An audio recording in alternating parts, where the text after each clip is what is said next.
Got time.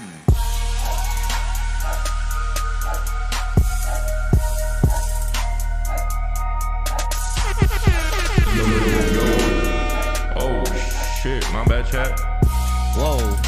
Whoa. Somebody's messing with my shit over here. Hey. Optic first game. We better be doing something.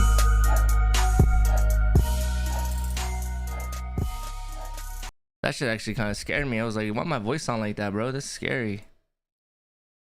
That's just scary. Well, 10:30 my time. Yeah. So 12:30. So 20 minutes. 20 minutes.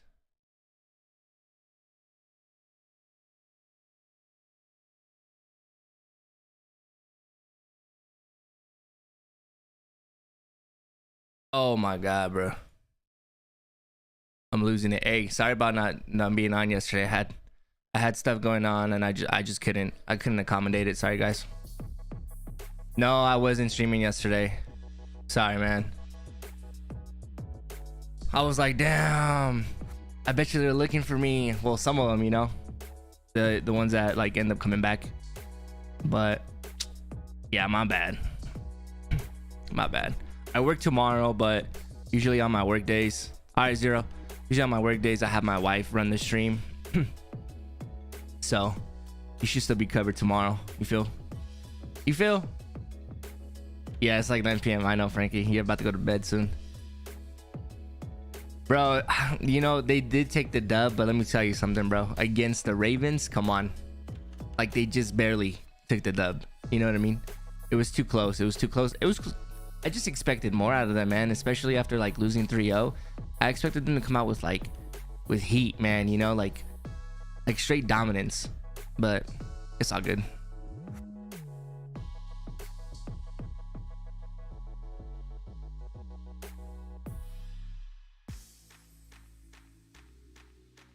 The games were good yesterday though, bro. They took forever. And then the whole thing with LA Gorillas, like Alec leaving, and then they're bringing in Marky B, and then they swapped in Marky B for what is it, Sprat or whatever. Like, it was crazy. A lot happened yesterday.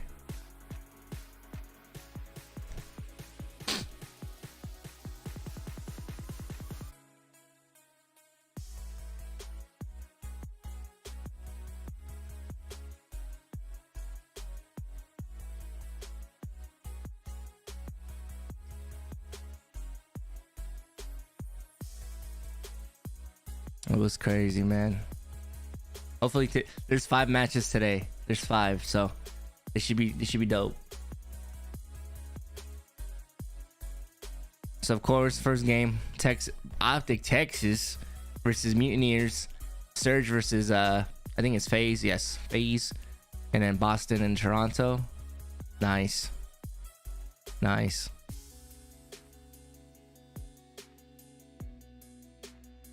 Texas.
All right, Frankie, you do what you gotta do, man.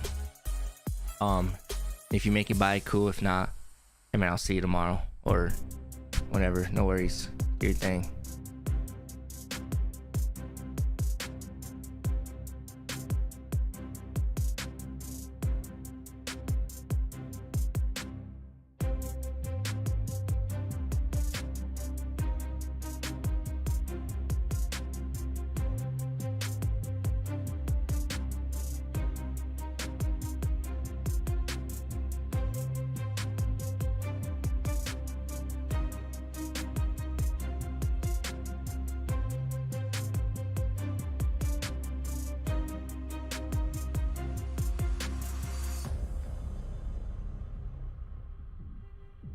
For sure, then I'll see you.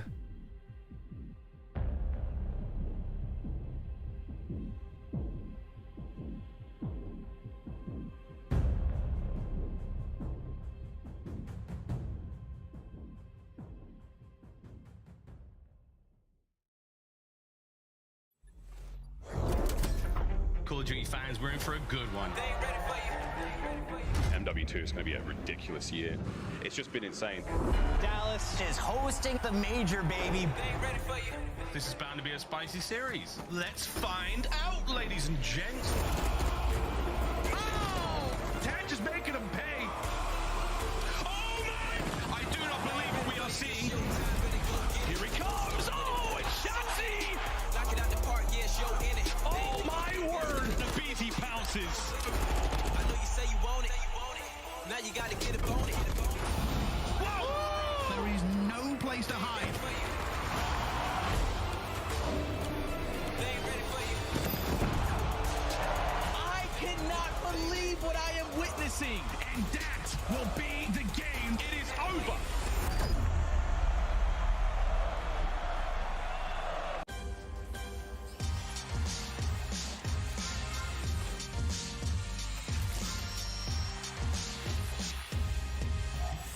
And welcome everybody to day 3 of the Call of Duty League Major number 3. Coming to you live from Arlington. It's the Optic Texas Major live at the Esports Stadium in Arlington. It was a packed house yesterday, packed house again today. The line was incredible this morning. Nameless, people were waiting literally at 4 a.m. Yeah, listen, man, after that scare yesterday, they had to be here today because the Green Wall gets to play on Saturday in front of the crowd, and you can see it is epic in this arena. Make some noise! Esports Stadium Arlington is lit. It's only going to get better from here. Opening up, obviously, we have Optic Texas playing against Florida Mutineers. More on that in just a bit. But, of course, I'm your host, Taylor Reflections Noble. I'm filling in for Puckett. He'll be back, don't you worry. But I got the usual suspects. We got Chance. We've got Allie. We've got Nameless. Nameless, yesterday was a great day. A lot of upsets as well as some teams moving forward that, honestly, teams weren't expected to move forward. Listen, dude, it was Underdog Friday, man. We saw some teams get some wins we did not expect. I mean, Vegas find themselves still in the tournament, right? That's right. We saw the Mutineers get a big win over the New York Subliners. Just crazy upsets, and I expect more today. Allie, what was the biggest, I think, matchup, right? Because there's at least 3 that, you had Optic, you got Las Vegas Legion, you got Mutineers moving forward. Which one was the biggest surprise to you? It had to be the Florida Mutineers. I said it yesterday, that was probably the most traditional, an upset can get. And I think Optic Texas fans aren't too lit about that storyline either. They might not be, but they're going to have to deal with it because it's coming at them quick. Chance, a lot of great series yesterday. I know you were the voice of some of them along with your partner, Miles. But for you, what was the standout, at least, was it the substitution, Marky B coming in? Yes, it is absolutely Marky B. He has a better offensive win rate on Albagara controlled than the rest of the league. And that dude is a coach. It was absolutely comedy. And to me, the best part was the crowd getting behind him. It's just a moment that, it is tragic for the team because they're fighting for champs. But everybody made it so much fun, made it magical. And honestly, it was just good seeing the old EU legend Fry.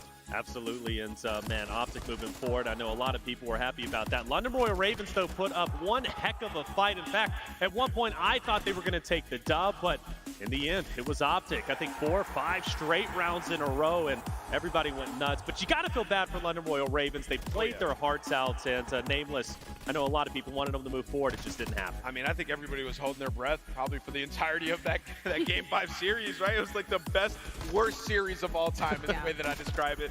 so many undisciplined plays, but in the end, Optic is able to get that win. You could see in London, man, it's just tough. That's right. It's just tough. It was right there.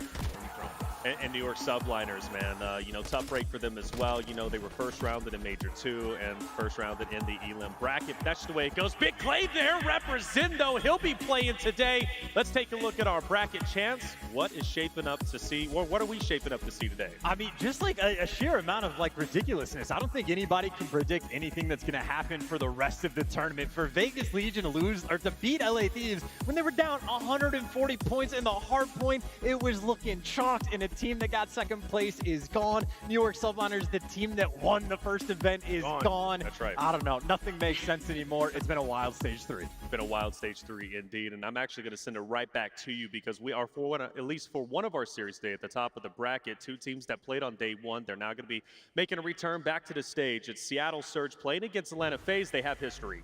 Dude, it's like a classic matchup at this point, right? The cursing Nikki D, Atlanta FaZe wanted to break that by picking him up on the roster, but they've been going toe-to-toe. Pred, who's been touted as one of the best he is one of the best SMGs in the game, gets to go against a BZ, test the metal once again. They played a Major 1 2 different times on LAN. It is always a good series between these two. Let's dive a little bit deeper on that Major 1 because we have to bring that up, obviously. Now making a return on LAN. This was our box score chance. What did we see? I mean, the craziest stat I think we have on this one is Elisilo, Seattle Surge, who nearly broke the record for a losing streak in that game mode.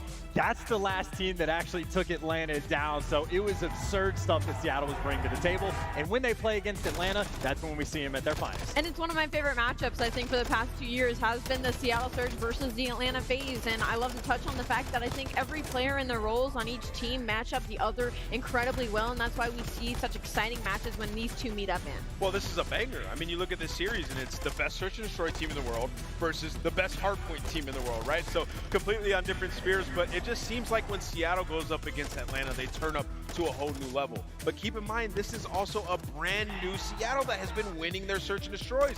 I think they're 5-2 in their last 7 search and destroys. Throughout stage 3, they have improved upon that massively. So I expect this one to go the distance. And I think that's one of the most fun things because they rise to the occasion. You have guys like Pred who Abizi's the S&D Reaper. His first bloods are on point, but Pred, when he plays them, gets elevated even further, and the maps we're going to see are going to be there time and time again. But even for the head-to-head battles these guys have had in this tournament, those numbers are bonkers. So you have FaZe, whose SD is ridiculous. Pred's got a 1.8.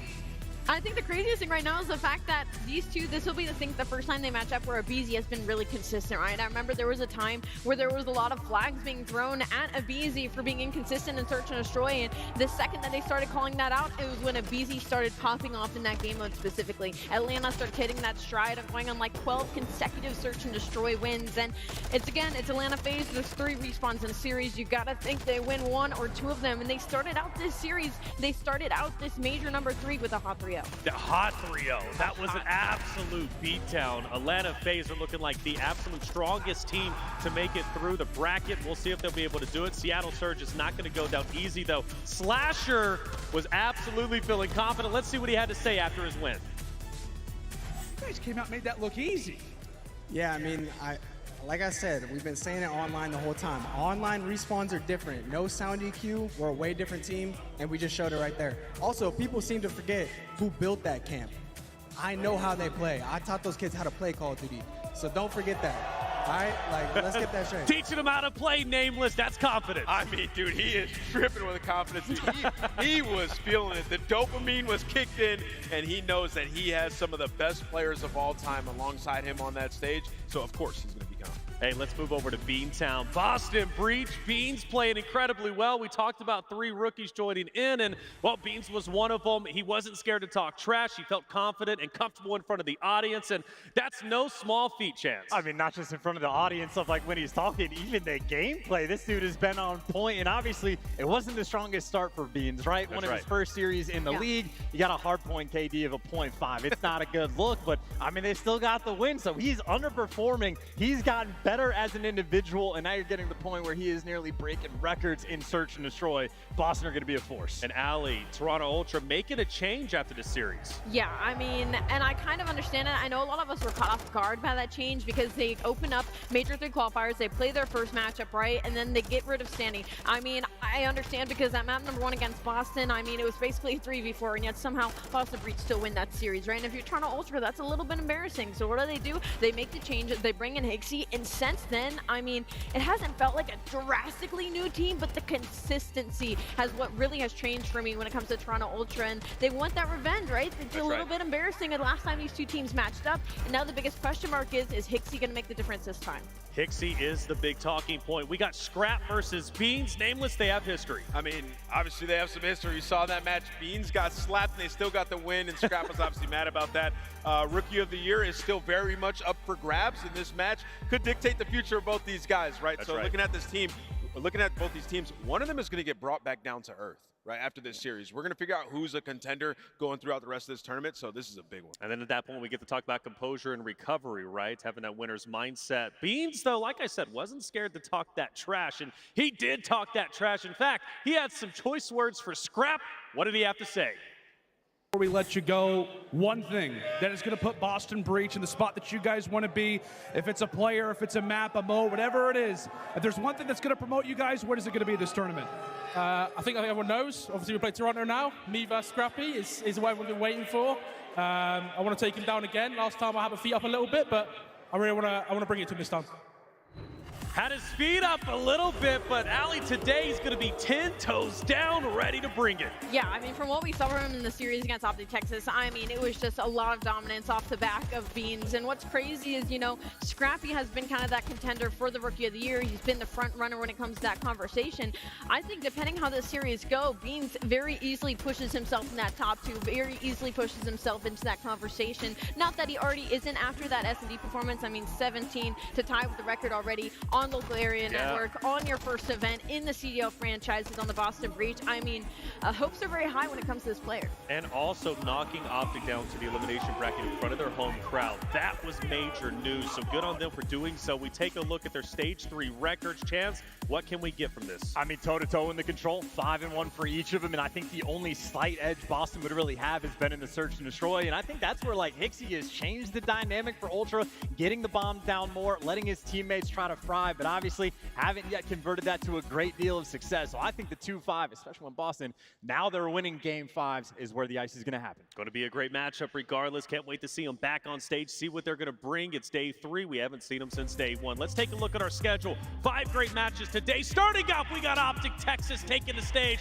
going against Florida Mutineers. Their kryptonite, as some say. Seattle Surge then against Atlanta FaZe. Boston Breach versus Toronto Ultra. And then we get into those scrappy elimination rounds. We know Vegas Legion is waiting for the loser of the Boston as well as Toronto Ultra matchup. We'll see who's going to face off against them. But one thing is for certain, I know it is going to be absolutely lit today. Like I said, Optic Texas will take the stage against Florida Mutineers. That series coming up after the break.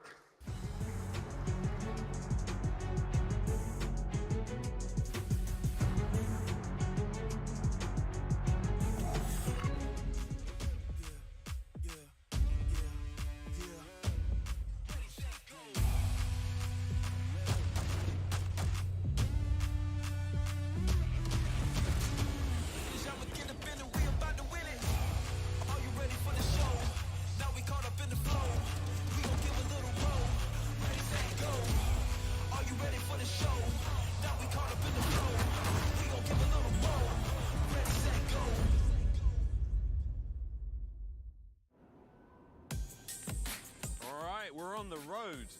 About to go to the CDL State Park. We're going to touch some grass.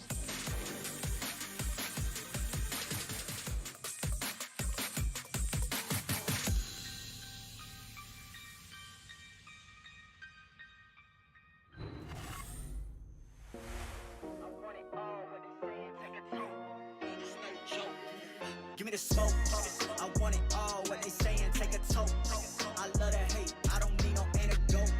Better keep it light when you talking to the globe. It's no joke. Give me the smoke, I want it all, what they saying, take a toke. I love that hate.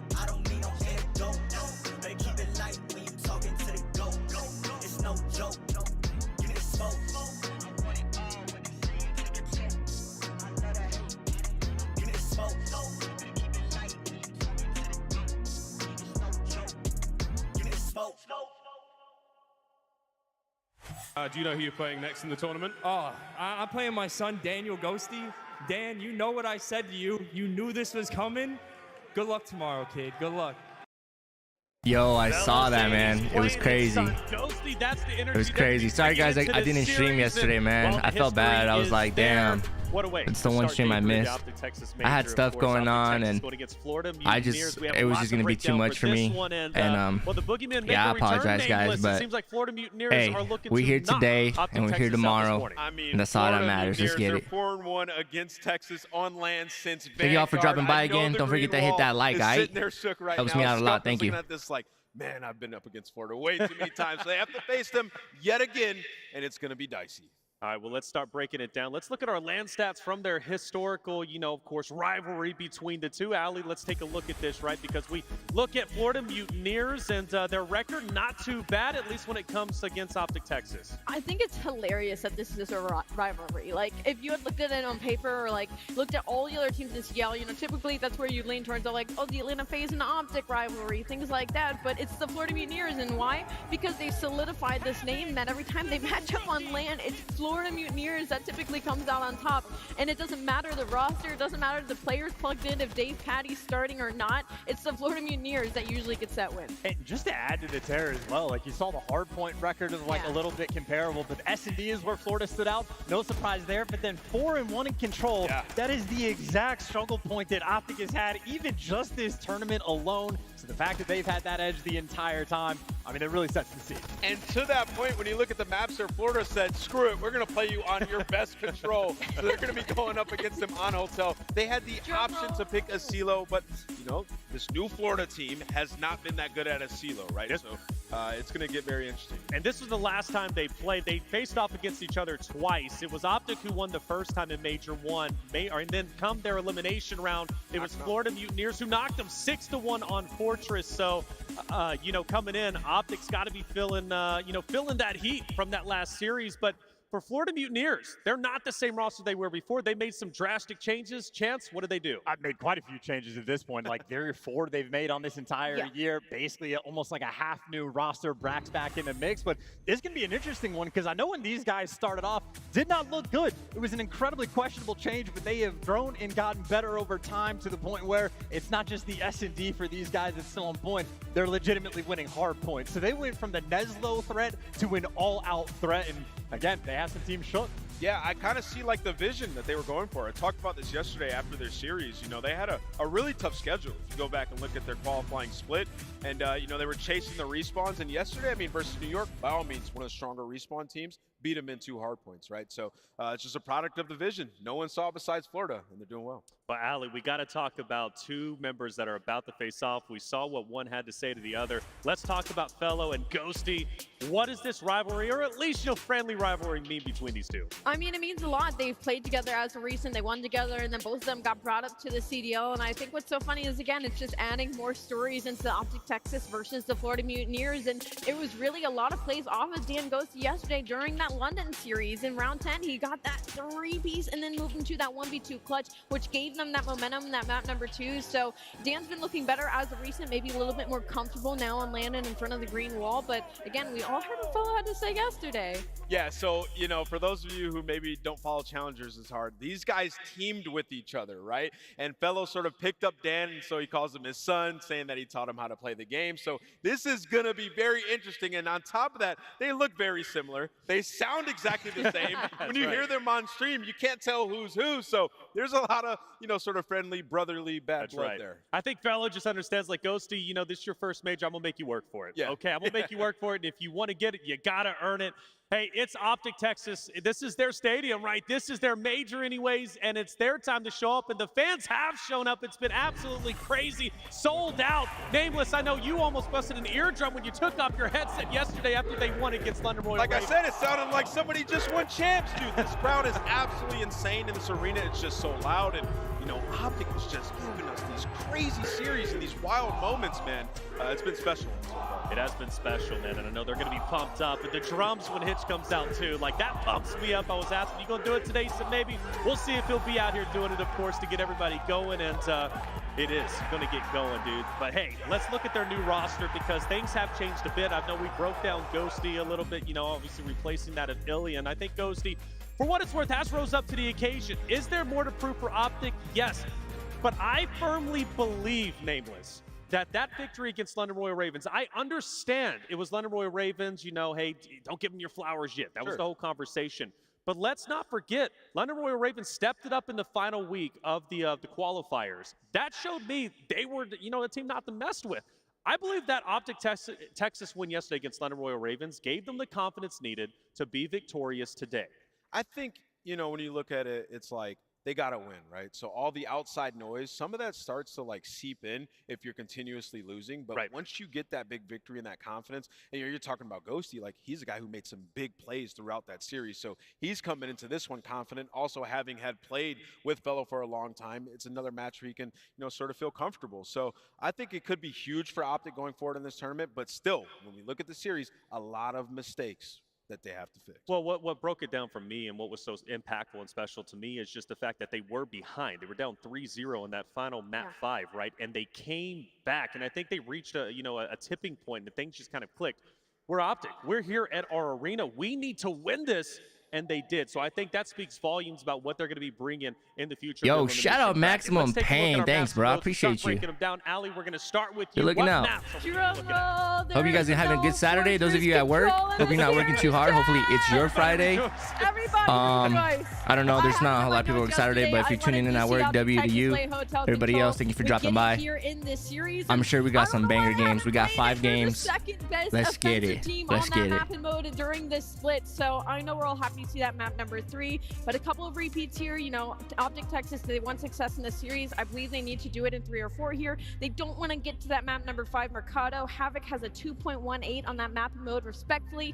And last time they played Mercado, it was really close against the London Royal Ravens, and they lost it to Florida. So don't want to make it to later half of the series. I mean, I think Florida got to take that Hydro. I think teams are starting to not veto that, you know, going up against Optic, and Hydro could be a really big opportunity for them because Optic lost that yesterday to the Royal Ravens. So I think it's interesting. We'll see. So Florida Mutineers, new roster. We talked about the Major 1 and kind of how they faced off against each other. They were 1 for 1. Obviously, Florida Mutineers, they knocked Optic out of that Major 1 bracket. But let's talk about what makes Florida Mutineers so special today and what is so special about that win yesterday that showed you, and Chance, I actually go to you. Why does Florida Mutineers, why do they still look like the kryptonite to Optic? Well, I mean, just clean across the board. I think the records that we solved, just like they're still great in control against Optic specifically, is a massive boon for them. They've always been a 2-3-5 team, but now they're starting to win hard points. So it's kind of just across the board. They're a very creative squad as well. I know Ali pointed out like Havoc's, you know, S&D prowess on a map like Mercado. Sure. It's a well-orchestrated team. They know their jobs, and they've been getting better over time. So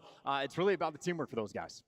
You know what makes it so scary about these two teams, though, about the face-off is like they both got tremendous wins yesterday that just it could have went either which way. And I think they're coming in with the absolute utmost confidence. And confidence is key, obviously, as a competitor. So love what I'm seeing from Florida Mutineers as well as Optic Texas and the implications that this match has to bring. I mean, we could potentially be looking at an Optic FaZe matchup, depending on how FaZe's series goes. I mean, on LAN, Optic and FaZe. They can't even think about that just yet. They can't, but I'm thinking about it because Florida is 4-1 against the green wall. They need to lock in on this match. Also, I mean, back to the maps, like we got Hotel S&D for the first time for Optic Texas. Right, of any of these rosters in this game. So that one could be, they might have something up their sleeve, right? We see Shotzi hitting some crazy routes in some of these maps. And you know, we talked about the CDL points as well. Florida Mutineers getting the victory yesterday as they did puts them that much closer to the champs race, which is very impactful because there were teams at the bottom.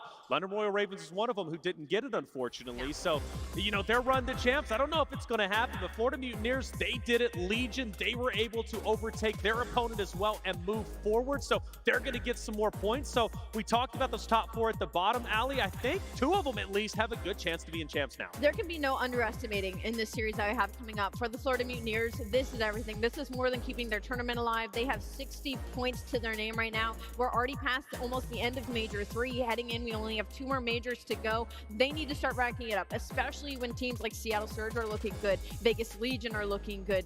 The LA Thieves are dropping down a little bit, but the Toronto Ultra looks championship caliber, even the Boston Breach. So, like, they have to start getting these wins under their belts, and it has to start here. I want to talk about the Optic matchup yesterday, just to recap. London Royal Ravens, again, went to a map 5, very, very close indeed. That could have went either which way.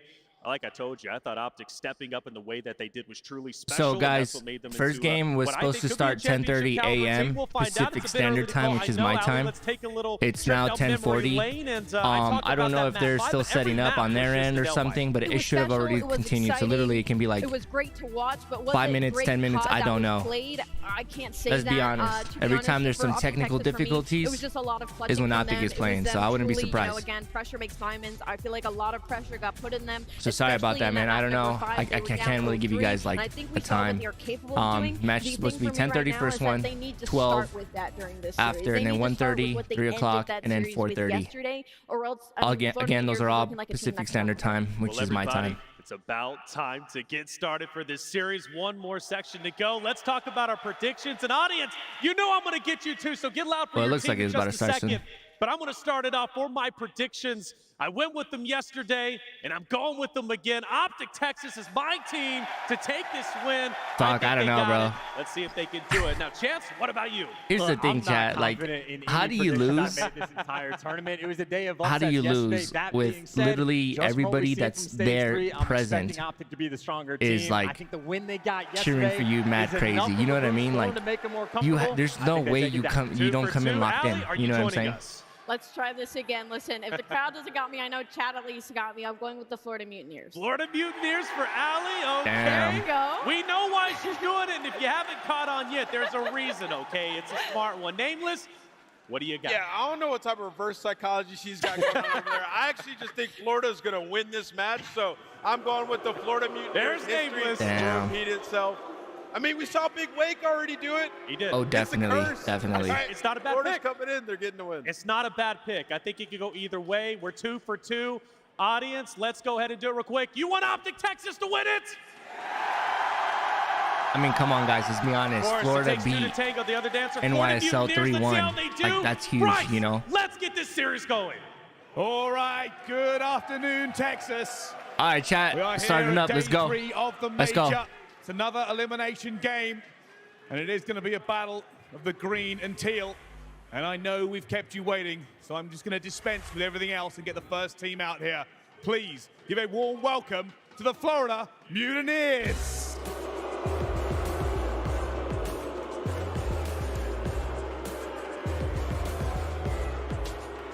Capital, Havoc, Brack, and Fellow, your Florida Mutineers. Man, they just look happy to be here. It's been so many battles this organization has had against Optic on land. They've gotten the better of them 4 out of those 5 times, and these guys took down the Major 1 champions yesterday in a dominant fashion. We'll see if they can go through the green wall. Let's bring them out.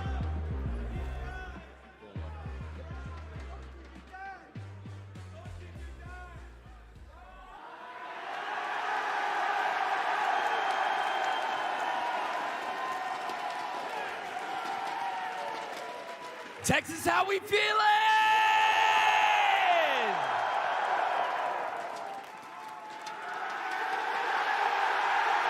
Let's go!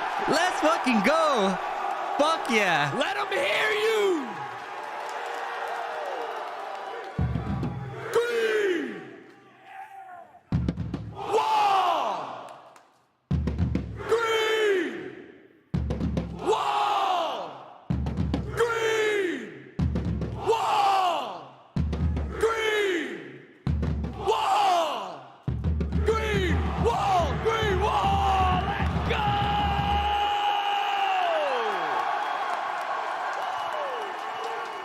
Introducing your home team, Optic Texas! Ghosty, Dashi McCrucy, Shotzi and Kyler. Sorry, chat. I just got excited to see the GOAT. vibes could literally not be higher in this stadium right now. They got the king on the drums, and to walk them out, the pressure relieved off the shoulders of Texas, knowing they have the green wall behind them. They got to get through somebody that has tested them time and time again. It is Optic Texas.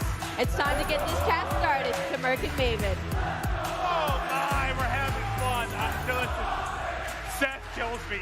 And you know him well, he is a Hey, chat, imagine all that just so they could lose. That'd be crazy, right? Blast up there, getting everybody fired up, but here we go. It is a packed crowd. If you were outside at all, you saw the line was rapid from here to the next state line. Like, it was unbelievable. That's pretty big because Texas is massive. Yeah, That's a good point, John. That Good point. is a heck of a distance, but you are not wrong. And I mean, they're going all out, right? Bringing out all of the stops they can, trying to get the energy, you know, all to the team in the crowd, just trying to get this going, because we watched yesterday. It took a lot. It took a lot for them to win in that Game 5 versus London. We know in this matchup, it has not been a good one for this Optic team. I think it's 4-1 for Florida since Vanguard. They have really controlled the search and destroys and that game number 3. So this is a Florida team that they're confident. They know what they need to do to win. But Optic, was it what they needed yesterday? Now are they playing with some confidence? Is that swagger back? Yeah, you got to think like the big play from Ghosty. Just some moments where you really turned up with the crowd behind you. It just felt like that switch flip where the mistake-prone Optics suddenly were making the plays. They were putting London on their back heels. Are they able to do that here? And, you know, I kind of love the relationship and dynamic between Fellow and Ghosty. You heard him on the main stage, and we kind of heard the details of the messages going back and forth between these two.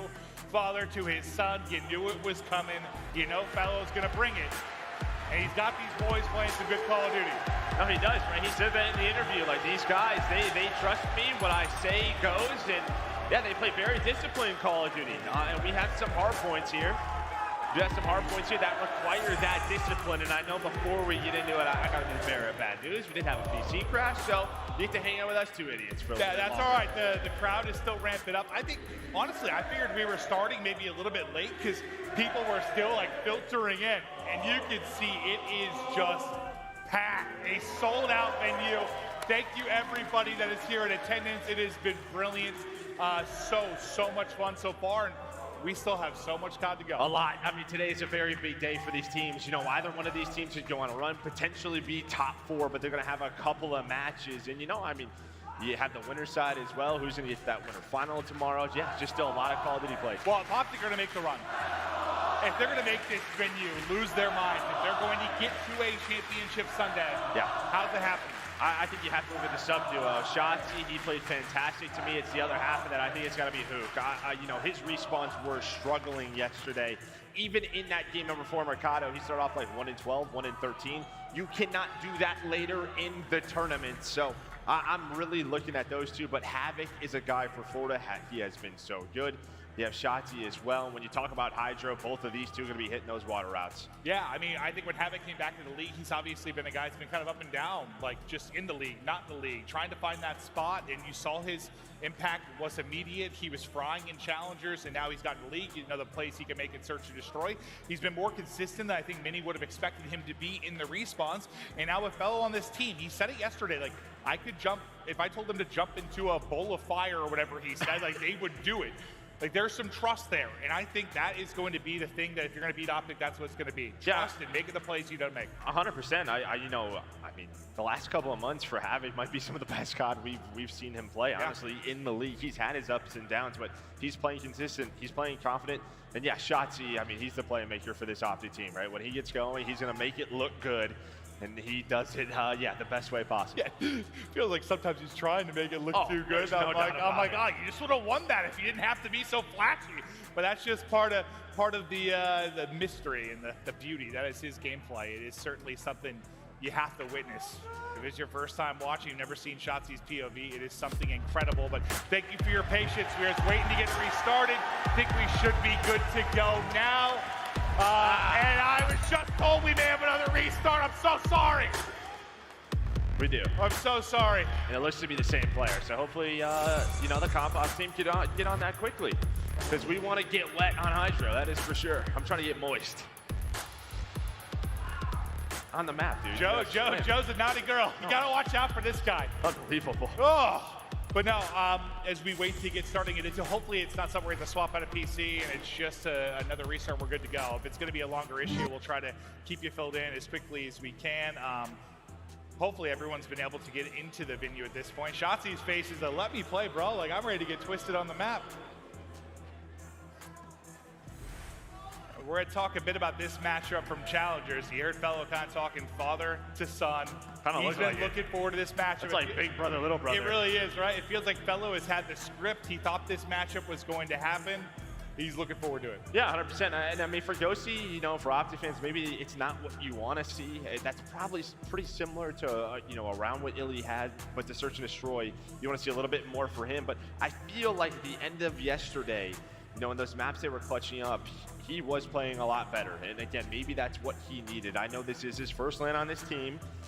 Optic is always expected to do well, but to do it in front of this crowd as well, I'm sure the nerves were there. Yeah, I'm sure it's just one of those things where you learn over time as a player, it becomes less nerve, and nerves are more like you're harnessing the power of the crowd, right? Like you look to just encapsulate everything that is going on, use that to your benefit.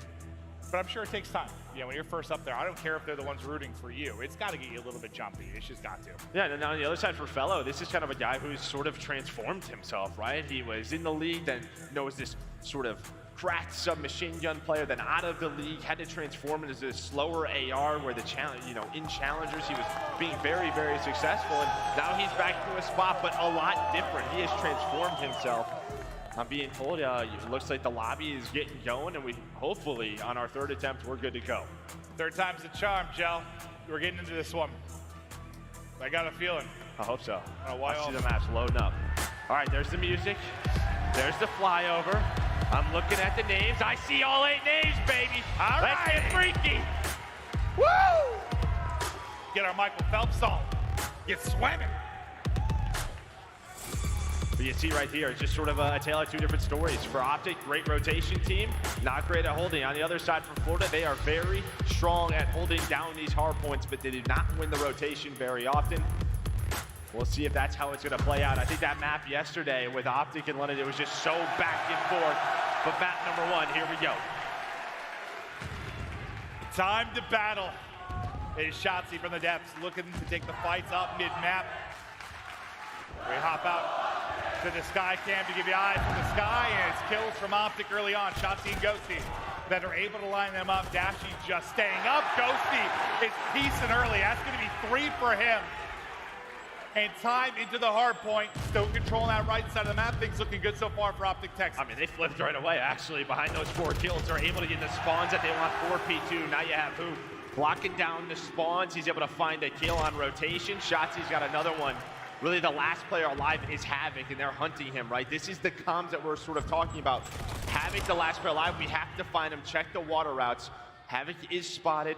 Now he's just waiting for the rest of his team to get there, but a nice 20-point lead here for Optic. Yeah, these water routes, like they've just been looking for him. He's just swimming, just poking out of holes, got another finding kills, continue to find peaks, but there, he's going to get dropped. They're able to take him out, now start to get into position. It's going to be Big Capital that's able to win 1 gunfight from up top. Now we'll take a look at the minimap. The collapse is going to start to come in. You've got everybody here from Texas looking to lock this down. Only 1 point on the board so far for Mutineers. And we just talked about the rotation. Just not a great rotation team is this Florida squad, but can they get in the hill, get a break? Fellows able to find 2. Now can they lock it down? And well, Dashy, he was pushed out. So the final 30 seconds, the spawn's going to go the way of Florida. It looks like Optic might take 1 more shot at this. Just get them off the hill time, focus on the rotation. That's what Ghosty's doing over at P3. Yeah, and a pretty solid break. The set's like 30 seconds left. You know, it's not like a super late in the hard point where you're punishing yourself on rotation. You get a nice chunk of time. They'll leave to about 30 seconds. Now it's going to be Deddy out and straight into the waters below. His Shotzi, he's got one in front, pistol out, not quite able to connect. Gonna look for another round. Yeah, he's able to spot Havoc, but at least you spot him, right? He's going to have to switch it up. And now Shotzi, he's going to jump on through, just try to spot anything through the front. But so far, so good here at P3. The fact that you have them spawning so far front side is gonna buy your team so much time on the hill. Doesn't allow those spawns to get wonky near the back, but Fellow with that kill, a nice opener. That's gonna start the first push here for Florida. Shotzzy though, able to win it up to 9-3. Fantastic start for him, hunting for one more, looking for the angle, finally able to find it as he gets into double digits. Where's the next battle? He wants to soar, but it's Havoc that's able to shut it down. Instant trade there from Hook, and a lovely snap onto the second player. Third, give me that, as Hook keeps on cruising. Okay, so far so good, I think, here for Optic, right? You win both rotations at P2, P3. You get most of that early time. You built yourself up a 40 to 50 point lead. Now it's for Florida, right at this P4. You have a nice setup here at Broken. Have Capsule pushed on up, trying to find Shotzzy. That's gonna be the first engagement. He's able to win it. Optic gonna push through Dome side and try to get towards the back and really disrupt this team. They're waiting for their last player to spawn up and get back into the mix. That's going to be Shotzzy. Now they start their real first effort at this. From Bellows POV, we'll watch the attempted hold. It's Havoc that's able to win one gunfight. Where the trade's going to go down. Brack trying to hit. His teammates falling around him. Brack still set him in the back. He's got one player to work with. It's going to be Capsule, I believe, inside. But the spawn and the numbers here with 25 seconds left for Optic. Yeah, nice shots from Ghosty. He's able to find that. He's up to a 3 spree. So similar to kind of what Florida was doing, right? Where, you know, you get the final 20 seconds or so to keep that lead. Double positive is Shotzzy on this P5 rotation. So you go all the way in the back. It looks like Fellow's locking this down for now. Well, he's going to get taken down, but he has the help of his duo and Dashy. Inside of the hill will be Hook for now, but Florida, they're just focused on the spawns, trying to deal with him, but Hook, he's just going to get on the hill, win that gunfight, and try to disrupt this setup here from Florida. Well, they've just taken down 3. Hook now able to get tucked into a corner. Well, his position now going to be given up. It's the nade comes, the stun comes, and not going to be a safe spot for him whatsoever. Now, what can Havoc find? Out to the top balcony he goes. He finds Shotzzy with the gunning and the movement. Is able to put him to sleep. Still a 20-point advantage in Capsule. Still trying to lock it down inside. Yeah, nice break there for Optic. Now they have the spawns. 30 seconds left. They're still holding on to that pretty small lead, but well, Florida, they haven't been able to break this setup, and it's really the sub players right now for Optic leading the way, and that's what you want to see. It just feels like if Hook and Shotzzy get going, they are just so much tougher to beat as a squad. They're going to find the rest of that time, build the lead up all the way to around 50 to 60 points, the largest so far throughout this map, number 1. You take the first hard point out of it, right? Like the 38-1 start or whatever it was. Since then, it's been relatively even. You get this up to 50, but you start to play them tight if you were Mutineers. Now, how long can Capsule survive in this central point? The help is all around him. We go out to the sky cam, gonna get picked up as Shotzzy. He was able to win one fight, but traded pretty much instantly. It's a nade from Hook into the point that's going to lock it down. Flurry of kills for Optic. Nobody in the hard point for now, Joe. Yeah, and right now, I mean, Optic, again, just doing a good job making sure they have P2 side of the map. Havoc is taking her out all the way through. It looks like Hook, though, is trying to find it. Hook, he's on top of it, not able to win the gunfight, but that allows his team to know, hey, we got to get to the back while the rest of Florida are going after the scrap time. Hook, he's going to spawn all the way out, so Shotzzy, he's got to deal with Havoc. It was like a one-on-one I thought you were going to have, but now it's going to be Shotzzy with a legion of players in front as they break down the comms and try to get in. Let's get right to a listen in now with Optic Texas. Castle, when is Border going Castle right now? That guy's going Castle. All right, we can break the left here. We can break the left. Yeah, I need a time. You guys need time? Nothing stun Castle. Here, watch out. 2 ticks on trophy. Nothing boulder. He could be in before though. Yo, one guy's pushing. Okay. All right, yeah, chill. He's going up. Don't jump up. Yeah, he's don't jump up. One guy's back before me. One guy low dome. I killed the guy before. And Havoc's stun mid. One guy's low dome. Yeah, I hit the water. I hit the ocean. He's out. I don't see him out. He could be in the corner. Oh, that. Nice, good one. I'm stunning. One guy's gonna be P4 I on need Havoc. this time. Yeah, very Yo, lay down back door. Yo, no more troph, I think. Lay down back I door. don't see him, bro. He's jumping on his P4 own. weak. What's P4? P4 weak as fuck. He's one shot P4. P4 front.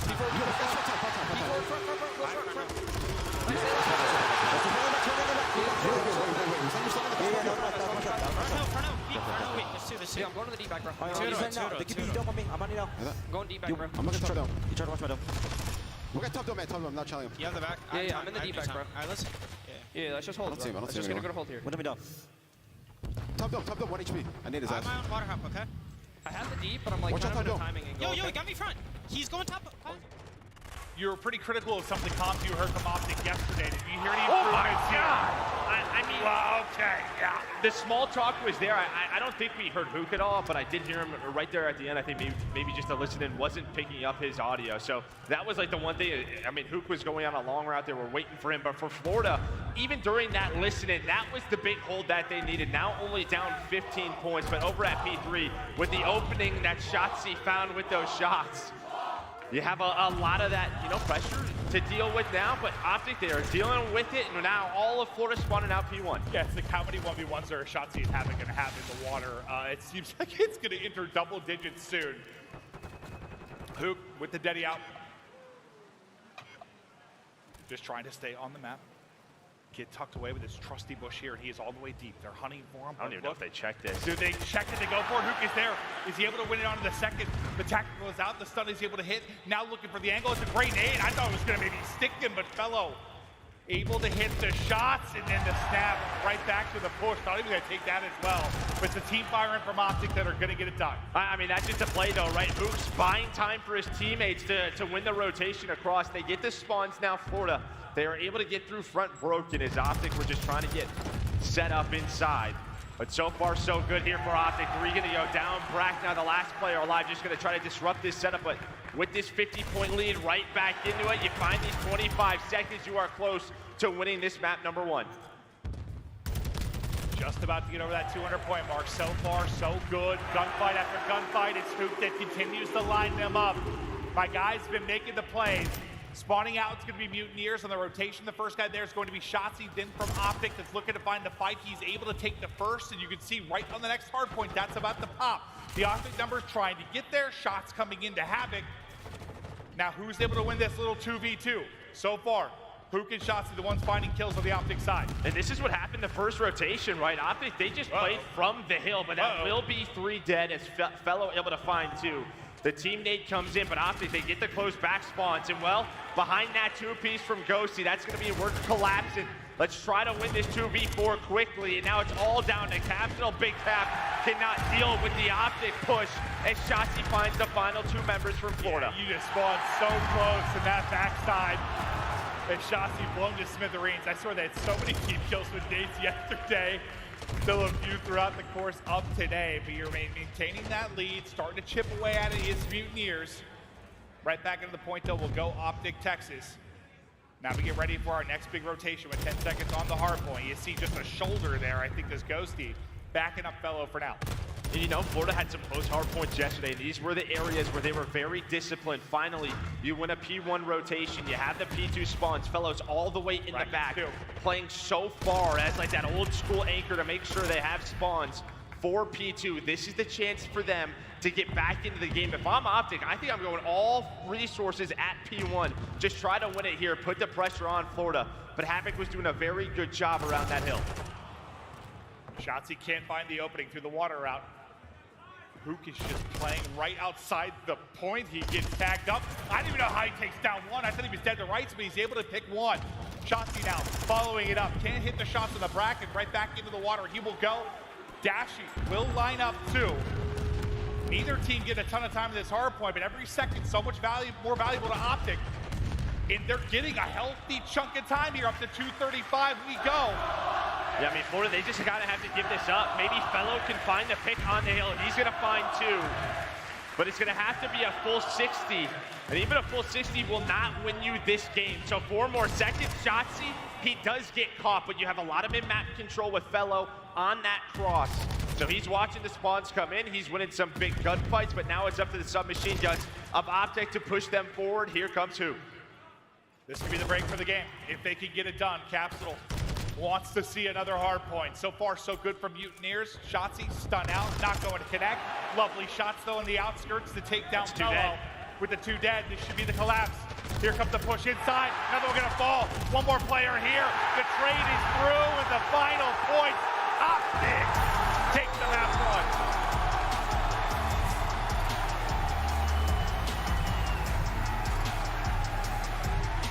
1. So far, so good. Let's go. That's what I'm talking about. Hey, if you're going for Optic, hit that like. Just a very well-controlled game from Optic from start to finish, really locking down the spawns. You had a couple of big breaks, but it was a submachine gun duo. It was Shotzi and Hook. They put up 28 and 29. That's exactly what you wanted to see, especially from Hook. Again, really struggled in those hard points, but they step it up. They control those water routes, and really they shut down Havoc, who was the key for Florida so far. It felt a lot better than yesterday. Yeah. Right? Like, and I kind of asked you, but then it got a little bit crazy. But with regards to listening, you kind of talked to JP, right? And he was saying we're trying to calm down the comps a little bit. Like, they were a little too frantic in some of the qualifying matches leading up. You thought yesterday was like a little too calm. A little too calm. What do you think today? Yeah, I mean, I thought it was a lot better. Yeah, You mentioned Hoop you didn't really hear, but like I more mean for like calling out names and numbers and stuff. Did you hear a bit more of that? Or? Well, they just got smoked on the listening. True. I mean, besides like Hoop getting 3 kills. Yeah. They kind of just got held on that P2. There wasn't really much to go over, but there you go. That sort of 30 to 40 point lead. They never gave up. That first set of rotations, they had the spawns, and couple of big breaks if you look at those P4s for Optic. We talked about Florida's ability to hold on this map, second or third in the league. They had a couple of chances, just weren't able to hold on. Hey, Maximum once is cool enough, bro. Thank you, though. Check out some of the big plays throughout the course of it. I mean, it goes down to the wire. Florida Mutineers certainly had their chances, but it felt like that, 40 to 50 point. Vass is gonna come in, first time chatter probably. He's gonna say turn up the volume. I don't cater to individuals. This is just gross. You know what I mean? Gross right here. Like, you should be doing But that. Have it just right out I'll of turn that it up just window. a The tad headshot bit. comes in, and then from that moment, they never really gave up this lead. Played a very well-controlled game. We're winning the hills. The subs were going off. This is what you want to see. Is it the map 2 search we're going to that they're playing for the first time, or is that the map 5? Map 2. Okay. So this is what? For Optic, the first time we're going to see them. Was it hotel map 2? There you go. I was waiting for you to say it. Oh, you took the papers over there, so I don't have my maps next to me. Yeah, so we're going to hotel, which this Optic team has not played all year long, and I think the reason is what Florida has shown on Fortress Search and Destroy. What we saw yesterday, they're probably thinking, let's not play that map. So we're going to a hotel search. It hasn't been the best map for the Florida Mutineers. They've really struggled with those first bloods on this map, but you don't really have VOD to go over if you are the Florida Mutineers. So we'll see what Optic has. Obviously, you're scrimming it, you're playing it, but in official matches, we haven't seen this from this team all year long. And then the control will be a little bit different too. Thankfully, it won't be going to Fortress, so it'll be maybe less booze in the crowd when we get to the they were match. excited. They were excited. Yeah, right. To get the hotel control. But for the Search and Destroy, we'll see what they're going to bring to the table with an excellent map 1 win. Now, how much can you carry this forward and take the momentum from this crowd? Because they were rowdy. You can see it is just packed in the venue. An awesome sight to see. As Optic put on an incredible event. It was a blast last year, just trying to upgrade it and improve it every way they can this year. It's been a joy. Yeah, I mean, over here you have the challenger side. Yeah, just so many activities if you're a fan. But the big thing they're here for is to watch this team on this stage. And yeah, it's getting a little toasty. Are you all right? It is warm. Yeah. Yeah, usually when you get too hot, you can't think very straight. No, I'm trying my best. Yeah, it is. No, that's what happens to the packed venue, dude. It is fill it up. More and more. I couldn't believe it, dude, when I was walking outside just to get some fresh air and saw how far that line was going. There were a bunch of different videos that were kind of popping up on social media that you saw. It was really special to see. But this matchup with Dashy and Brack, you can see what they're putting up in the KD department. Both guys have been popping off. Who do you think's at the edge in the Search and Destroy? I mean, it's just sort of in terms of the matchup, right, Florida has kind of owned this Search and Destroy and Control versus Optic throughout, the last 5 matchups. But between these two teams, it's tough to tell because you don't have a lot of reps. If you are Optic, you have no reps on this map. But here we go, map number 2 loading up. But I think, the Deaths kind of talked about it with Hydro. That was a big map to win if you are Optic, right? Because that Mercado hardpoint you've looked great on. But it's a map number 5 where I think is really the worrisome. So I'm excited to see what Optic has on this map. In a map 2 we go.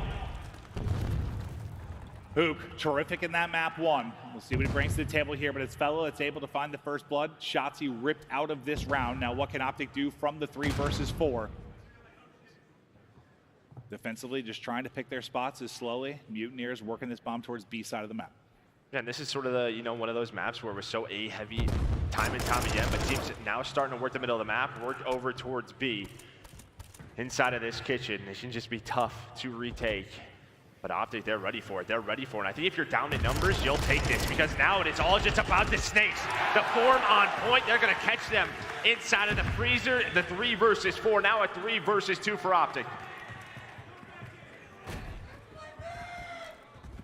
They shut it down. They bring it back. Now Mutineers in the back heel with 30 seconds to go. How do you look to play this? It's Brack that's trying to lock down mid-map. Maybe you can get a pick, get out with your life. At some point they're going to have to transition across. It'll now be Fellow working to get the bomb down. Deddy popped from Brack. Can you get a kill? Can you get away with your life? Flagging it through the backside, it'll be Dashy, able to drop one. All going to fall to Brack now. The dead silence just about to run out. It is now gone, as he will be stomping. Optic players listening for it. Under 30 seconds to go. The push starts to come in. Shot's not going to hit. Hook with his second in the round, and that's a big 3v4 there from Optic Texas. Yeah, you saw, I mean, Brack and Fellow right there, they have no info. So Fellow is like worried about the flank. That's why he jumps over to the stairs. He's watching that side of the map, but Dashy already top patio, able to win that first gunfight for Florida. I think after getting that first blood, you probably want to slow it down right there, but that's a nice job from Optic to get the info that they were able to find. They got players inside of that B site. They just ran right into them. That's exactly what you want when you're down a man in the round.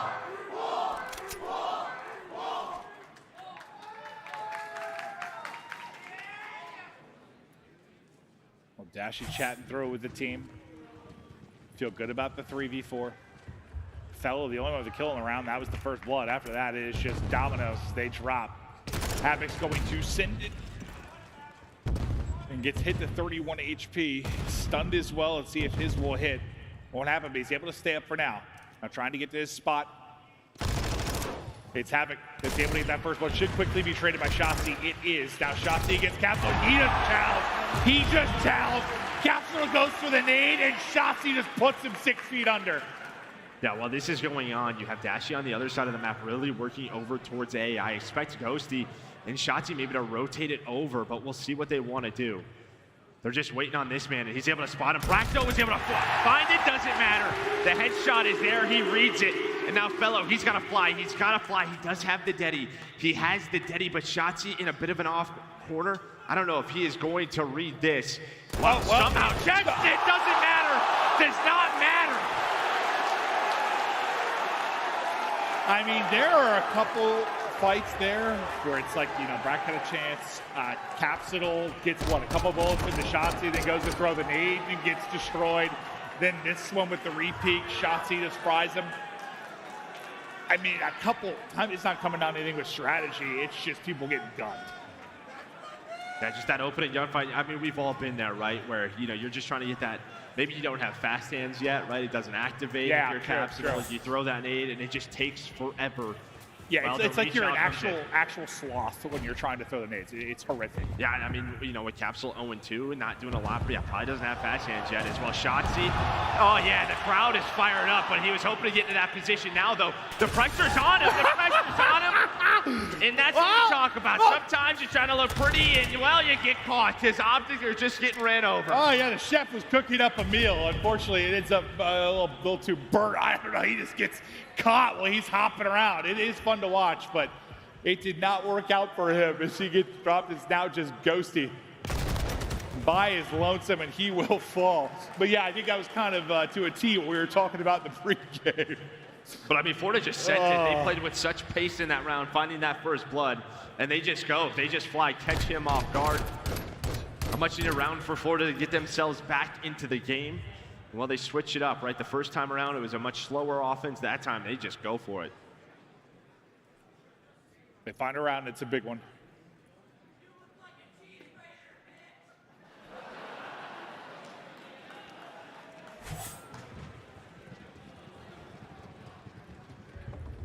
Let's see if they can chain together a second.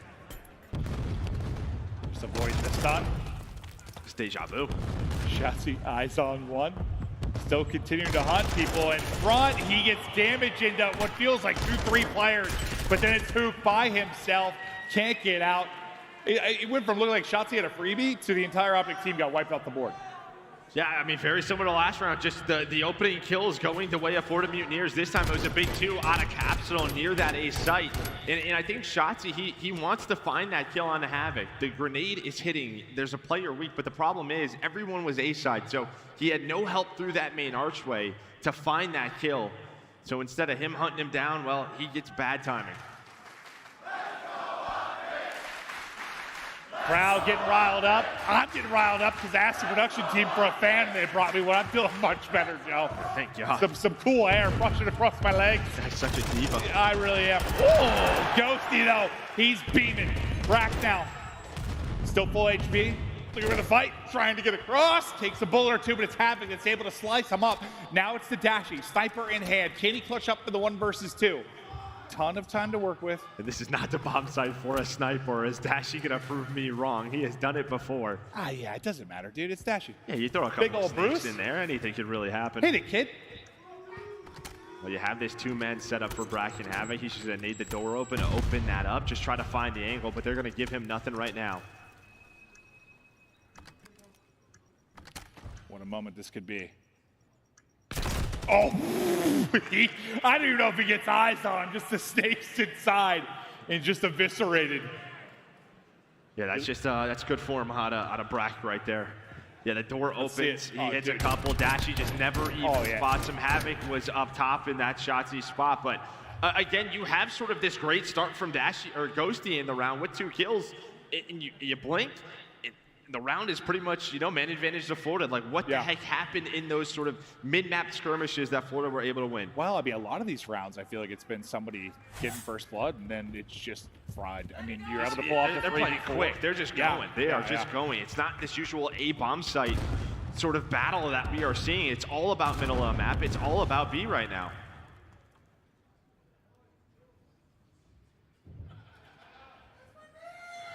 Oh, now it slows down. Shotzzy is waiting for the opening. He's got Daddy really anywhere across the Optic side, so they're just looking to build that up.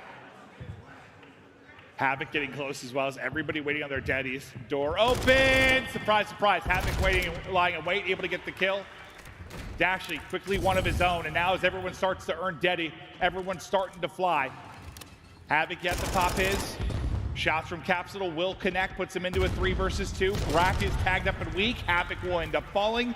Suddenly it's just Brack by himself. That team will have numbers and then suddenly they don't. Now can Brack make the play? It's on 1, hits the cross on the front. The reshot comes in. The shots are there and it is a close gunfight. I think it's a round Florida probably wants back. We're going to see right here. Somehow, I don't know who the first player was, but they got a couple of shots into Brack that allows Scoot to go for that. Dashy. My guy's vibing on the main stage. Scoot, he is chilling. I think Dashy hit him like a bullet. Yeah, and that's all that he needed. But I think Florida, you had Capsule work the pinch. He was able to find the first one. And then they were trying to time the 3 versus 2 inside. But I think Havoc and Brack, somehow that timing went wrong. Capsule ends up getting picked, which leaves Brack by himself.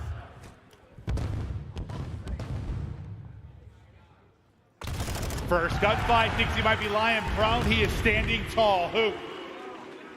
Puts Optic on the board first. Now, from the 4v3. Dashy from couches. Just playing for any kind of info. No eyes on the cross, and back to the squad he goes. The bomb working its way towards A, and they'll have a 4-on-3 retake to try and get this going. But again, you have a ton of info here. Look at Havoc knows. He sees them all in the middle of the map. He's calling this out as they're going to reposition. They know Optic are working the flank, but are the numbers going to be too much? This could come down to Fellow in a bit of a sneaky corner. Hello, wrong door to open. He's able to find the first. Where do the trades come in? It's going to be there from Shotzzy. Yeah, I think he tries to free fire. Maybe the second player pushing, but Fellow will get dropped shortly after it. Now 2v2 again. Just high stress rounds. Madness in the mid game as Dashy finds another.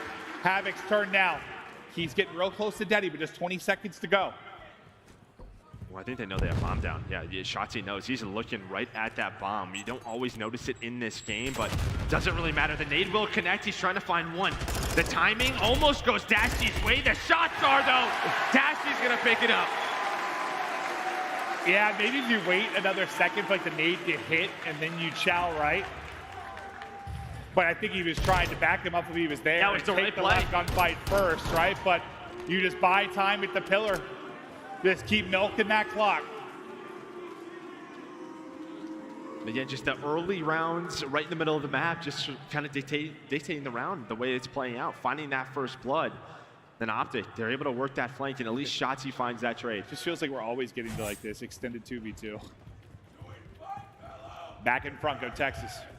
6 for Dashy, 6 for Hook. Leading the way for Optic. Brax got this time. Dashy might be receiving it. Flick just a little bit off. Not quite able to connect. One of the more standard hotel rounds we've really had throughout this map so far, right? A very slow offensive push over towards A. Brack trying to find a pick. He does have a cruise to work with. No. Am I seeing that right? He's got a cruise, right? Yeah, so. He does. I'm just trying to remember when I remember seeing him on like a 3 or 4 early, but watch Shotzi. Shotzi's trying to find maybe an opening through that lower catwalk side. She's just hanging out. There we go. There it is. Now, potentially the rotation comes in, but who's going to find the kill? There is one player behind enemy lines. That's going to be Havoc, but it might just be a little too late as Brack tries to find the kill. And Havoc, you're all by yourself. Yeah, if he had some teammates up, this might have been the play. But by the time he gets there, everyone is gone. They read the play on the flank, and he gets dropped. 5th round. Now up for Optic. One more round and a 2-0 edge in this series.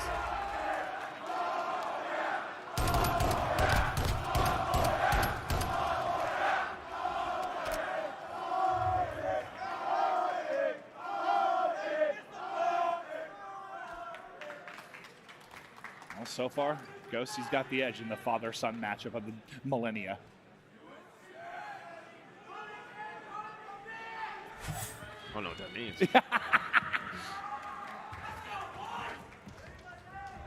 Can they put it away here? Dashy's turned! And unlike Brack, Daddy Dashy hits! He's able to find him, but bomb's still going down quickly. Brack, he's going to try to even this out with the missile. At least he's going to give them the info to his teammates. Does he find one inside the kitchen? No, not going to. Allows Havoc to get pushed up inside of luggage. On the other side, Brad just watching the flank. So pretty split is Florida, who is going to be the first to find a kill on this retake. It looks like Dashy, he's going to hit the pistol shot, just trying to buy time. The clock is ticking, 20 seconds, now a 2 versus 4. But do they know where Havoc is? That's really the player again. Where is Havoc? Can he stop the defuse? They have to check it. They have to check it soon. He's on it, he sticks it. Optic up 2-0.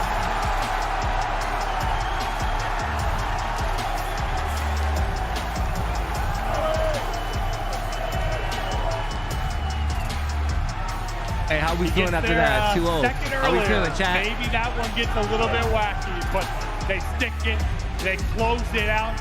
Optic looking good so far. And the boomstick there from Dashy sends the message in the final round early. Yeah, and a map they haven't played all year. I mean, they look pretty solid on it. It was a much different look from both of these teams throughout this map, right? A lot of sort of B hits, middle of the map hits, some skirmishes, some very weird rounds. I think you can sort of see the limited reps on both sides, but Optic's able to clutch on up. Just a stellar effort from the entire team, who continues to have himself a big series. Again, for me, he is the X factor of this team, and then you saw it in that round 6 that they were able to win. Dashy with that first blood. Yeah, you said Hook is vibing, dude. He's vibing, He's up there chilling. You don't get a whole lot of emotion out of that guy. Yeah, that guy's just on a different planet. Yeah, he's just hanging out when he's playing. God, he really is. He absolutely is, but you're up 2-0, and now you was grinding rank? Nah, bro. Played in the official match, and now you get to the control where. Yes, I just had stuff going on, bro, and I wasn't really home. Optic have been losing the fortresses, but I thought maybe after you I didn't saw stream yesterday. Juniors get smoked on it, that we were probably going to see it again. But instead, we get to hotel.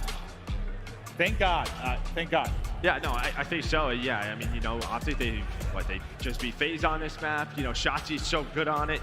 You just won in the search and destroy. Hopefully this is, you know, the start of something. And I think really what the Optic fans want to see is maybe that LSCLO control come into play, but not this series. Well, a big thing here too has just been like for the crowd, like they have been able to stay in this for the most part. Like there hasn't been like those massive swings. For the most part, you're in lead all of game one. You're leading the way in the search and destroy. They have been rowdy. They've been having fun. They want more to see Optic close it out in the map 3 or Mutineers come alive and make a run.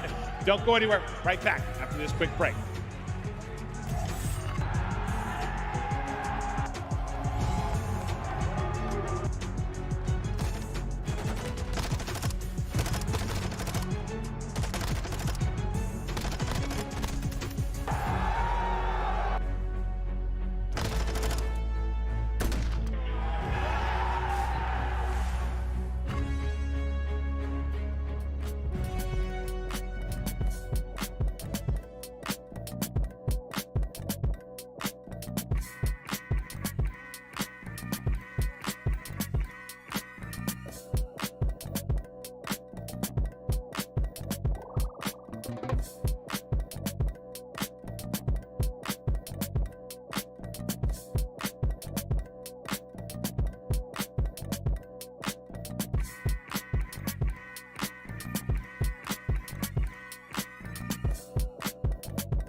Hey, Z Nation, you know what's crazy? I actually can't get out of gold. It's crazy. It blows my mind. I'm frying and I'm frying. I just don't have the team. I'm lost.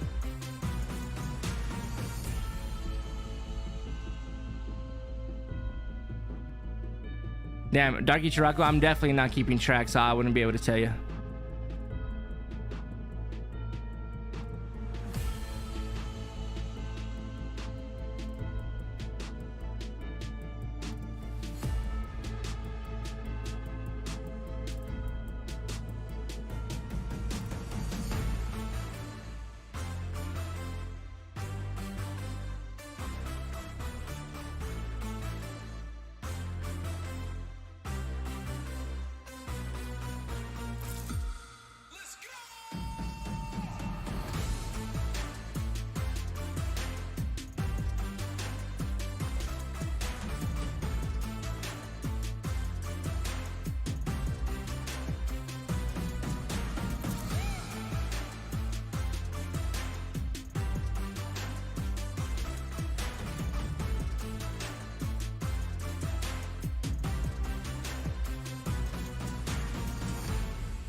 This guy can do it all. We got Seth on the breakdown, watch parties, one of the greatest players all time, rocking a mustache, but still looking just hot.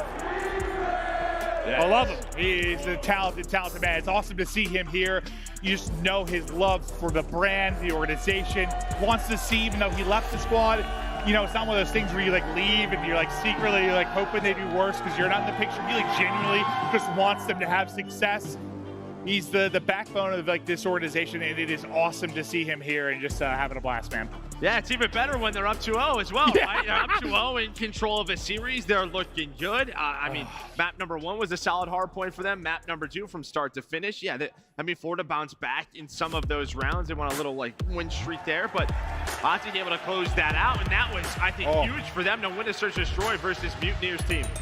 I went from thinking I was going to faint to dancing. Now I got a fan. Map number 1, you were on a different plan. Oh, dude, I was real just nervous. I was just sweating, buddy, but I'm ready to go now. All right, map 3.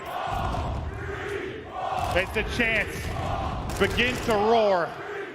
Can they close it out here as Optic go for the jugular within this control? As they'll be on to A, just getting what progress done that they can. Havoc finds one on the offside. You got 3 players here from Optic. Fourth going to spawn close as well. 2 players starting to rotate in. Hook able to stop the first. Shotzzy able to stop the second. That is going to be the 8-point done here in a moment. Yeah, Shotzzy very solid on this map. Both of these teams, they have a lot of reps on this map. I think for Optic, it's like 5 and 6. For Florida, 4 and 6. So, you know, not the best, but I think one thing that really stands out is Florida's offense really struggling compared to the league average, around like a 40% win ratio on the offenses. So we'll look at that, maybe a chance for Optic to potentially go up 2-0 early in the map as they're able to work over towards this B zone with a lot of lives and a lot of time to work with. Thought the timing may be awkward for a second, but Shotzzy up for it. He's up for another, putting him down at 5 and 1 to kick it off. Mutineers, they need something here if they're going to bring this back. Where's the life going to come from? Round and around we go. Capsule already got a kill, but I thought the nade maybe going to finish it. Now it's really just going to be Shotzzy. Everyone has dropped around him. He's got to play his life. I mean, that's such an unfortunate scenario, right? Your last 3 players on the B zone, you're trying to bait Brack out. You know that's the player bedroom. You need him to chow. But, well, he just waits for Cap. Capsule finds a timing on the pinch from Shotzzy. And, well, Shotzzy lets him through. Capsule finds that first kill. Someone else probably turns. Then that's when Brack is able to come out and defend that B zone. So a little bit unlucky, but right back to it they go. 3 go down, make that all 4. Havoc, the first player up. Already 1 tick done at B. Optic, they're just going to get on it. It's stack or starve. They're on the zone. The second tick is in. Florida has to go. Round 1 done. Yeah, they don't even send anybody to push out a cut or hold across from mid. Like, they just stack it, and it goes so quick. If you've got that many bodies on the point, then I think Shotzzy gets 1, Hoop gets 1 as they go soaring in. But now, a round closer to closing this out in 3-0 fashion and continuing on with this loser's bracket run. I mean, you don't even have a lot of engagements on either side. Dashy with 5. Fellow has 2, 0-2. Like, they hardly fought them. It's not sort of the mix that we normally see. Well, that was pretty much a couple of 4-down scenarios for Florida. And the round was over. That cannot happen. The trades need to be better from the Mutineer side. All of their kills basically come in that first shutdown at B. That's like it.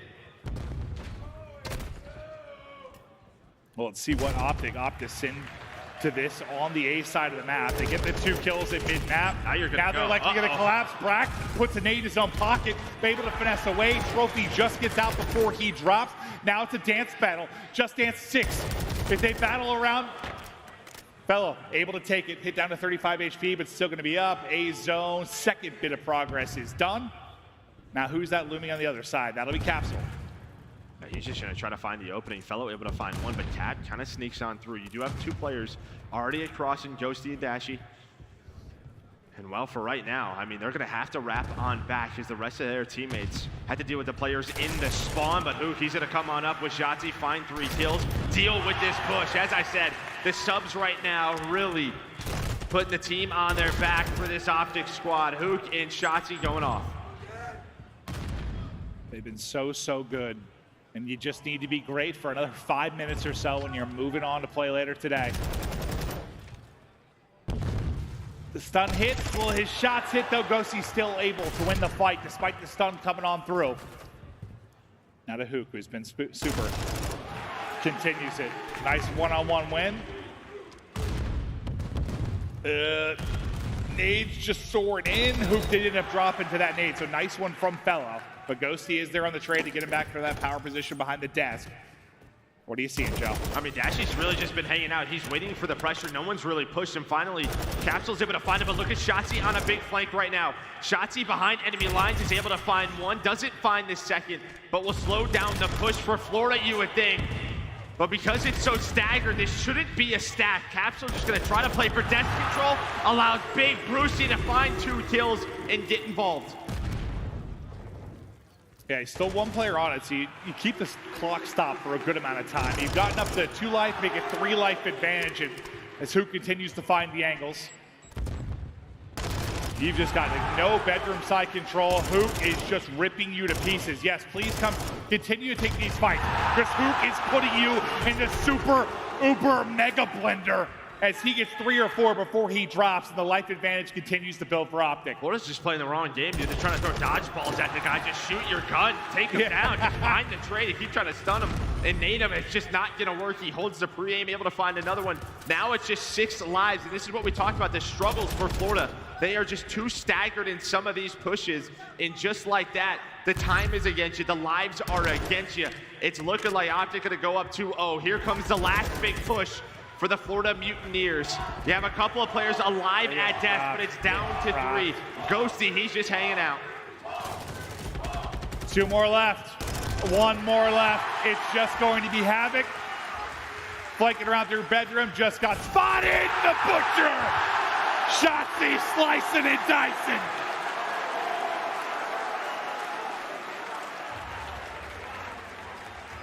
I was really hoping for assassination, I won't lie. But, you know, he finds it, and then he hits a little 360 off of this. Get this guy.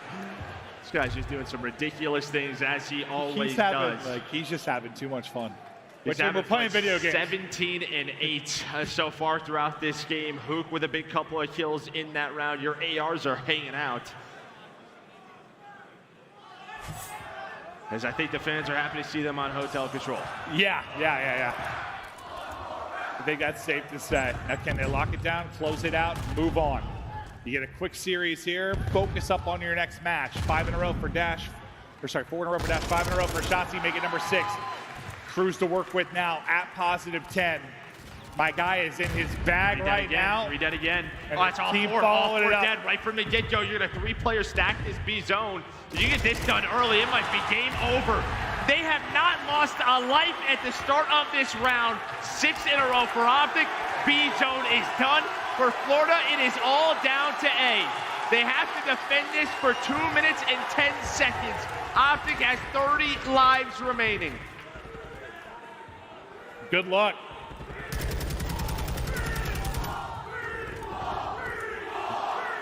In the venue, they can feel it. The chant's just getting louder and louder. Can Mutineers do the unthinkable and bring this back with 3 straight rounds? It's gonna start with this. They just need some kills, and it has been so hard to find. That's really it. They gotta start with this first set, right? Just find anything to try and make this a little bit of a better round for them. But now that you have the Crews to deal with, and I think that's what Shotzi's thinking. Do I want to invest this now? And why not? We've seen players get better and better at deal with it inside A. There are a couple of trophies on that A point. You have 1 player off his spawn. That's going to be Havoc, but there is the Crews. I think the problem is going to be Havoc's probably going to find him here. So yeah, Havoc's going to take that kill, but what else can the missile find? He does find 1, so it's a 2-on-2 on the map, but Capsule, he's going to find the 3rd to give Florida the advantage. Yeah, he goes and kills Shotzi. He's like, all right, fine. Just directs the missile right at him. But you're still up 4 lives just due to the excellent break off. Yeah, 1 minute down. So far, so good. Yeah, I mean, it's gotten better, really, if anything, over time, just with that 1 clearance. Now it might have be able to gotten get some space. But yeah, will those 2 kills be enough? They're instantly answered by Mutineers. That was Hoop. Yo, Julian was good. The fights. Inside kitchen, he's trying to get hunted by Havoc. Havoc just lurking and able to take down that kill. 30 seconds to go now, Joe. Still 4 life advantage, but not going to matter. It's just going to be this clock. Yeah, it's just been so well done by Capsule and Havoc, really the sub stepping up. But here may be a chance for Optic. 20 seconds left, 2 versus 2. Brat just trying to lock down the angle. The nades are coming in. You can see the 2 players from Florida are all the way across the map. Brat, the last player here. The red dots aren't on the mini-map, and that means he's able to find a couple of kills. There's going to be the 3rd here, maybe the last chance. They have the time, they have the spawns to do it, but you do have Havoc on the pitch to shut this down. Havoc, what is he going to find? Get picked up. He gets picked up. Bro, it's Ghosty. It's able to lock it this down. Optic is the progress frying, is there on A. bro. The clock is docked at 9.1. Oh 12 my lives for goodness, Optic. these dudes are 7 frying. for Mutineers. 2nd bit of progress now done. 1 bar left Why to can't we fill. get this The Optic 3-0 every is time? there. Why can't The we get this break is Optic every bursting time? Let's through. go. Will it be enough? They can test this in. They've cleared everybody off the point but Dashy. And It's that all good, should it's all get good. it done. They're all still spawning gonna out. win. Mutineers just enough to continue on. Wow, impressive stuff out of Florida. You have to give them their props, and I mean, honestly, dude, you said the no red dots incorrectly. Because AZ Nation, add my ringer. I take it as like yeah, there's no way. cleaned up on COD. Shot out. Yeah, that doesn't happen. Sick. That round's over. Oh, it's like you don't notice like a ton of plays that are No, I well noticed played with it. Yeah, I noticed that one. Yeah. Sometimes it's like, oh lordy, a little ping, and that probably goes differently. But you get the 1 round up if you're Mutineers. Can you do it here on offense? I think if you look at that round, really, the big difference, in that round is Capsule and Havoc really got going. But Florida trying to stay alive in this series. Let's go to a listen with the Mutineers. Cool, get myself right home, please. Got it. He's in Gucci, going satellite side. All right, Shotzi. One you, Kyler. He's He pushed in our side right off. Okay, I'm free, okay. I don't see him. R1 Huke, he's R2. Going around side, Snake right? R2. Right now. Alright, Shotzi. I spawn for B here. One single. He's on point on me. It's R7 right now. I spawn B side. Yeah, go on, wait for me. Where's he? Waiting. Yes. I'm on point here. Another one, R1. Shotzi. Watch out, Shotzi. He won We go right. I have an AR. We need to pick him. I'll try to pick him middle spot. No, mid. Couch cut me. Dan. Couch cut right now. What's Top cat. One's I don't have it. one's I have couches. I killed the guy cat. One's beacon, one's Andrew got it. Behind us, metal steps. Ghosty. He went bottom bed. 2, Dashy's and then Dashy's mid. Bottom bed dead. Nice. D2. Alright, we need to wrap it. D2's on me. No, we can fight this. One's They're our out of the couch cut. play. One's our couch cut. One's One's our couch couch cut. One cut. is low secret. Middle step weak. Nice. One was mid. Wasn't mid. Couch cut. Wasn't mid down. I'm looking over He's your front bed, I D2. think. Okay. I don't see anything on here. Couch cut. Good job. I'm gonna watch bed. He's gonna be behind us bed. He hit me. Couch cut got me. Stay up. D1. Every D1, stay down, please. One's D2. I have all of mid. One's D1. We're missing I have all of mid. Go see first guy. I have all of mid. He's spawned done. They have to go right. He's D2. I got hard stun. I'm coming. Stay down. I got D2. Stay down. D1. Stay down, Cap. We got B. It's right down mid. He went well steps. I spawned back kitchen. Ants bed. Yeah, one's bed on us. First part done, able to get B, 2 more segments to get A, and the comms are a little crazy at the beginning. It was just kind of calling out where they died from because they were kind of in the blender a bit, but it started to mellow out a bit the further they got to that point. Yeah, very calm, kind of who's up first, what do we want to do? Do we want to fight this? Havoc was like, no, we can fight this. They get B. They're trying to find Hoot, though. He's inside a freezer. The first line of defense. That is a nice catch from Capsule. He's going to get taken down. 12 versus 9. Well, Dashy and Hoot going to find 3 kills as they're both on 4 in a row combined. So now Florida has to slow it down. They don't have the lives, but we know with this A zone, you get 1 set of kills, and it's usually round over, but can Optic hang on? 10-7 in lives. Fellow looking for the opening, able to snap out and win 1, just trying to get set up, trophy out to the mid part of the zone. Slowly building towards that second tick. Fights going around on outskirts. Both teams just racing to get back in. The help is there from Capsule. He's able to snap. 3 lives remaining for Mutineers. 5 on the other side for Optic. With the pressure at Optic to have to flood in, they continue to get dropped. It's Havoc that's able to get another kill. Things slow down for a second, and that's enough time for Mutineers to get the point. Down in lives, they clutch up. Into a final round we go. How the hell does Fellow just run out of freezer? Yeah, that's what I was gonna say. How does he get all the way there and get the trophy down? Like, He's just running to a point. Yeah. I don't know if Optic just saw multiple players on the flank were setting up Well, for he that killed or one. what. He killed one at first. On like right after his right as he got in. But the other two players I thought would like peek him for the trade or slow him down. Like he just gets out. He just gets and he out, plays the bait like perfectly as everyone looks over him. Yeah, and you know when you have kitchen control in that scenario, you're going to have those close spawns. The reinforcement's going to be much quicker for Florida. Able to clutch on up now. That's 2 rounds in a row where you have a great advantage if you are Optic, but not able to close it out. Can they do it in this round number 5? It's going to come down to a defense.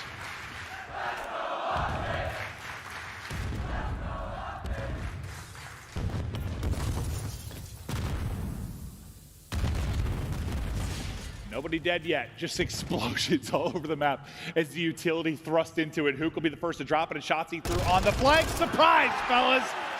Able to take down 2 and work to clear the point. Looks like he's just going to keep on rolling behind the Deddy. Yeah, but on the other side of the map, 2 of his teammates go down. So, you know, Florida's just thinking, let's go right over towards B. They have 2 players on the desk, right, on that Godheady. But Shotzzy with the attack. He's got the Bazev. He's got 33 kills, 33 and 19 from this man. So he continues to go off in the series. They deal with the B hit. Now right back over towards A. Is Dashy just playing his life? Oh, just watching his POV. It's just smooth. It's like water flowing in a river, Joseph. Yeah, it reminds me a lot of your movement. Yeah.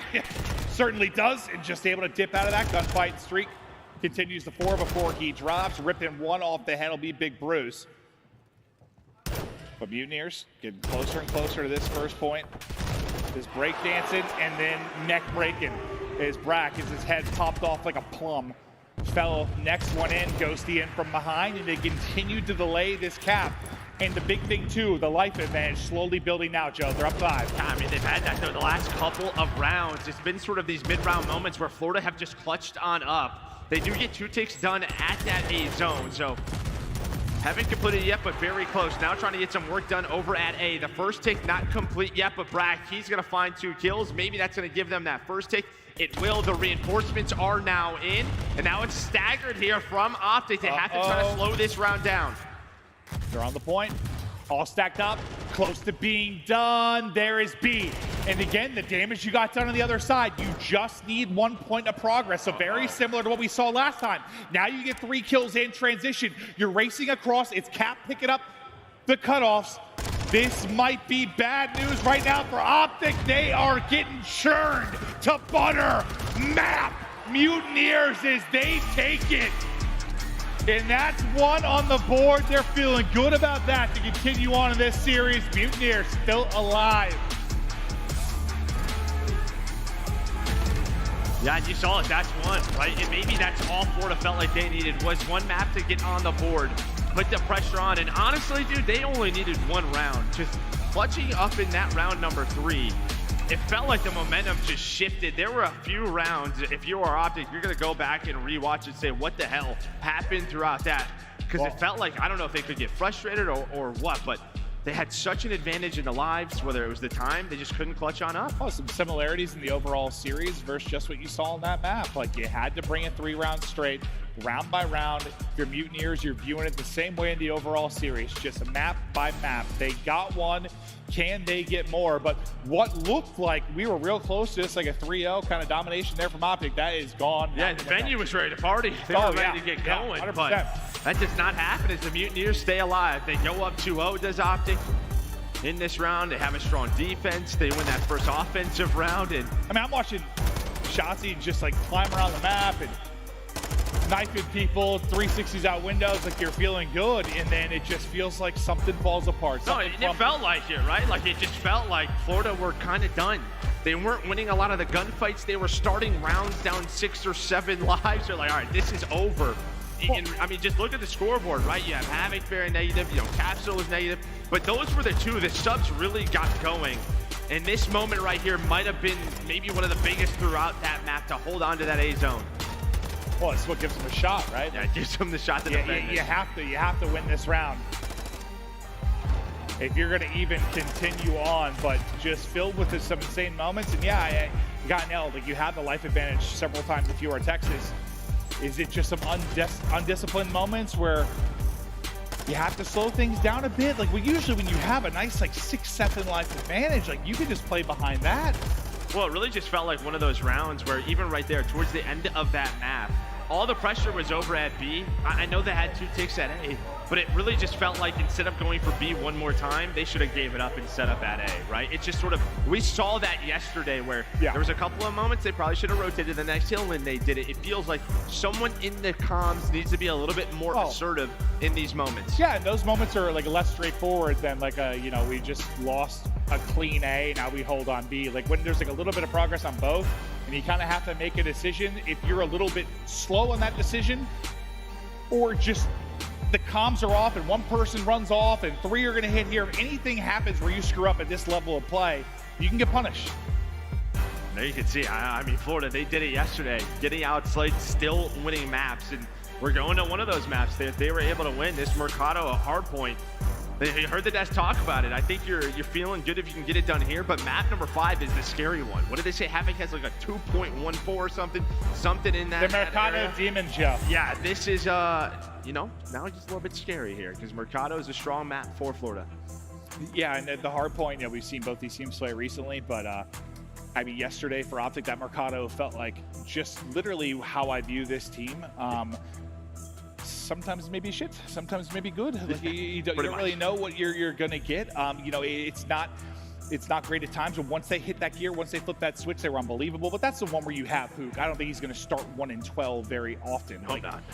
Yes, you would think not. And throughout the course of the series, he has been pretty solid. So can he get out to a better start here? Do you not have to give the fans a heart attack with the kind of start you had yesterday? Can they close it out, or will Florida get us to that Game 5 search and destroy? There you can see there is an obvious advantage in this map. A much better map for this Optic Texas team, but Mutineers able to pick up their first one yesterday. And now Mercado is about these rotations, these money hills. You chain 2 or 3 of these in a row, you're up 100, 120 points. Yep. We get loaded in quickly and off to the races we go. Mutineers desperately trying to get this to a 5th and final map. Optic Texas looking to close the door on this series and to move on and continue to fight all day. Brack just lurking in wait. Fellows the one's actually able to get the kill, but Brack will get his goodies then shortly after. Just no one really able to retain control of mid-map yet. We'll see if now Mutineers can get some time. And one thing that Optic's very good at this map is sort of finding a lot of time early on these P1s, right? And you see a lot of teams maybe give it up or have nobody in it. They're so focused on P2. Optic's like, we'll get this time and then try to flip those spawns or at least control P2. We trust our ARs to lock it down. That's just a gunfight. Looks so absurd. They're up close, but it's win after win currently from Optic. You see the lock on the bottom of the minimap. Next hard point about to be popping as everyone gets ready here for P2.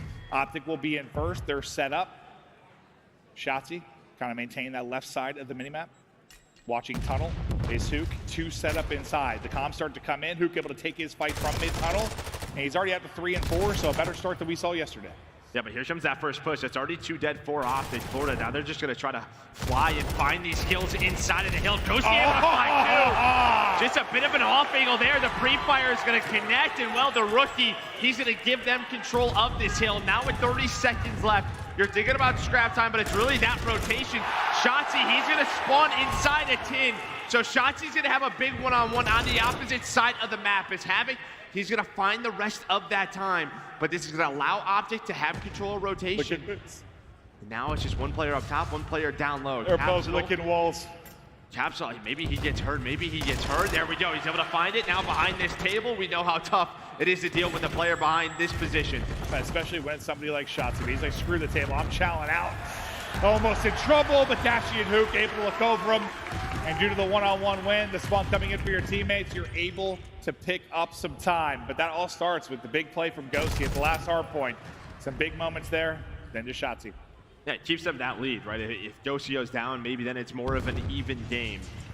But because of that, Florida then invests another push over at P2. Hoop just lying in wait, able to find 2 to deal with this first push. And maybe you go at this one more time if you're Florida, but they're just going to give this up. You now have, what, 10 in a row for the side of Optic, everyone popping off. But now can they get a break? I know it's not as simple as it, but like it just feels like they're winning gunfights in some of these. Like they just flat out outclassing them from a talent perspective, like that, like that. Well, they're doing that in map number 3, but then Florida came alive. Then Florida came alive. This could be their chance, right?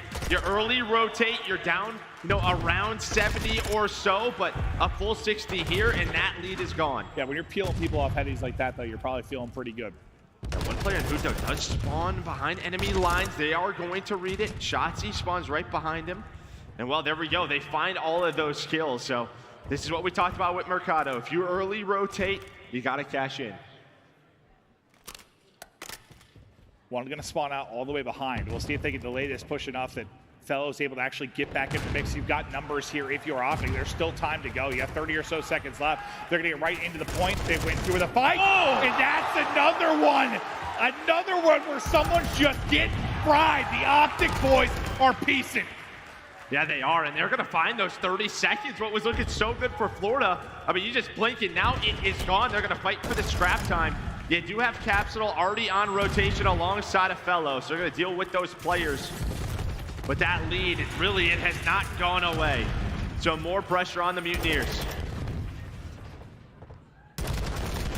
Ooh. Fellow just able to take it, but right there through for the trade quickly is Optic. Lead growing yet again. Up to a 70-point advantage. Ghosty with the teardrop. Havoc's legs just blown to smithereens, but it's Brack that's finding the kills outside. Looking for number 3, beautifully done there from Brack. 4th on the Chow, trying to look left, trying to look right. Too many players for him to deal with, but does Brack do enough to find an opening for the squad? Not sure he has. The kills seem to be going the way of Optic Texas still. Yeah, I mean, while that goes on, his teammates spun out the middle of the map, and then Dashy and Ghosty are just locking them out through tunnels, so they cannot help out Brack. There's 20 seconds left on the hill. And it looks like they're going to fight for it, but Optic's going to win it. So they're going to have a 100-point lead as we head on over towards P5. Back over to the Cantina. We'll see if they can win this. Sorry, P6, sorry. Yeah, there we go, P6. Up 100. Crowd roaring. But Mutineers holding. Shotzzy able to get 1 kill. On the opposite side of it will be Ghosty looking for his one-on-one. Ghosty able to win that. As he wins that fight, now the pinch is going to open up. One head has to turn to deal with it. You're able to collapse in from the other side. The stun is going to hit, and that's a thing of beauty there from Texas. So well done. They find that first kill. Ghosty knows that player is going to spawn out. Hook now beaming. Ghosty was able to win that fight, and then they collapse. They collapse on the hill. It's a huge break, and this is what I mean. Look at that scoreboard. Now going to be a what? If they find the rest of this time, 190 to 60. Optic very close to closing this series out. Moment by moment, you can feel it. So far, so good. I mean, it was a tale of 2 halves the last time they played this Mercado, but can they keep the discipline there? The pinches have been beautiful. But if some of the gunfights stop going their way, like all these headshots you see go the way of Dashy, the things maybe begin to crumble, or is the lead just got too significant now that you're going to run away with it? 130-point advantage as the new hard point pops. It'll be Mutineers into it. All 4 players grouped up and ready to rip and roar and out from Optic Texas. First one drop, and on forward we go. That Ghosty, he just shoots him through the wall. There's those first 2 picks, and now they're going to fly. This all comes down to Capsule and Fellow. Fellow all the way back quad, trying to stay alive, but Ghosty, his son takes care of business. They're able to find another break. This is what you want to see if you're an Optic fan. The breaks have been so much better today, finding the opening kills and, well, turning it into a lot of time on their side. I swear sometimes Shotzzy thinks he can wall run, bro. Like, he's like trying to. It's so fun to watch. Up to 207 now is Optic. Shotzzy once again. Hello, sir. Tries to send it over, but Brack this time ready to do it. Dashy pinching from the other end. Ghosty and Hoop lock it down. 17-11 from Hoop. So much better than the struggles we saw yesterday. Tack on number 18. Next hard point up. Hook is doing it all. Daddy Pop finally drops, but the damage done and allowed for a moment of setup here for Optic. Yeah, I mean, now you just kind of milk this, right? You put the pressure on Florida to overstep. Because Florida are thinking, all right, we have to control P2 to get right back into the game. But if you're Optic, maybe you're just thinking, find as much time as you can. You know you don't really have spawns. We're so close to putting this one away. But Florida do find, 5 kills in a row to give them map control as Optic start to push on through. It's been these moments where they have control throughout this map. The fights start to go down as they battle for green control. Hook's right back on a 4. Like he died on a 4 or 5. Back to it so quickly at +10. And with Deddy out, wants to just hit this back cut, gets the eyes on one. Nate around the corner, has to play it patient. He's like, all right, Brack, you want to continue to back up? I'll continue to find position, but Capsule will shut it down for a moment, but it's Optic in the point. With 50 seconds left to go, they just need 15 of these points, and Joe, they are here to close it out. Yeah, having Capsule able to get inside, but you still have a couple of players remaining on the side of Optic. It's a nice read from Brack. Capsule able to find it. Will that be enough? It's the stuns, the nades, everything coming in for the Mutineer side. Yeah, Havoc certainly getting his use out of the utility there. Everything hitting. Problem is nobody's on the hill if you're Florida, right? 2 players are up top. You've had no one on it. There we Finally, go. Brack will be there, but there's 20 seconds left. Look at the mini map. What, you have Dashy inside of the hill. Shotzzy, he's broadside locking that down. As the rest of Optic, they're going to go for it. I don't know. He doesn't not have the tick yet. But Optic, they won the rotation while that was going on. I mean, you got one yesterday that I thought was wild. This time, I don't think you're going to get it. But yeah, right to 249. And they're in the final point. Optic shutting down comfortably. And will continue to battle here on Saturday. It's about damn time. It's about damn Green time. Wall not done yet. Let's go.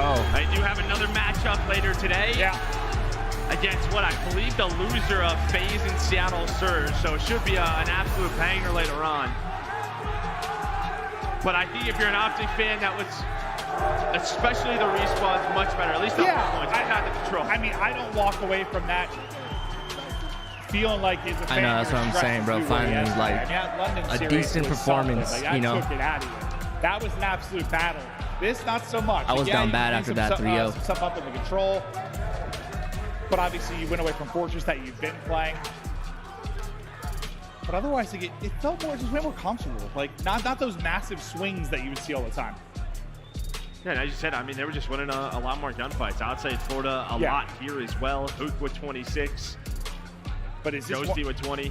Is this one of those situations No doubt, where you no got doubt. away with the Eagle Shells? Because, you know, the talent's there a little bit I don't more. think so. Definitely It just need to felt keep the like momentum, they you were know. winning a lot more on rotation. Yeah, were they winning had that, bro. They rotations. had that. They were making the definitely right just, team like, decisions, I don't know, it almost seemed like they were map. just playing team deathmatch. They continue to win a pair of hard points. Instead of They'll be in playing a good objective, you position know? to maybe make a run. The question is, can they make it to Sunday? But I think, you know, you were pretty frustrated, I think, yesterday after casting that series, just because you accept players of this caliber on the Optic side. Not to make some of the blunders that they were yesterday. You were like visibly frustrated at times just with some of the gameplay you saw. But today, you got to feel a bit better. Yeah, no, I like watching good Call of Duty. You know, that's just what it is. And yeah, both teams making a lot of mistakes, but yeah, Optic a lot better here today. Yeah, well, Hoop, who turned it around massively. He was fantastic. For sure, in bro. this Go get some series, groceries. especially there in Go the give me some hot Mercado. Cheetos. He's smiling on the main stage. Let's toss it to Bryson Hoop. All right, thank you very much, Maven. Yes, joining me here on the main stage is going to be You just don't know what you're gonna get with 70 Optic, man. questions going to break down from that You one. just but first don't of all, know. Congratulations. Let's dive right into it. Let's start with a negative. What happened in the control? You guys were looking really, really confident. The adjustment wasn't there in the end, though. I still felt like, despite that we came back, we played pretty well. Just didn't close out. That's how it be sometimes. But next time, you know, all we could do is try to close it out. No, that's fair. That's entirely fair going forward. Another point that kind of stuck out for me, I got to talk about the S&D. There was a 1v2 occurring, went down to a 1v1. You didn't even hesitate to just scream back out. Yeah, I mean, that was just all like reaction. My teammate gave me a good comm where he was, so just quickly reacted. That's all I could do. Yeah. That's what it looked like. It looked like a quick reaction. Let's talk about the team then in general, because realistically, today seemed more confident, more smooth. You looked like a team that realistically could go much further in this tournament than you did yesterday. What happened overnight? I don't know. I feel like we're here to play the game. I mean, you guys have brought like crazy energy, you know. So you know, we could just focus on ourselves, you know. I'm going to ask probably the last question then about this crowd, about the home support that has been pouring out for you here. How is it to play in front of something like this? Oh, it's great. I mean, all we have to do is shoot our guns, and you guys bring the energy. So, yeah. All right, thank you very much. I'll let you get back to backstage and relax with your team. We're going to throw this one over to the desk to break it all down. Hey, thank you, Bryce. Optic Texas, they get the job done. They move forward. They're now top 6. What a performance that was. I know we got a lot to say about Florida Mutineers, but first and foremost, Nameless, best performance from Optic Texas we had seen. Obviously, only one series to take from London Royal Ravens, now this one, but they looked on fire. They absolutely looked on fire, right? I did not expect Optic to come out and look like that. It just feels like sometimes when the SMGs are shooting diff, they're going to run over teams. You know, I got caught up in the storyline of Florida versus Optic. That's and then right. When that map one started, you see Shotzi in the water. He's popping off, popping 3 pieces. He's chowing across the map with a Vaznev. It's like, okay, Optic's feeling good today. It might be scary for the competition. And can I just say, I was so impressed with Optic Texas and their response today. Obviously, that map number 3, I mean, they did choke a little bit of that 2-0 lead, but like those maps 1s and 4s, it looked like a much calmer, a much more fundamentally sound Optic Texas, and that is what we have been missing from them throughout Stage 3. It's what we were missing yesterday. I feel like they won a lot based on the talent, on the pressure, but today I saw them making that early rotation. On that Hydro, they broke back-to-back-to-back P2s. You know what? The priority wasn't there to rotate, but they were able to push in through the front multiple times, and I was very impressed with their gameplay. So this is an Optic Texas that looks like to me that could really make a run. Well, Optic Texas, they get the job done, and they earn our scuff play of the game. They beat their boogeyman. They beat and overcame their kryptonite. What a performance from them from start to finish. They were absolutely lights out. Shotzi was so consistent throughout the entire series. Pook was literally challenging everything. That man is scary. I mean, these guys are dancing around the map. A little comfortable as well, like not even really breaking a sweat towards the end. The Mercado was effectively a cakewalk. The chows were on point. It just seemed like they didn't get pressured all too much, like maybe a round or two of S&D where they dropped the ball a little bit, but I think for me that series is more Mutineers making a bunch of mistakes, especially so in the respawns, and I think, again, if they're allowed to play comfortable, they are going to look dominant. Absolutely, and that green wall, it makes a bit of an impact. You would know actually from your history playing as a competitor, Nameless, right? Okay. That green wall brings that energy. Clearly, it has something to do with this series, and Florida Mutineers may have not brought their A game. Well, hey, Optic Texas did. You went with Florida Mutineers as your prediction. That's okay. That's a good bet. But when it comes to Optic Texas, are you feeling a bit more comfortable with them moving forward now in the tournament? I mean, I hate to be that guy. I just don't think they were challenged much throughout this series. I mean, I look at that last hard point. There's just so many mistakes were made on the side of the Florida Mutineers. You know, you talk about the crowd, and yes, I have played against the Green Wall crowd before. Sometimes some players, they'd crumble in those moments, and I feel like Florida did, man. Even when we went to the listening in that control, like they did make that comeback, but the listening just sounded like they were a little bit hectic in the beginning, and they were able to cool it down. But anytime things are going wrong for Florida, it just compounded. They started to make so many mistakes.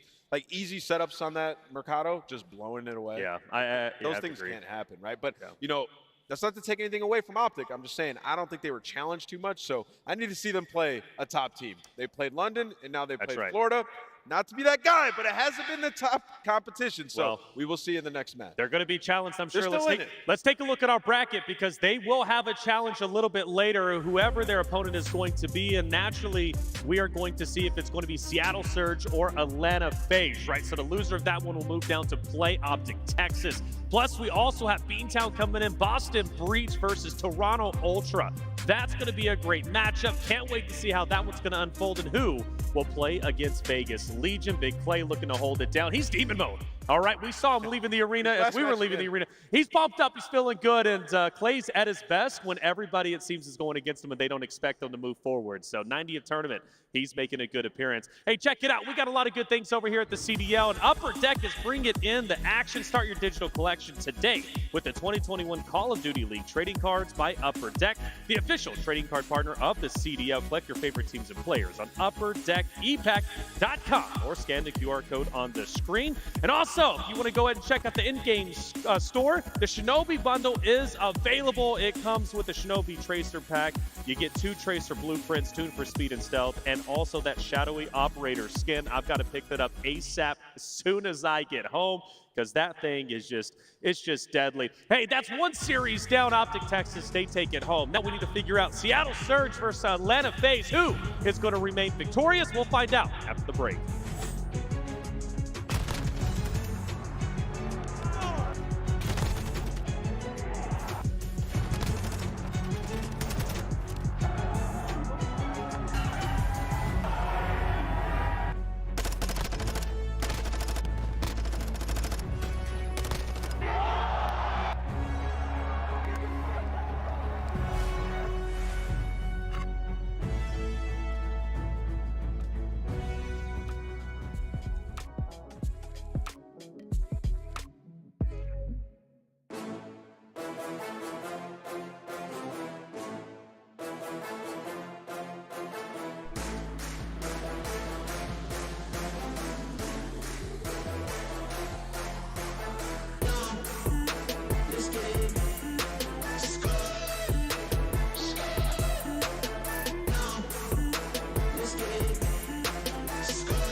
res up in my safe.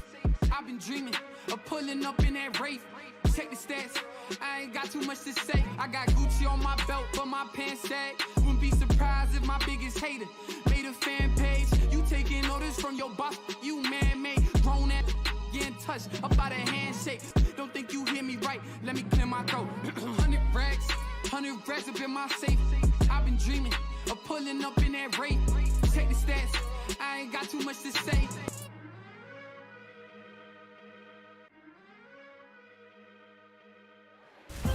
And welcome back, everybody, to the Call of Duty League Major number 3, Day 3. The Optic Texas Major has not disappointed. The Esports Stadium Arlington has been phenomenal. There's Scump there signing some autographs, whether he's on stage being a professional drummer. We can call him that, doing watch parties, pro player. He does it all. But one thing is for certain, he loves his fans, represents Optic well. And I think everybody's having just a great experience, right? Learning about Optic, but also just experiencing the CDL, which has not disappointed. This entire major has been out of this world. And hey, check this out. Speaking of out of this world, for the first time in a long time, I'm going to be joined by Revan on the same desk as GM of the Seattle Surge. Revan, what's going on, man? Hey, man, it's good to be here. You know, I used to do this stuff, a couple of years ago. In fact, maybe about 11, 12 years ago, we actually used to cast together. That's right. So it's always a blast being on the desk. And, obviously my team is played up next, and it's going to be a great matchup. Got the perfect guy to come on, and he's going to break it down Seattle Surge, of course. And Ali Nameless on the desk, too, as usual. And let's start it off. We got Seattle Surge about to face off against a tough opponent of Atlanta FaZe, who were absolutely lights out, at least day one, 3-0ing LA Thieves. It was a violent matchup, it seemed. They were looking out of this world. And hey, look, I got to set the stage right. I want to hop into it. Let's talk about Seattle Surge. And Revan, I'm going to have you start us off. Okay, yeah, so this is a squad. Obviously, you know the players we have on our team. We have talent from top to bottom, and really we rejuvenated the squad. We put a big focus on our search and destroy, and it's turned this team around. Before, the only other team we 3-0'd was LAG Academy when we played them at the program. Now, we could 3-0 any team out there. So talking about that search and destroy, obviously, there was a struggle there for a hot minute, and I wanted to ask kind of about Sib's role, because he's one of the best snipers in the league right now, but he's also one of the best ARs in the league as well when it comes to search and destroy. So what was that conversation like moving forward about his role and when to pull it out? So it really depends on how the game is progressing, and we have strats around him pulling out the sniper, we have strats around him pulling out the AR, but it's up to him and how the flow of the game is going. If he feels that he can keep the sniper out throughout most of the game, he's going to keep it out. We've seen him hit some insane shots and turn the tide of the match. So it's up to him how the game is flowing. One thing I always tell the players is I'm always going to trust your intuition. Whatever you're feeling in the game, stick to it. Always trust your gut. Yeah, and our player to watch that was just on the screen, Mac. I mean, personally, I think one of the most underrated players in the league right now. I always try to give him his flowers when I can. I mean, some of the most clutches on Seattle Surge are off the back of him. What was it like scouting him for your team? So yeah, when I was on New York, we actually picked him up for his rookie season. Obviously our team was going through some struggles, and he was one of the amateur players out there in the challenger scene just making a name for himself. We actually scouted him through Pro 8s. He was spawning into some Pro 8s lobbies, and he was absolutely frying. So he's kind of taken a bit of a backseat on this team to kind of enable Pred, AG to kind of do his thing on the map, but Mac has that talent behind him. He could be that guy, and he shows up when it's game time. Revan, I want to ask you a question about the veto process. Sure. You used to be on one side of it when you were a player. Now you're in the coaching staff, and it can get a bit interesting. We actually have the maps and modes, and I want to go through them with you. Sure. So in this series, I think a lot of people, looking at Surge versus Atlanta FaZe. Atlanta's been on a crazy search and destroy streak, so it's almost pick your poison. Talk to me about the approach here, because we see Fortress, Hardpoint, we see Embassy SD at the end. Yeah, I think the hardpoints are pretty straightforward in the series, and just looking at how the maps play throughout, I think both teams after that kind of went back to their teams and were like, wow, we got all our best maps in this series. So I think both teams were kind of happy with how this played out. But of course, we're going to get some flack for letting Embassy search and destroy go through. They're looking like the most dominant team on that map. And I think it's a big reason why we picked Team B in the series. We knew that Embassy search was going to be played, so we'd rather have it played in a Game 5 when all the pressure's on the line. Our guys usually rise to the occasion. They love to play off the energy of the crowd, and when everything's on the line in that Game 5, that's where we want to match up against FaZe on Embassy search. Yeah. Okay. So ideally, you don't even go to the Game 5, right? Yeah, that's right. All the way at the end. So I thought you did pretty well. This is a square-up series. Yeah, that's right. There's no funny business going on in this series. And, we did play against them in the Major 2 qualifiers. Obviously, we didn't do too well, but I think they must have set a world record speed run on us on Mercado Search and Destroy, and we don't want to go through that again. Sure. Yeah. All right, so you're going against a tough Atlanta FaZe. Some are saying this could be the team to take the entire major number 3. They were lights out, like we said, in that 3-0 series. Slasher's feeling confident as ever. Nameless, these boys are looking on fire. Yeah, I mean, Atlanta FaZe are looking absolutely great. I mean, this is a team that 15-1 in land search and destroy, right? Wait, who's that one lost to? That is to you guys. it was on El Asilo, right? You gave them the opportunity to get their lick back, and they don't decide to do it. But, you know, when you think about Atlanta FaZe, on land, they seem to get better at respawn. And I want to ask you, Revan, why is that?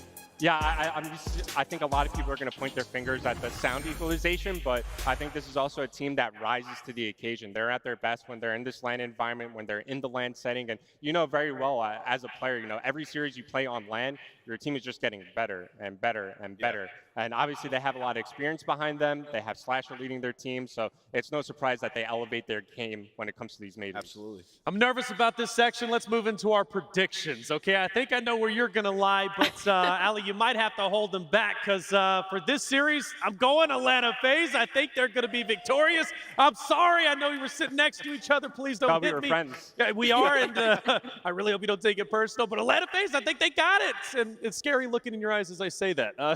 Who are you going for?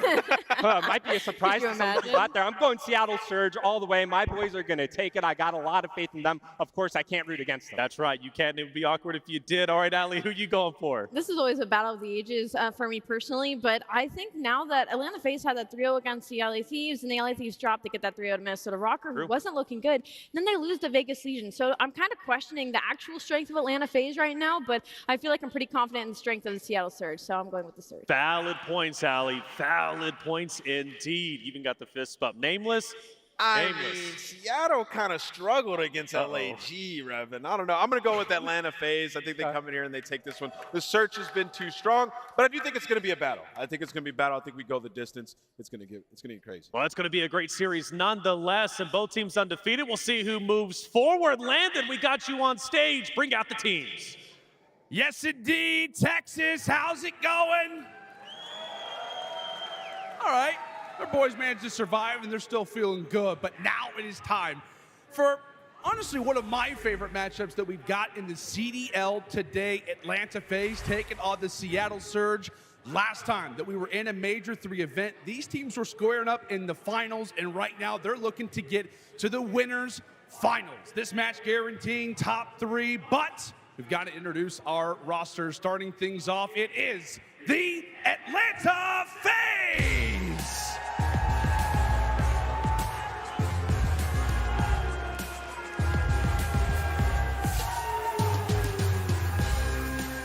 Celium, Sif, Abizi, and Slasher, Atlanta FaZe. I mean, just dripping with confidence. Slasher has some words for the opposition when he gets these wins. This is a team that won Major 2, and they're breaking records for Search and Destroy. They got to go up against Seattle. Let's bring them out. Yes, indeed, Nameless. Like we said, this has been a legendary rivalry since its inception that occurred last season. Trying to drown out the Atlanta FaZe. Ladies and gentlemen, make some noise for Seattle Surge!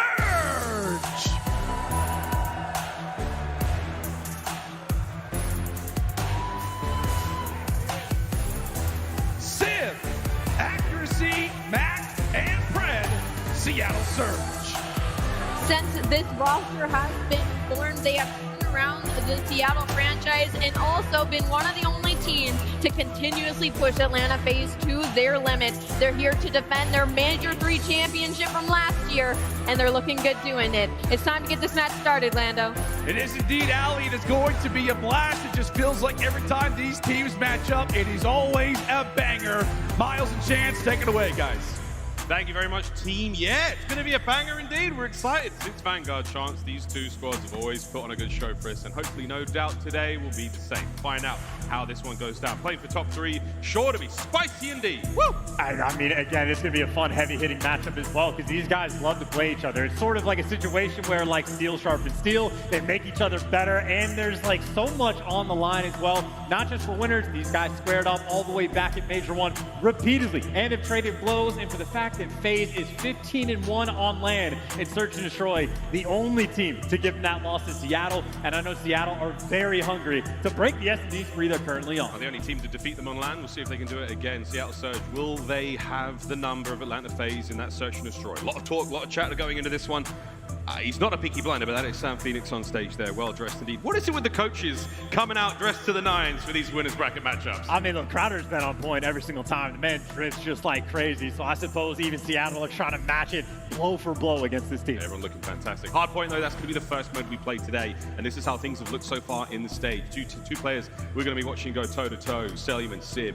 Both of them, fantastic numbers, Chance. And I mean, Selim is like a guarantee at this point, right? So I feel like Sib is the guy that has to step up just a little bit, because I know in the head-to-head, Brett has been doing it all for the team, but that supporting cast, especially accuracy, struggles just a little bit. So if Sib can be there to help with the AR gunfight, set his boys up for success, I know this Embassy, it is the third time these two teams have gone after it. And Atlanta FaZe, they currently do have that 2-1 edge. We cannot stress it enough. This is a heavyweight matchup, ladies and gents. We're going to start proceedings here on Embassy. It's time to rock and roll into this winners bracket matchup, playing for top 3. First and foremost, though, them records ain't bad. A devastating record as well, but I'd say one of the most important things, that rotation rank for Seattle, I know it looks so much better compared to Atlanta FaZe, but quite a few hills on the head-to-head. Atlanta FaZe, they're a break team. They'll give you the roto. They'll break you down. What we're saying there is Seattle Surge most likely to get there first. Atlanta FaZe, they'll take it right back. Let's see if that's how the game plays out. In we go to the map. So far, no one ready to dive in that point too convincingly yet. Seattle with the hard point. Celian with a power position. Here he goes. Eyes on the point. Toe-to-toe with accuracy. Loses the fight, but for now, that's fine. Eyes on P2 as well. Bottom right-hand corner of the minimap. Honestly, comedy, right? Two teams that have played each other so many times. They know the opening break, and they almost play it like a round of Surge, waiting for the gunfights to continue. But as soon as something starts to pop off, Atlanta FaZe snap, and again, trying to stay nice and controlled. Simp 3-1 just to open things up. Wants to focus on that P2 side of the map, but it's a P1. Not a lot of time to be got on this hill. All about the rotation, and Slasher 3-0 heads up gameplay already. Yeah, if that was the search at the start, this is certainly the destroy. Slasher doing it all in his own. 66 so far in the score. Very low scoring hard point to begin things here. P2's up. That's the parking lot, low right-hand side. Swarming currently with Seattle Surge players. Here comes Simp and Cell, though. Big kills, cleans them up, and that's the break. Oh, that is such a lucky sort of break as well, on the truck exploding, killing the first one, and then Simp gets sent in for the kill as the chaos ensues. But that's the situation. Surge, fantastic at rotating. Atlanta FaZe, not a care in the world. Take it right back. There you go. The stats don't lie. Back now on the counterattack. No hope in hell against Celium in a spot like that, as he will slither his way through the backside of that truck into a 5 spree now. One more, and he gets a cruise missile. No, not going to get it. Abizi will, though. It just doesn't even matter, though, for Celium, right? You get that man in the right position, and he is just going to live there all day. Still in his spot, and he's got the teammates there for the trade, and he is happy to play nice and slow, collect that little bit of scrap time. But over towards the rotation, the AC hill is where Atlanta FaZe has put Seattle down, and Fred might get the Aaron kill, but he's on the wrong side of the map. All this pressure towards AC. Simp trying to deliver, but it's still the 50-50 fights. 50-50 fights, and now the odds are certainly in favor of Atlanta FaZe. That's going to be the hard point in their hands. This is an important one. We call this AC.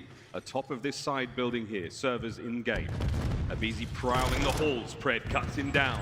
Pressure from the outside now. It's a high ground battle. The spread will be the pinch. Here it goes. The trades are finished, and it's all Celium left alive in the point. Here comes Sib on the outside. Will he be able to poke him out? He does. Hard point breaks Seattle. And what a big battle as well for the Sib versus Cell. You think Cell's going to live in that spot all day, but as soon as Seattle stabilized just a little bit, this is the hill that has caused them problems, but now they're here to deliver. Mac 30 seconds in advance is thinking about that rotation, but Atlanta FaZe, they don't want to give up the scrap. Celium's going to fall, but they're still sending bodies over towards AC. It's a difficult thing to do. You have to balance yourself between the old hard point and the new one, and FaZe, they've opted to try to do the best they can on both. Simp loses the fight to Sib. That's a nice 3 spree from Sib here. Wonderful time now starting to get picked up by Seattle Surge. It's going to be a tight game as we now get inside the embassy. And this pace has just been slowed down to a halt, right? Seattle nice and comfortable inside the point. Back gets the calm, and well, might have thought where the pressure was going to come through, but Atlanta FaZe, nice little break. They had extra men there for the job, but accuracy already swinging around, applying that pressure on the left side,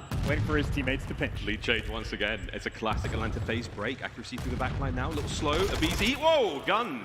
Because we're now going to find a way onto the point now as it is Seattle Surge back in the driver's seat. Look to see that lead change once again. Here comes the counterattack from FaZe. Yeah, that is just so calm and so clean on that approach to break the hill. And now inside, one direction to look. It's down the halls, the double chow coming through. And Matt gets a couple extra tags, but it looks like a BZ tear #1 there for the feed.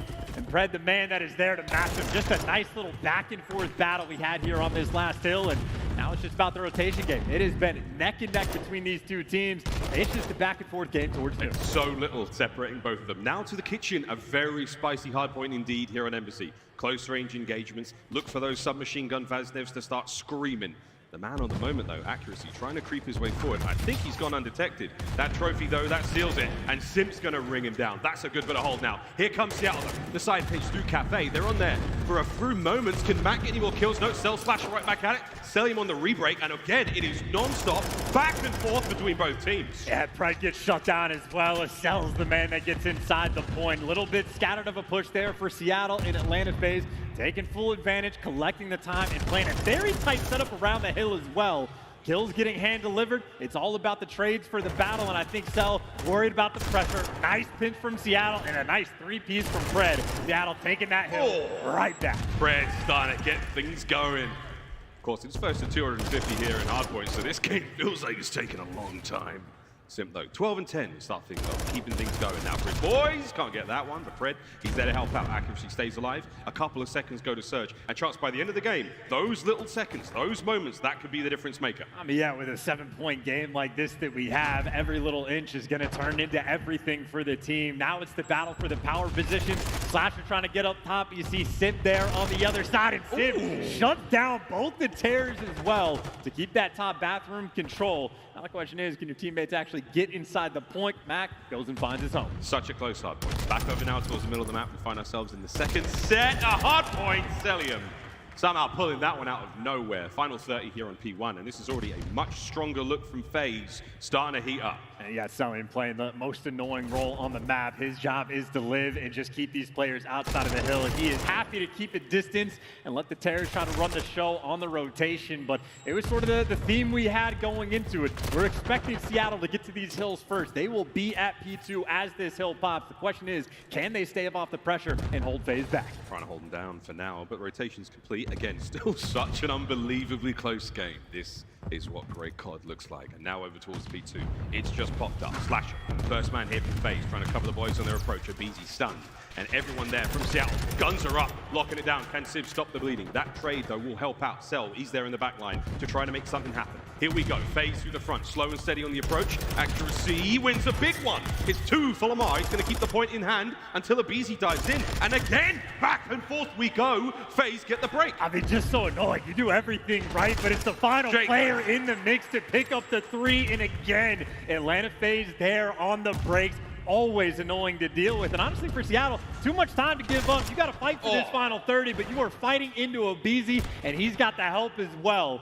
Finally, though, the last man standing, just trying to milk every last second before he falls. And as he does, turn your attention over towards New. And again, Seattle, they'll get there first. The question is, how long can they hold on for? Now, the life expectancy of these players, once they fire their gun, is about 3 seconds. The trades are so fast between both of these teams. 80 hill up. This time round, we're going to see Seattle in there first and foremost. Can FaZe get the break? Pred and Civ downstairs. Now, guns will be up from Civ. No one coming in from the top side. We're going to see FaZe have to hit from down low. Perfect time to go for a quick listen in. Seattle Surge. Hold on. He's on stair. One shot. Stair block. Can't flank gas, guys. Gas is on. Gas. Tree block, tree block, tree block, tree block. Selling. I'm on bullet. I'm holding gas. Tree block. Top cat, absolute. Oh, top office, and top cat. Top cat's absolute. Close up, he's weak. He's one shot. I'm flanking that kid. Top PD dead. Nice. Alright, I'm pushing his time, bro. I'm hitting H2. I'm top PD right now. Bottom orange. Pretty good. He went stair door. Lamar, I don't see anything in the back. I'm running along the wall. Go orange. Okay. I'm top PD. I'm in the deep back of me, deep back dead. Nice. There's 2 on 2. One more ult, one more ult. I'm gonna fly at it. He's stunned him here. I need him, AC, watch out. Oh, dead. Nice. I got time. Go. Stairs. Oh, what the fuck? In the stairs. Where'd he go? He's stay door, selling him. I'm rapid hallways. Front PD, one shot. He's so stair door. Nice. One shot stair door, absolute stair door. He's absolute. Front PD's weak. He's so stair door. He naded me, bro. Oh my god. Stair door naded me.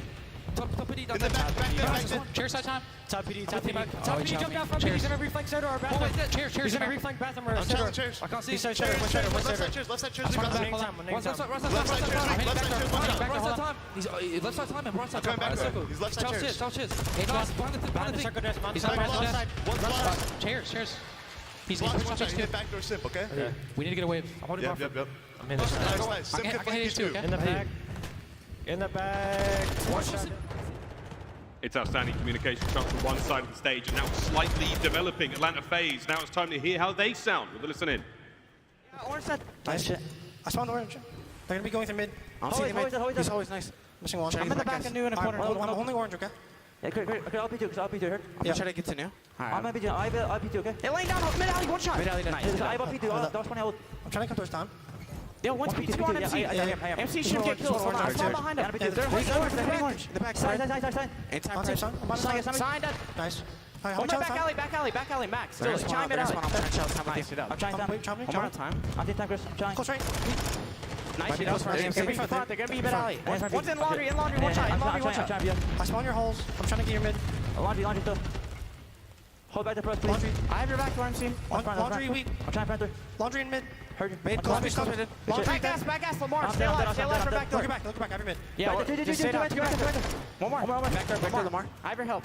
Nice. Mid alley, dead. One more mid alley. This is a really good time. I'm needed. Mid alley. Dead. One orange. I have time. These are trees done. Nice, you done. 20 sign. I'm staying alive. This is a really good time. I'm gonna play bathroom. He's got shot. Starting with Streak's final 20 seconds for the win here for FaZe, and they've just started to pull away. Chance seemingly nowhere to catch up. I mean, the comms are so clean and composed that it makes the trades inside the hill so easy. No chaos, no confusion. FaZe know exactly where to look time and time again. And now you go to a P1 where they only need 12 seconds. Atlanta FaZe might have this one in the bag. Can definitely get it done here in P1. You're going to have to see Seattle hold onto this with tooth and nail. Here they go. Time now ticking. Looking out for FaZe, just keep eyes on mid. Don't let anyone get close for now as the final few moments are here. There we go, final 10. Massive pressure now from Surge. They got to hit the go button, and they got to go now. There's 35 seconds on this one, and for FaZe, it's throw bodies. It's get in there and just find that time, and that's exactly what they're doing. Here comes accuracy though, trade it out immediately. Slasher soaking the time. Final 5 for the win. Surge are nowhere to be found, unless Matt can get it. He gets one, but there's more. Where that came from? Atlanta FaZe, squeaky clean start to the series, because they take Embassy. Comfortable, clean, and easy. No two ways about it. Honestly, both these squads, if you were to go to the listen-in and compare it to the online stages, indistinguishable. It sounds the exact same. These guys are comfortable on the main stage, and obviously FaZe a little bit more so. Wheeling and dealing, outslayed massively, selling him with the most comfortable game you could possibly ask him to have. It had 28 non-traded, 30 bomb in the lobby, and a minute and a half inside the hill. That's a complete cakewalk towards the end. Even Simp was able to turn into the super soaker. And if you have Simp, a guy like that, that's the one collecting the hill time, things are easy for Atlanta FaZe. It's safe to say, I mean, arguably, this is one of the this is the weakest point in FaZe's game is hardpoint. That's the one that, you know, other teams seem to take off them. We come to locals, we come here to land at the major, and they're handing out a big dish like that on Seattle Surge. Highlights now from Embassy to start this one off. Things get real bad from here on out, though, mate, because we're going to play Search after this. This is going to be potentially brutal. Atlanta FaZe do look like they've hit their stride, and I know Hardpoint's sort of their weakest mode, but even Slasher has commented on the difference between online and LAN. And if your comms are sounding like that, that is as efficient as you could ask the gameplay to be. In ordinary for Seattle, it's guys like Pred that pop off and massively outslayed, but they just got contained. There's no craziness. Anytime there was like a nice rotation coming in from Seattle, FaZe were very on point, taking their time to break it down. And I'd say it was a very much direct back and forth battle up until this hill. And then the lead started to get a little too far out of control. And then Seattle have to play more panic, have to start flooding in. And again, just comfortable from Atlanta FaZe. The comms, it was genuinely, it's just easy. It sounds so easy, it sounds great, but it is not easy to do. That's what makes FaZe so strong. Surge not out of this just yet, though. We'll see how they fare in the Surge. And even from like the opposite side from Seattle, we're hearing their comms were also on point, but the moment they're calling out, hey, like your gas side is open, Sid's turning completely on point, but FaZe are just a little bit too fast. Calling out a player in the stairwell, Celium's too quick on the chow, and you just hear the frustration of how difficult it is to play Atlanta when they are on point like that. Jesus. Again, Celium, the standout in the kills department, you get the man in good spots. He'll have KDs like that time and time again. just a comfy game. Everyone there on FaZe having a great time. I mean, that's a frightening prospect, chance for everyone here in the tournament. We've seen FaZe play like that. They're one of the front runners for a reason, front runner in the league, and now they're looking at that back-to-back. They've got to get through Surge, and they've got to get through the winner of Breach, and of course Toronto later on in the bracket today. But for now, we look to Hotel, Search and Destroy. And as far as Search and Destroy goes, this is probably the map you're looking at for Atlanta FaZe. If you're another team and be like, I want to play them here. You're not excited about it. Still Atlanta FaZe and Search and Destroy, but it seems like your best opportunity. They only have a 4-3 record. All 3 of those losses, though, were online. When it comes to LAN, they have been absolutely perfect, and I know Atlanta FaZe, they're on the massive spree. They've got one of the best S&D players in the world as their coach, and they already have the record. They're just trying to run it up, but if there was a map to look at for Seattle to try and take them down, it would be on Hotel. This was such... I had conversations with a lot of the guys from Seattle Search, a lot of the coaching staff, and of course Revan, we saw him on the desk. They are incredibly confident that this is the map, this is the time to break that record that FaZe have set. I wonder though, man, I mean, right now it's one thing to be super excited about it and to have the game plan there, but you have to execute now against 4 of the finest to ever do it. Can they get it done? Historic moment for them today, a historic weekend of Call of Duty already. Let's see if we get another moment to the book. And make no mistake for Seattle, they played well in map 1. The teamwork was on point, just got broken down towards the end. So no moment for this team to try to slow down or get in your head. You need to strike back instantly on Hotel. And I know Pred is always a standout player, but I think Mac will be the guy that I'm paying attention to. 1, for the OBJ work. Man loves to plant bombs, and he was also the guy that was popping off on this exact map to break that, curse they had in Search and Destroy. But obviously a 13-game win streak, it is impossible not to talk about it. Yeah, it's impossible. It really, really is. Well, here we go into Greenberg Hotel map number 2. FaZe looking to take the lead 2-0 in the series. They need to win 6 Search and Destroy rounds to do so. Seattle Surge, what have you got? Let's get into it. Well, and if there's a first blood battle to be had, BZ's going to be in the mix. Him versus Pred might be the square up all day long, and that's who the stun connects with. Already know he's not going to waste too much time, get set up and ready to go, but it is a spread across the board for both of these teams. But Pred being very aggressive. Question is, who's going to pounce first? Way aggressive. In this venue, you can hear a pin drop. You could hear a mouse let one rip. And Pred, he knows it. Waiting for anything to come his way, and it's a BZ first blood. Every time, man, it is so perfect, but Mac is there for the trades, has the bomb in hand as well, and you take care of Simp, and I think you're doing the right thing in trying to rotate, except for the fact that Slasher has it locked down. Pick your poison. You want to deal with Cell, or do you want to deal with Slasher, one of the best of all time? Looks like you're trying to go to B, but in a 2v3, not going to be simple. And again, Atlanta FaZe have read the, maybe they're going towards A push, but no one's going to be home. aBeZy will be the lone man to push forward. He will be that force recon, trying to find out what's going on in on that B bomb site. What can he hear? What can he see? Because no dead silence just yet. He does have access to it, but as soon as that bomb gets planted, Slasher's going to be there with a nade. Oh, this is going to sting. No, Trophy said to save him. The play is now on though, Sib. Guns are up. There's the fight. Trying to take care of the trophy system. Here comes FaZe. aBeZy through the side door. They've got the bomb down. They've abandoned the site for now. Is that going to pay off Mac? No, he doesn't look the right way. He's not looking. And the gunfights are there. Sib gets brought down as well. FaZe with a round. I mean, like clockwork, clean and easy. Slasher rat backs to one side. aBeZy going back and forth between the bomb and middle of the map. Happy to give up the bomb plant and make sure Celium gets in the mix for the 3v2 retake. Literally, as clean as that could possibly get. aBeZy gets sent in for the kill. It's literally, everything was just done perfectly. It's 3-0 from aBeZy on that first round. It's a tough one for Mac again. He's watching the players in the flank, but sadly, FaZe were all outdoors. They were touching grass outside Greenberg. Now, though, round 2, we'll see what they've got on offense. And that headset on Celium putting in overtime to try to keep that hair and big brain down. But gotta watch out for aBeZy. 3-0 start, already halfway to streaks, already fiending for that next first blood. Gotta find a way to contain him. If he gets it in this run, we need to find a way to really accurately display and describe how very hard it is to get the first kill in a Search and Destroy round at this level.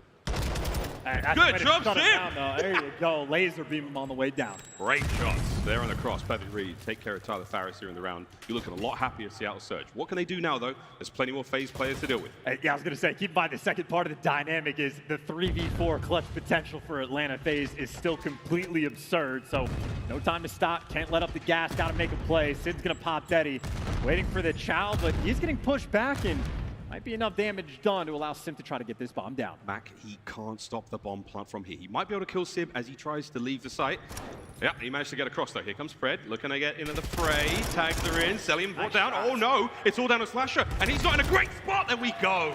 Seattle Surge, an immaculate round on defense. That is a beautiful retake as well. Things feel dangerous once Sim crosses the bedroom, but he loses the 1v1 Gunny. That is insane shots from Pred to kill Selim in that spot. He is like fighting a pixel.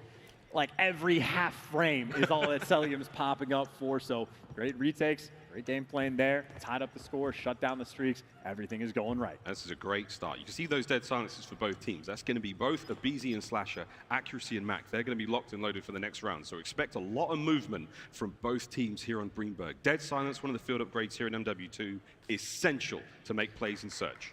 Now for Seattle, see what they're going to do on this next attacking round. They played the 2-2 split early on, playing for picks against Atlanta FaZe. They give that a shot. See if they stick to the same thing, but obviously they have a lot of tools at their disposal. Sid can pull out the snipe. These guys happy to be aggressive over towards A as well. It looks like the same strat from round one. Playing for picks, playing that 2-2. All the precision of a Swiss clock right now from Atlanta FaZe. Feels like we've seen this one before, but Sib, nice reads. Good shots, the second. Wow, great work out, Sib. Yeah, ridiculous no way. spot as well, but Cell eventually gets the trade. Cell reads accuracy as well. Still in the pinch, but Sim's got the coverage. Now Sim for the 1v1. Going against Mac, and you already know if you're Sim, Mac has the bomb. Question is, where does it go? Both players roaming silently now across the hotel, and it's going to be a square up 1v1. Mac with the bomb though, and I think this may work out for him.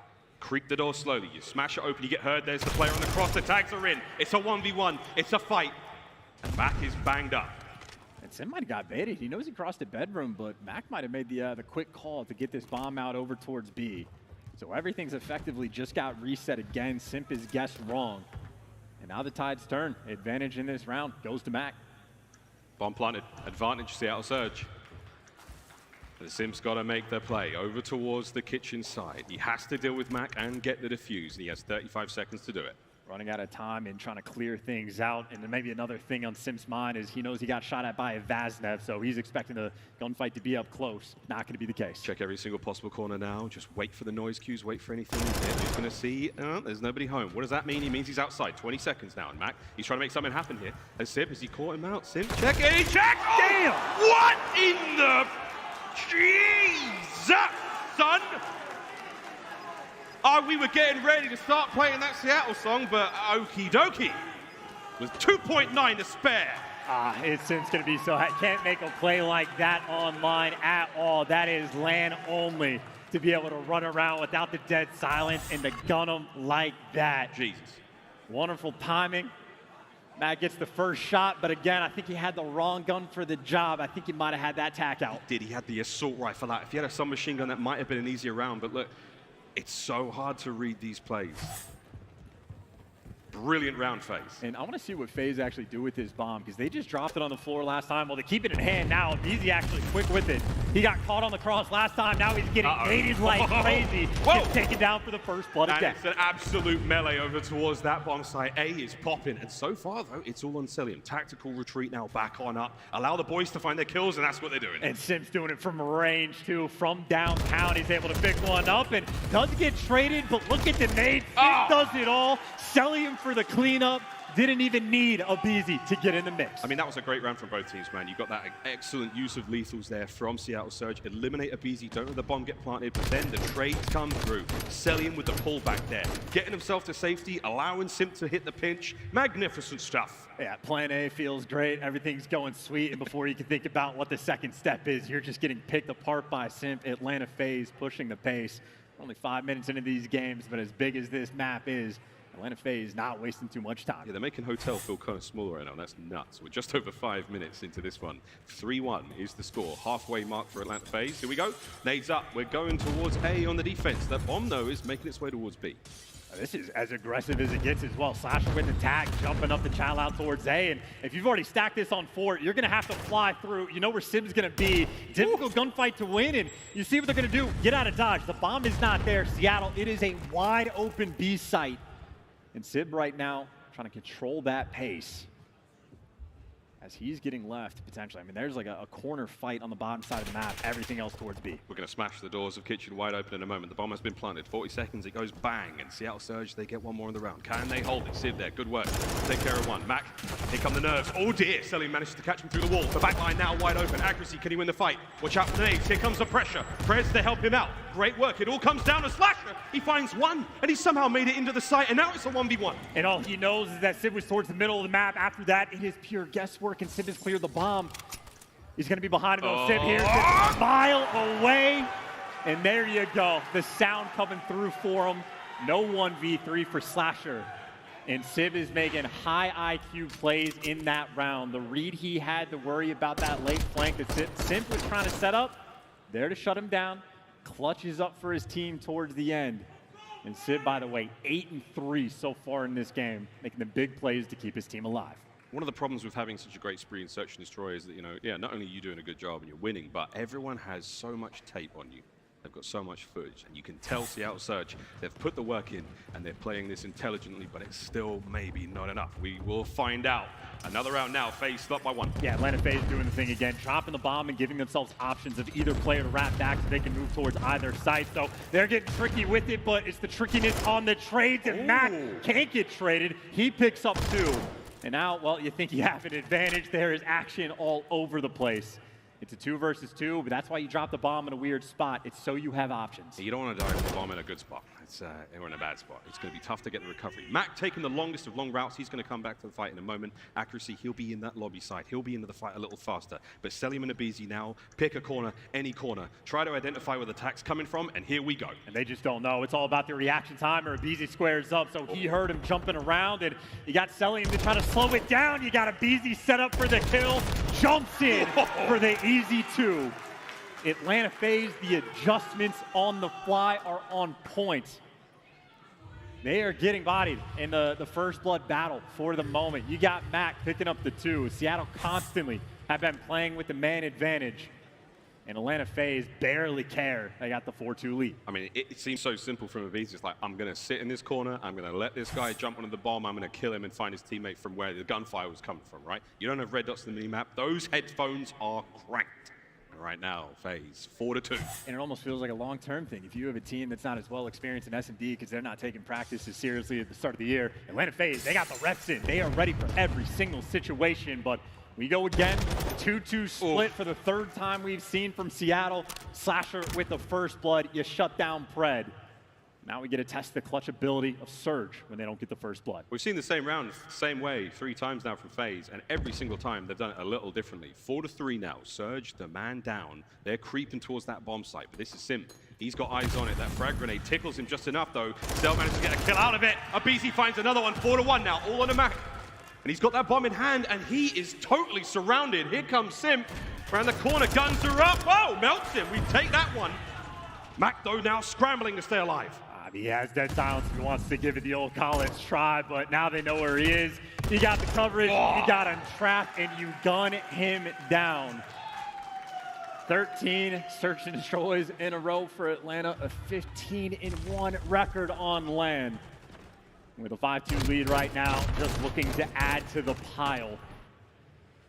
As again, even when they're getting first blooded, they still put up a fight. And when they get the first blood, it looks efficient. It is map point Atlanta FaZe. One more round, all they need, and they go up 2 in the series. We throw to a break and we think about control. But right now, you're not thinking about that Seattle. Head back in the game. Let's find some special sauce here, boys. You're the only team in the world to take them on land. Here in the mode. Can you do it again? And once again, Atlanta FaZe just giving themselves options. Happy to play with any situation they get. And Abizi, happy to be aggressive to find the first bloods. But the stun clears out couches. A couple players are over by the bedroom. This opening salvo, Seattle's actually stacked up this B site. But no one has made a mistake yet. I mean, FaZe are like water, my friend. They can fit into a cup, they can crash against the waves, and Sim's moving silently again. So Pred has got no idea. Unless he smashes a door open, that's what you're working with right now. And that might have been it. We could see Pred now spring to life in a second, but at this moment in time, it is Simp with top side of the map control. Things are going to get ugly. He got spotted, though. He did get spotted on the cross. Accuracy stalled, so everybody turns around, and with the late-term read, accuracy's there, but you get the first blood. Doesn't make a difference because aBeZy instantly responds. Cell now goes and collects that bomb, and look what FaZe want to do. They've showed the pressure at A. Now they've got a 2-on-1 over towards the B site, at least for the next few moments. We're flying over towards the site. Pred's got to go absolutely huge here. He's going to be the sole man for Surge for a moment. He's got a couple of players of FaZe to deal with, and things are about to get spicy. Less than 20 to go. There's the gunfight, and it's going to be accuracy helping out. Oh my God, Lamar gets 2. Into the point we now go, and Surge. Love it when a plan comes together. And accuracy icing up just a little bit in that round. Has great timing to catch Simp on the cross and finds a massive 2 kills after the fact. And Pred just gets hand-delivered the final kill. So that is very patient play from Seattle. Pred found his spot, didn't leave it the entire round. And you had accuracy just getting to think. Let him sit back, analyze the situation, and try to pick him apart. Seattle still alive. A little bit of fight. Long way to go. Yeah. 5-3. How many rounds can Seattle Surge string together? Is this the making to the comeback? And finally mixing it up as well. No more 2-2 splits, no more playing for picks. Let's be aggressive. Let's just go to the B side. It's a gun up run, and they're going to fly forward. Sib's going to be flying solo here alone, though. He heard plenty. He's playing the same game plan. The rest of the team, they've hit B, and now FaZe know. Here go those red arrows across the map. They're going to now search out Kitchen, try to find something. And it started differently, but we've had this round before where Sib was playing the late flank. But this time for FaZe, it is all 4 players stacked up by the zone. aBeZy still looking for that first blood. He's in on the site. 1, 2. Oh my God, for aBeZy. Pred, though, he's right back in the same spot. Can he find anything here as the life count has dwindled? Seattle Surge are running out of options. And he's just waiting for Sib. He's waiting for the flank to come through, but Slasher's staring at it. He knows what the deal is, and he takes him down. Like clockwork, Atlanta FaZe pick him apart, drop him down, make the adjustments, and that is now 14 in a row for Atlanta. Well, it's going to take some kind of miracle to force that game 5 for another team to have a shot at them here in Search and Destroy.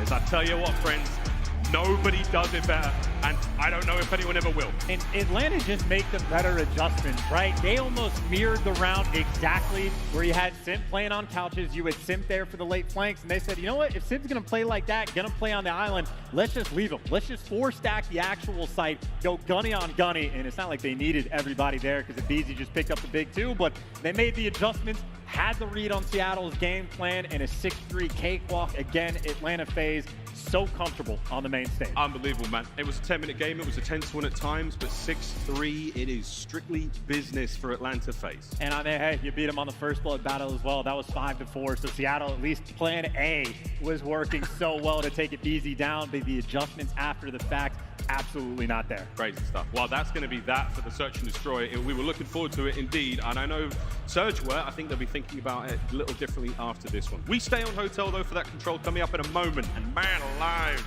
this is where things get spicy. This is a big comeback moment, though, for Surge. Control has been the swing mode all year long. We'll find out if it happens again. I mean, hey, they've played a few times as well on Hotel, but even there, Atlanta FaZe has had the edge. They have them 2-1. Well, let's find out what happens, ladies and gents. We're going to go to a quick commercial break. On the other side of this one, Hotel Control. Is it going to be a 3-0, or does Seattle Surge have that special stuff in the tank? Can we see the reverse sweep? We'll find out after this.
The Call of Duty League is presented by the GMC Hummer EV Pickup, the world's first all-electric super truck.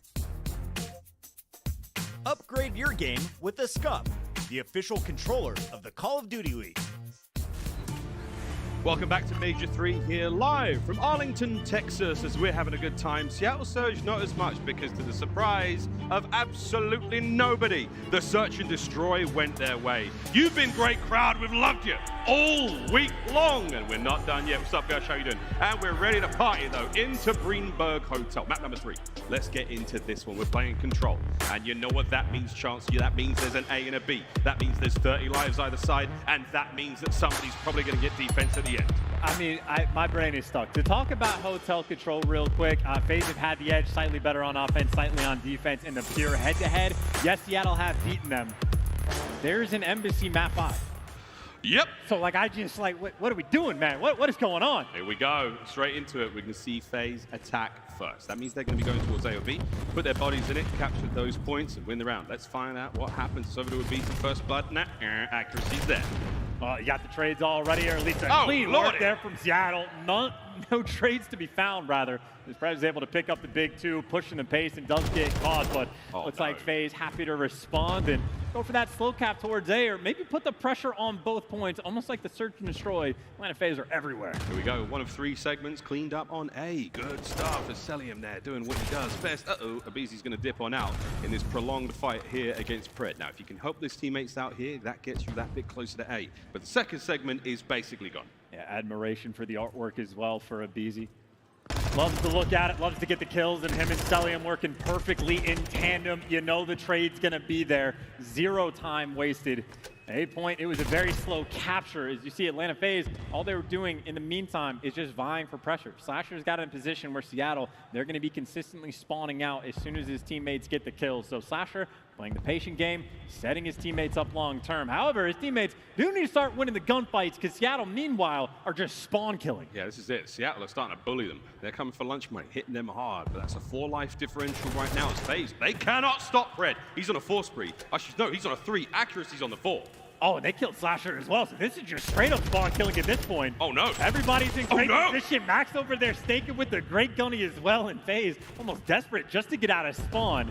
Now with 7 life deficit they're working with. The good news is this ain't TDM. You can be down on lives. You're looking towards the point. Ooh. They're trying to bully their way out of the A zone. And Seattle are just suffocating. Oh my, what the hell?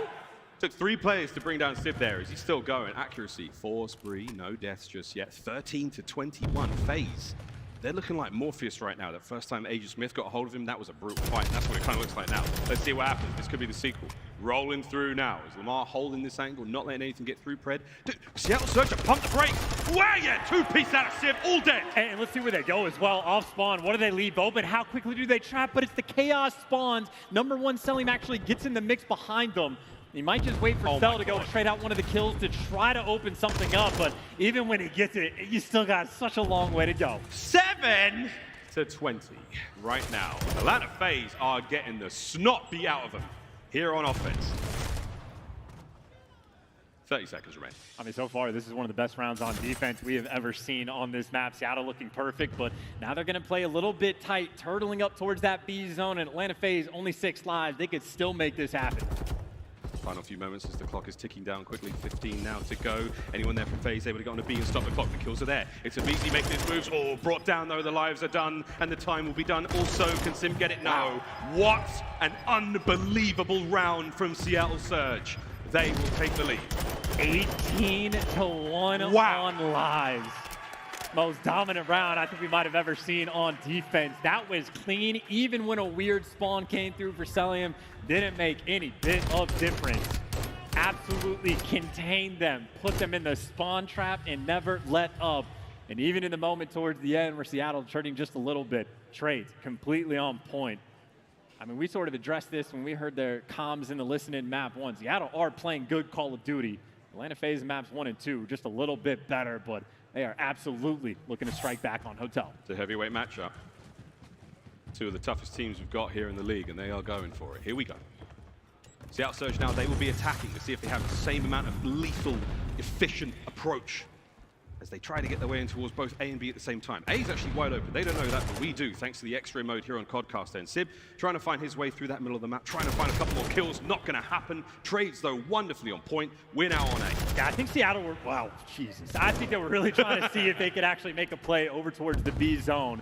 If the round sort of fell into their lap, but after that opening break doesn't pan out, it is right back towards A, doing the standard sort of push, and you got the flanks coming through, dealing with it so far. Abizi, though, still behind enemy lines, but Seattle, they're looking everywhere. They're taking care of business, and honestly, just like the comms, I have to imagine for Surge right now, completely on point. Yeah, super cool. First segment, A, long gone. Second one on its way out. It's a single stack, though, from accuracy. He's the man sitting there getting the capture done. The rest of his teammates pushed on out. They want to be as far away from that point as possible.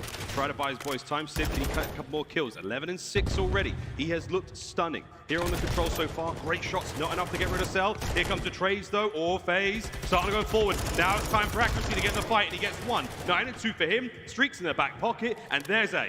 Well, both of these teams have captured A 100% of the time against each other, but this time Surge much quicker to pounce, many more lives at their disposal. They got trophies out and abound. Oh, quick to be in the mix and selling him over challenge. Accuracy gonna catch him 10 and 2, by the way, and now you got the pressure on the B zone. You're on a B, all but a BZ in from behind. Great teamwork out of Surge. They stay alive. Guns up, ready to party. You're getting the capture slowly for now. You're waiting for more players to get here. You have to hold this spot down if you're Sib. Celium taken care of. Sib gets 2 somehow. So Seattle Surge, they stay alive, and this is a big stack. You've got 1 player to deal with now. The rest of FaZe are nowhere to be found. Just got to catch him on the flank. You got to read it easier. Maybe he doesn't even have enough time. Oh, no way. 3 players on the zone. How quick can you be? Can you gun them all down? You can't.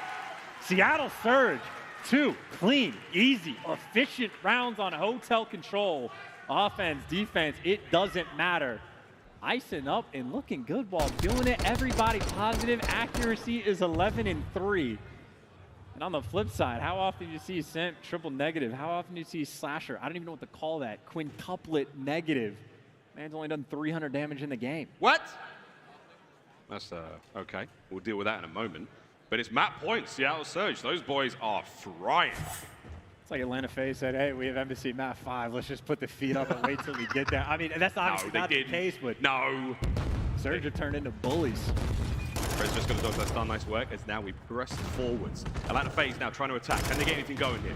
As once again, it is Fred, and he's moving, but Celium just there too fast, too soon, gets himself onto A. 2-man stack. FaZe are looking to get this done a lot quicker than Surge did last round. See if Atlanta FaZe can sort of snap back into reality and get the gameplay flowing, but Surge, they're sort of setting up the trap again. Accuracy is never going to leave that bottom left corner of the map. That is for spawn manipulation. The rest of his teammates trying to keep him contained over by the A zone, but overcommitting just a little bit. Quite a few players fall, and Atlanta FaZe now have a lot more freedom on the map. So much freedom. When we check that corner, Pred's going to get a couple more. We check this one, though. What in the name? Who hit him? What the frick was that? As Pred gets another. Sib there, back over to Celium. Can Pred catch this kill also? And how is he still rolling here? No, there you go. Doing everything, man. He is always in the mix. And now on the flip side, you got Slasher looking for kill number 4. You know the idea, if accuracy is manipulating spawns on one side, Slasher is trying to do the same on the other, but not able to get in a position just yet. He's got Celium to work with as they're pushing the deep flank with both these ARs. FaZe have already managed to find something here in the tank to force what has been a much better attacking round out. 22 lives apiece. You've got a bit of a sneaky play from Abizi developing over by B. He's waiting for the boys to show up. Pred still a stalwart of defense, a 2-piece on the back line. That is huge. Yeah, Pred is too good right now. 21 and 9, and you would have Abizi maybe the opportunity to make a play, but I think he spent the past few minutes just looking for accuracy, which found an even deeper corner of the map. Finally, he falls, but everybody else from Seattle in position, still getting kills. Ooh. And Max staying alive is massive in the moment, but where he gets traded, now at least the front spawns are open. Open for now. How long though? Fred on the cross catches another. Here come the streaks though. 12 and 4 out of accuracy. He's going to put this to good work, see what he can find. Push those players inside. Don't let them get anywhere. No kills, but you can see everyone from FaZe now shoulder to shoulder on the bedroom side of the map. Set up for the kill now. Pred sent in to try to find something. Simp though and Abizi easy read. Oh, Jesus. They keep getting a kill. And they got the trade. This is the only moment of opportunity for Atlanta FaZe to win a round. They have gotten picked apart and bullied, but now they got the pressure on the zone. It's going to be a 4-man stack once they get it. Maybe BZ wants the front line kills because you know he's going to get them. He's finding the kills. Just out 3 in a row. The second segment gone. Looking at the round in a moment. This Pred could go. Can Pred get in there? Accuracy with a kill. What? He was on the point. Somehow. Unable to contest. As FaZe steal the round and stay alive. And if they manage to find a way, all 4 players negative to try to turn things around. Pred, that has been a monster, 24-10, to still get the dub. That was just eventually. I mean, if BZ had to have waited, I don't know, a year and a half before he killed Accuracy. But as soon as they cleared out Bedroom, you see how quickly that round can collapse. And that is why BZ is simply different. He's not waiting for the ego child. He is happy to play slow, play how the map is developed in front of him, and try to make this comeback. Great stuff out of FaZe in that round. A lot of magic left in this game. Here we go. Straight on towards A. Quick check. Lovely stuff out of Sib there. Close range with attack. Unheard of. Yeah, that is a snappy gunfight win from him. That is the flank getting red from Accuracy. BZ, though, obviously not a care in the world. Applying the pressure on the flank, he is going to be that constant thorn in their side. Everyone from Seattle, this is where your comms have to be on point just to try to deal with all of the funny business. You got a BZ on one side, Simp on the other, and you know that collapse is happening. Well, there's nothing funny about it. This is going to be horrible. The collapse, though. Yeah, it's coming through the front. Trades are going to be there. BZ waiting for that moment to strike. You might give up A. One more hit at it. Selim somehow found a kill. He's in, causing problems. Accuracy prone up. Can he get it? Oh, it's the wrong player. That was a body. No way. Matt gets the kills. Trades once again. And it looks good for now. Simp, though, he's keeping the play alive. He snuck in. Can Pred get it? Yes. A is still going right now for Surge. Yeah, one more flank for Slasher, but it's just going to be for the errant kills. That A zone is going to get captured, and Pred looking to be aggressive. Might have found the opening. Him and Simp saw each other, but Simp takes him down. To Surge, who was trying to fight that 2-front war, and it gets slowed down just a little bit. Is now that sort of vie for bedroom control. Sib has an important job. Keep it clear. And so far, so good. A tough moment there, Selim, just not able to really echolocate exactly where Sib was coming from. And now you got full bedroom control from Seattle. This is an important position. You need it if you're able to get bodies on B. Here we go. Seattle looking to take the map here. Can they get players on? They have to deal with a wave of kills to FaZe. Yeah, they have time to work with. Minute 40 left on the clock, so that's why they're so hyper concerned about the flank. That's the man that we're worried about. The other 2 players in couches, they're looking for the trades, and then you can jump on the zone. So Accuracy making the moves towards the objective. Everybody else worried about, well, the spawns in the bedroom players. Got at least one player on towards the B zone. That's going to be Accuracy. Slow capture, but no coverage. No one ever there to help. So it's 17 lives apiece. You've still got a little bit of map presence now for Surge, but they are waiting patiently, and they're trying to make something happen. FaZe, though, right back in it. They've got the advantage. And FaZe are just so on point. There's always that extra player to get behind enemy lines and keep that pace nice and slow so no one can stack that zone. So Atlanta have stabilized, but there's the first blood in this engagement coming through from Sib. Obviously, Pred, he's going hunting. You have to clear out bedroom. He's got like a second left of dead silence. There's one. Any more out of this life would be absolutely insane. Less than a minute to go, 14 lives apiece, and he's not going to check that corner as he knows that player slipped out. So Pred now, he's the tip of the spear for Surge. Drive, that trident, deep into the defensive line of Atlanta FaZe. There's one. Gets to get the second. Yeah, no, Selim, unbelievable play. Oh, FaZe hold the line. And now Surge a little too quick in the moment because Slasher was able to find the opening and go through on the flank, and that battle from bedroom just commences once again. Accuracy waiting for a little bit of help. He's going to have Pred by his side, but it is operation. Keep FaZe away from shooting you in the back. It's going to be tough. Pred still back at it. A absolutely Herculean performance. 32 and 15. 3 dead. Selim the last man in a tough to read spot. He's still chilling though. Anyone there to help out? Here comes Pred from upstairs. Straight onto the play we go. Abizi the lone man now. You have to get going. The trophies are in position. Has to bring the Vaznev to the fight. One down. Here comes the second. Oh, the cleanup. Gets the ball. Wait a minute. No, Slasher's there for it. 10 seconds to go, and we're going to a final round. Atlanta FaZe are getting it done, and they got someone behind enemy lines in the meantime. Simp for 2, and with a gunny like that, I don't know how he's 15 and 26. Atlanta FaZe making the comeback. Absolutely bodied in the first 2 rounds. And that slow, overwhelming trickle weighing you down. Start up with the trickle is now a little bit of a waterfall. Oh, baby FaZe. Looking at the reverse sweep, one more round is all they need. Can they do it? I cannot believe what we are seeing. For the 3-0 in the series, FaZe need one more round. Atlanta FaZe have been striving for perfection in every game mode. They have to drop a map, and they are currently dealing with Pred in his finest form, and they have forced the round 5. It's going to be Atlanta on the attack. And Seattle have been on point on their defenses. They have looked good when they've got it. Atlanta, they are just looking for a moment. In an opening break, exactly like Search and Destroy as well. BZ, though, is the first blood Reaper. He'll get another to the list. Another day in the office. Mac, though, head help out. Could have been the nade. Couldn't really tell, Fib. He killed himself. Flash of pressure on the SL now, keeping help. Towards that A zone, we once again go. It's been captured in every single round without fail, and this one probably no different. Can Surge try to stop the wheel, try to break it, and change their fate? And Atlanta FaZe also doing extra, right? Abizi getting in position, trying to clear out that bedroom side of the map, all the slow captures coming through. So they're trying to keep track of all these Surge players. But Surge are going for the flanks. Accuracy swinging all the way around. And this A zone not quite captured yet. Sim didn't see him for the moment, and Accuracy, again, just here to slow him down. Well, this is it, a big change here. A hasn't been captured. There's a lot of pressure towards the back line, an unfortunate team kill, so now you're on towards B. 2 players there, make it 1. This is a different look here in the defensive round. Sally playing as slow as he wants, and Surge, the question is, do you leave him, do you try to hunt him down, or do you swarm back towards this A zone? So maybe Atlanta FaZe making a bit of a mistake, trying to make up for the mixiness. And now just right back towards that A zone. Cellium flanking to get back in the picture, but Surge are taking the fight to him. Mac picks up 2. Cellium finally back though, and it looks like the A zone eventually going to be secured. One of the slower rounds of control we've seen. It's cost a lot of time for FaZe. We're 42 seconds on the clock. That's going to become 1 minute 42 once that A zone gets complete. And don't forget Cellium 6 spree. Right now, he has streaks. Yeah, it does have the cruise missile. Could be nice for the intel. You got Slasher trying to have a little battle against Accuracy on the bottom left of the map. So contained fights, nice and slow all over the place. And it looks like Accuracy wins the one. FaZe are going to be spawning out, and they just got put in the blender. Simp gets hunted down as well. So well contained. Seattle Surge still clean on D. Speaking of contained, this is what you're looking for right now. Pred finds 1, the second, and there's a 3rd around the corner, but the perfect flank from Cellium stays alive and keeps that pressure open. Now, you can run across the map FaZe, but no, wait. Sib is here. Can Sib get 2? Nearly tagged up Abizi, making moves forward as Seattle Surge starting to tighten the grip.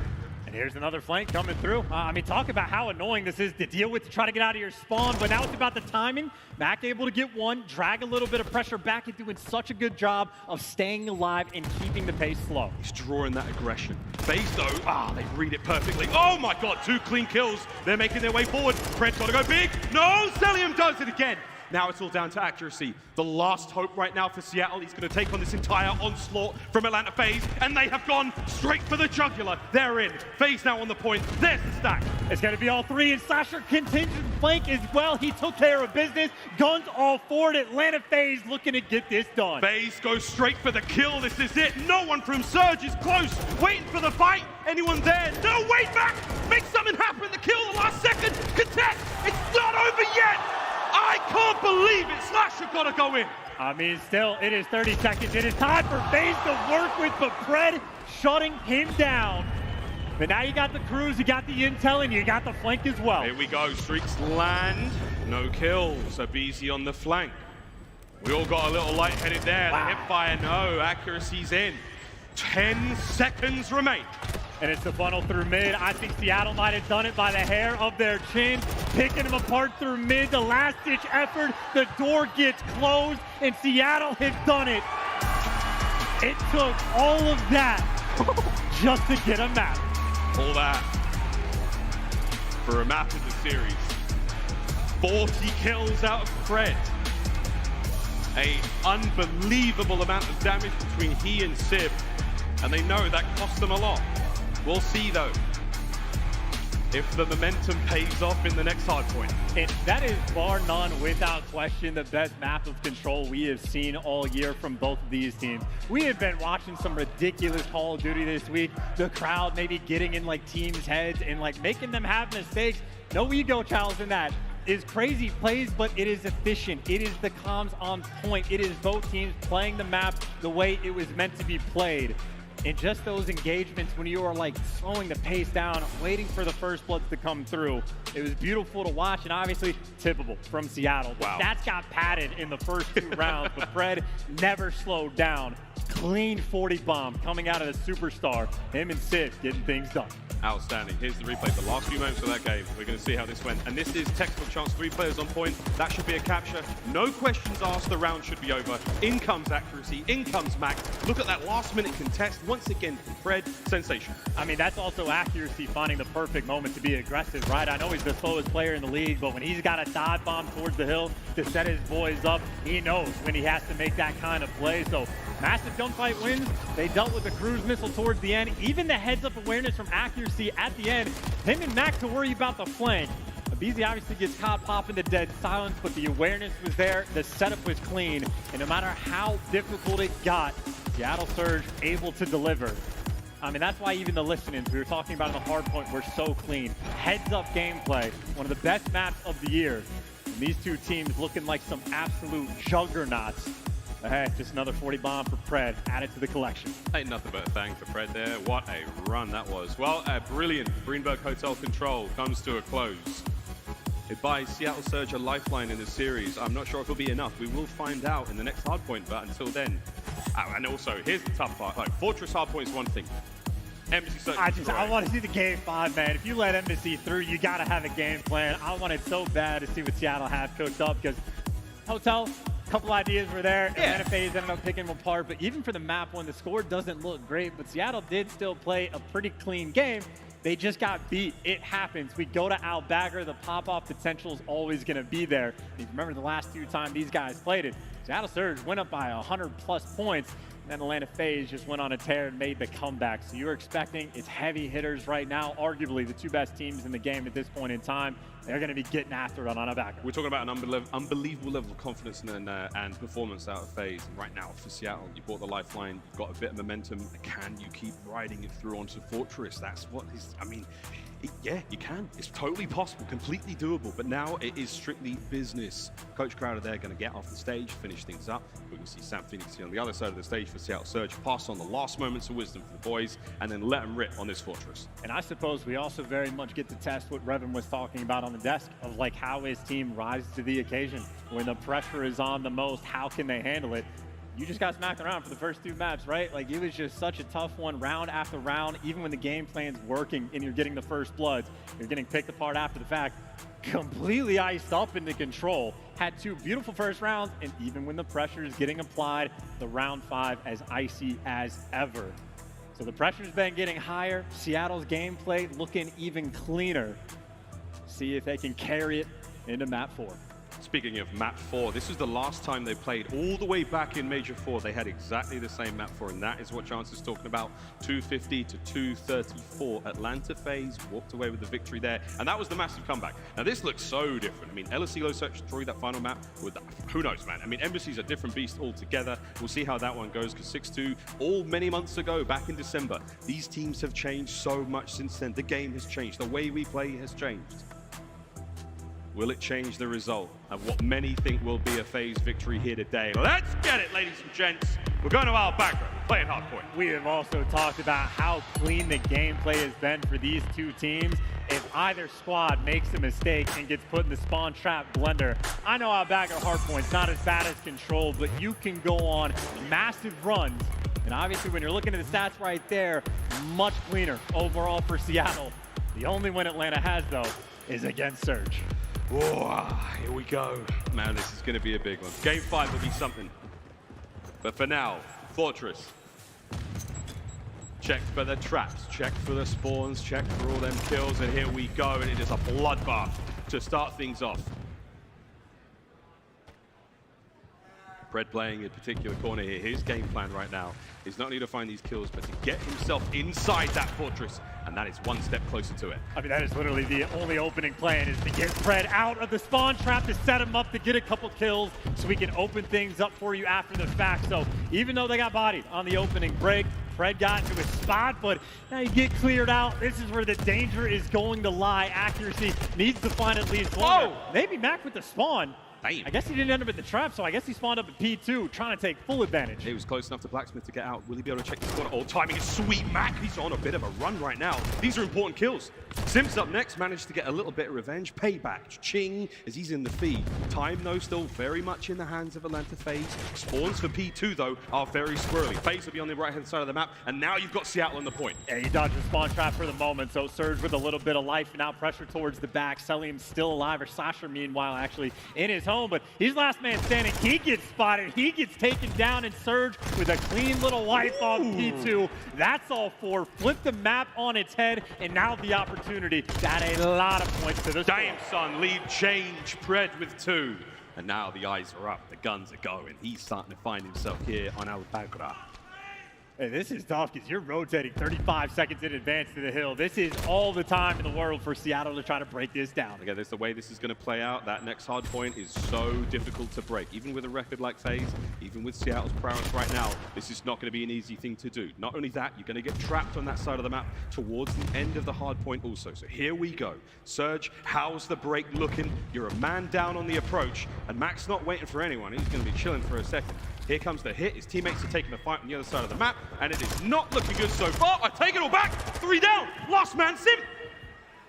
No way! They got the break! They just wasted 35 seconds on P2 to try to secure the rotation, and they get broken down instantly. That is perfection from Seattle. The game cannot be going any better. I don't believe what we've just seen. That is outrageous work from Seattle Surge. That lead's going to get way bigger after this, and they're trying to set themselves up in a position where they've got a highway. They've got an exit from this point as well. We'll see what happens in a few seconds, but for now, that score's going to go way up. I mean, that is honestly just straight up devastating. Again, you chalk 35 seconds for that rotation, and you basically get 0 points off of it, and Sid was able to get a cruise. In the meantime, Pred looking to get an extra cruise in the meantime.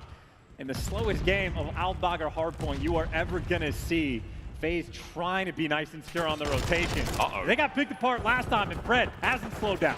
He's looking absolutely disgusted right now. Nearly gets a snap on a sim there. That was a really nice bit of work. However, the approach now from Surge. Drive forward, fly forward in the cannons. This is the next hard point up. Mac sneaks through. Mac is making a meal of it. Oh my God, Slasher, what a win. Stays alive, but you got to get on the time because your boys just got smoked. I was going to say, either way, Atlanta FaZe rotated, still not able to collect any of this time, and just having to deal with the chaos of trying to keep Surge contained.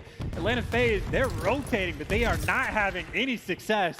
And I know we talked about how they made the comeback last time, but being down by this much is not going to be fun. Surge still applying the pressure. Maybe the first bit of life Atlanta have had in such a long time. And even then, Pred's in the hill being annoying. I mean, are they like setting up for the world's greatest comeback? Is this going to be the moment? We've already seen a few bangers here in the tournament alone, but contest comes to a close. Sip's going to be the man on the point. Pred coverage again. You're seeing Surge go further and further into the lead. Blacksmith Hill up next, and this one can be a hotly contested one. It has just been completely unstable for Atlanta. They can't find a good timing. Can't buy anything for the rest of their lives. Maybe a 3 down and the opportunity to try to set the map up. Try to get wheeling and dealing, but you got to worry about the spawns. Players out P1, pressure over towards Arch. Abizi, it looks like he's reading for the moment, but only has a little bit of help. And meanwhile, Sib is going on a massive flank to try to break this down. Break it down, try to play for the next. Sib, here comes the streaks. This will take care of the player in the hard point if you need to. No, you can now change course, deviate for another player, no problem. Top map's cleaned up.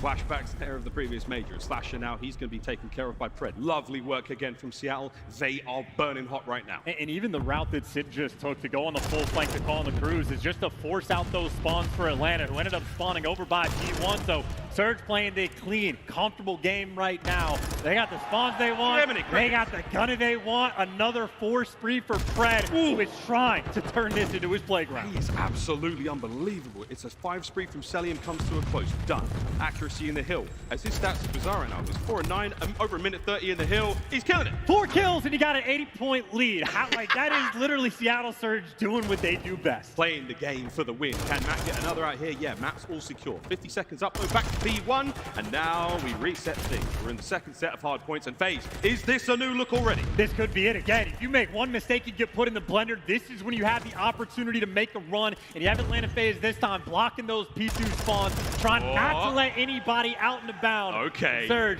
this is where you start to feel the heat. Oh, you might have pissed them off, man. FaZe now, they've got their hands on the wheel and they're running the shit. Accuracy, that 4-11 doesn't look so hot anymore, as now he's trying to find his way out. Over 100 points FaZe have gone, and they have not slowed down whatsoever. Anything Pred can do, Simp wants to do better. In 8 spree for him, the Gunny right now against Pred, and Pred just getting back down. Seattle, they've been stuck in the spawn for the longest of time. Simp playing with a little bit of freedom. Finally, though, he gets caught right as that new hill pops. New hill pops. Full control and FaZe. They're looking right back at it. And I tell you what, ladies and gents, I was joking about that comeback, and now this joke is a reality. You've got streaks for Simp as well. Abizi now on the racks, looking to find anything and everything he can. Spawns in the far left, and look at that, Simp isn't on the point. Can he get one more? No, he can't. Abizi, 8-13, slow as ever, but he's going to do what he can to get back into this as Simp. He finds another. Yeah, you get the spawn, but it just turns into trades, and now you got the heads up on the flank, but a nice angle from Accuracy takes the deep route, and you got Seattle looking to pounce on this time. They get the kills, they get the clearance, but can you get the collection? Accuracy back to where he wants to go. And he wins the gunfight as well. This is where Atlanta FaZe made the biggest mistake. It was on this rotation. And now this is where the pressure's up once again, because Seattle will end up spawning towards the back. Atlanta FaZe keeping things much more controlled. Big wins out of FaZe, 10 seconds. Yeah. Looking towards that bottom side of the minimap now. Will you see another clean break? Will lightning strike twice in this series for Seattle Surge? Pressure now one. FaZe with a deeper defense. They're not letting anything get away with it. Slasher on top side of the statue. Guns are up, and they are smoking still. Nades are there. Can FaZe get onto it? Into the push we now go, and it's good, clean kills from both teams. Anyone there? No! Slasher and Cell. They hold it down. FaZe remain in control. Surge don't get through instantly this time, but Max just got the closest spawn. They just spawned right at Gate as soon as he got the kill, and it doesn't make a difference. Atlanta FaZe just closed the door and continue to collect his time in what was a ridiculous scoreline originally. Atlanta FaZe now have the lead. Now we've got a game on our hands. FaZe back in it. They've taken the lead. Can we see something from Surge? A last-ditch attempt. Trades are still there on point. Mac in the last few moments. Mac wins 3! That's the break. That's the hard point for Seattle. You ask him to attack, he delivers. Picks up the 3, and well, Seattle takes the lead right back. Salim trying to rotate over towards New, but his teammates are getting picked apart. And look at where the spawns for Atlanta are going to come through. One dead center of the map, another guy in Mapton. They'll take the closeness towards this New hill. They'll take the clearance for the rotation. Much more secure, but a 20-point deficit. And this is the hill where Surge last go around. Very annoying. Slasher, though, keeping him at bay. What a map this is. Slow things down. Slowly, surely, Seattle Surge approaching towards the hard point. One gunfight at a time. Sib's there. Here comes the BZ up next. Refires the pants off him. Slash is cut down from the back line, and that's the break from Surge, and that's the lead again. Yeah, accuracy at the start, milking all the hill time. When he needs to start gunning, he's just going to start shooting you basically through walls. Surge get the clearance, they maintain the lead. It is going to be a nail biter of the game. It's the battle back in time. The kills going back and forth. Sib looking to get inside, but you got the tears at bay. Even Slasher in the hill. This is a battle we have on our hands. What a war it is, and Sib wins another insane gunfight. Accuracy in stables. He's kicking. Lead for Seattle now growing a bit longer, and this is where things are going to get really tough. This is going to be a photo finish. Nice trophy as well, helping for the little bit of protection. Accuracy trying to slow 2 players down, and he's going to do what he can. Sell for the free end. He's got the help as well. Pred doing it with the TAC 56. That is clearance, but now the question is, can you read these spawns? Here comes the streaks. This is going to soften up the hard point at the very least. We saw Sib do it in the first go-round in the first set.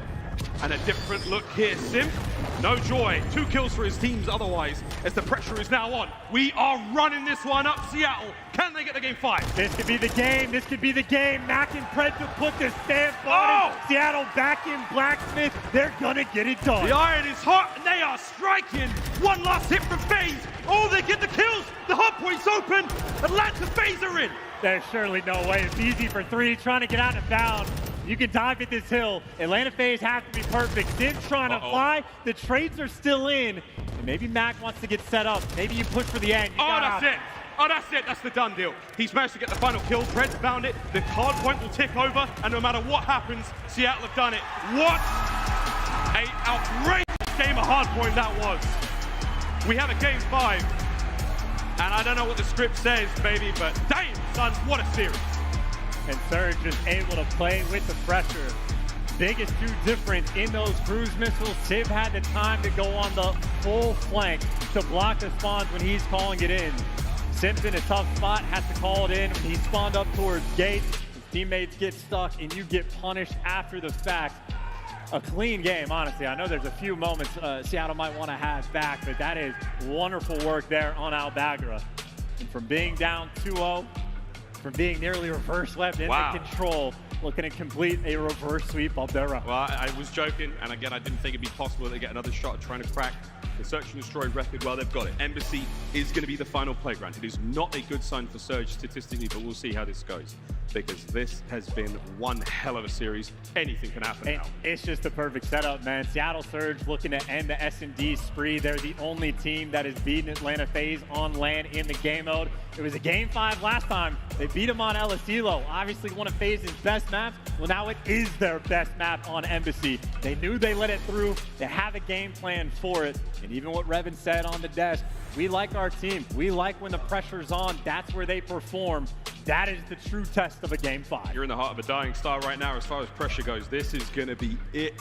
There's no, I mean, I don't know, man. Embassy, this is going to be something special. Hotel was not a pretty sight there from Seattle fans. The cons have been great. The composure has been outstanding. And they have executed on the game plan and the respawns. Can they do it in the Search? Can they end the spree? Can they do it, Shots? That is the absolute question. But again, they've risen to the occasion so far. But make no mistake for Atlanta on that map, it has never been close. They have obliterated everyone. So you know they're feeling good going into map 5. Gotta be feeling great. Well, ladies and gentlemen, time for a break. We come back, game 5. Will the spree continue or will it come to a close? Everything has to end sometime. We'll find out if it's now. We'll find out who gets top 3 after the break.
Welcome back, ladies and gentlemen, to this Game 5. Atlanta FaZe, Seattle Surge. I mean, we told you it was a heavyweight matchup. We told you it was going to be a banger. We had no idea. Look how close we came to a 3-0. I mean, this is utterly ridiculous. I can barely see the space for the zone not to get captured. But that's it. That is the difference between being 3-0'd and potentially winning a reverse sweep Game 5 series. And I know for Seattle, they were talking about it on the desk. They knew what the game plan was. They purposely picked Team B to let Embassy be the map 5. They've calculated this the whole way through. They wrote it down. They know what to expect. Now the question is, can they get it done? Because if you want to be the best, you got to beat the best. And it does not get better than Atlanta FaZe on Embassy. This really will be something special, not only to secure top 3 in the tournament, also to break the record that FaZe have set in Search and Destroy. I mean, for Pred, you said it a moment ago, to go from MVP last season, or sorry, from Rookie of the Year last season to potentially MVP this season, this is the kind of series that will certainly make it. Wow, what a massive contest this has been. We will find out what happens in this Embassy Search and Destroy. Statistically, incredibly strong advantage for Atlanta FaZe right now. But all bets are off. The script, I mean, let's face it, there's about 19 chimpanzees writing this one, and it's a bang. They get Shakespeare eventually. The first good Shakespearean series we have had of the day. But those, again, look, they have utterly destroyed every single team that they have played on this map. All of them. 6-0, 6-1, 6-2s. I think their closest one, they might have had a 6-3 in the mix some point somewhere. Perfection on this map. Seattle, what do you have to say? We'll find out if it's destiny calling. Ooh, and what have you done? You've taken care of the first Blood Reap. And what did we learn on the hotel? They have the strats to take care of Abizi for the first Bloods. That is not a guarantee to win the 4v3. Still a lot of time in this round. Lenny. Stun check lands. Those members of FaZe ears are ringing for a few more moments. Sib, lovely work. Dodges the nade. Wonderful precision there. We have seen players get that down absolutely perfectly. As FaZe now will cascade their way across the top side of the Embassy under great covering fire. Mac, oh, he picks out one. Doesn't manage to get anything away from it. 3v3. And you got the double chow coming through from Cell and Slasher to take care of Sibs. You got the power position taken care of. You got the bomb down. And you got players like Celium in the clutch spot. But you got to help him up top. Pred looking to pounce. As you got a massive flank coming in through Search. And this is an incredible moment now. Celium, he's set himself up to avoid the fight from Pred and maybe take care of Accuracy as well. But Accuracy, he's crept through. You sneaky devil. He might be able to win the round right here. And it's all about this accuracy for the timing. Wants to get up top. You got to take care of the clutch spots, and Slasher wins one. You got to kill them both. It's Cell, last man standing, and Pred takes care of them. They make the read. They clutch the 3v3, and both those ARs get rooted out. That position that Celium is in, belly down, he knows someone's behind him. He knows the full flank is through, trying to give him nothing, but perfectly calculated towards the end. We're talking about Pred for good reason. You got 3 in that round. That kind of mistake won't happen again in this matchup. 3 from Pred, 1 from Accuracy there. That was incredibly important. FaZe, though, they managed to get that bomb plant. And that could have changed everything. Very, very different look here. 2-2 split here on offense from Seattle Surge. And they're able to get straight out towards that B zone, or B side rather. No nades coming through for the first Bloods, and well, there's the nades after the fact, so Mac a little bit of pressure, only 40 HP, but takes him down, gets the first Blood. Abizi drops it again. 2 for 2, being taken out in first. Atlanta FaZe, when it works out for him, it sure does, but this time around, very different. Celium, he is here. Again, watching as much as he can. The bomb does get planted, and Slasher takes care of Mac for that. He will pay the iron price. It is now a 3v3. Well, it's also Simp by himself on the flank, and he just shot in the feed, so Surge know where he's at, but they're waiting on Simp to make the play. He almost has to do this by himself, waiting for the shots to come through for his ARs, but he hasn't been given anything just yet. Oh. He has the read for the first, but you are running out of time, and Pred is behind enemy lines. 20 seconds to go, and Pred has tucked himself away, so is Sib. Sib's taken care of. Final 15 seconds. You know Pred is going to be in a spot to try to challenge this out. Will the timing work out? Will the coverage be there from FaZe? Final 10 now is the moment as the player is on the bomb. Perfect is his and out. Feels it. And Simp is nowhere to be found. No hope on the defuse. And Seattle Surge go up by 2. And without question, the best Call of Duty we have seen all year long. Every single play down to perfection from both of these teams. As good as it gets for the opening break. You get the ARs helping each other out. It's the teamwork from Cell and Slasher. Cell's got him covered, so Slasher can jump over and kill the bomb planter. He's got the help to get Simp in position up top, but that is the difference a bullet makes. Pred just a little too quick. 2 rounds for Surge. It's close enough to that player where you can certainly hear him dive onto the bomb or make noise. Positional advantage played perfectly. Sim, the coverage was there, not enough to get it done. What an unbelievable search and destroy we have so far. Here we go though, FaZe. Slight misstep here on the attack. We'll see if this slows him down at all. Well, here's the difference maker. aBeZy is free. Finally doesn't get first blood, at least not initially. And you know he's got an ego. He is not scared of it. Shao, he's got vision, and finally the Reaper has come to collect. Not only that, with the first blood, you're immediately going to get the plant down as well. Will Seattle Surge be able to at least rebound here? aBeZy guns up, ready for this one. His teammate Sim. Perfect spot to be in. Mac manages to get 1 out of this, so it's a 3v2. Surge not out of this yet, but FaZe, what a spot to be in. And aBeZy doesn't have to overchow. As long as he is alive, he is in position to make the play. Wants to go see if that bomb is still clear. He's going to take care of that. Pred takes care of up top, but as soon as Mac falls, Pred, almost impossible to lose. Too many clutch spots to check in Atlanta FaZe. Looks like they're finally going to get their first round. 1 may be enough. As FaZe are back on the board. This game 5 was never going to be an easy one for either team. Are you the more? 5-1 out of, or 5-2 now out of Pred, by the way. So far, this has been the square up. Get first blood, win the round. Not easy to execute for either team. And aBeZy, all the pressure on him, or at least all eyes and attention. You know he's going to be involved. The expectations for FaZe are so high. Search and destroy has been the, I mean, bread and butter. It's almost been the whole diet. Here comes aBeZy, different looks. All right, he spotted him. Oh, the sniper, there you go. Sid found an opening. You hear that shot ring out though, and aBeZy, he might start salivating, knowing that something's up, but Sid with the immediate reposition, and Sid with the immediate reposition absolutely rips him. 2 now on the round. He is feeling it indeed. And Mac, even with 2 HP, gets out and alive. He's got the help, and all of a sudden, Slasher, last man standing for the 1v4. But Surge keeping it mixy. Sid gets the stun as well. Sid has just won his team this round. Here they come. And Sib, what an outstanding pair of snipes. Here it was. aBeZy, right place, bang! Sorry if that made you jump. I'm actually not sorry, headphone users. Lock in. The score is 3-1, Seattle Surge. They do love this map. Sib does love to snipe, and honestly, that could be the last round he uses it, even when he got the 2 kills. This man is going to be playing with confidence. Whatever he's feeling, they are going to rock with. Revan spoke about that as well. We're back to the first blood battle. aBeZy loves to fly out towards the B site. And those nades, we'll see if they connect. I think aBeZy barely going to make it through. He does get tagged up, so he's going to be a little bit slower this time around. Trophy to save him, that concussion doesn't help. Sell him with the first blood. Pred, though, he knows aBeZy's on the bomb site. Will he check it? Will he fly out? Will he add another kill to the pile? Slasher gets his as well, so that's a 2v. What? Oh, God, what a gunfight from Pred. Over to Sib. And this would be a 2v4, 2 Rookie of the Year candidates, and one that got it, trying to clutch up against FaZe. Already with the advantage and out with 16 HP, and they are reading this push towards A. That is an unbelievable win. Slasher now checking over towards the A side of the map. Here comes the play, and here's kill number 9. 1 HP remaining for Pred, finally taken care of. It's a 1v2 from Sib.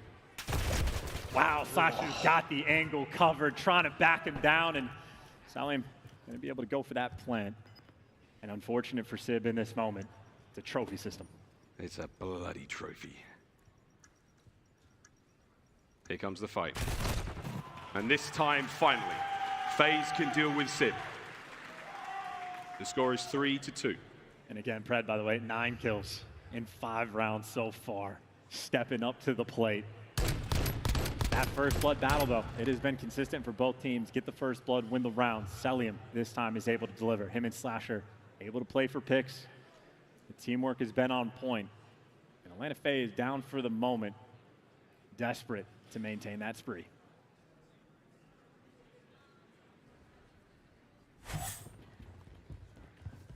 FaZe defending. Throw the nade a little wide, try to catch the player on the cross. As Mac has already made it to the bomb site, you know that Maze know it's there, but wait a minute, accuracy somehow finds it. Selim now trying to get over towards that B-bomb, trying to help out on the defense, but he's going to snake all he can. There's a lot of guns up looking at him. There's Sib, backs on up, the flank though, not a safe place, Sim's here. Slasher gets taken care of though, so now it's about the clutch spots, back 1 HP. Stellion's gonna get sent in for the kill. The drop's down low. Now the question is, can Sim get up top? He's popped dead silence to try to make the play, but this is 2 players to root out. Oh, Selim's been spotted on the bomb, and here comes the hit. No, accuracy's trying to keep him off of it.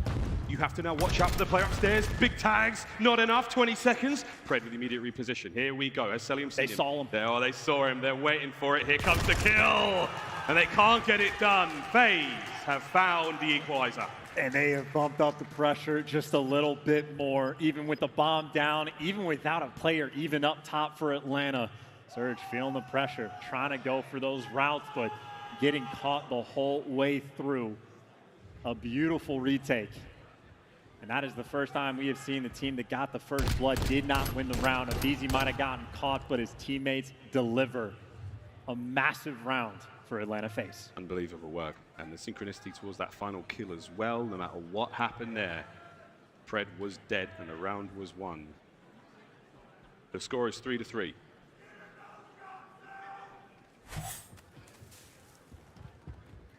And here we go. Abizi uncharacteristically slow in the kills. 2-5 overall. Stuns. Oh my god, all the stuns in the world! And Pred nearly kills his bloody teammate! That boy is twisted! That is the aggression you love to see. It gets out of dodge as well.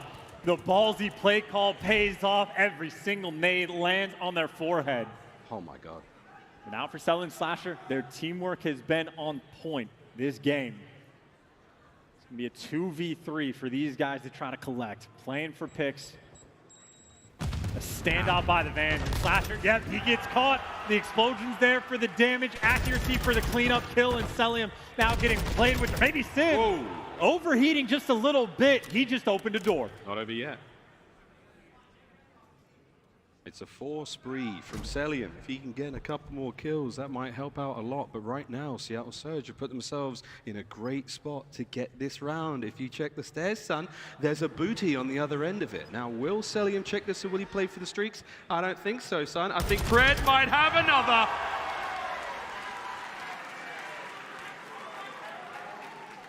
(13-4 for Pred. I don't let it slip that time. 13 kills, a record-setting pace for Seattle, and look at the play call. Every single stun and nade lands right on top of the Terrors. Look at this! Sent in for the kill, and don't get it twisted. He is. Bro, I mean, right now, get out of the way. Pred's coming through. We saw him do this once on Vanguard. I'm pretty sure it was against FaZe as well. An outstanding performance on Desert Siege. Once the thunder from down under stops, the forecast just says it's going to rain, all sorts of bad on top of your Pred. Here we go. Tagged up heavily. Surely FaZe, they press the advantage here. He's making moves with dead silence. Oh, yeah, this is no time wasted. Ooh! Stellium, though, hyper aware, gets him the first blood. That's unbelievable. Bomb will be planted, though. Abizi, he's on close orange. He's going to be able to spring straight into this one. Mac knows, though. You crack the door. You pique his interest. He's got a trophy as well. Selling didn't hear that, and Selling hears that from a mile away. Wait. And Sib gets spotted. Selling, even with the perfect shoulder, Sib gets overwhelmed. And Accuracy, the Iceman for the 1v3. Time is on his side, just not the man advantage. I mean, Iceman ever to live up to the moniker. Now's the time! But Celium with an outstanding round. Back and forth we go. The score will be 4-4. And a Swiss watchmaker would be so proud of Atlanta for the teamwork and coordination. Sally and perfect on the shoulders. As soon as they get the intel, everybody jumps into position. Accuracy knows that the players are coming up top to hunt him down, but it doesn't matter. They were hitting it from all angles. 4-4 tie. And if you're Surge, you need another first blood.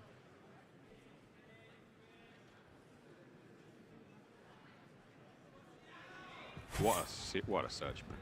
History in the making. Here we go. Just a reminder, in case you forgot, it's 14 search and destroys in a row. The record is on the line. It may never be met again. Let's find out what happens. Slasher, he's played this angle so many times, so many different ways, and this different look, Pred, will you read it? You have been seemingly unkillable so far. The absolute standoff between these two. But Slasher is by himself, and Accuracy in the wings could help Pred if he needs him. But Abeezy's also doing his dance. Abeezy's got the dead silence popped, and Abeezy gets the first blood. Advantage Atlanta. Wait, in Atlanta, that advantage, will they push it? And I mean, Pred and Slasher, they're still doing it at the other side of the map, man.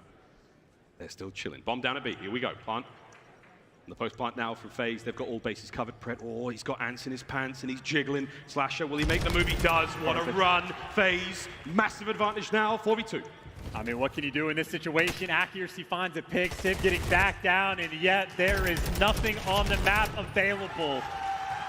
Perfection again out of Atlanta.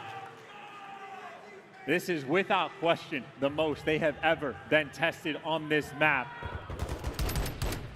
But with an 8-0 record, they are 1 round away from just continuing the streak. And it goes back to that first blood battle. When you have shut down Abeezy, when you have found success, when he gets that freedom, he has picked you apart.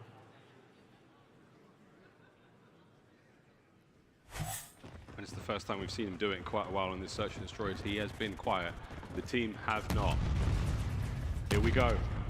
Snipes up from Sib. Different look once again. Will we read it? Close. No cigar. The second attempt, 9. Will it be the third time to shine? As again, Cell. Perfect moves from him. Immediately reads the ladder. Well, Pred might just be able to jump on this. You get the bomb down. You still have everybody alive, but Sim's up pop. How good is your shot going to be, Sim? Not quite good enough. The trades are coming through. Trades are through. Pred gets another one out of it. Oh my, ladies and gents. It's not over yet. 2v3. Surge with a man advantage. And you got accuracy in the back as well. He is just a guarantee at the end of the round that you don't even need.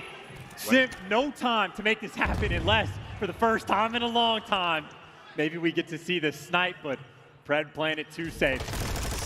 Here we go. Round 11. Pred could break the kill record in this round. And Seattle Surge could snap the streak. The final round here in the series, Seattle to break the streak. Pressure is on. And for how close they were in that control to getting 3-0'd, they made it all the way to the end. What a rivalry these two teams have with each other. Outstanding matches. This is what the Call of Duty League is all about. Here we go, round 11. And they're taking it slow as well. Sim, the most aggressive one on the map. Abeezy challenge with the attack for the first blood. You gotta get this trade. Gotta get the trade data there, 4 HP. Somebody cough on him. Sim, get 2! He found at least 2 of it at Sim. Now in trouble. Pred looking to apply the pressure. It's a 2v3. Simp and Slasher. Poles apart. Slasher trying to keep that bomb well out of the hands of Surge. The bomb down in tennis court for the moment. Simp is repositioning with Slasher. Siv's got the intel. And that's going to keep Slasher's head down for a long time. Sib will reposition eventually, but until then, oh, he's going to try the patience of the Mad Titan. Surge moving now into effect. Is this it? The second shot. Slasher reach-outs. He's holding the line. Nerves of steel. Here comes Sim. Strikes. Somehow stays alive. On the flank, it's Pred. Sim's done it. He finds another outrageous kill, and now it's all down to Sib. Dead silence activated, 20 seconds. He has to recover the bomb. Can he do it? That's it, dude. Sim, you want to beat the best, you got to be the best. And he just gets gunned to bed, tagged up, 1 shot, no time on the clock, and he's in a pinch. Here he comes. Good luck with this. Here he comes. Shuts him down. Nice try, Seattle Surge. But it simply was not enough. All of that, Miles, for a drop of blood. Atlanta FaZe take game 5. As you all forgot, Chris Blair Sim. One of the greatest to ever do it. An immaculate round out of him, 10 and 8. Not only did he that was actually insane. Find him in bottom orange. Insane, bro. I'm not gonna lie. Saw it all, man. The 2-piece from Sid to start the round. Pred carried hard. Just an unbelievable but he was, yeah, man, he doesn't have the backing. It is unbelievable. What a series that was. Make no mistake, that's the best series we have seen all year, bar none, without question. Best Call of Duty. So we got Seattle versus Optic, right? Is that what that is now? Ballsy from Sim to pull out the snipe in the round 11 and to connect with it. But in the end, You know players like Simp, if they're alive, the round is never over. Gets the two-piece to win and secure his team the game. And make no mistake, this could very well be the rematch in the grand finals. And they squared up on Embassy. Seattle Surge knew how it was gonna go, pushed them to the absolute limit. Just a hell of a game from both of these teams. There you go. The record remains intact, and Atlanta FaZe secure top 3 here at Major 3. And I tell you what, ladies and gents, what a series that was. We'll be going back over that one with a fine-tooth comb. We'll be the watch parties, we'll be salivating. As I certainly know we were here. Look at that series. Unbelievable stuff. That Fortress hardpoint, outstanding hotel control. That's where the series really began. That close. I mean, how close? Couldn't have been close. Could not have been close. And, you know, honestly, one of the interesting things about this, I'd be very curious the next time they play. Like, Mercado's Search and Destroy was banned by Seattle, so Atlanta had options. A match that close, I don't know if they pick Embassy again or if they go to a CeeLo, but I think a long-term game might get played. Well, that is that for what was one of the most fantastic series we've seen in a long time. Over now to the stage, Lano's talking to the man, the myth, legends, talking to Abizi. That is exactly right, Miles. I'm here with Abizi from the Atlanta FaZe, buddy. That was absurd. That was one of the best series that we've seen of this season, bar none. I want to get to it. Game 5, round 11. What are the comms like? What's the confidence level at right there with the team in that moment? Well, it's a 2v3, and I feel like our situationals this year have been so good. So, I mean, like, Chris literally shotgunned the guy bottom orange. Like, he just insta-killed him. It was mid-deady pop. So I was like, dude, that is insane. But, I mean, glad we could clutch up. Absolutely, especially versus the Seattle Surge team who, you know, have had your guys' numbers from time to time. At least last time on land, they were able to do that. Yeah. How good does it feel to get those guys out of the winner's bracket? Oh, it feels good. I mean, last time, obviously, at Major 1, we lost to them, and it felt good to get the revenge, for sure. Absolutely. Now, we got to talk about it, dude.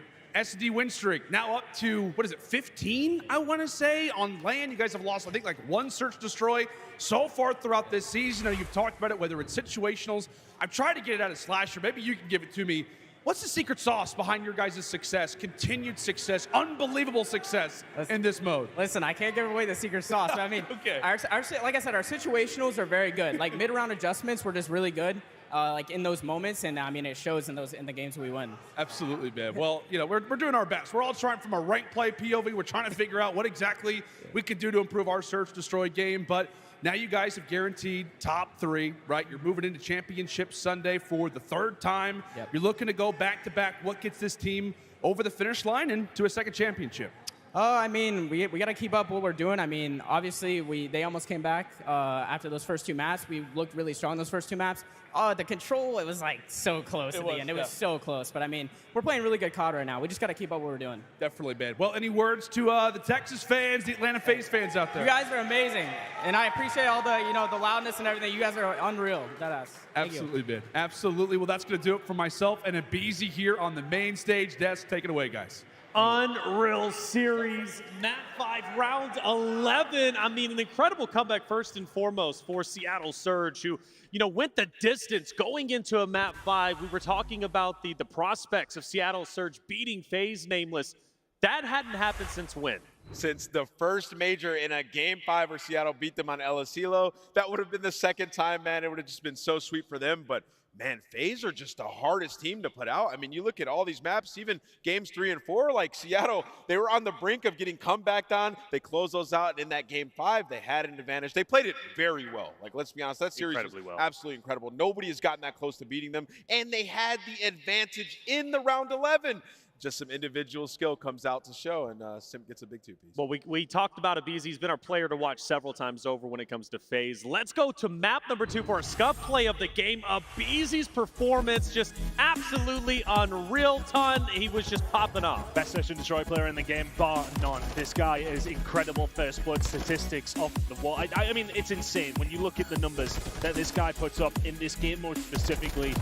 The perfect player in Search and Destroy. But in all honesty, he was getting bulleted quite a lot in this game, but still brought up so many big moments for the team. That's what I was going to say. It's like his team is able to clutch in these 3v4 situations that just allows him to just keep going forward and keep making those plays. Yeah, like I said, it's situational. I mean, there was one moment where he wrapped back to Kitchen, wrapped back to B, and like he knew they were going there, but he knew that he could beat them into Freezer and just jumps through, makes the play, gets a 3-piece. Like Abizi's just different. Different indeed, and Sim's different in general. Ali, who was the star-studded player? I actually want to talk about Seattle Surge. Who was the star? It had to be Pred. I mean, he was doing dropping everything. 40, yeah. I mean, you have to say it was Pred in that situation. And I mean, 40 and 24 to almost get comebacked on when they were up 2-0. So I think Seattle Surge, obviously, we saw way more life out of them in the later half of this series. After that map 1 and 2, it was kind of like, oh, okay, maybe Atlanta really is hitting their stride during this event. But thankfully, Seattle Surge fought back and gave us maybe one of the best series I think we've seen in a hot minute. I think it's fair to say this major has been incredible. Like pretty much every step of the way from day 1 to day 2, now on to day 3. And there's been a lot of great, at least I would say moments, but there's not been a greater moment so far than our Hummer extract mode. We got to send it over to Simp. Simp in that game number 5, round 11, Nameless. He got the kill after Popped and Deddy. Yeah. I mean, just literally milliseconds. I mean, this is insane round 11 player. Like odds stacked against him. Slash is trapped up top right. And he knows oh my God. So Simp comes out at 1 to get that kill. When he turns back around, I thought he read the Pred flank, but he pops Deddy. He just hip fires him. I mean, that is just the Vaznev OP. Vaznev OP I don't want to hear it anymore, man. It's a Vaznev world, and we are all living in it, especially on land. And don't forget, Ali, Simp like hit a nice 2-piece, one with the nade, and I think he got the shot onto a second. So he picks up 2. It's looking like it's over from that point. If Simp doesn't make that play, this series is over. Seattle Surge win. And we were talking about on the desk, though, they're in a good spot that we're moving very slowly, though, because Sid with that sniper, you got to kind of try and play around it still. It's still like a 2v2 with the normal guns. You're trying to find something extra just to solidify it, but they played a little bit slow for me. It's hard to say, I would though, say isn't it? it's hard in a It's round hard, 11 in that scenario. You also, like, you have Slasher trapped, right? Like, you know exactly where he's at. And Pred, like, made a good play. If Pred wins that gunfight on Simp, they win that game more than likely. He can hot bomb. He can look above him, like look right above him at the AC with the sniper. So it's just unfortunate, honestly. It is. Well, hey, good news, though, for Seattle Surge. Despite them taking the L, they still are in the tournament. They dropped down to the elimination bracket. Speaking of which, let's see how it's shaping up, because as they drop down, well, they got big Optic Texas next. That's going to be an absolute banger of a matchup without question. Of course, we still have to get the answer. Boston Breach, Toronto Ultra. We've got 3 rookies about to face off against each other. 2 of them first major appearance, and they're looking to fight to go into winners finals against Atlanta FaZe. Bracket is looking absolutely solid. Vegas Legion, though, who do they get, we think? Boston Breach, Toronto Ultra. What are you thinking, Ton? I mean, look, a lot of people would say Ultra, but Breach are a really solid team. That one could go either way. We got banger games all day long here. Absolutely. It's great. We got to keep our energy up without question. Hey, you at home, though, I hope you are earning your incentives. You're watching and win. If you haven't already, if you're watching from home, link your Activision and Twitch account to earn rewards all weekend long. That Ninja Diffuse emblem, I love that. And we also have our watch parties, which we all know and love, right? Get a difference of opinion if you don't like what we're saying anyways. There's been a lot of great people involved, and who have we been looking at, Nameless? Hey, man, listen, we always show some love to, you know, the mainstays. I'm going to show some love to my man, Ocean Ops. He's a Warzone streamer, but he's getting into the CDL side of things, doing a watch party. That's right. Well, hey, winner's bracket. We still got to get through one matchup, right? We got Boston Breach, and we also have Toronto Ultra. Who's going to drop down to face off against Legion? Who's going to meet Atlanta FaZe? And winners, we'll find out after the break.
you pay me in respect. Cause once I do it big, what's to follow is a check.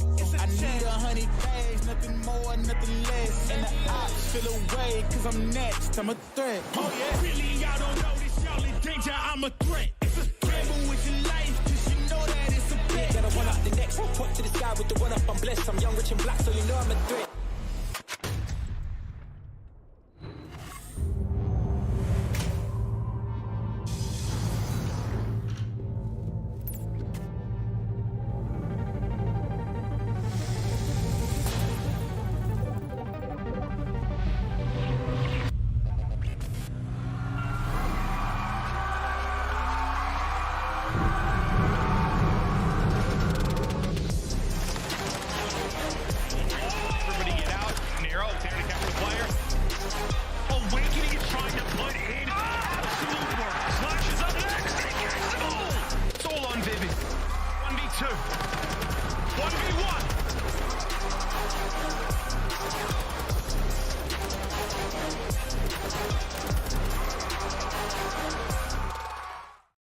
Before we let you go, one thing that is going to put Boston Breach in the spot that you guys want to be, if it's a player, if it's a map, a mode, whatever it is, if there's one thing that's going to promote you guys, what is it going to be this tournament? I think everyone knows. Obviously, we play Toronto now. Me versus Scrappy is what everyone's been waiting for.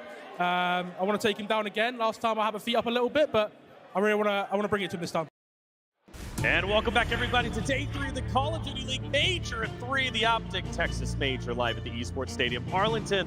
Our second winners matchup about to take place. Boston Breach facing off against Toronto Ultra. We just saw Beans there saying he's about to take it to scrap. Well, let's see if he puts it to good use. Miles is here. Hopefully he's caught his breath. That series was nutty. It was about as nutty as it gets. I mean, I hope you don't have a peanut allergy, otherwise it might be game over right here, right now. Wait, what? What? All right. Okay, well, hey, look, love you to death. I'm happy you're here, brother. Boston Breach, Toronto Ultra. We have 3 rookies about to face off against each other. Scraps, obviously rookie, but he's got the major experience. Hixie, Beans, though, first major, different teams. It's going to be a lot of fun. Let's actually talk Boston Breach first off, and specifically Beans, right? Being his first major, I think he's rose up to the occasion. We've highlighted him many times. Nameless Beans, he's making good work. I mean, the guy's a monster. I mean, he's almost breaking records. He's number 3 overall in stage 3 for First Bloods. We saw that come out to play against Optic, and also the clutch. He had 17-5 he ended that with. The series, he had a 1.6. That's a big-time series for your debut here at a major against the Green Wall. So Beans is full of confidence, and the last time that he went up against the Toronto Ultra, he forced them to make a team change. So in his head, he's like, I am the man. I'm ready to go up against them. That's right, Ali. This is moving quick. I know we got maps and modes coming up. I think what makes Beans so strong is the fact he's not giving up under the pressure. That's hard, or that's a hard thing to do because, I mean, you had Optic Texas for your first series. So he's getting that pressure, he's processing it, and he's moving forward. Let's look at our maps and modes. Ali, what do we got? I mean, to be honest, to me, this is just a complete square up across the board, except maybe that game number 5 leans a little bit more into the Boston Breach's favor. But the last time these two teams matched up, it was a Fortress hardpoint to open it up, but Toronto won it by 30. But friendly reminder, Beans dropped a 0.54 on that map. So he wasn't really there, and hopefully he'll be here today. All right, we're moving quick. All right, want to get this series underway. Plus, you got to catch your breath. So for me, let's get into our predictions. Hey, I'm sticking true. I'm going Boston Breach. I've been pumping them up all weekend long. It's one of my favorite teams out there. I think they're taking this series, and they want to play against Atlanta FaZe. Miles. Reflections, I think that Toronto take this one. I believe that they've got a very strong camp. They've got the right fire in their belly to roll through this one. It's going to be a hard-fought battle, but I'm going north, baby. There you go. Ali, what about you? I think these two teams mirror each other very well. I think they play very, very similarly, but I'm going to go with Toronto Ultra. No shot. No Boston Breach. Okay, I mean, both these teams are unreal, right? I feel like Ali said, they do mirror each other, especially in some of these game modes.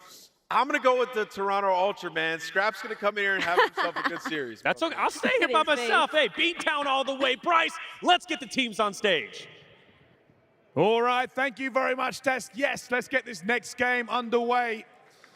The winner's side of the bracket is exciting and brilliant. We've got rookies, though, on both sides of this stage. But who's better today? That is going to be the question. Please allow me to introduce our first team to the stage, Texas. Make some noise for Boston Breach!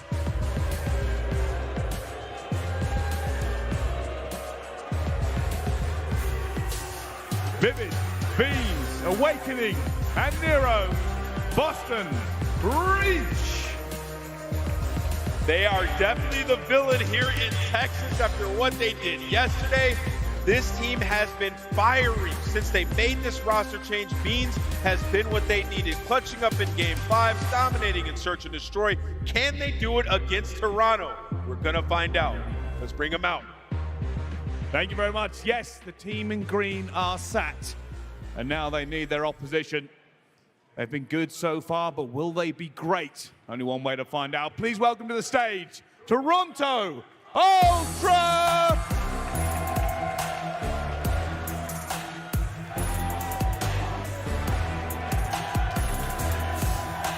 Scrap, Pixie, Insight, Kleenex, your Toronto Ultra! Toronto Ultra looking to change the tune about their performances at major events, and they're almost all the way there. They do have to get their revenge against the Boston Breach. I know I saw Scrappy get on that stage with some serious energy, Bryce, and he's going to need it. Let's get this match started. Energy everywhere, Ali. Thank you very much. Well, the game is ready. The maps are set. The players are in their seats. Time to get this game underway. Handing over to two beings forged by the gods. The cast Call of Duty, it's Merc and Maven. Wow. Well, Bryce, I don't even know how to respond to that. You're beautiful and delicious, man. And yes, we are ready to get going here. This is what we're hoping is a battle. We knew the last one was going to be. That matchup always is. I feel like this one has a ton of potential with the way Beans has been playing, the way the Hixie's involvement now is elevated Kleenex. You feel like these two teams should be going to war. Yeah, I mean, last time they did online, it was very close. You know, both the hard points were very close, but it was the last time that Ultra played with Standy before they brought Hixie in. So, different Beans wants to play these guys. He kind of talked about it on the stage. He was excited for this matchup.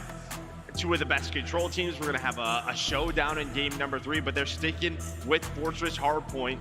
Again, a very close Hardpoint online. We'll see what happens here, but that man on your screen, Kleenex, he has been an absolute monster since they brought Hixie in. Is there anything like on the Boston side, like if you're going to slow down Kleenex and this pace he's been setting, the way he's been playing, how's it going to happen? Well, I think Vivid and Nero have always set the pace. I thought they were, they're one of the faster submachine gun duos in the league. It's more just about playing consistently, and I think there is going to be, a little bit of pressure on Hixie. We're talking about them winning this match, getting into that top 3. This is what they want. This is what they want to do, but you can see right here, I mean, this is Boston Breach's map. They play it a lot. They're 5-2. Well, obviously, a lot of those games are close because 7th and 8th in those rankings. That means it goes down to the wire. Well, we just saw a wild Fortress Hardpoint in the last one. Here we go. Let's get into it. Ultra versus Breach. Beans has been a beast, and he's beaming out the gate. What is he going to bring to this matchup? So far, he's not missing bullets, Joe. Yeah, nice little start there. Awakening, I believe he finds 2. Beans as well. Awakening, by the way, the last time these two teams played, just absolutely fried, as we know he can be.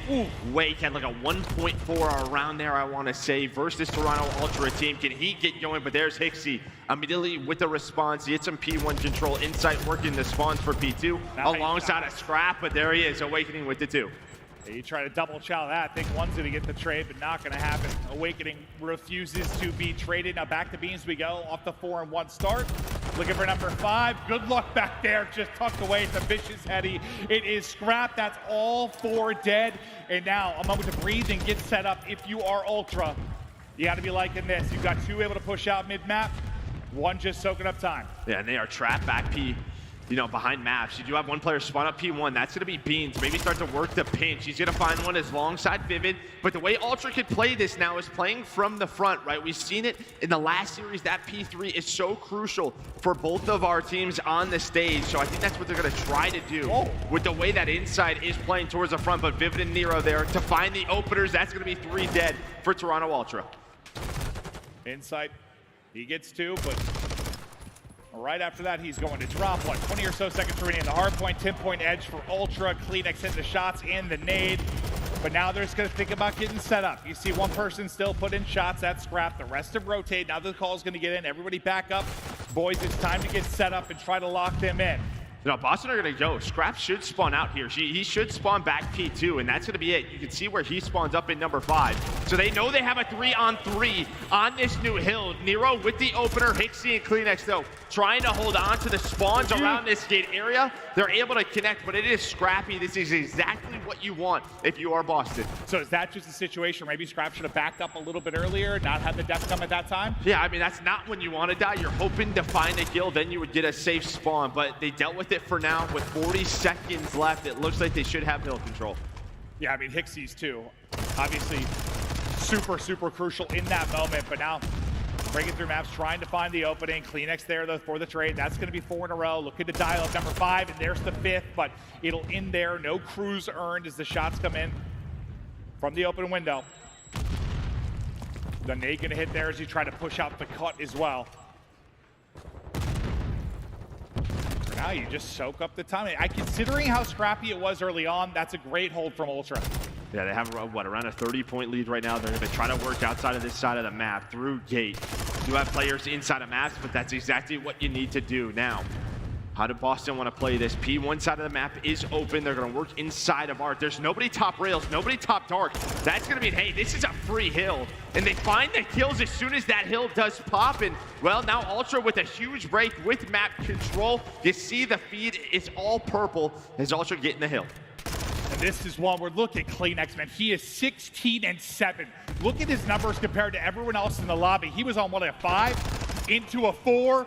Now back to a 5 streak at positive 10, drops right before the cruise again, but he is leaving his mark on this map early and often. Hixie, the sub duo, right there behind him. You do battle back in, you get the 4-man clearance, and that's big from Breach, because you get all that time if you're Ultra, you're able to chain the other 3 and 4. Suddenly, like, you really are running away with this game. Yeah, no doubt about it. As soon as we were talking about Kleenex, yeah, Boston, they just punch right back. They were able to get on that time. It's really splitting the hill. Well, now they're only down 22 points as we head over to P5, and get set up at Blacksmith. Does Boston breach? What can Beans do in the top window on 3? Worried about the flank through, and well, that's going to be the case. The stun is in, but Vivid there to help him out. Now peeking for the angle, a deep player in Stables is going to drop. So far, so clean for Breach. They're looking for a lead change, and they are getting close. You've chained these together beautifully, but now you're going to be 2 down. Going to be on Arrow to try and step it up. Able to take down 1. Beans through on the feed as well. They're getting enough kills, and Beans 5 in a row, make it 6. Beans popping off. There's the cruise where Kleenex has fallen short on a couple of chances. You get it here. Now, this is a map where we've seen some interesting result from cruise missiles, though. Yeah, and you can have big swings as well on this map, but so far throughout that first set of rotations, just very back and forth. No one really able to find those clean holds that you are looking for on this map. So props to both of the teams. It's a 6-point lead for Toronto Ultra right now. It's Kleenex on one side, Beans going off on the other, but they're with 3 dead at P1. Some map control for Ultra. Boston, they're going to have to try to push on through. Now let's see who can improve here in the second set. Pixie, oh, it's awkward. The melee comes forward, but the shotgun hits. 3 down. 4th is looming. There you go. Vivid gets 1 before he drops. So Kleenex again, man. A 5 spree. Can he get the cruise this time? His 3rd 5 spree of the game. That's a 25 already. Yeah, we're only halfway through the game. 27. Kleenex is an issue right now. 8 in a row from Kleenex, and now the biggest lead of the game for Toronto Ultra.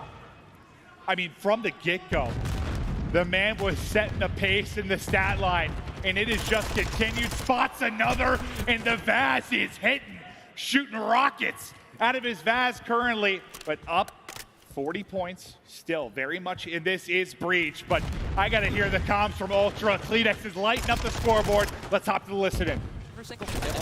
He's on top double weak. He's top double now. He might go back. He's on you, Scrap. Lots of time. It's push P5. He's still laying down. I have spawners. Absolutely. Cages, maybe? Yeah. Yep. Nah, P5. No, I spawn here. Just hold. I think they spawn cage as well, careful. Maybe gate behind Charlie taking a week. Yeah, big one, bro. I'm straight. 2 off. One's a bullet. 1 wide open, 1 closed. Close guys. Yeah, get all this time. All this time. I can cross. Single dead. Nice shot. 1 shot open. He's close. I still open. Inside open. Shot flip. This is a good flip. This is big flip. I'll get the corner again. Yeah, come back here. Also have a straight. Yeah, we're dropping this, Scrap. Yeah. Okay, I'm playing green box. Show the front scrap. Yeah, I'm playing green box. Hard I've got hard gate. fucking killed. Yeah. Don't be first engagement gate. Yep. I'm sitting in the D corner. Yeah. Might have to shoulder here, Gerald. I got you help. I got the whole push out. I bet. Just don't. I'll die to it. Let me chop first. Yep. Green. So I die. Streak. They're gonna throw shit front. I might have to shout gate here. I haven't choked him myself. Mike, are you there? I'm dead as well. Yo, one front at least. One time now, chat out. I'm green. Green's hitting in the bout now. One on time, one green. Yeah, fine. Top green. Nice, We're blocking. Came out open. I still have a streak. I'm really weak, Vivid. He's gone. Bottom green. Gonna go top green. Yeah, top green block. I have a streak by the way. Yeah, okay. You can use it now if you want. Yeah, I'm down. Want to top green? Wait up then. It's on S1 scrap. Yeah, Kill this guy. S1 and we're low green. He's not green, front green. He's low green. No, good, no, dead. I appreciate time.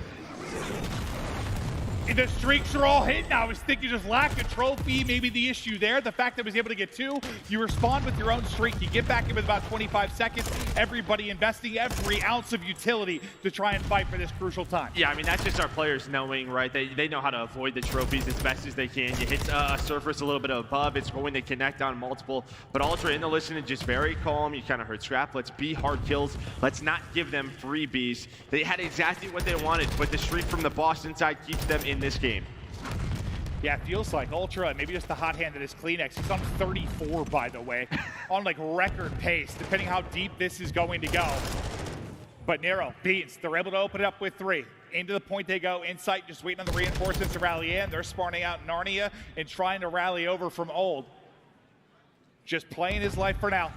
And now this will become the big break opportunity. Kleenex has been the hot hand. We got to swap to his POV to see what he can do, but gonna get gunned to sleep. So far, so good. They are holding inside. Breach has been unable to kind of get that lead change.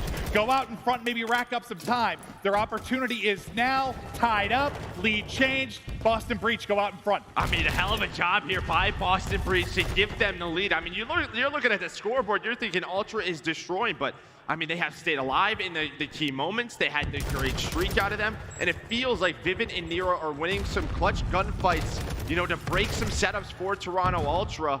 Ultra do get the lead once again, but Breach keeping it close. Yeah, I mean, you invest a lot with not a whole lot of time left in the hard points. You give an opportunity here for Breach to now get set up. As the key gunfights go down, you see mostly purple.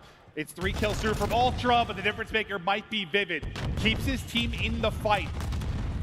Feels like so few like 4-down scenarios where a team's really been able to get set up. It has just been battles around the objective throughout the course of this game. Beans just sitting at +1, but looking to turn up here down the stretch. They're just trying to stay alive. This is a good time here for Boston Breach. Now they're going to try and get pushed up behind those 2 kills. They might just do that. They want to try to flip these spawns for P1 and P2.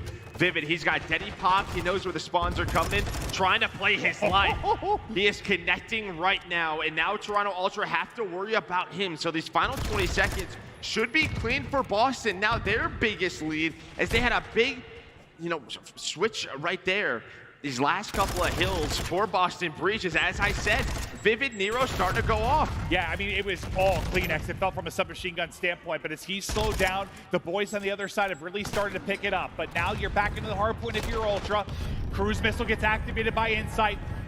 Comps coming in, looking to line it up. Player will drop, will actually take out 1. That'll then be 3 down. Some quality time here. Well, nobody in the point for now. Sorry, someone's got to rally into it. Now Ultra will get back into the point, but it's like every time somebody gets in, they're cleared out of it near instantaneously. They can't keep somebody on the objective, so the streak doesn't lead to much. No, I mean, that's just a good nade by Awakening. There's no trophy on the hill, but the kills this time going the way of Ultra, but it looks like Vivid, he spawns behind. He's able to push on through near this forklift. Does get taken down, but again, just so scrappy, right? Yeah, Boston making sure that Ultra do not have a clean setup to get trapped. Back maps and now winning gunfights in the middle of the map. Nero 32 and 31, leading the way in kills and engagements. They have slowed down Kleenex, and now Boston Breach somehow 19 points away from winning this map. Yeah, Kleenex has slowed down massively. Don't get me wrong, he's got 38 on the board, but there was a moment where he was double positive, and now just 10 seconds needed. Can Boston just shut it down right here? Scrap trying to find the opener. The lovely little snap on the 1. The trade comes through on the 2nd as well, but Beans is still here. That should be it. Laid it on thick. Nobody close enough to get there. I don't think they can touch. There's a contest for a moment, but that'll end it. And Beast is roaring on the main stage. Beans feeling it.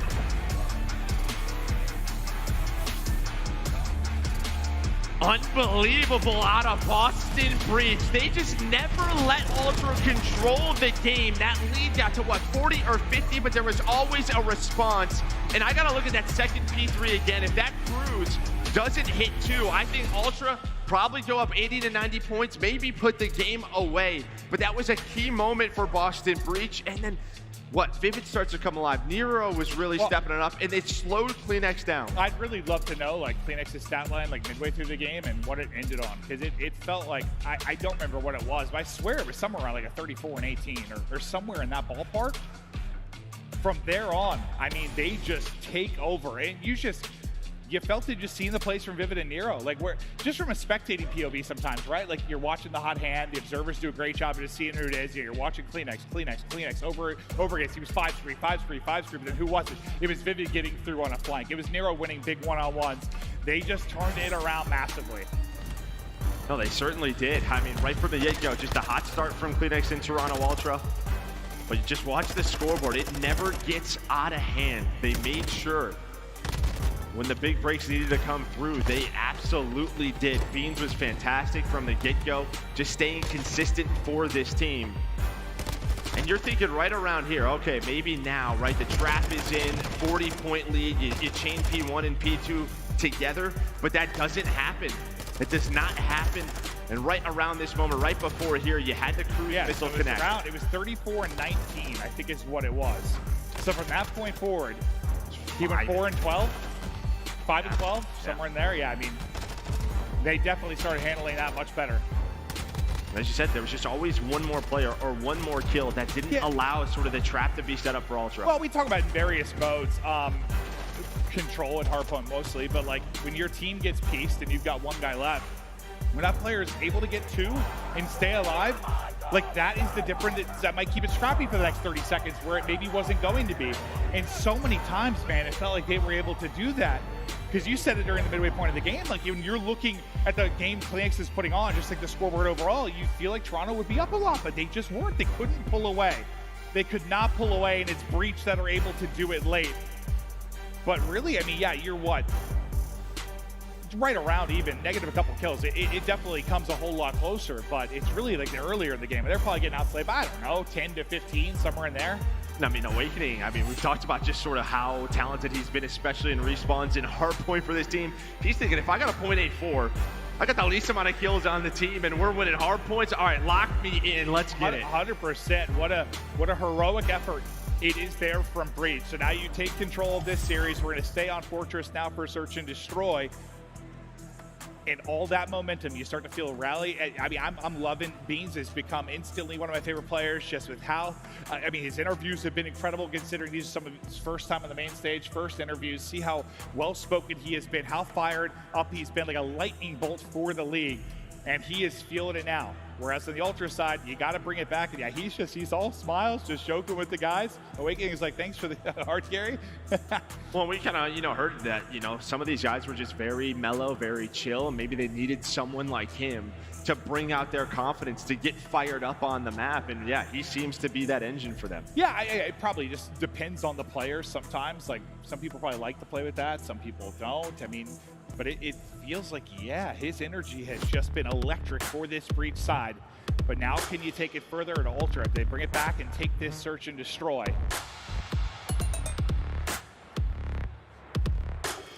And the control is going to be an interesting one too, because it's a map and mode combination that both these teams were solid in during the qualifier when you look forward to it. So who knows which way is that going to go? You think you really just want to get this tied up if you were Ultra as you head to the next one, because it was something like, I think, like 9-0 in round count for the control. So for Breach, that is. So it's like you really want to get a map win if you can here. But we're going to talk about the Search and Destroy a bit more as we wait for the restart. Apologies for the delay at home, but they're going to compare a couple of players here before we get deeper into this one.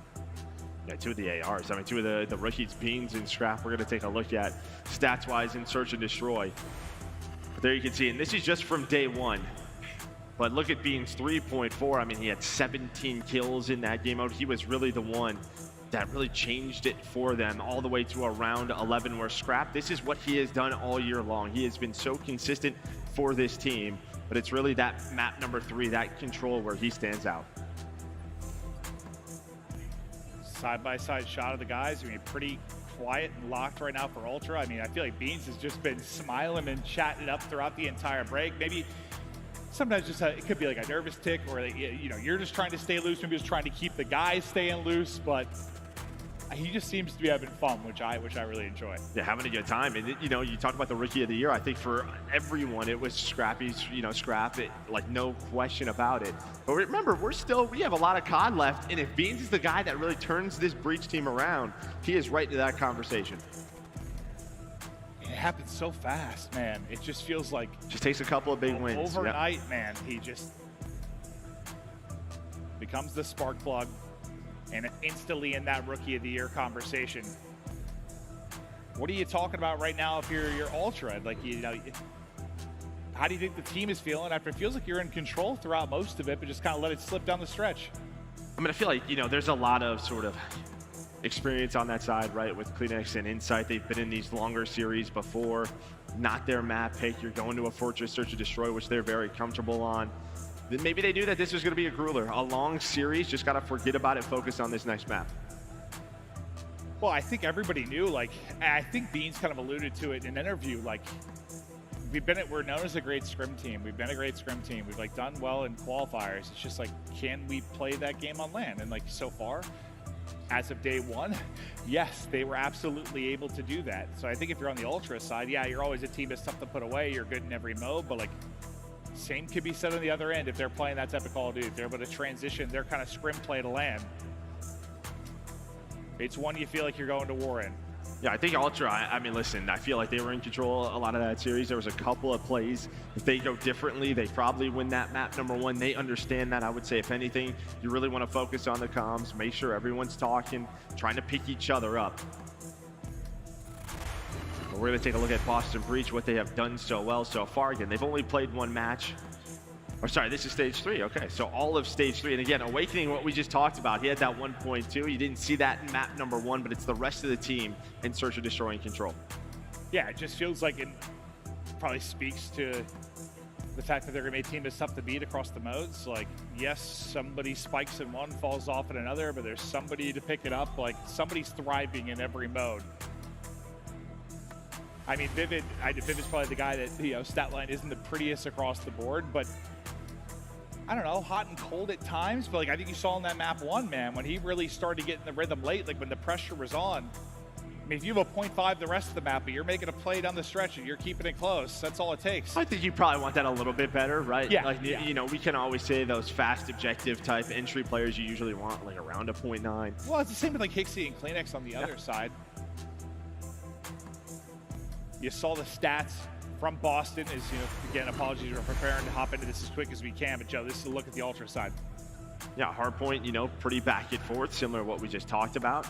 You know, maybe the one surprising thing so far is maybe Insight and Search and Destroy, and you can see down the line, Search and Destroy is where they have struggled throughout stage 3 with that sort of team change coming in. Maybe they need a little bit more time.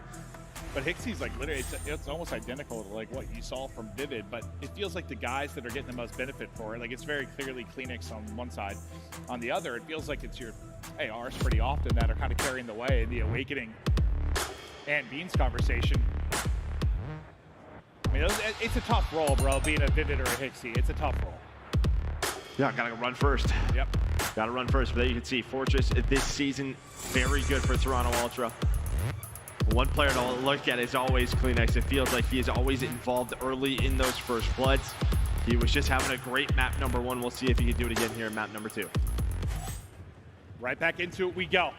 Bit of a pause, guys. Chance to kind of talk through things. Now we get into the swing of this map too. It's narrow. Sword on in with that first pick. Man advantage. They get a 2-man advantage to Breach as Beans pops off the skull of Scrap.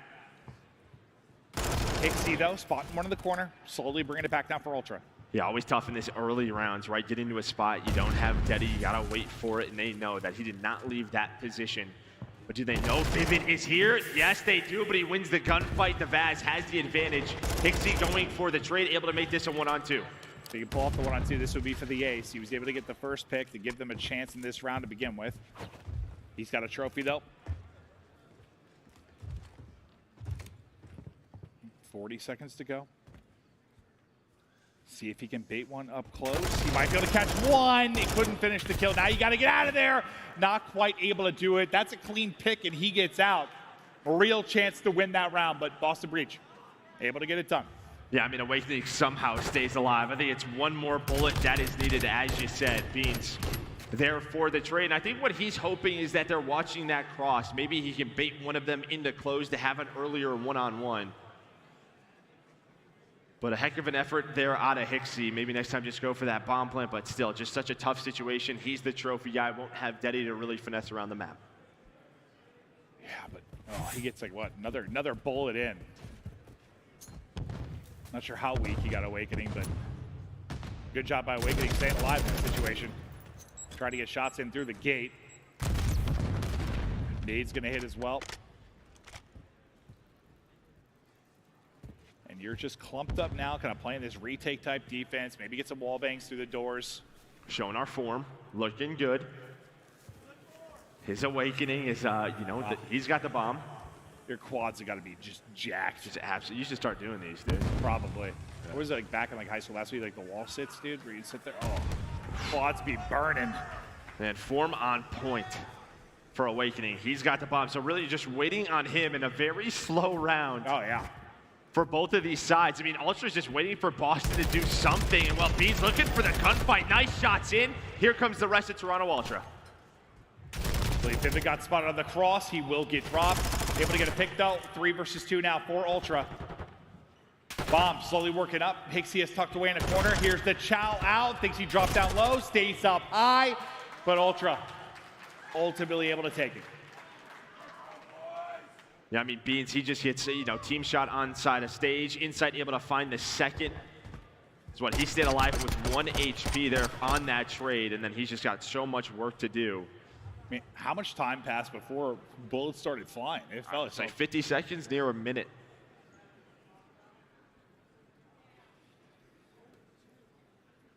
Both sides just waiting for maybe a moment of impatience, or. Well, I mean, you have to think a lot of the times, right? Yeah, defensive players, you're trying to jump up into those windows, make a Deddy play. The offense is just waiting. It's not a very big map. You can get to a bomb pretty quick. Yeah, true. Well, Nero's got a long ways to go towards Deddy. All the utilities still to use. He's just tucked away in the corner. For now is good. Now working up for the plant. Scrap is getting just fried. I don't know if it was just a bit of awkward movement. Oh, he's trying to figure out where he's getting shot from. He's going for it. Stick it through. He's got 2 HP. 2 HP and gets it done. I think it was like a stun hit him from 4 to 2. He somehow stayed up, but it's inside, left alone. Boston Breach able to swarm. Somebody already going to be on it. Looks like he is just going to hold his Deddy for now. Rips 1 off and to get to 5 in a row, but another there quickly for the trade and the defuse. And he's just hoping maybe he's got a chance. Maybe it's a 1-on-3, a 1-on-2. But yeah, the wall bank comes in, and then I respect that out of Hixie, right? The hero that you need. Well, it looked like Scrap was going to try and like dive across, but then he sort of like stutter stepped there for a moment. I don't know, it was just a bit of like awkward movement. Damage comes in, whatever it is. Yeah. Like, just kind of gets slowed down. And that's just what's difficult, right? Our defensive teams are just getting so good at hitting those team shots in that stage. Just wall bang right through it.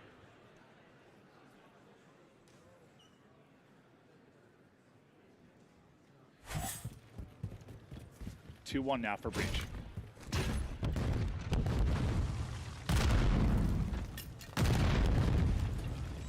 Hello. Nade sticks right on the inside of the doorway, but Narrow able to just back up for now. First person in, it'll be Claydex. He is dropped. Hits him to 65 HP. Hixie waits on the Chow and then gets smoked as well. Narrow just taking over in this round. Yeah, and that's why you see patience from our offensive teams, right? That's what they were waiting for last time around. Insight does make this doable, though. 2 versus 3. Scrap now trying to find his first kill of the map versus Vivid. While that's going on, bomb being planted on A. So he's trying to team up with Insight. Maybe they could push this out in a 2 versus 2 because Vivid, he is all the way across the map. Nero, though, for the ace! Different doorways, same result. 1 an instant Chow. 1 time coming in 1 by 1, but all 4 get cut to ribbons. That's just a great round out of Nero. Again, just the patience up top. Hixie was not fast on that trade. And well, then right there at the end, at close, I mean, he's just got all the advantage, right? Those are two AR players. They have to walk right into that door. Easy peasy for Nero. Yeah, you think if he was able to deal with the two Vazes, probably able to deal with the two Tacks jumping at him.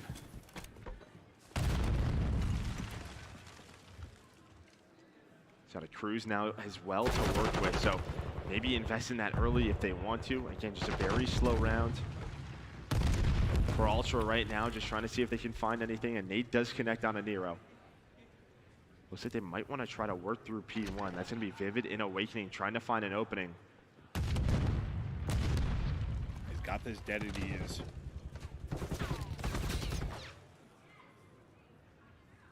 Just walking it up with Vivid for now. Insight wants to go ahead and pop. Able to get the first pick. Right through the window, goes inside, takes down 2. Puts him in the 3 versus 2. The window tried to get out, I thought, but just got across for now. Yeah, he meant to go for the window, but he's going to go for the chow. That's a 3rd in the round. We had 1 ace in a round. Are we going to have back-to-back? No. But a hell of a play out of Insight. You know, he pops the dead, he gets aggressive, is looking for info. Well, he just finds 2 players outside of close, one doing the window hop, and they're able to hang on. He actually looks so awkward, like, hello there. You shall not pass. Well, a huge round there, I think, for Ultra. Don't want to go down 4-1, but Insight leading the way at 9-3. Scrap still looking for his first. I mean, you've got 3 on Hixie, 1 on Kleenex. It's just Insight. Like, he is the hard carry, whereas Nero, I know, had that incredible round, but he saw, what, 3 on a couple, 2 on Awakening. Like, Insight really doing it all from a kills perspective. Last time around, right, they tried to get aggressive through the top window. Did both of the SMGs, maybe a little bit differently here. Gonna try to wait out Boston Breach. And you still have this Cruise on Nero. Bomb starting to work over towards A. We'll see when that streak comes into play. For now, just holding. Here we go. Cruise missile in. Well, they all back up. They're all inside a map, so bomb going to be planted. He might not find a kill, but he at least is going to buy time for the bomb to get down into a 4 versus 4. Now all of Ultra right through open and close. Are they going to be ready for this? Beans, he's got to give them the comms. He's going to need some help. They just instantly send it. Beans not going to be easy to deal with. The trophy just gets down. Is it going to protect him there in the wood stack? His teammates all step up. They fry everybody. Scrap still looking for his first. There's going to be some lovely shots. The 180 snapback to try and hit it as well. But there's only 20 seconds on the clock. They get that fast plant behind the streak, and he will get cut down. Breach another round to get the 4-2. Yeah, I thought that maybe that Cruise was going to get inside of maps and maybe find a couple of kills, but it at least allows them to get that bomb down, cross, and able to get out with their life. But Ultra, they were fast on that. That was a very quick response out of them, but Boston, they were ready for it.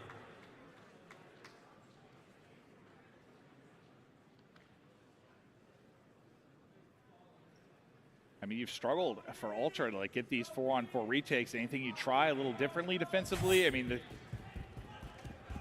it's Fortress, no? Yeah, Get aggressive if you want. It looks like Beans is going to pull out a sniper, and they're going to try to play aggressive, but this is the problem. Scrap and Insight, they're ready for that. Now as the sniper in a 4 versus 2, you are going to get smoked. It's just on Big Wake. He has been spotted. He's got 5 health and tries to get away. Lovely headshots there with 5 HP, but fast trade, round. The aggression just gets shut down there from Ultra. And yeah, maybe that's what I was asking. Maybe you need to see more out of Ultra, but you see how fast they get shut down from Boston. This reminds me a little bit of map number 1, right? I mean, just the way, but it's kind of the opposite, where Boston are in the lead, but Ultra just sticking around, winning some of these crucial rounds to keep this alive. So Boston just cannot create any more separation. It's true. Like, they, regardless which team, just hanging around, like, cannot put them away. Cannot find that big margin in the lead. Scrap this time with a big stick. Oh, Beans' right ear nearly gets ripped off. Sorry, left ear. But he'll keep his ear for now. 3 in a row, though, for Scrap, who has stepped it up with that 0-4 start. Hixie's got too close, tries to challenge the one, but the help is going to be there. Well, I think the nades just connect on Awakening, so he thinks he's got a freebie with a couple of shots, at least to get a first blood. But one player was looking over him at Cannon, so nice teamwork there for Boston. Now Beans, he's thinking about the bomb plant. He's thinking about the kill. It's a 4-on-2. Vivid with multiple in the round. And maybe now there's that round, that moment that Boston needed. One round away from a 2-0 edge. So far, so good for Breach. Yeah, they kind of baited Ultra into that push, right? Awakening, he's all the way in that back corner. They're thinking, you know, even if we can make this into a 3-on-3, we'll find the first blood, start the trade, start that domino, but that doesn't happen. They overpeak. There's a player at Cannon. They're able to take him down. Well, and the longer the round goes and the less players you have, the more of a liability that snipe becomes. Like, just becomes more and more difficult for you to try and make a play. When it's just 2 people left and one's got a snipe, insight, take it off the head of one. And slowly starting to work up this bomb. Plant should be going in here shortly. Now with that first blood, going to be able to cross towards A. How do they want to take this? Scrap's going to find Nero, so now a 4-on-2 for Awakening. And Beans, the ARs on the side. Inside, yeah, he pulled out a sniper on offense. He's able to find the first one. Cannot connect onto the second. Beans got it on the other end. He will fall. I think Scrap gets both. And yeah, I was wondering, Insight's kill came so quick. It was a snipe. So you saw what Scrap's hand the previous round. This time Insight able to connect. Nice little snap. Great centering there from Scrap. Now what, he was 0-4? Yeah, no, he has bounced back massively, up to 7-6 now, and honestly, second on the team in damage. Insight the only one ahead of him, so yeah, no, he is really starting to get hot. Yeah, and I mean, just props to Boston Breach. They haven't allowed Kleenex to really do anything on the map, sitting at 1-8. This is the guy, the playmaker for Toronto Ultra, but just the pace, the way they're playing this map, this Breach, they're not allowing him to do anything. Yeah, and obviously he slowed down a lot towards the end of the map one as well. Can he muster up something here to get them to around 11? As this is where they have struggled in these defensive retake positions. Will it be a wall bang? Will it be a retake? How are they going to get the edge? And Boston just playing this patient game, waiting to see if anyone just gets a little antsy on the Ultra side. As Vivid starting to work his way up towards this closed door. Just kind of hanging out, but it's Beans with the bomb. He's the one that has to get over towards A, starting to work his way over. He's going to get spotted. You see Scrap and Kleenex now. They're going to start this push. Here we go. Deddy's popped. They're going to go for it. They're going to go for it. They're not going to allow him to get the bomb planted. Nice teamwork on Ultra. That time, the timing worked out beautifully. You just know you got an extra man when that bomb is getting planted. In fact, you're able to get the kill, a thing of beauty as well, but Awakening going to work to get this down. Bomb will get planted, put 45 in the clock. Can they play the defense in the 2 versus 4? Awakening with the read on the wide side pull. What? Able to get the headshots. The time to kill just absurd. Now Scrap in trouble. A fast trade though, 2 versus 1. Awakening still has Deddy pop. 30 to go. He's got Deddy popped, and he makes this read. He's not going to spot. He's going to spot one fine. No! Now it's a one-on-one, able to back away. Oh Kleenex. my God, big Wakey, baby. He's going to hop right on the bomb, though. He's going to get right on it. Is he going to check in time? Did he get it? Did he get it? Oh, the defuse came in. He got it. He got the defuse. defuse. Oh, my goodness. It was so close. He doesn't have a lot of kills, but he keeps their map alive, does Kleenex. Oh, my lordy. This one is close. Woo. Honestly, it's not even as close as I thought, really. Like, some of those shots looked real good. I don't know. yeah, like it's like they were wall bang bullets, No, I'm right? getting old, but all right, here we go, round 11. It's offense for Ultra. It is a wild round 10. What sort of magic did we get here in the final one? First blood, Insight. It's a nade that's able to hit. Do they go back-to-back rounds and tie us up in this nutty search and destroy? Insight on 14. Absolute hoss. Now Kleenex gets his third, picking them apart. Narrow last alive. It's looking like a 1-1 scoreline as Ultra clutch up. Woo-hoo-hoo!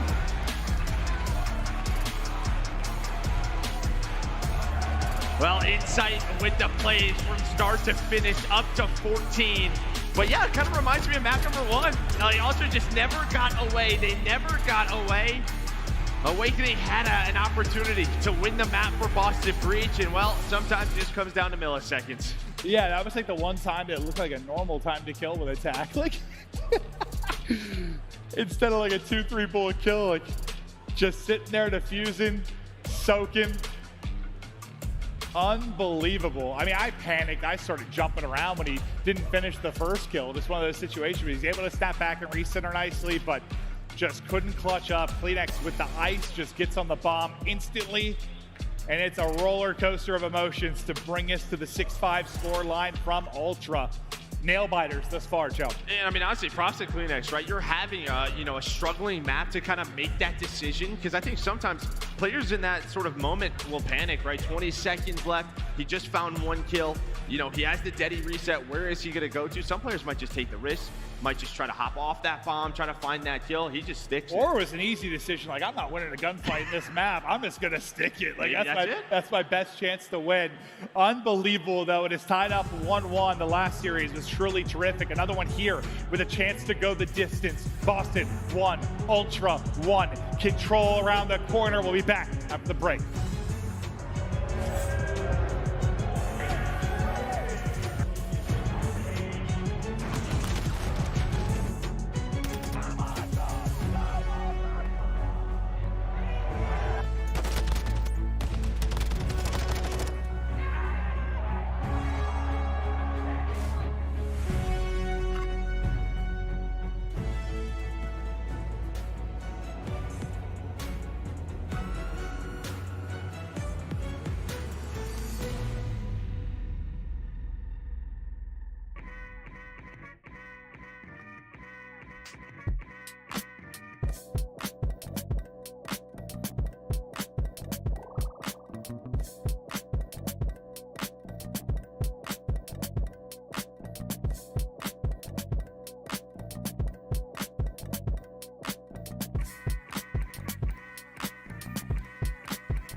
Hello and welcome back to the Optic Texas Major, the Skyline View.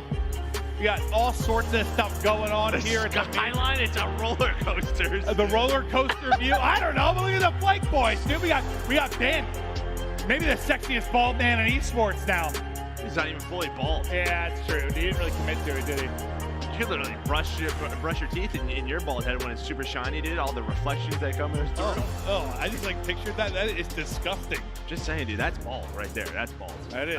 I thought he was going to go the whole way, but he didn't. That's all right. I think he did. I think he just grew back. Yeah. Was it the whole way down the first time you showed? Okay, man. I'm sorry then. I called you out and I was wrong. But where we are sitting at 1-1, getting ready for the control, and the control is one that was interesting just because during this qualifier, I believe it's the one when you talk about Boston Breach, they were 3-0. In LSCLO control, they were 9-0 in a round count, so they were just dominating there. Keep going. Go, stats guy. You're Come on. For Toronto, though. Yeah, they call me the stats man. Yeah, you're the wizard. Yeah. Dude, when I was playing Harry Potter, you saw my wizard hat, dude. I was twisted.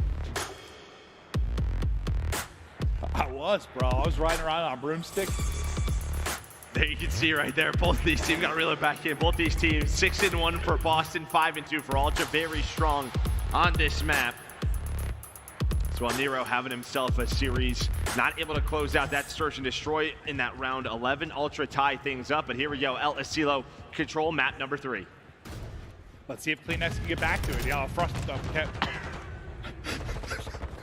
He was on his way to get back to it. He'll try again next time. I was about to say, like, you know, the second half of the hard point slowed down a bit, struggling search and destroy, but before I got 3 words out, he was dead. Okay, but look, he's right back up and into the kill feed. He's right back doing nice shots from Hixie there with the Vaz, able to connect onto Nero. So get some of this progress done over towards A. Well, you got to deal with that player top tower. That's just going to be Insight hanging out. And it can just be so tough for the defensive team to retake this zone. When you have tower control, you really have to do it from the lower sides. That's what they're trying to do, but all the kills go in the way of Ultra. Yeah, I mean, you're up 5 lives. You're about done with this A zone. It's been a thing of beauty, but now the transition across, how will that fare? Whoa. Awakening is just cutting people up. He takes down 2, the trade through for Nero as well. So pretty good in transition. From Boston Breach, you bring it back like 1 in the lives department, but you at least just make sure it's not clean for them to get on the point and have you scrambling right away. But now it's just pick after pick here for Ultra. Bean's gonna likely have to back down. He does. Him and Insight going toe-to-toe. 3-0 start from Insight. Yeah, looks like Hixie and Kleenex trying to work top party over here, trying to work Locker's side of the map. If you get a couple of subs in your face, it'd be so tough to deal with on this map. And there we go, Hixie able to find the time. He has the flank, connects onto 2. That should open up the B zone, and it will. They're gonna get on the point for now. The best thing for the Boston Breach is they do not have all 4 players here, so it's only gonna be a 3-man stack, but the trophies are in. You can see Vivid 0-5 struggling right now. The second tick about to be done, but there we go. There is the retake. It's so close, that second tick, but you don't quite get it. So considering the situation you're in, hell of a retake there from Breach, but still a ton of time to go, and you only got 13 lives. So you've got to be efficient here. Speaking of efficiency, there's a nice gunfight win from Beans, but it's Deddy out now from Hixie, not able to catch one. Nero ready and waiting. It's really this next set of kills, right, that Toronto are trying to keep going their way, because when you are that defensive team, you want to get bottom pool, you want to get the spawn kills on. They're not able to find it. That's going to be all 4 dead again. You at least have some close cliffside spawns. Trophies are down. Awakening is snapping. But there's that second ticket. Now only 8 lives remaining for Boston. And it never got fully cleared. Like half the progress was still there. So they get the 7 points so fast. Third, shortly behind it, and Ultra able to get it done on offense. And it's tough. I mean, to clear the point, usually in the midst of all the craziness going on, especially when it's that close. You definitely want someone to do it, though. But like that was still about halfway. So like it got to the second point of progress so quick. Like, in that situation, it's like, absolutely, yeah, you get a 3 or 4 down. That's probably going to be the round, and it was. Well, what do you just, cast your curse Boston. You talked about their 9-0, and well, they lose the first round. You're welcome. I apologize to the Boston fans. But I put my blame on maybe Vivid, who was 1-8. It's fair. Nah, just a tough round for him. We'll see if he and that can happen on this map. I mean, absolutely. You're playing raids, you're a sub, you just can't get to certain positions. It could be so difficult. Or you can have a blast and they can find all 4. The spawn trap is now here.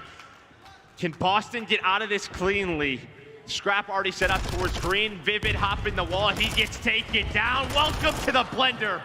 Boston Breach. This is why I thought it was going to be interesting, because as good as the stats were for Breach, this is a solid map for Ultra as well. But like, so far it has been clinical. 5 in a row now for Scrap. When all the gunfights are happening like towards white and your field spawn, it's not going to go well. Like when you're dying there, it's not good. It's not good. It's not. You've taken 5 steps and just lined up. Maybe Nero and Vivid will help get him out though. Yeah, finally, just some map control going their way. Inside the last player alive, and you get onto the A point. I guess you're only down 5 lives. That's pretty good considering what it looks like. Yeah, the problem is though, you only have 18 remaining, right? So still a lot of work to do. Ultra can send, you know, a couple of pushes over at A if they find some opening kills. Well, Vivid, he was just trying to lurk, but Hixie was ready for it. Honestly, I thought it was going to be worse in the lives department, but it's kind of getting worse moment by moment. As Ultra trying to retake onto A, second point of progress, getting there, paused at just under 30 seconds remaining on the clock. A little peekaboo here from Kleenex, backs one off the site, almost done with A. But how efficient can you be if you're a Breach? Because a lot of work to do with not a lot of lives to do it. I mean, I guess this is doable, right? I think you're happy with it, with this, the way the start is, and now that's 3 dead. You can transition pretty quickly. You have 1 player pushed up, that's Hixie.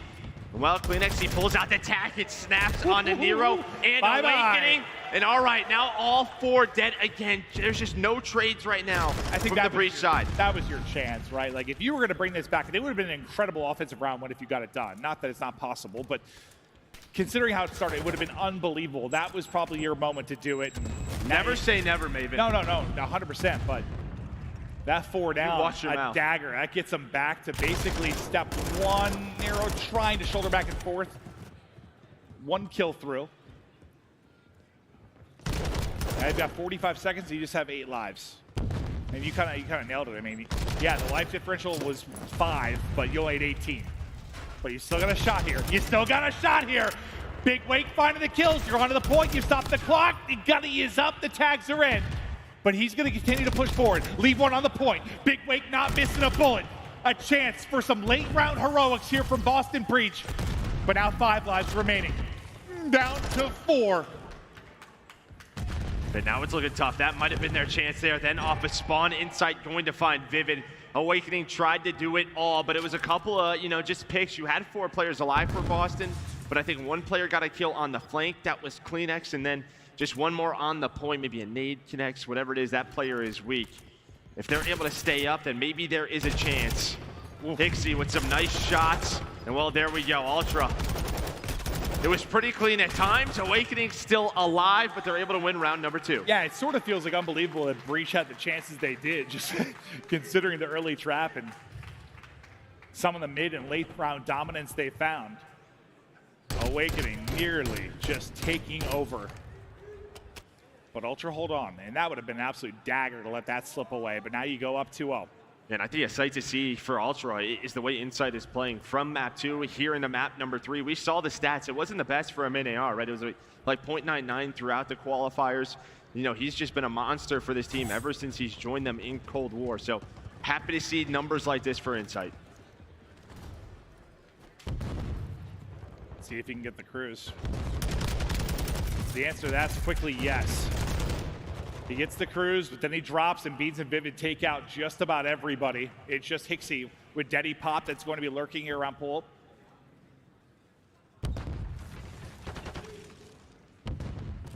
Trying to stay alive, but while that's going on, Awakening continues. He's locked in. He is in his zone right now as Awakening. We saw the way he was shooting near the end of that round. He's just going to need some help. Try to take it 1 round at a time, but up to 17 kills is Awakening leading the lobby. Sneaky, sneaky goes the Scrap. Surprise! Able to pounce as he takes him out, just crawls the whole way up to get to his spot. Being the trophy player, yeah, sometimes you really got to take your time. You really got to take your time. You're not wrong. Awakening, though, still alive, and they know it. Inside of that money room, just trying to play his life, wait for his teammate off a spawn. But they got to deal with Scrap, who's still there. Kleenex is finding 2. It's looking like A is going to be done, and it is. Ultra. This control, they have looked so darn good. Up alive. 90 seconds to go. We're on Kleenex's POV because he's kind of the point man right now. Just tucked away in Tool, waiting to see where this opening is going to come from. Here's the dead silence. Wins the first fight, resets the Deddy, more to work with. And they got done with A, but there's only a minute remaining here, so a very slow round. Whoa, and that's what it looks like when Amesis says bye-bye. Yeah, right through the rails, and somehow Nero wins that, but you still have presence. His insight. He's on another 5 spree. Him and Scrap able to take down the rest of Boston Breach. He's climbing trees. He has the spawn kills available. 1 tick done. The rest of Toronto Ultra off a spawn. Insight is beaming. Throw your knife at him. Oh, you can't do that, but that would be awesome. I was in the moment, Joe. I'm sorry, I got a little too excited. The guy is just not missing. Ultra, cook him in the control. Get it done quickly. Woo-hoo-hoo-hoo! And you got the Scrap shouting a little bit to the opposite side of the stage. I mean, Inside was up there too, letting them hear it. This guy just went off, and well, we talked about them being perfect throughout the qualifiers, and well, they just got destroyed on that LSC low control. Yeah, that was dominant. And yeah, I mean, the stats we were looking at before, I mean, both teams were solid on it, but when I saw Breach hadn't lost a round, I'm like, okay, well, that looks pretty damn good. Tell you what, it's not pretty damn good. 7-19 out of Beans, Vivid 9-20, really struggling. But it just felt like maybe there was an opportunity or two on the offensive round, but their defense, they just got smoked. Well, it felt like it just happened like, I mean, honestly, on both sides, like just those opening gunfights to kind of vie for position, it felt like, you know, you view it as like a snowball going downhill. Like it got rolling for Ultra early, and like it just felt like, to me, Breach were in a constant state of regain and scrambling kind of at times. They never had map control. Yeah, never really had Ultra in the spawn trap, just right from the get-go. Ultra, they were locked in, and now they're just 1 map away from being top 3, getting to our winners final. 3 KD there from Insight. What was it, 14 in the search? Yeah, 14. 14 there, 24 and 8 here, a series from Insight. And I mean, I think right now, if you're Ultra, you're thinking this should have been a 3L. Like, we led that map 1 for most of it. We let it get away. They are the hot hand, though, right now as we get ready for the map 4 hardpoint. But what a clinic it was from Insight. The reads were there. Strap was very surprising and sneaky in his gameplay without the dead silence. And this is probably the hardest part on defense. When you lose that top party area, when you get a player back here, you just kind of know. And then Insight, I mean, this is just... Shots heard. That's land right there. That is just land right there. Everything hitting with those shots, just destroying off a spawn, and Boston could not get out. That was just clean. And when you're spawning back there, you got to stop B. You're just knife out. You got to throw grenades. Yeah. It's easy kills for that player up there. Yeah, it's not like for a pro player, it's the hardest kills, but it's just clean, man. Like, oh, you'd hit those for sure. No, I definitely would not. But it was just a pleasure to watch. It's just, I don't know, the long-range tack shots. It's satisfying. I think you're underestimating yourself and your abilities. Probably am. I do got the gunny. But now to the map 4, we'll see if Breach can get it to the map 5. Listen, man, for 38, dude, I still got. They're still playing pretty well. I get a little bit twisted. Every now and then, we gotta get you in rank. Mostly more so. I'm scared of rank, dude. I can't be fighting 15-year-old demons. Does not sound fun to me at all. But it's a great time watching you and the boys go through it. But now for hardpoint, we'll see. Can Ultra in this here? Do you bring something from the depths to your Breach? I mean, we're in winter still, so you got a chance to still make a run, obviously, if you are one of these squads. But you want to be in that position to battle against FaZe. You know, you're sitting and looking at a top 3. That guy wants Doug back in the league. He had a sign. Oh, I didn't even read it. Yeah. Said, what, Doug Sensor Martin? Yeah, he wants him back in the league. I bumped into Doug a little bit earlier, and I was like, how you doing, Doug? He goes, I'm calm. And I was like, huh? He's like, everything in life is just peaceful right now, Maeve. And I was like, oh. That sounds awesome. Yeah, I was just sort of like, it caught me off guard. Like, oh, awesome, man. Like, that sounds really great. We're happy for him. Yeah, hopefully he's doing well on the Challenger side. We'll have to get updated there. But yeah, Ultra now 1 map away. And I think everyone in the venue right now, the biggest Ultra fan, because if they win this map, then guess what? Optic's back on the stage, and they're going to get real excited. Yeah, but get us back to our Optic, boys. I mean, it's the home tournament. They are pumped up and ready for the next one. We're getting closer. We'll see if Ultra can get you there a little bit faster. But now to Hotel. Does the magical beans have what it takes to get it done? Well, yeah, map number, one was great for him, but 2 and 3 struggled a little bit. They're going to need their AR to slow down Insight, and well, the form that he is in right now on this hotel hardpoint. Here we go. We are loaded on up, a few seconds away. Will Breach get us to a map number 5, or will Ultra be in our winners final versus Atlanta FaZe? The battle in the map 1. Everyone struggled to find separation outside of that map 3 that Ultra dominated. Do we have another battle on our hands? Hixie and Insight. Okay. Proven so far, all Ultra through on the feed. A dominant break from them, and it's looking like the control. Jeez. That is that a sub right there from Hixie? The headshot comes in. He's winning gunfights like that. He's ready for the challenge, but Vivid able to take him down. But a nice start here for Ultra. They have the P2 side of the map that they want for this next hill.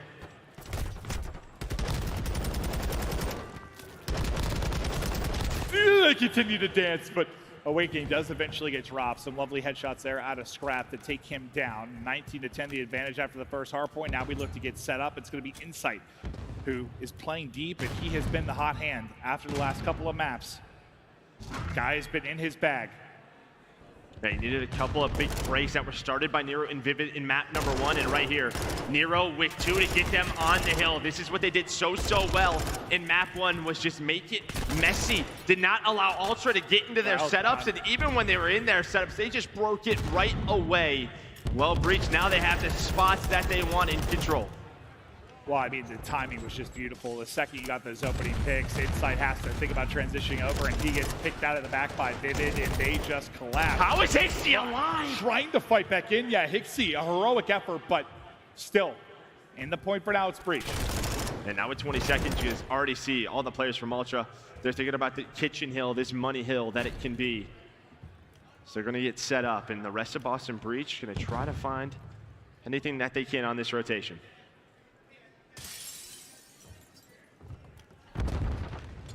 Beans will come stomping across, and I was about to say good luck with that gunfight, but he nearly is able to snap. Big Wake tries to finesse after the kill. Gets dropped. Toronto set up nicely. Nero is stunned, maybe reading him, able to just avoid that damage. But the opening kills all the way to Ultra. Scrap, I think he went 2 before he dropped, gets 2 quickly back in the feed, sitting 9-4. Yeah, it's really just the ARs right now. Finally, Kleenex gets involved, but Ultra, Insight and Scrap, finding the routes that Boston is taking, not allowing them to get close to this hill. Finally, you have a push through the front, but Hixie and Kleenex are ready for it. Here's the contest. There's Hixie now, 10-4 start for him.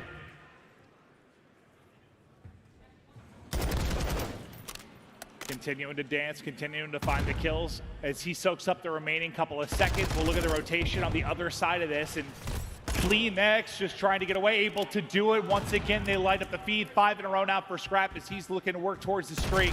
And there's the streak, just beautiful shots. The cruise has been earned. We're looking to double up their opponents here momentarily. So far, so good for Ultra. And they've started to build towards the lead they weren't really able to get to in that map 1. Yeah, starting to, but here's that break. Awakening with a double. It always feels like he's able to find those multi-kills, but it is a little bit too messy right now. Quickly responded by Kleenex and Insight to at least show some presence here from Ultra to try to make this messy. Yeah, I mean, right, I was about to say, like, this is where maybe they start to get that, hey, you think so? Great lead. But then all 4 dead. Okay, well, then maybe this is the moment. You still have 20 seconds left to earn here. You'd be looking at what, like a 115 or so scoreline to 56. And Kleenex 3 before he dropped. Insight just did 4 and 7, who's been so good in the maps 2 and 3, but the rest of the boys really stepping it up. But now we get ready to rotate across the map. The point man for Ultra has fallen. This is maybe kind of that make or break type moment. I know there's been insane comebacks. We saw one here with Las Vegas, but you need to get a real good chunk of time here. Yeah, just the way the way that Ultra is shooting right now, there we go. There is a response. They needed an early rotation, an early hold on those first pushes. They're going to find all 4 kills, push out the middle of the map, make Ultra have to work for it. So far, fantastic job. 25 seconds off of this, and you haven't really got close to touching this point. Now the next big wave. 2 kills for Ultra. They got a 2-on-2 towards the point. Nero, though, steps it up and makes the play on the point. And just like that, you're right back into it once again. Ultra just not able to chain together the points to run away with the game. Yeah, on the flank, though, you did have CleanX who was able to win his one-on-one. So the presence is here for Ultra for this next hill. When we go over to Patio, number 8, he has been alive in this position for so long. Hixie does spawn out. But yeah, I mean, they basically rotated 35, 40 seconds left. They only really sent 1 or 2 chances at this. They're going all in at Patio. And they're looking around for him. He's already getting 1, he got 2. You pointed him out on the map in that tucked away position, and it ends up paying off. Now they all spawn kind of towards mid-map, and they're looking to send it across. Insight playing for the top, doesn't have to do any work yet, as Hixie is chopping him to bits as they get close to the point. Lovely, a little jump off the top banister to get the pick, and right back to the point. Yeah, then that's just comms, right? He gets the call out backstairs, but yeah, nobody backstairs, or sorry, nobody on the hill. Another player there, but they played it patiently. Runs out of ammo. Beans the last player alive, wins the gunfight somehow, but it does not matter. He was the last player left. As well after this first rotation, looks like similar to map number 1. A slight lead for Toronto Ultra. No, it feels very, very similar, just from a scoreline. Just different players obviously popping off. The shots continue to be clean from Insight, but not quite able to take that one-on-one first Beans. Now we get back into mid. Insight trying to catch the angle, but it's Scrap catching all the kills. Worried about hearing 1 across, but I think it was the guy Couches. He was actually hearing the vertical audio sometimes, maybe throwing him up.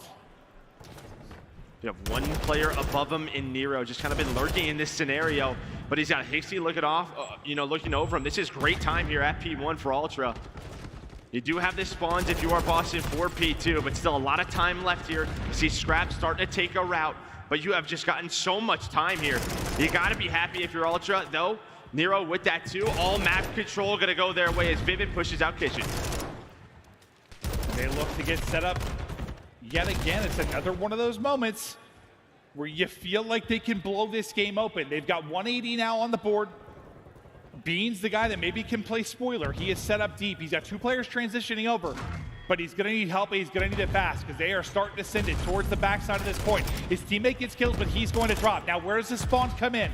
For the Ultra players, not going to be in the backside. I thought maybe, based on CleanX's position, had he pushed up, they're able to, but you still have 1 back there for Breach. Yeah, Vivid blocking that spawn, but it's all through P4, all through these deaths. I mean, the stuns, the nades, the trophies going down, the headies on both sides. Who's going to win the gunfight? Who is going to play their life? The contest is in, and it's Insight who has found so many double kills throughout this map. But Awakening responds with 2 of his own. It always just feels like these ARs are cleaning on up. I mean, we're going to be right back to what? Around a 20-point game. With the rotation as well, Vivid already on that side of the map. He's going to have Nero with him. So it's going to be what? Like, yeah, 30 points that'll be separating them. They're able to deal with Vivid in the back. Can they get Nero out of his spot? They can. So you're able to get set up now if you are Ultra. 1 player wrapping in late will be CleanX, and he's going to try to distract players best he can and not put a nade on his own forehead. He's got to reposition. He's going to get caught by Beans. And now for a moment, you've got numbers. They start to pounce. They start to collapse. It'll be a spawn out now from CleanX based on his death. Nero just pieces of 4 HP left, but he's able to get 3 and into the point. Go Boston Breach, and that is a massive, massive break. Yeah, they needed 1. They needed that. Weren't able to do that on that first rotation. This time, though, it was all Scrap and Insight last time through, finding the initial kills. This time, it was the Vaznevs of Boston Breach. As Nero now on 4 in a row. Soaking up this time. We will have a tie game. And on rotation, you already have Vivid in a really good spot at P4. Is Nero able to win another one-on-one versus Hixie? New hard point about to pop. Big gunfights around the point. It's Vivid, who you pointed out, tucked away in a good spot. Not the easiest gunfight against the tack at range there. So Insight able to win that. For now, has stayed alive. The trophy's going to keep them covered from the stun. Nero's going to go ahead and beast his way on through towards the point. I believe Insight has still just sat back in this position the entire time. He should at least get eyes on one of the cross, but Vivid just going to send it on through. Going to put the pressure on Insight to challenge, and then puts him to bed. And this is just like map number 1, even on rotation, it was the subs for Boston Breach disrupting the setup by Toronto Ultra, but Kleenex just flies on through like a ballerina, able to snap onto 2, trying to stay alive. Is Beans versus Kleenex, and while Kleenex with the fast step gets aggressive, it's Ultra just trying to get some control. Yeah, I was starting to turn to Beans versus everybody the longer he stayed alive, but you can test for a couple of seconds from that position. 10 remaining on the hard point. About to be a 20-point advantage for Ultra. Now Scrap gonna call in the streak he earned earlier in the game. Yeah, he's just giving all this info to his team. You have Kleenex inside a kitchen. Trophy there. Yeah, Trophy is there, but nobody really on the hill for now for Boston Breach. Can they make this messy? Doesn't look like it. So even avoiding that cruise. Hixie, though, gonna try to find that opening. The rest of his teammates working through kitchen side. You've got a good setup here. You found the first wave of kills. Vivid sending it on forward. Down 8. Lead change Lumen. Vivid now on 5 They can win here. They can win it here as well. Ultra has to commit to this. They cannot rotate early. Boston, they're only 20 points away. Yeah, this is one of those tough spots where it feels like you got to do so many things. 7 in a row now for Vivid. Somehow been staying alive through all this. Now going to be 2 for Scrap. Instant trade on through. Narrow trying to pick it up. There is the break on in. So now you've got 12 seconds left. Ultra can't win it here. So they had to keep them off the point. Now neither Boston can win it. They're just going to worry about the rotation. Streak going to be coming in for Vivid as well, Joe. Yeah, I mean, the spawns, just because they had to go for that, go the way of Boston Breach. They spawn up back kitchen. 5 more seconds. They got to go. Hixie inside. Kleenex gets on the hill. Here we go. We've had these moments before. Beans got to wait for his teammates, trying to get a nade on the hill onto Kleenex. It does connect. Vivid somehow a 2 through kitchen. They clear them all off the point, and now you're racing over. You got the closer run. Right now, if you were Boston Breach, they're cutting them down to the cross, finally getting in the point. 3 more seconds needed. Can Ultra get there? No!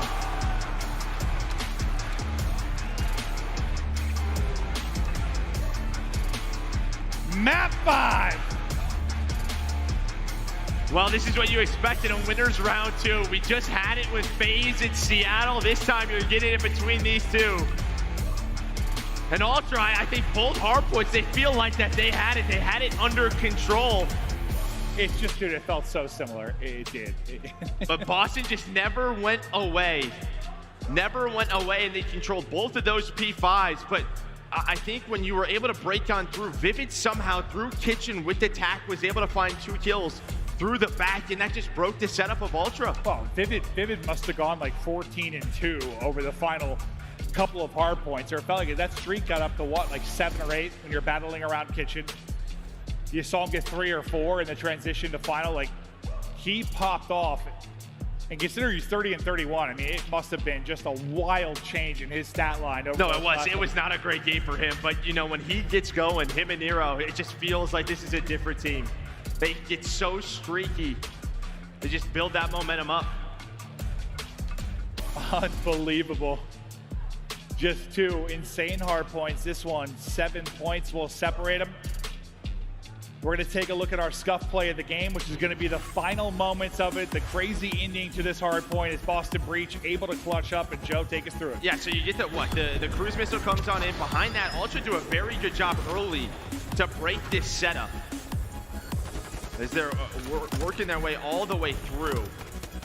Yet inside who wins it, and I'm waiting for Vivid here, because Vivid is really the difference maker. He spawns kitchen side, and I think he pulls out attack, and yeah, Insight and Kleenex just aren't ready for that. You're expecting them to spawn front P4, but Vivid gets 3 kills. Maybe a bit of a Boston miracle right there with that spawn.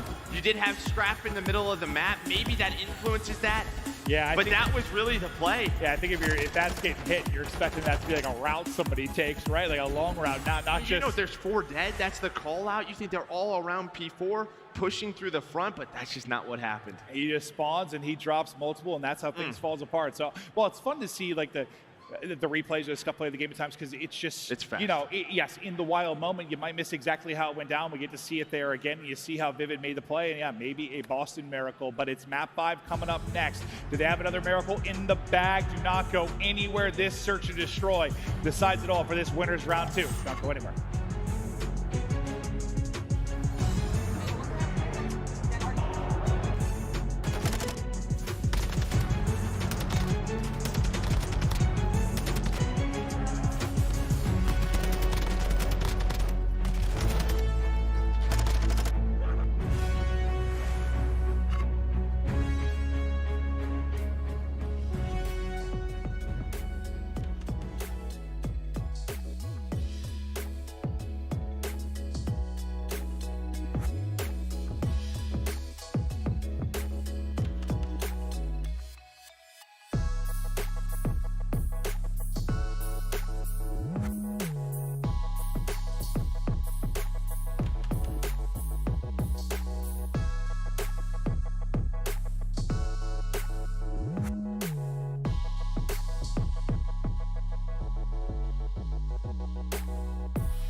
The Call of Duty League is presented by the GMC Hummer EV Pickup, the world's first all-electric super truck.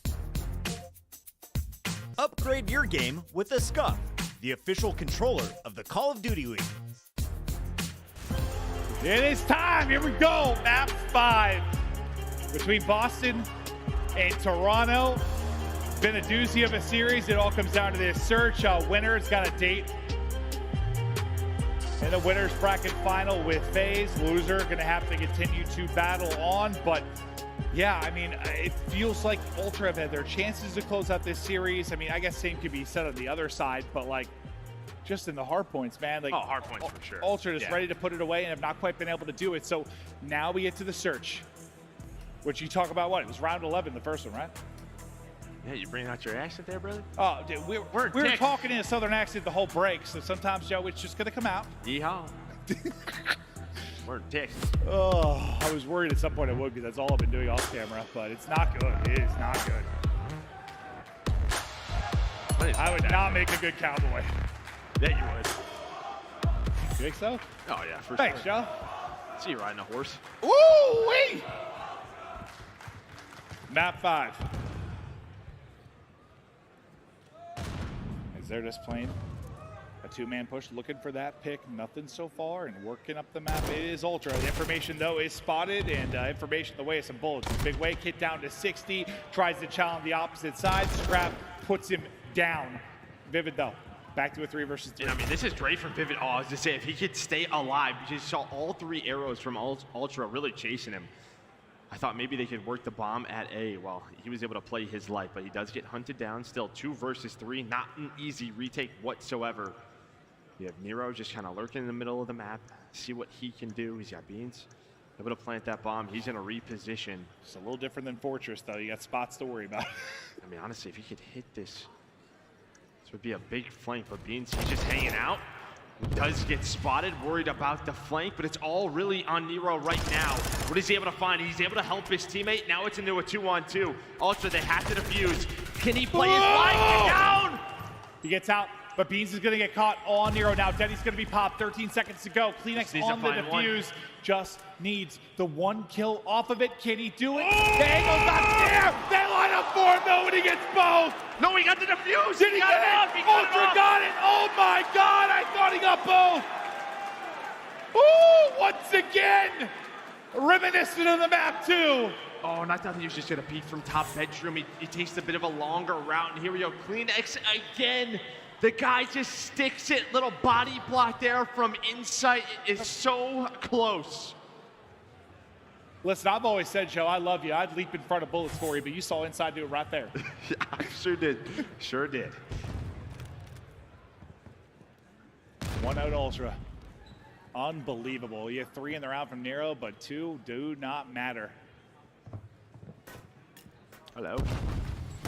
Oh, hold that. I believe, yes, that will be stuck directly to his body. Is Scrap able to hit the Simtex? Now Wig, multiple to work with in front. 1 dives across. Lovely little bait and switch. Nice need, though, and somehow waiting for now to survive. He's at 31 HP, but now help is transition over to him. I thought for sure he was toast. Man, this is kind of a 3 versus 3. Insight's just making sure there's nothing in the middle of the map, but there isn't. So, I mean, if you are Boston, it's like it's evening out. But Vivid, he's just going to back away, worried about the pinch, worried about the flank. But both players, everyone just going back and forth, just staying alive inside of these corners finally. Scrap able to take down Awakening, but now we're into, what, a 1 versus 2 for Vivid. Does have Deddy. Is it invested? Scrap with the pre-fire. Hold on a second. Probably gets the kill cam, gets the call out, but here, could Vivid clutch on up? They're both, yeah, good luck. It's whack-a-mole. Good luck. Oh, that looked real fun from his POV.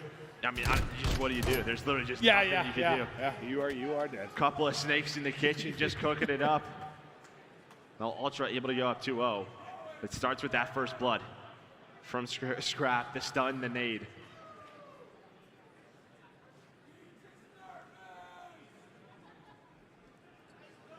Ultra take the 2-round edge. Offense back now over to Breach. Break off towards A. Kleenex with the first. Inside Scrap combined for the second. Oh, when we're out in the kitchen, but there's some Boston Breach soup being made. They have just been blended up. Oh.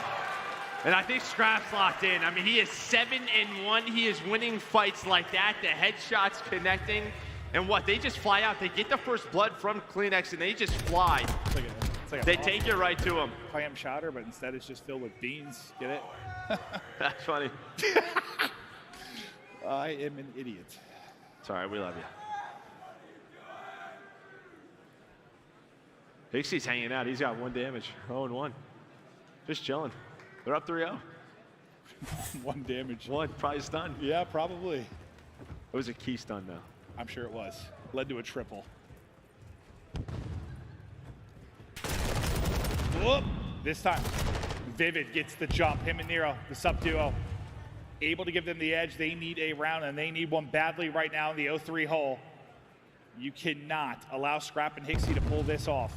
I mean, just a very aggressive call defensively. They go 4 right down the middle, just trying to find anything early. And while they take down Insight and Kleenex. So a nice aggressive call.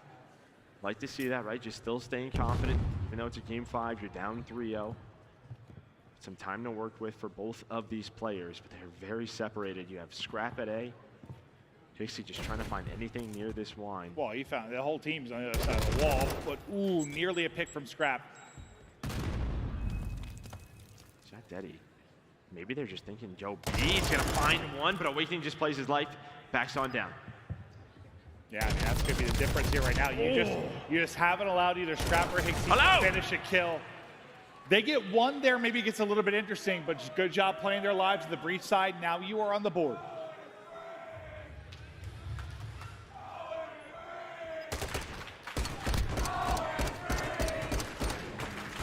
Basically lands on his head.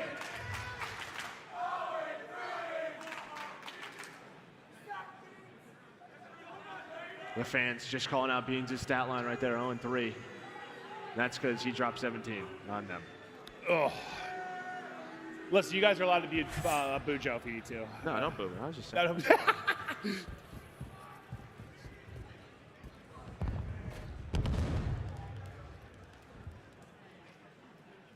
See if Beans can start to get it going.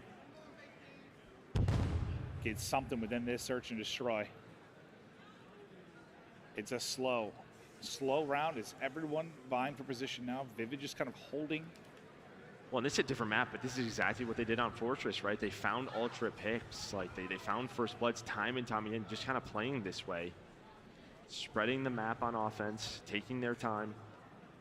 Will it work out, though, on Hotel? A little bit different on Fortress. Nero. So to get this bomb planted, or at least try to one day, he's just going to eat it. Just going to eat it, get the bomb down, and, well, set up his teammates.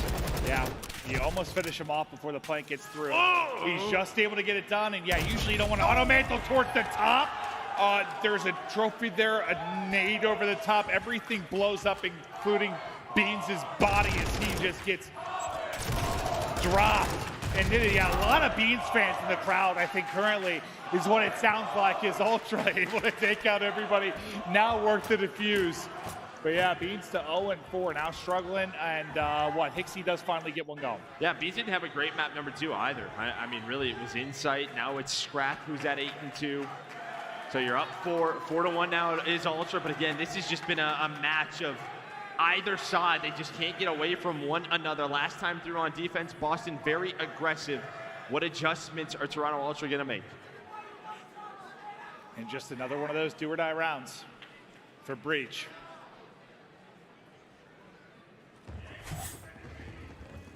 You know, Beans has been playing off the energy. It's like if he can just get a kill, get something going, get erupt, but they haven't allowed him to get anything yet.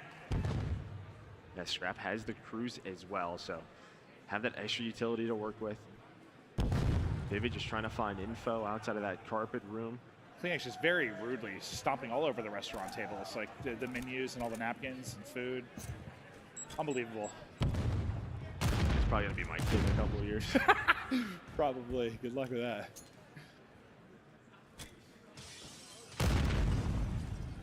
Now working it up. He's working for the plant. Bean's going to catch a stun, and they're just going to send it at him. Can he get one? He does. Bees on the board, ain't able to get away. Maybe a big moment now for Breach. They love him. Well, this is going on. You have Vivid working the pinch. I mean, also we're thinking about rotating out. They're going to chow this. This is not an easy fight. And while he's at least able to find one, give them that man advantage inside. He just stays at A. But it looks like Hicksy, he's flying to B. But Boston already here. They're already ready for this. But he does have Daddy. He's able to catch it. Resets it. He's got to plant, though. He has to plant an Awakening, just chilling, just hanging out. And, well, he's going to find the kill. That should be the round done as Boston stay alive. But what a play by Beans. Yeah, the fact that he is basically just coming out of the stun, the fact that he gets one and he is able to get out of there, a big moment for him. He ends up getting 2 in the round. And I don't know, their booing might be giving him energy. It might be counterintuitive. Nah, dude, he's just hanging out. Yeah. I just don't like Beans here in Texas. Beans on toast. Yeah. It's America. Probably not. Good point, Joe. Just meat.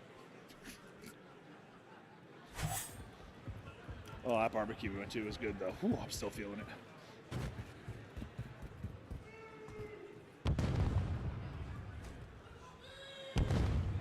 Once again, though, in a spot where you need to get a crucial round, Breach are able to do just that. Now, can you chain some together? The spot nade bottom bedroom won't hit. Trophy out onto the point. They're going to start to work up this plan. Now, last time, Ultra were able to pick Nero. I don't even know if he saw him, honestly, though. I don't know if he saw him. Vivid, though, was working kind of that late B hit. But it looks like the objective is going to be working towards A. So he's going to open these doors up, and well, that's going to give him an angle and Beans. He's going to have to back on down. So that buys time for Ultra to rotate on over. Now, Nero, he's got to get aggressive. That's his play call. Daddy's up. How is he going to work? Oh, I think he gets behind them. There's 2 players. Daddy's still up. It's real close to running out. That resets it. The timing could not have been better. Nero keeps the Daddy rolling, and now you're just worried about his position. Still haven't been able to get the bomb plant. Under 30 seconds to go. Through the door, then down low, alive still. The nade has to challenge. Scrap able to take him out. 3 versus 2 now for Ultra.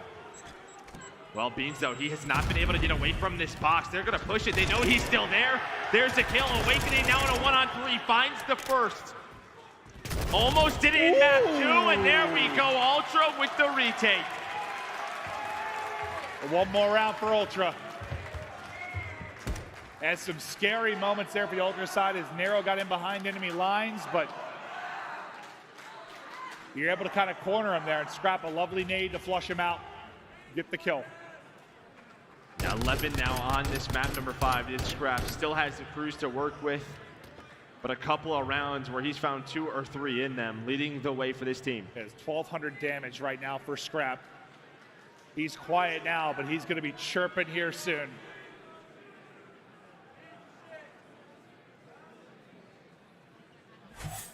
Made the face. He was doing math or something. I don't know. Or he's just thinking, dude, I see he's got the snipe out, so Bean's able to pull out that sniper, but again, just kind of this mid to B slow start here for Ultra. Maybe they want to use the crews here. We just to give them that info, and that's gonna, I think, be it. Here we go. I just like that corner. Here we go. Whoa, we're going for a ride. Oh, tries to wrap it the entire way around, but door is closed.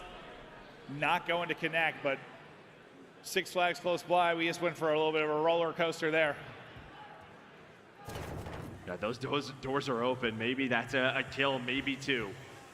But it gives them the info. No, it's a 2-2 split. Now, just what does Ultra want to do? Just taking their time.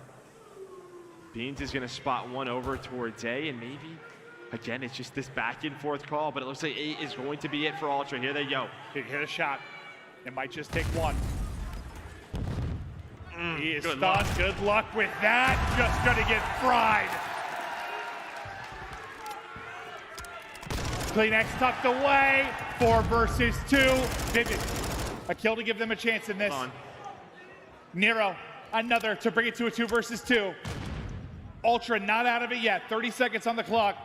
Pressure on Breach to now make the play. Yeah, they're trying to hunt down. They're trying to hunt him down.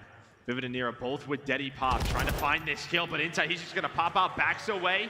Now 18 seconds left. Vivid, so much to do, so little time. It's looking like Ultra, they're gonna be top 3. He just has to stay alive, play the time. No time. Inside is gonna get him there, and well, Ultra get to the winner's final.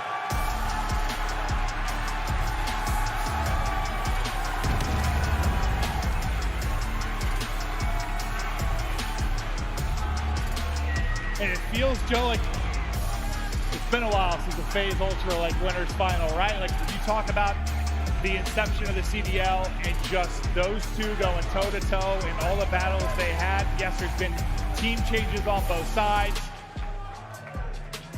but it kind of feels like all is normal again. Like when you see those two matching up. Yeah, I think Ultra as well just probably gonna go back and watch those hard points. Need to clean that up, especially the way FaZe are playing Search and Destroy, but this should be a battle tomorrow. Yeah, but as much as maybe they look vulnerable on the hard points, same could be said for FaZe. That's where they've had some of their struggles, certainly. Search, yes, it's very hard to count out this FaZe squad, but Ultra, tomorrow we'll see what they can muster up against that squad. But for Boston, I mean, you play them tough. Feels like everybody had their spots and their big moments, but you just come up a little bit short. You know, those come from behind wins you had at the hard point, always keeping it close, just not able to really do it here. They got into a hole they couldn't dig themselves out of. I think the fact that you got to a map 5 was impressive out of Boston. Yeah. And you're seeing this team, I mean, yeah, they're playing with the best, very competitive from start to finish. I think you just have to kind of find, some of that streakiness from this team. But I think Bean's probably going to be a little bit frustrated with himself that series. He was so good in Search and Destroy, and he really struggled versus this Ultra team. Yeah, considering the map 5 he has had a couple days ago, you think he's just primed and ready for that moment, ready to absolutely dominate from that position, but not going to be the case. Scrap kind of ends up being the guy within that map 5. And yeah, outside of the map 3 and the map 5, I mean, it was a hard fought battle, but in the end, Ultra just proved to be too strong. Now, how far can they go? I guess time will only tell, but a guy that was absolute beast over the course of this series, it was insight from Ultra. We've got him on stage with Bryce. All right, thank you very much. Yes, joining me here, Insight on the stage. Incredible game. We've had an incredible series today. That was another one coming out here. But before we go to the positives, let's talk the negatives. The hard points, hard-fought battles. What happened? Yeah, in the intense moments at the end of the game, we didn't really call out spawns. We kind of got a bit hectic. We got a bit ahead of ourselves, probably thinking about the win. But, a couple small mistakes that cost us. We'll go back and look at it, and we'll come back stronger. Oh, I love that. I love that. Always going to be the VOD review. Yeah. Going forward, then, obviously, kind of Neslo'd them essentially in the 2-3-5 going forward. But is that part of your game plan? Were you more prepared for those maps, or is it something you thought that might happen going forward? Start this year, the past 2 years, we've been a Neslo team, Ultra's been a Neslo team. I remember. And the start of this game, we really haven't shown any prowess in S&D. Control's been a bit control's been good, and Hardpoint's been hit and miss. We've really knuckled down on the S&D, and I feel like it's really showing in our gameplay. We went out there, we were just, just go for it. Let's just play it, leave everything on the pitch, so to say, and that was that. Yeah, 100% was all left out there from the end. I've got to ask you, a couple of rookies on your team this year. It wasn't that long ago that you were the rookie, if I'm honest, but a couple of rookies. How's it been adjusting to maybe new temperaments, new ways of playing, new attitudes? Yeah, the good thing about young people is they're hungry. You look at Scrap, he's so passionate. Yeah. He doesn't care what people think about him. He just goes for it. He's him. Charlie, he's been league ready for a while now. People call him a rookie, but I mean, when he plays, he feels like a vet. Oh, awesome. That's great. Any last thing you want to say to the fans looking at home? We love the fans watching, love the crowd, great energy, and just keep up all weekend, guys. All right, thank you very much. Let's hand this back over to the desk to break down the 5 maps we've just seen. Another great series, another map 5, not a round 11, but still a map 5 nonetheless. Toronto Ultra, I think, coming in were the favorites for sure, and they came out as the favorites. They move forward. They're guaranteed top 3 for the first time. They're going to be playing against Atlanta FaZe. a great series nonetheless. Alan, what kind of series were we looking at? I mean, I knew this was going to be a battle. Again, before this even started, I was like, these are two teams that mirror each other incredibly well in all game modes. You know, I think it was just Toronto came out to play in Search and Destroy today. They were both pretty average across the league when it comes to those games 2 and 5, and Toronto's been a lights-out control team, but so is the Boston Breach. So it really came down to the Search and Destroys, and shout out Scrappy. I mean, 11-4 in that game 5, he really shut it down. And I love the answer coming out from Insight during that interview, Nameless, saying, look, you know, a lot of players are Hixie, Scrappy, for example, called rookies, but they play like veterans. Yeah, absolutely. No, showing some love to his teammates. We see the difference that Hixie makes in Search and Destroy. Now, only had 2 bomb plants in that last Search and Destroy, but that's exactly what they needed, right? Every single time, like, it just seems like they're baiting and switching for each other so well. We saw a couple of B pushes, and even in the clutch moments, right? Like, just identifying where that player is going to be playing from and getting that final kill, not letting Boston make any big plays. And then, you know, I also really like what Insight said when he talked about the spawns there, because on that game 4, they did give up a kitchen spawn, which was super unfortunate. They got come back down, but you know what a championship caliber team does is they clutch up when they need to. In that game 5 search to get it done. Hey, that game 5 search was a really good indicator of like what is it going to be like when we see these guys play Atlanta FaZe. You want to see a strong search and destroy team. These look like one of the higher end echelon plays. I'm excited to see how they score up, man. If someone's got to break their record, it may as well be Toronto. And to that point, I feel like Clinax was having an uncharacteristic game 2 and 5, right? I feel like he was a bit missing when it came to those search and destroys. So the fact that Toronto Ultra was still able to win both those games in the fashion that they did, especially that game number 5 with them still struggling, I think they have a pretty good shot against Atlanta FaZe, because I doubt he gets into that groove again. Yes. I was just going to say that Asilo was super impressive, by the way. Like, putting them in the blender, like, on defense, they had them pushed all the way back in the blender. They switch over back to that offense Insight. They had one opportunity. They give them one opportunity, and they put them in the spawn trap. So this is a team in Boston that was 9-0 round count on Asilo control. Coming into this one, they got smoked. And I want to ask you, Miles, because those diffuses just literally a hair away from either going, you know, the way of Toronto Ultra or going the opposite way. I think those diffuses absolutely helped Toronto Ultra, but Boston Breach, did it break their mental? No, it didn't. I mean, the one that always springs to mind, I mean, Kleenex just hopping bomb in the 1v2 situation, man, that was a crazy moment. I mean, super vet play out of Kleenex. Like, he's a fast-paced player. He's really aggressive. I think Toronto Ultra have done so much, you know, in an interim between the previous majors. I think they've added a performance coach to the team who's helped getting the boys, you know, way more level-headed. It's easy to get ahead of yourself in these high-octane moments. It's easy to make a mistake. If you're staying cool in game, you're staying cool all the time, baby, and that is what brings the dubs. That's right, and they go against Atlanta FaZe. That's going to be such a big matchup for them. Like I said, first time top 3 as an org, at least when it comes to MW2, and the first major for Hixie.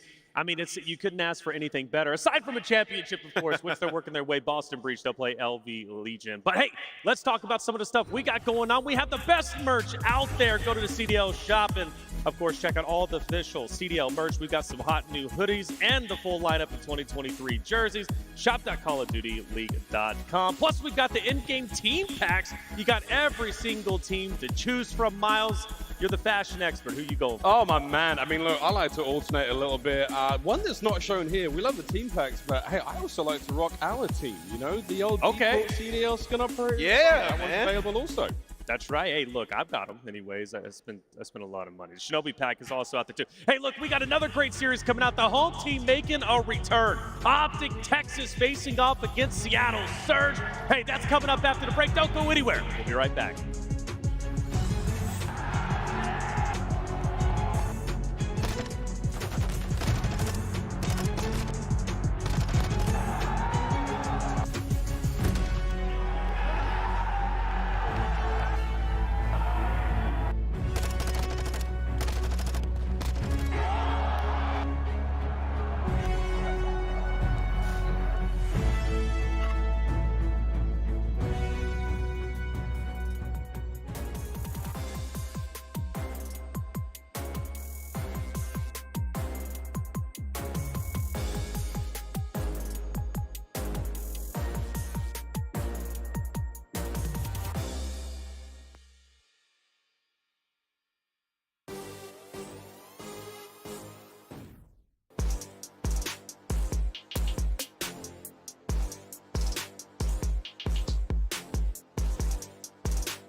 And welcome back, everybody, to the Call of Duty League Major 3 here, the Optic Texas Major at the Esports Stadium, Arlington. It's day 3. We've had 3 great series, and we're about to enter into a 4th. The crowd's getting ready because the home team is about to take the stage. Optic Texas versus Seattle Surge. Seattle Surge off a very narrow loss. Map 5, round 11. It went the distance. Nameless, you've been a competitor. I got to ask you, because I personally don't know, so I'm looking for insight. Does a narrow loss like that hurt more than a blowout? No, I think you feel pretty good about that, especially at the end there, because you can look at it and be like, dude, Pred literally got hip fired. Yeah. And we win this game. So for Seattle, you know, you're down in losers bracket. You fix your search and destroy. You push Atlanta FaZe to a round 11 where you potentially could have won. They're feeling nice going up against the Green Wall. Well, they're trying to make their way back in. We'll see if they'll be able to do so. This is an elimination round after all. Winner will be done for. So we look at it. Boston Breach, Las Vegas Legion. That's going to be coming up after this. We've just seen Boston Breach take a bit of a loss. Toronto Ultra, that map 5. But we focus our attention down below. Seattle Surge, Optic Texas facing off to see if they can reach tomorrow gameplay. Of course, winners finals looking spicy. Atlanta FaZe Toronto Ultra. Toronto Ultra, the first time top 3, at least when it comes to this season or Modern Warfare 2 in general. So congratulations to them. We'll see what they can do. But let's hone in on the home team. We've got Optic Texas. Let's talk about Shotzi, because Shotzi has been crazy consistent, Allie. Yeah, I mean, honestly, talking about Optic Texas as a whole, they impressed me in the Florida series simply because what they needed to change was their fundamentals. They needed to go back to the basics, and I saw that in that map number 4, Mercado, 250 to 117 against the Florida Mutineers, give or take, but regardless, they were doing it. They were rotating early. They set themselves early with that lead from that P1 into P2 and into P3, and then we talk about that search and destroy that we saw from them. They were down 0-3 to make the clutch, to make the run. It's Shotzi that finds that 3-piece in the back of the other players, and then the momentum kind of makes that change, right? Then they go 4 or 5 rounds in a row. Then they come up with the win. The Optic Texas team, if they can start out hot in a series, as all we are asking from them, they can ride that wave to the end. Yeah, I mean, when I look at this Optic team, when things are going well for them, they can just keep steamrolling teams. And when I say things going well, the subs are winning their chows, right? Because when I look at Shotzi and when I look at Hook, they tend to chow more often than some of the other teams, right?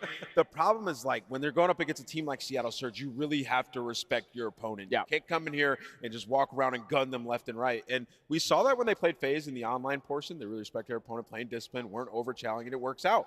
In this tournament so far, the only match where they really had a ton of success was versus Florida, and they were running, gunning. Can they play discipline? We'll see. Sometimes aggression, right? There's a fine balance. Aggression can quickly turn into recklessness. If you're not careful, you have to respect your opponent. I like that. Hookah's going to be one of those. He's challenging everything. Will he get away with that in this series? Let's talk Seattle Surge, though, the opponent to Optic Texas in this series. Seattle Surge, again, showing great promise in that series versus Atlanta FaZe. Yes, they dropped down, but Pred was insane. Sib, he almost made the heroic play with the 2-piece with the nade and the gunny. Unfortunately, it didn't work out, Allie. Yeah, I might take the other side of this. Of course, I've never been, you know, a player on this sort of stage, but I feel like a loss like that definitely would hurt sometimes more than a blowout, simply because, you know, you were right there. You were round 11, right there, and make it to the winners finals to beat the Atlanta FaZe, who has been steamrolling teams thus far. And I mean, Fred, I mean, dropped 40 just so they didn't get reverse weapon that hotel. And then they go into the embassy, search and destroy. He goes 16-7. You got to think he keeps that going. And you got to think, I have to look at Mac. He had an unfavorable game in the first couple of that series against Atlanta FaZe, that he comes out here swinging.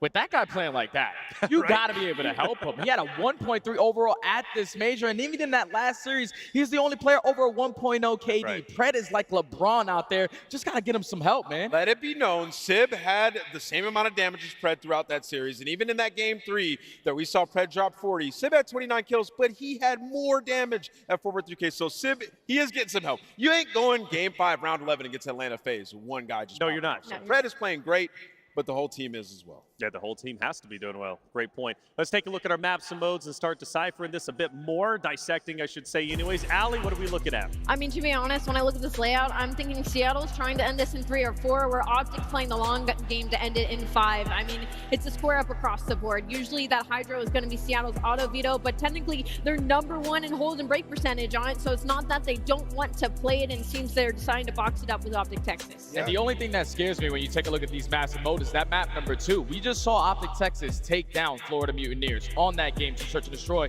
but that is the first time that they played it. This is a map where we saw Seattle Surge break that record for that losing streak in S&D, and throughout this stage, they were like 2-0, 3-0 when it came to this map by just playing with confidence. So that map number 2 is a big one for me. Yeah, you can see Optic got rid of Embassy S&D. They didn't like what they saw there. Also, the hotel control, like there was the option for Seattle to pick a CeeLo, and they're decent at it, 2-2, right? So they're comfortable there. They decide to square up on a hotel, feel comfortable in their gameplay there. Could get interesting. Well, it's time to move into our predictions, and for this one, it was a tough one without question. No disrespect to the opponents of Optic Texas throughout the bracket. London Royal Ravens, of course, and Florida Mutineers. I don't think they were on par with what Seattle Surge is about to bring. This will be the first true test in this tournament when it comes to Optic Texas. For me, I think their momentum is going to carry them through. I'm going Optic Texas. But let it be known, I think Seattle Surge is definitely going to be a tough opponent, harder than anything they faced yet. They're going to have to work hard. What about you? Oh, yeah, I completely agree. This is going to be their toughest match. If we're talking about their 2 matches that they have played the 12th team and the 11th team, and they've gotten pushed all the way to the very end. So I think if Optic don't come out swinging, Seattle Surge are going to take it. So you're Seattle Surge. Yeah, then. I'm going Seattle. Seattle Surge. Allie. Optic Texas. Okay. Mixed reviews, Oh, you're throwing the people off. Optic Texas sounds good. Wait, but you normally don't go Optic Texas. In fact, production hasn't even put it up there yet. So what? Why are you asking questions? Why are you asking? You guys know. Are you going Optic Texas? I'm going Optic Texas. All right, Optic Texas for Allie then. I guess it's going to be Nameless. What about you? I think that this is about to be from the top. Seattle Surge in a dominating fashion. Seattle Surge dominating fashion, and well, I see a sneaky Seattle Surge for Allie. It looks like I'm the only one going Optic Texas in this case, and now the cheers turn into boos. It's a prove it series. I think we know what we're doing here, but things are starting to get a little bit meta. Optic Texas are going to have to use that momentum without question. If they can do that, they'll be okay. But this would be, I think, a higher placing than anybody was even expecting from them. Lando, he's on stage. Let's bring out the teams. All righty, Texas, let's go. Let's get on our feet. Another elimination game and another opponent now for Optic Texas. It is going to be a blast of a series to check on out. Last time that these teams faced off against each other and went all the way down to a Game 5. And speaking of Game 5s, this team is currently trying to rebound off of one. Ladies and gentlemen, the Seattle Surge!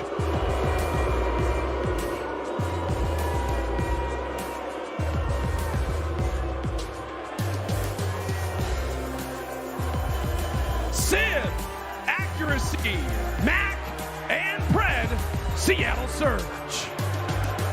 I mean, how can they lose with LeBron on their team? Pred is going crazy in these series. We saw them push our Major 2 champions to a Game 5, round 11.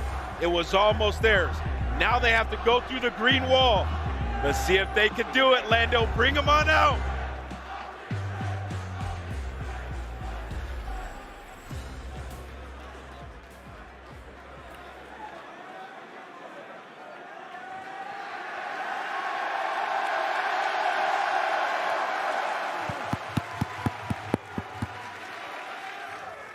We got someone special today.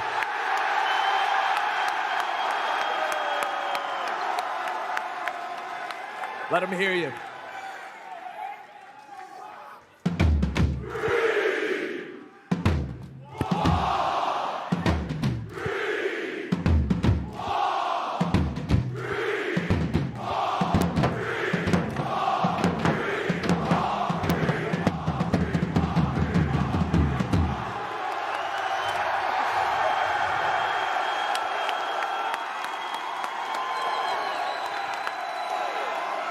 Ladies and gentlemen, without further ado, your very own Optic Texas. Gangy, Dashi, Shotzi, and Who. I mean, the vibe could not be any better. We thought we got a treat earlier. We were treated a second time, but I don't know if I'm a player on that stage. I might be shaking a little bit with my owner coming to bang the drum. Again, another elimination match faces the Optic Texas at their home stand. They have the chance, they have the fire, and they have the green wall on their feet. Let's see if they can get through Seattle. Straight to Bryson time, let's get it started. All right, thank you very much, Ali. We are ready for this game. It's been long in the making. Seattle Surge, Optic Texas on the main stage. The loser goes home. The winner stays around for a little bit longer. Oh, tell me how you feel. I don't know, man. I don't know. It's a hard one to call. Seattle Surge look phenomenal against Atlanta FaZe. They shoved them all the way. One gunfight is pretty much what it came down to. Yeah. Simp doesn't find that gunfight, and Pred does. We are not talking about a Seattle Surge going up against Optic Texas. We're talking Optic FaZe. However, it goes the other way. But Optic, yes, they have found the victories. They have ground those victories out as well. The resolution is very much there. But this crowd is going to have to carry them through this one. Seattle Surge are a serious, serious squad. And that's not to discredit the previous opponents Optic have had. But Seattle are a step above the opponents we've already seen. Exactly what I was thinking. It is a big challenge for Seattle to go against the home crowd, to rebound. The green wall is in attendance. You may have missed it. They're quite subtle with it. As you can see right now, every single kill, every single chow, roars will erupt from the crowd. But will it be enough? Optic haven't made it clean in their series so far. Are Seattle better at being dirty? We'll have to find out. This map is almost ready, Ton. Here we go, Hydro coming up to kick this series off. An interesting one. We've seen Optic today, not looking too bad. On in Seattle, it is usually their auto veto, but they are getting better. The holding rank percentage looks fantastic for Surge, but their problem is rotations. They're at the low end of things.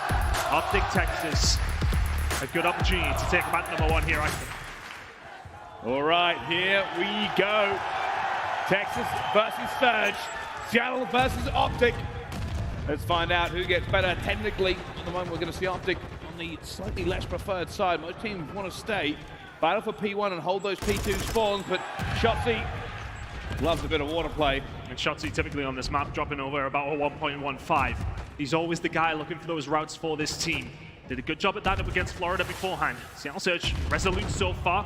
Plenty of those have been coming through as well. Ghosty with a team kill. Hook will find one onto Pred, but it's decent time for Optic Texas to kick things off on P1. Accuracy answering back. For Surge, that's not too bad. 20 seconds to go here on P1. We've got P2 control. One of the biggest things here is that realistically, Surge are never going to hold this very long. They've backed up with their players. They're going to be outnumbered. For Texas, it's about time. Optic will soak every single second they can out of it. We know P2's a hard break, but the Navy SEALs are in attendance. They are sending their front man, their speed, all the way around the water. And Seattle, do they have the bodies and the guns to take them down? Shotzi with the first one, so that might just open things up here. Ghosty will find a second. Mac needs to find something, as Dashi will find another clean break for Optic Texas. Worst case scenario for Seattle Surge. You let a lot of time leak over towards P1 to lock this down, and you lose it immediately. Turns out Optic like big game players. Seattle really let that one slip as well. They should have realized the water route was coming in, but they went too passive. They went too far back, and Optic continue to milk every single second out of this P2. And for Seattle Surge, all that you sacrificed has come to naught because the rotation is lost, and maybe the next one too. Look at the mini-map.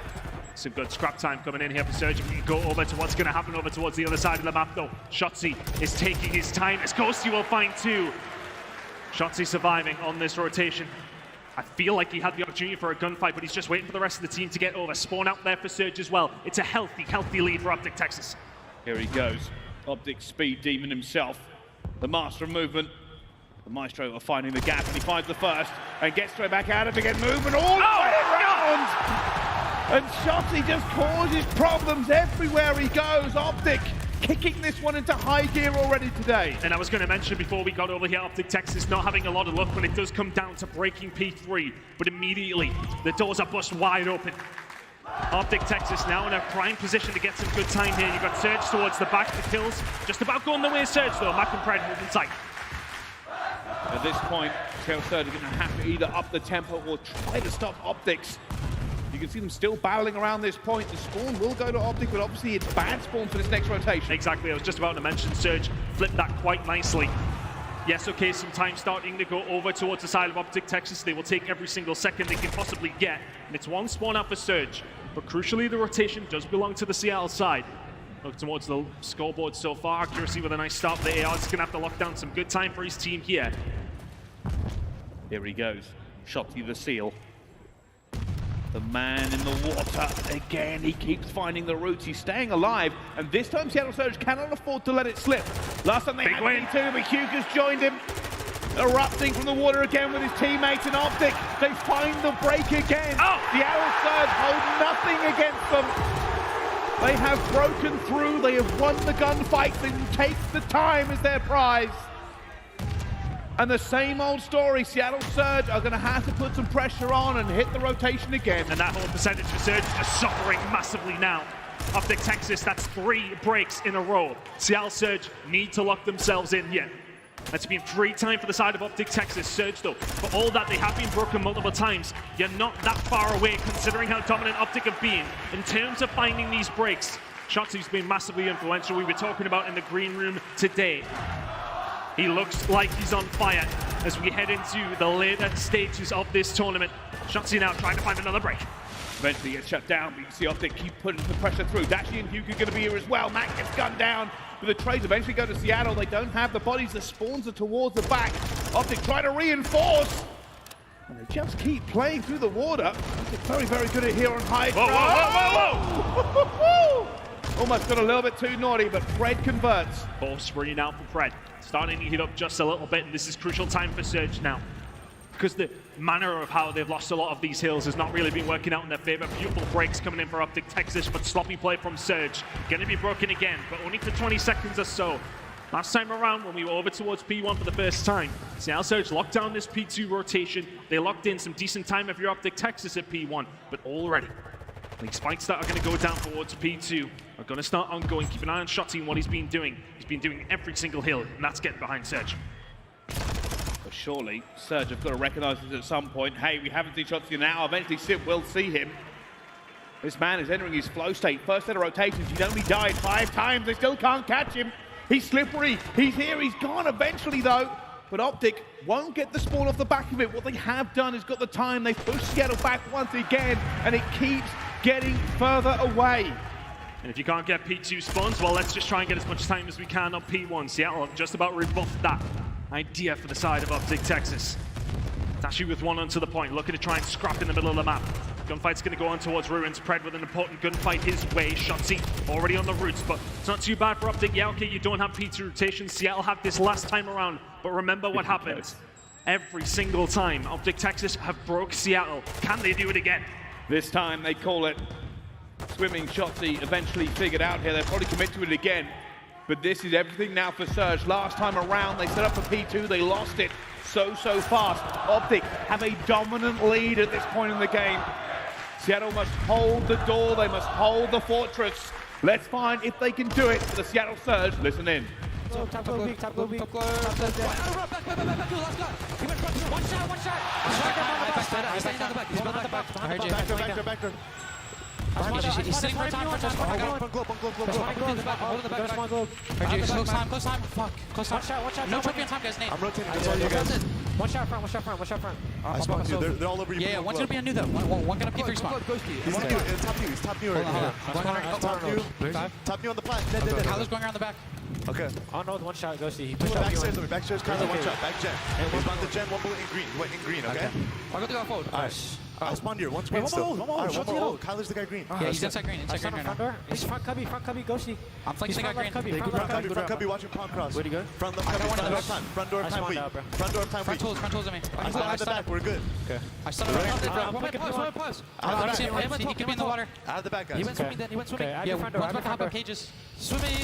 You want check. I have my front. One more cages. One more hop up. Cages if you want check. Back green. Yes.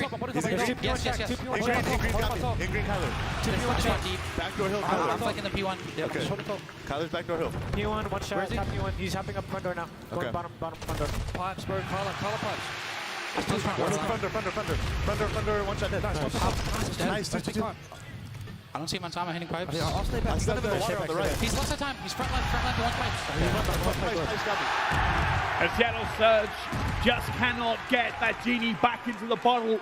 They are being broken every single time they try. They cannot win the gunfights. They cannot hold the rotations. The spawns are theirs, then they're not. They have to find a different gear. Optic, Texas in lethal range. And that's the crazy thing. We talked about Surge. Their hold and break percentage has been phenomenal when it has come down to Hydro. Rotations have been great this time, but they've been able to get no holds so far. They've not kept it within touching distance. Optic Texas have been phenomenal. Hook and Shotzi having phenomenal games has been a big reason for that. Looking like some decent time being held by Surge. Optic Texas not far away. Seattle just going to have to start winning some gunfights. You are correct there, the SMGs. Good play. Optic Texas have been burning, but Seattle Surge, a breath, a relief here for just a few seconds. Do Optic commit to this? Do they look to take even more scrap time away? The pressure will always be on Seattle at this point. A rotation for Surge may help them get back. And Optic Texas looking to just try and keep them in here. You can see the setup in the minimap in your bottom left corner. They don't want Surge out of this corner of the map, but 2 gunfights are won by the Seattle boys.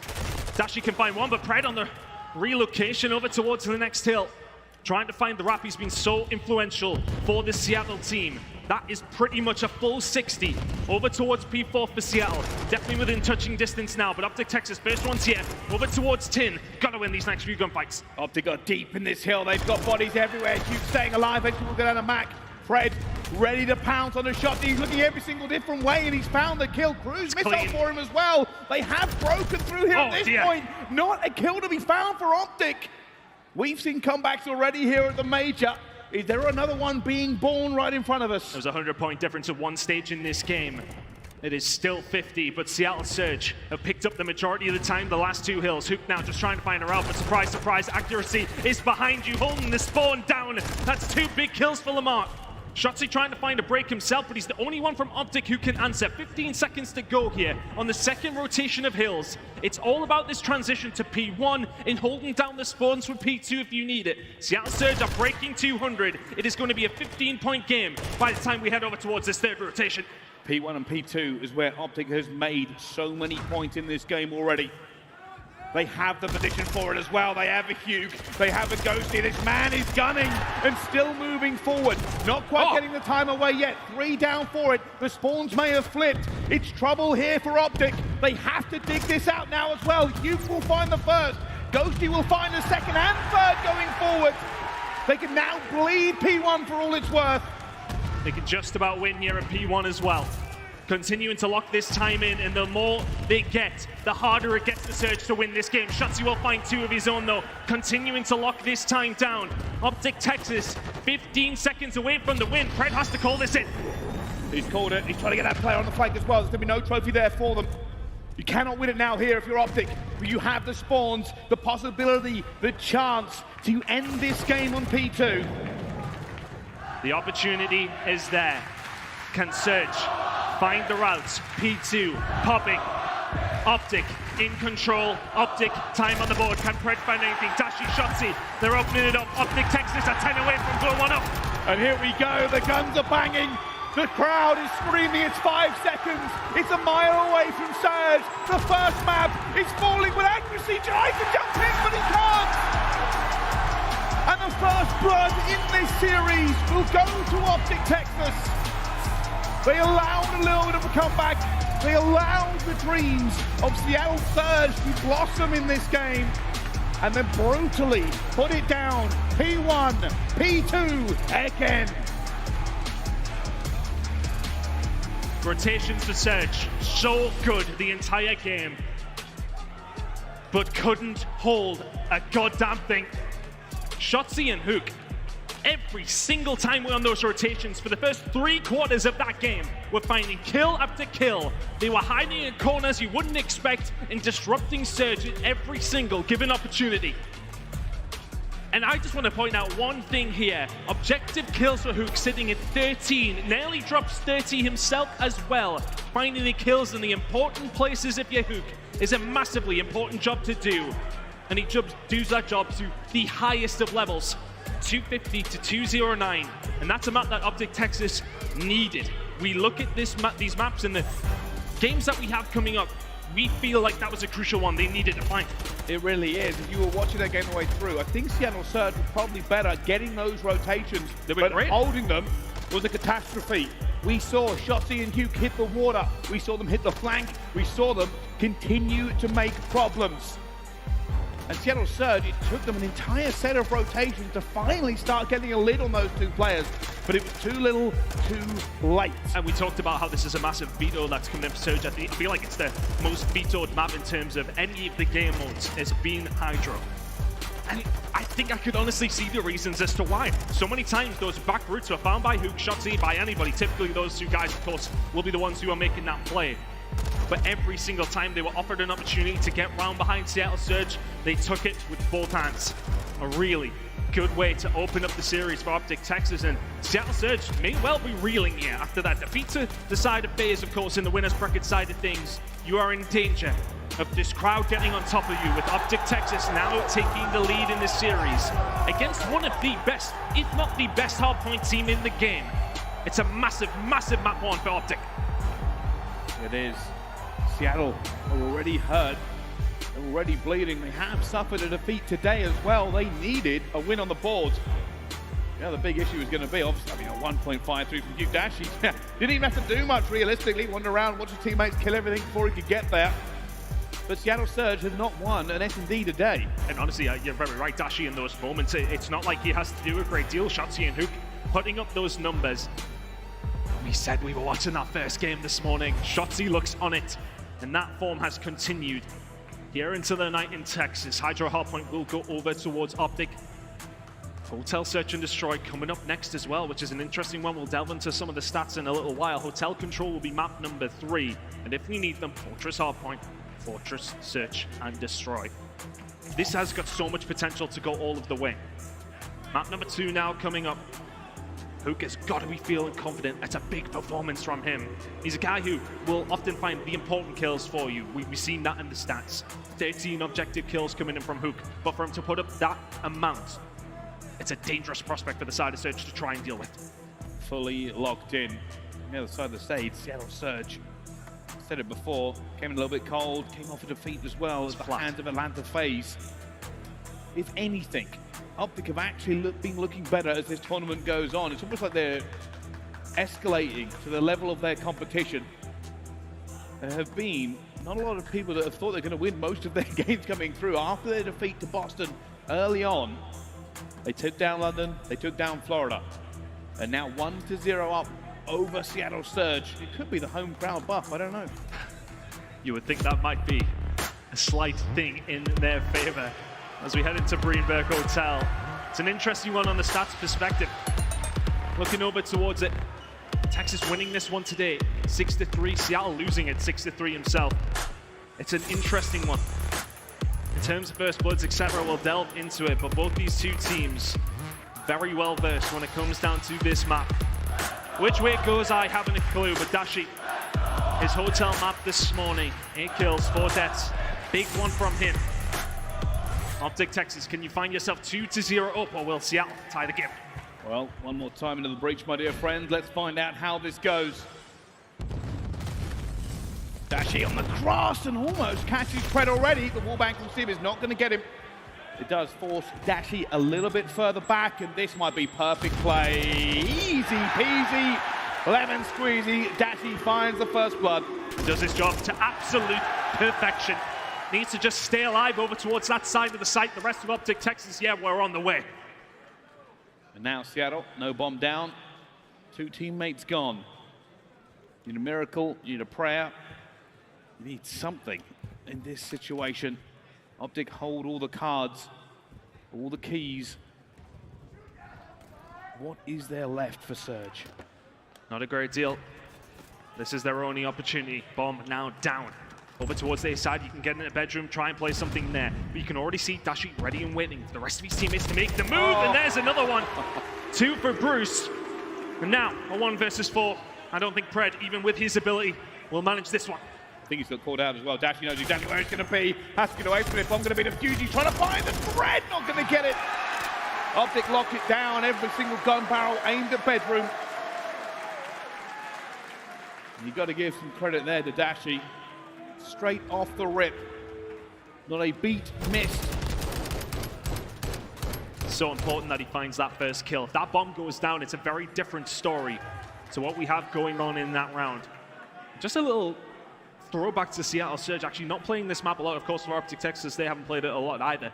But Surge were looking really good on this map until they played up against the side of FaZe beforehand. 12-3 in round count until they went up against FaZe, where they lost to 6-3. So they will still be feeling good about their hotel. That's a few rounds in a row they've now lost in overall against all competition.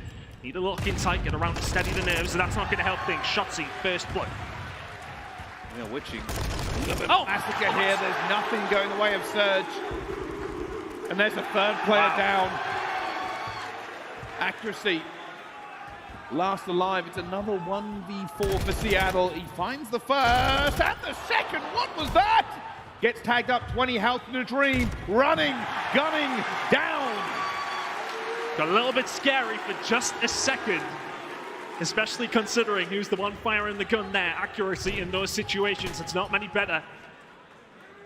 He's trying to get away. He gets away, then you've got a different story. Seattle Surge need to start turning up 2 players without even firing a bullet that's going to hit anybody on the side of Optic Texas so far. Accuracy sitting at 2-2. The only one on Seattle to find a kill in the first 2 rounds. They need to answer back very, very quickly here, because this is getting in danger of getting out of hand, I would say, at this stage. Optic Texas, you've got the crowd behind them. Feeling good. 1-0 up in the series, 2-0 up in the Search and Destroy. Stun check now coming out. Surge, what's the play? You got to change it up. Another first blood for Shotzzy. Seattle Surge now. Another one go down. How is he getting away with this? Accuracy eventually gets the trade they so desperately need. Seattle Surge, 2 versus 3. Another clutch situation for them. 1 versus 3. 1 versus 2. Maybe a bit easier for Accuracy this time around. He's got Dashi with a sniper to contend with, as well as Hook. Bomb now down for Accuracy. Found a good position to find himself in. Has dead silence as well. This is so doable for the Iceman himself. Now, patience is a virtue, and it may be the benefit in this round. Can he find the 1v1s? Can he hold the nerve? Already going for it as well. Sees 1 and 2. Playing time, waiting for it. It's a big count. No! That's a pistol! He's ripped the face off the Iceman! Optic Texas are delusional confident right now. 1v2, and Dashi's like, yeah, I've got a pistol. I'm flying at him. That's 4 kills in the game now for Dashi. This is domination from the side of Optic Texas so far in the Search and Destroy. Accuracy, it's always backs against the wall in that situation. But Dashi in that scenario to make that call and to work out as well. Optic. Is this the same team we've been seeing over this stage? I don't know, because right now they are looking pretty much unstoppable. The team that could have fallen earlier in this tournament has found a new lease of life. That shout was outrageous. I hope our replay operators got it. I want to see it from the other point of view. Cute being aggressive, because it's basically his middle name at this point. Optic looking for control. Plenty of it is being given to them. Seattle Surge not able to answer. It is another first blood for Shotzzy. That's 3 out of 4 rounds. Hook now looking for a kill on the Mac as well. Would he challenge it? You think he would. He's thinking about it, but the bomb in hand is Shotzzy. Reign of terror continues. The SMGs of Optic Texas are tearing Surge apart. And I can't tell you what to think of this S&D, but I know numbers. 4-0 to Texas. And on the side of Seattle Surge, 0-4, 4-4, 0-4, 0-4. Accuracy, the only player who has found anything from Seattle. The rest of his teammates found nothing but tears and the jeers of the green wall. They got to be feeling good about this one. We bigged it up as the biggest competition that Optic Texas will face so far. But right now, they are making mincemeat out of Surge. Dashi nearly finding that one. 4 versus 4 still. Hook and Shotzzy the ones patrolling, roaming, hunting around the map as Hook will find surely a kill here. Big stun comes through. Pred will find one for Surge, his first kill of the game so far. Accuracy answers back. This is looking like a round for Surge. Something they have desperately needed. Being clutched up again here, we might as well end the series, but we'll see. Optic playing patient, and Dashy whiffs the sniper. Still a 2 versus 4. Still plausible. 40 seconds on the clock. Bomb is down. Pred now in a good position to shut this down, and it's looking like Seattle Surge will eventually get themselves on the board. Important thing to note here for the side of Dashi, 5 spree. He will want to continue that. He will want to add to that. Cruise missile in the back pocket is never a bad thing to have. It's never that great of a thing to have either, realistically. The statistics say it's about 17% effective. But sometimes the information, sometimes the positioning is worth more than the kills it can find. Dashi will wait. I think the rest of the team now as well. Pred finds him. Everything they needed there around and to take him off of the streak. There may be life on that side of the stage. We'll have to get David Attenborough in to find out. 3 kills for Pred in that round. Not many people would have got that reference, but you know, we'll ride with it anyway. Optic Texas still in a commanding position in this search and destroy. A commanding position in this series. As mentioned, Pred eventually gets himself on the board with 3 kills in that round. We'll be looking to continue that spree. Crowd still buoyed by the performance of Optic Texas so far. Look at this now from Surge. It's the default aggression. Over towards the defensive side. You can't do that. You can't do that. I know he wasn't moving that fast, Pred. He was stunned. You can't just knife your own teammate because he's in the way. And just when Seattle Surge felt like maybe they could regain, they get a team kill. They're now down 2 versus 3. Pressure onto the teammates. Can they find a miracle? No! Dashing guns. Accuracy, the Iceman again in a clutch situation. Not made a single one, and down he falls. 5-1 to Optic. And this is starting to look like beating down. This is dominant. I mean, Pred making those mistakes. You can't let it happen. We'll see it again. I don't think many Australians or Seattle Surge fans will want to see this one. Dead silence. Oh, that's unfortunate. And I think Pred lost full as well. Straight in for the chow, doesn't get it. And the crowd is chanting something I don't want to repeat right now. But Seattle Surge have found nothing but misery here in this hotel. And down Pred falls. That's a 4th. Shotzi first blood. It's a 4th first blood for Shotzi in this game. Pulling out the AR, it doesn't matter what it is. He is finding everything on this map now for Optic Texas. 4v3 for the map and a 2-0 lead. Now, we sell the dream. We talk about can Seattle come back. It is more than a mountain to climb. It is more than anything for them. And you can see that bomb is going to go down. Dashy's going to know. They threaded the needle and he's let him through as well. Still a potential here for Seattle. The stun is going to hit. Matt still trying to play his life. More than just a potential, but Hook wins to come fight on the other side. Accuracy playing the island. He's been wiped off it by a tidal wave of Optic players. Simple find one, Dashi finds another. It's all down to Mac now in the 1 versus 3, now 1 versus 2. Gotta wait for it, gotta wait for it! Dashi jumps him again! It's carnage on the main stage as Optic Texas just kicked the teeth out of Seattle Surge. It was not a competition for Optic. That's only like plus 20 SR. Domination from the word go. First bloods all over the place for Optic Texas. 4 for Shotzi, 1 for Dashi, 1 for Hook. Seattle Surge barely even showed up. That is dominant from the side of Optic, who are now in prime position to see themselves on Sunday at their own major. And who would have thought, based on what we've seen from this squad over this major, the criticisms have been plenty and the criticisms have been deserved. But right now, they look like a completely different squad. 2 to the good, and looking fantastic heading into the rest of this series. Well, last time we were here in Texas at the Optic Major, a very famous photo of Dashi went around floating a foot above the stage. I guess you could say he's doing it again. 8-1, 5-1 for Hugh. Seattle Surge found nothing that game, and it's 2 to the good for Optic Texas.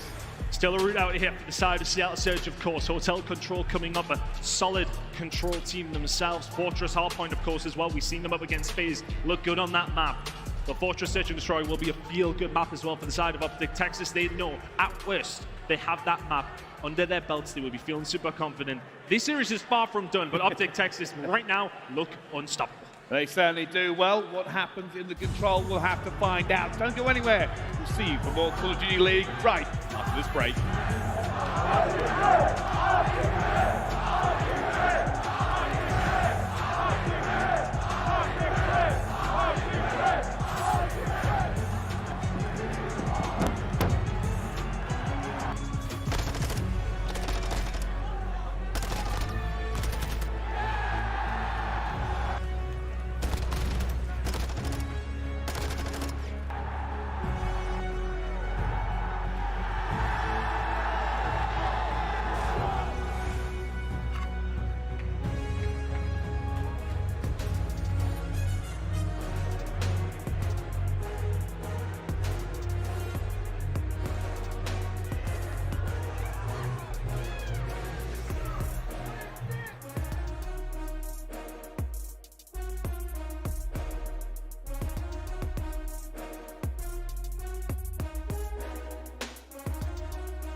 Ladies and gentlemen, welcome back to the Call of Duty League. We are going into map 3 in what can only be described as an Optic beatdown. But one place that won't be beaten down is the crowd here in Texas are making noise for their team. And I don't know, Optic, I don't know, Texas, but I tell you something, the noise is deafening. It is reverberating around this arena in the breaks. Does Seattle Surge have what it takes to regain? I don't know about you, I'm ready to put the headset down and just get in there. Get in amongst it. They're having a great time, and rightfully so. But the question is, are Seattle Surge ready to eventually turn up to this game? Control is something they can potentially get underneath their belt here to make it a series. But we thought that about map 1. We thought that about map 2, and they are yet to show us anything at all. This is as poor as I've seen Seattle Surge on at all, actually, as far as the season has gone, as far as the stage has gone. They've looked very solid the entire way through. They've looked non-existent in this series so far. Optic Texas blowing them away. Can they continue it, though? Control is going to be a difficult. There is always the caveat. There is always a chance. I would be remiss to not remind you of it, because realistically, we've seen some comebacks this tournament already, but does Seattle Surge have what it takes? The stats favor them in the control a little bit. Yeah. Texas haven't been amazing at it so far at this event, but then again, we said this before the game. Our desk said this before the game. The Reddit said this before the game. And Optic have ascended. Right now, they just look to have a different kind of energy. Shotzi and Hook have been taking over the game. And it's just been so hard for Seattle Surge to deal with it. You know, I think, you know, they count on Pred having a good performance quite often. And when he is having that good performance, this team flows so well. But we have not seen Pred turn up just quite yet. The more for the Optic side, then, well, he has done for Surge, as the crowd were reminding him. But there is still some way to go. Hotel Control coming up now. And the stats on this one, well, I mean, look, we talked about stats already just a little bit. We haven't had much of a chance to talk about them, to be honest, but these ones will tell you a story that you need to know. 9-5 for the side of Seattle Surge is a nice one to have in your back pocket. 5-7 for Optic. And bearing in mind, Optic on this map today already, 2-0 up against Florida, threw it in the bin. Can't do it here. If you're Optic Texas, close it out now. You cannot allow Seattle Surge to see that Fortress hardpoint. All right, let's find out. We've had a little bit of a break, a little bit of a breather. We'll see how these teams fly into this one already. There go the gruesome twosome. Hugh and Shotzi flying into this one. Shotzi will get down, but Hugh remains alive. And at the moment, Optic looking for a push, but they have got players onto A. Are they going to reinforce Hugh could be? Really nice setup from Surge. Accuracy will find the 3 kills to slow everything down. And Surge don't panic, they don't go for Hook, they know he's back there. Yeah, okay, whatever, deal with it. They find the kills in the mid map. They stop him getting any reinforcements. Now for the side of Optic Texas, still concentrating over towards B as well. Sib will find fights there, Dashi and Kitchen. Potential still for B on the cards, that's why Dash is on the walkway, will get dealt with. It's a little bit mixy, to be honest with you. Neither team with map control, but now eventually Optic Texas control of B. Nobody on veteran for Surge. Dangerous proposition. And they've got 3 down again. Seattle Surge rebuffing all the pressure and aggression from Optic. And playing their own game, they will not buckle yet. And I like that from Hook there. Stays alive in veteran because he knows Surge want to extend out that way. Surge right now only have presence over towards that A side. Optic have got things going on both sides of the map, and things going on over towards A are looking very, very nice. Ghosty will find one, his first kill of the game, but Optic Texas looking to extend that time. Surge are actually having to answer what's going on over towards B. Dashi's locking that down on his own, will eventually get dealt with, but A, looking like it is going to go over to Optic. We will be extending that time. They will. I don't think Seattle are going to do much. Look at the synchronization. Not a very good restaurant. It only really serves steaks, and I don't think they're that appetizing, but I could be wrong. Now comes the difficult part, though. With A gone, can Optic find a way forward into B? Josie and Sib, it's a horrible gunfight for both sides. Neither able to get the pick first, but Hugh will find one onto accuracy on the other side. Pred will get back on the Dashi, and the kills start to flow. Great turtle set up here from the side of Surge. You've got nobody in the flank whatsoever. Now you're going to be pushed back into your spawn. Mac needs to go huge in the middle of the map because Ghosty's found 3 in a row. Big offense here from the side of Optic. Texas is as good of a chance as they're likely going to get. And they've got players on it, they've got bodies ready. Sim trying to find one, he gets it. The trades keep on rolling through. The third tick is increasing. Seattle Surge are trying to get a huge fight on. Pet gets one. Mac dives in as well, but it's done. Optic find the first attack here on Greenberg Hotel. And Seattle Surge, this is not what they want. It is not what they need. And Seattle never really had control of Bedroom. It was very readable on every single occasion. They find a few kills, let's push Bedroom. Every single time. For the most part, it seemed like Hook was waiting there for them to push that advantageous position you want on the defensive side. They never had control. And that is always such a hard thing to try and get back from. You're fighting out from your back spawn. But for the side of Seattle Surge, as far as attacking rounds go, one of the best teams in the game when it comes down to hotel control. 60% of the time they're finding these attacks, they need one here.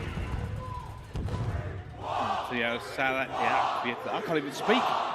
For Seattle, going from bad from worse. But the game's not over. I don't want to pretend it is, because it certainly is not. They can find their own attack, they can find the defense as well. And everybody who's a Seattle Surge fan right now is praying that this man goes to work. Let's see if Fred can get something going here. Nobody alive over towards the bedroom side. Ghosty finding 2 towards the back. But here comes Fred. Ghosty with another, and another as well. That's all 4 dead. Ghosty screaming in the comms right now, you best believe it. Seattle Surge retreat over towards A. Optic are on the way. Fred trying to find 2 but can't. And while that first tick will go through, Optic are not letting Sleeping Dogs lie, and they'll get another kill as well. Shotty finds it, actually gets that trade back. The second tick will come in now for them.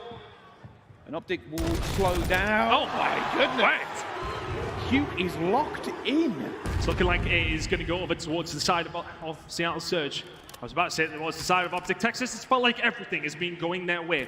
Fred alive over towards the bedroom side is going to potentially be a catalyst for Surge to get something going here. You can already see the extension from Shotzi. Are they going to call him out? They're going to find him indeed. Accuracy with that kill. Now Surge posturing themselves over towards B, spawning up close to it as well. A good opportunity here for Surge if they can find the kills.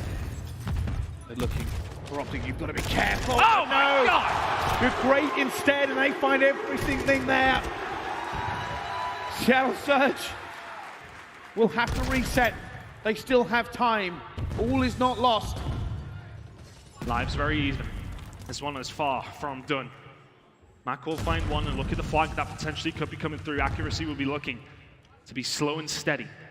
Sib just kind of playing it like a defensive player here towards the bedroom side, waiting for Optic to make their moves as the rest of his team makes the move over towards the backside. Next few kills are massive for the side of Surge. It's a big win for Sib. And down he goes to Ghosty. Optic not relinquishing control here for a second. Fred finds the kill. They're onto the point. Actually finds another one. They've cleaned out bedroom. It's going to have to be Dashy to find something here as well. They're going to know where he's located into it, but he is going to get the gunfight. But Fred finds one as well. The first pick is now in for Seattle Surge. They have the body. Shotzi flying, diving, trying to play his life. Hugh finds one with a nade. Shotzi spraying with all the teammates, and he continues to dive in and be the hero they need. But is he stopping? Of course he is. And Sid will fall as well. Seattle Surge cannot weather the storm. 7v7 in the lives department. It is a huge defensive hold from Optic. Shotzi's just running around the mountain, maybe overheating just a little bit. Sid will find him. Good shots from Dashi, but the Chow will surely come in. Back with the grenade. The shot's not good enough. Bruce locking down the back. Give him a second. Not quite. Does get it with a grenade. 5v5. This basically turns now into a 30-second game of S&D. But they're on 2 ticks away. That's huge. Through versus 5. Dashi has to go huge. He has Ghosty with him. But time is ticking. It's gone. And Seattle Surge find that first taste of victory that they have needed in so long. It comes down to the wire. And Optic threw a hurricane at them. But they prevailed. We have a game in our hands, and that should make you smile. Accuracy speaking to his team.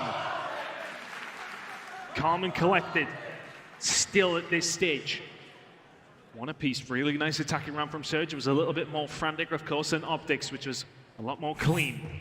But they will more than happily take that round. Now onto the defensive side. Optic, what's the play? It's looking like a big hit through mid. Surge got the positioning to deal with this. Can they find the gunfights? Can they find a defensive round? Already a lot of pressure being applied across this map. Optic do have the time on Douay here. Seattle a little bit wary of actually committing to this. You can see they're waiting. And that's probably because they're cleaning out bedroom. They're not going for this straight away. They might even go for it. A tall pop from Mac, who dived in, gets Shotsy, but it's probably not going to be enough. The rest of Texas are here in numbers. And of course, with accuracy pushing that far up, the numbers for Optic Texas are going to be here. And they're going to be here constantly. Shotsy will find one on the Pred as the kitchen push now starting to come through. Sib just trying to chip away, but it is looking like it is going to go to the side of Optic Texas. But Sib just trying to slow that down as much as they can. Mac will find one, and that is all. Optic looking like they're going to get a hold of a time extended, a full 2 minutes to have a look at B. And I tell you what, if Dashi keeps shooting like that, they're going to be in a nice spot. But Seattle Surge in a lot better position for the B defense than they were in the previous rounds. They never had bedroom control for the majority of that round. This time around, though, things are looking good. Accuracy staying alive, just trying to stop Optic, find that flank through the spawn of the initial attack over towards A. Here he goes. The freight train that is Hugh. Breathing down the necks of Seattle Surge. Finds the first. Looking for more. He knows he's going to be there. Finds the second as well. Still moving. Still proving why he's so good on this team. As Hugh tries to make the hero play. And so many kills found, but no progress. And Sib goes huge for the squad there. Knows exactly what's going on. That's like 3 kills in a row now for Sib. Will he find any more accuracy to find one and get traded? But Sib was the one who found that kill in bedroom. There was a big engagement with an Optic player. Found it, stayed alive, finds 2 more to hold down the site. The lives well and truly in the favor of Seattle Surge right now, 16-11. And the setup here from Surge looks a lot more comfortable than it has done for quite some time. Dashi going to go for the challenge. It's a big hit here for Optic. And actually he's running scared. He knows there's bodies there everywhere, and he's trying to stay alive. Finds the first one in the Hugh. Slowing down the terrible flood of green wall that's coming for him. Preds there arriving. Reinforcements for them as well. And it's got chaotic here towards the back of the spawn. They're trying to find everybody. Ghosty finds another kill. This now bounces on a knife edge. Whoever finds it will shut this one down with time ticking away. But Optic have bodies ready for it. Sib has to play his life in bedroom. It is their ball walking. It is their chance to stay alive. Optic are onto the point. It's still Sib though. He has to be the hero for them. And he will not fall yet. Still somebody on the point here for the side of Optic Texas. Now Dashi. This will be a big kill to find. Can't get it. Sib still cooking. Gets a little bit overzealous with that one, but he'll take it all day long. 4 lives now for the side of Optic Texas, 20 seconds remaining. This will take something quite special as Pred will find one at the Ghosty, and this should be Surge for what feels like the very first time in this series, somewhat in the lead. They were calling out for a hero, and Sib arrived, played bedroom like a maestro, refused to buckle under the pressure, and they held. Seattle Surge have held. I believe that's 4 ticks that time. Optic have got, keep an eye on that. It's imperative now for Seattle Surge if they cannot win this next round to get more ticks. And Optic will be doing everything they can to stop them. But to be honest, attack is really, for the most part, the better side you want to be on. We're going to have a very quick timeout, guys. We'll be back into the game in a second. The game has been paused. We'll be back imminently. Small technical issue, but Seattle Surge 2-1 to the good. And I can't overstate how big that first gunfight that Sib finds over towards bedroom side. He had Mac alongside of him. Mac does die immediately. Sib finds 1, 2, 3, 4, 5, 6 kills in that entire sequence, which is what wins Seattle the round. It is a lead for Seattle at 2-1. Optic up in the series, of course. You guys at home will know that one. 2-0. They've been looking phenomenal so far. And well, there were an anticlimax as we wait for this game to get going again, but can't be overstated. Sib was the man with the plan. And we have got back into the game. Just a small adjustment of some headphones, I've been told. Nothing too major. Players back at it once again. No, an attack here for Surge. Pred finds 2 as well, straight onto A, stopping the clock. Starting to heat up in this game is Pred. Can't find that kill on Dashi though, as Optic now come back over towards A. In numbers, to try and slow down what is somewhat inimitable on these attacking rounds. Seattle looking good over towards the A side, but Ghosty in his prime position to potentially do something about it. My God! That is not an easy gunfight to make, and he made it look easy. Accuracy staying alive here towards A. Optic maybe applying a little bit of pressure. They found the first kill here on the Sid. It's going to give them confidence to maybe push his tempo. As Shotzi flies across, he does go down. The rest of them not really being too aggressive. They might just let Seattle Surge have this. Dashing Hughes have found it. Matt will get 2 back. It's all saved. It's all good here at the Major. But still a little bit further to go. They've got 3, I was going to say they've got 3 ticks. It's almost in. But 1 more tick here will tie it up. It'll go down to lives. 2 more ticks, defense for Seattle. 3 more ticks, game to Seattle. Mark now on the pinch position. He could be the one that opens things up. Dashi will surely expect this challenge. He doesn't. Accuracy find 1. Ghosty another. Fred will find the kill, and now there's 1 player left inside the bedroom. Of course, it is Shotzi to try and slow things down, but he goes down. Seattle Surge now. Huge opportunity to find a map in this series.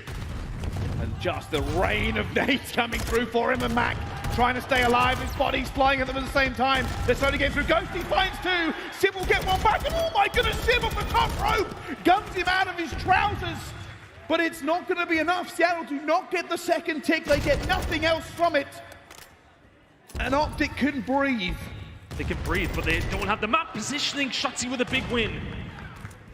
Pushing over towards the couch's side now. Pred already on the flank. Hook's ready and waiting. Mac will find another, but still no bedroom control for the side of Optic Texas. Seattle Surge still putting the pressure on over towards B. Second tick, it has come through as well, but they're not looking for the second tick. They're looking for the win, but Shotzi arrives. Accuracy will find 1 more. Shotzi gets out with 2. Health goes to the gunfight as well. Down he goes. Seattle Surge, they're now in here at the same time. Cube will fall. Pred has arrived, and that is going to be Seattle Surge taking the control away from Optic. They waited until map number 3 to hit the afterburners, but they will not be broken here. The first 2 maps, well, the first was close, the second really wasn't, but signs of life on the main stage. Really good performance from Seattle Surge. Just constant in their pressure on the attack. So often, when they find that bedroom kill, they grab a hold of it and run with it for an absolute mile. A really strong performance from them, and what you want to see if you're a Surge fan is Pred with a 3 in front of that number. 30 kills for him in the game. Sib had a phenomenal time as well, putting on much more damage than Pred. And Sib, you can't underestimate how big those kills were over towards bedroom in that previous round. A phenomenal game from him, and Surge are well and truly back into this game, considering the next map that could potentially be coming up, of course, in Fortress Hardpoint. This one is far, and I mean far from over. That's just the kind of momentum they really need for it, and you are correct. We talked about this before. KD does not mean you are good at Call of Duty. I'm sorry to tell you. Sometimes influential kills, influential spawns, they do matter more. And Sib staying alive in bedroom, it stopped the push. It stopped what may have been the end of the game, depending on how the teams are feeling. The Seattle Surge, they live to fight another day. They get another crack at a hard point. Just overall, a solid performance. I mean, we knew coming into this that the control was likely going to go over towards Surge. They've looked so good on this mode and on this map in particular. And Optic Texas, their control is wanting for the most part. It has been a pretty weak thing for them, and we got a good example of that there as Surge will find themselves now back into this series. That was much needed, because it was a comfortable win as well. It's the kind of win you want to get yourselves back into this series, outslayed, outplayed. And the game will go to Surge, and as you mentioned, can't underestimate how big those kills from Sib were. Putting up the best KD in the lobby at a 1.3, so well, kills don't necessarily mean you're great, but he still puts the best KD up, I see. Yeah, I'm eating my own words, but it doesn't matter. One of the things to bear in mind here as well, that realistically, maybe the downfall of Optic in that last round was they just couldn't hold bedroom control. Just couldn't get away from. We saw Shotzi when he went down. That was basically the beginning of the end. They had to dive forward. And we knew, like, we were counting the ticks. We were saying, hey, it's going to be this many ticks if they can get defense and everything else. But they smelled blood in the water. Yeah. They knew they had the opportunity to push them back in their spawn. And they took it, held on to it. And now we get a map fall. Yeah, and we've seen the good offensive round statistics for the side of Surge come home to roost in that one. A very solid performance on that side of things. Getting a hold of the defense as well never hurts you. And now, if you're Optic, you're kind of heading into enemy territory when we're talking about Fortress. We'll delve into the stats in just a second. But I'll tell you what, I'll just tell you them now. Optic Texas, 1-2 record on this map. Seattle Surge, 8-2. It is their best hardpoint map. They are probably the best hardpoint team on the game on average. They will be feeling confident to send this to a map number 5. But Optic Texas, the trump card, Fortress Search and Destroy coming up the final map. If we do need it, they enjoy that map. We've already seen some good performances from them over that this weekend. But if I'm honest, I don't think they want to see it. They'd happily close this out in 4. I think there may be another headset adjustment going on. Waiting for this game to start, I can tell you, everybody is getting into the lobby, everybody is readying up.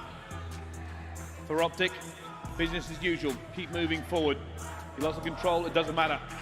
If we have Seattle Surge, it does matter. You've got the win, use the momentum and carry on. Statistically, it is better here for Seattle Surge. But I'm kind of sick of saying it, I'm not going to lie to you. We have talked about statistics at length here throughout the broadcast, and it doesn't always tell the story. Not just throughout the broadcast and throughout the season. Yeah. To be honest, it's kind of felt like, it's like, oh, well, this team should win this based on our numbers, and it always goes the opposite way. So you never really know when it does come down to land, when you do factor in everything else for the side of Optic Texas here. Stats can't account for this crowd getting behind them. It's helping them out in these series. They've pulled them over the line a few times already. They're going to need to do it again here against Surge, who will be feeling super confident heading into map number 4. The fist bumps coming through. Ghosty's still fiddling with his headset there. And you don't want that. You want to be as comfortable as you possibly can be heading into such a big map like this. We're about to load into Fortress. And for the side of Optic, it is not must do, but you would like to close it out here. And there we go, almost like a starting pistol. The fist bumps are in for both teams. That usually means we are getting ready. There we go, fist bumps on the other side of the stage as well. Seattle Surge ready to load in. The map fly through is appearing. The game is loading. Don't jinx me now, servers. Let's get into this one. Let's find out. I'm looking, it's ready. Here we go.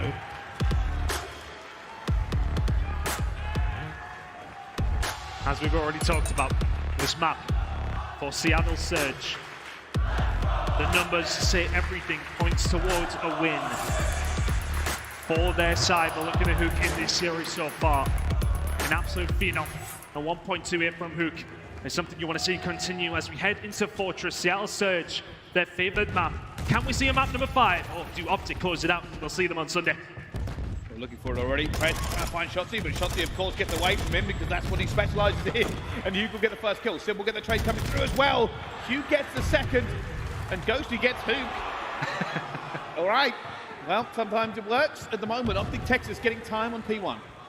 Look about this rotation, accuracy already on his way. To be really careful if you're Optic Texas earlier today, up against none other than, of course, Atlanta FaZe.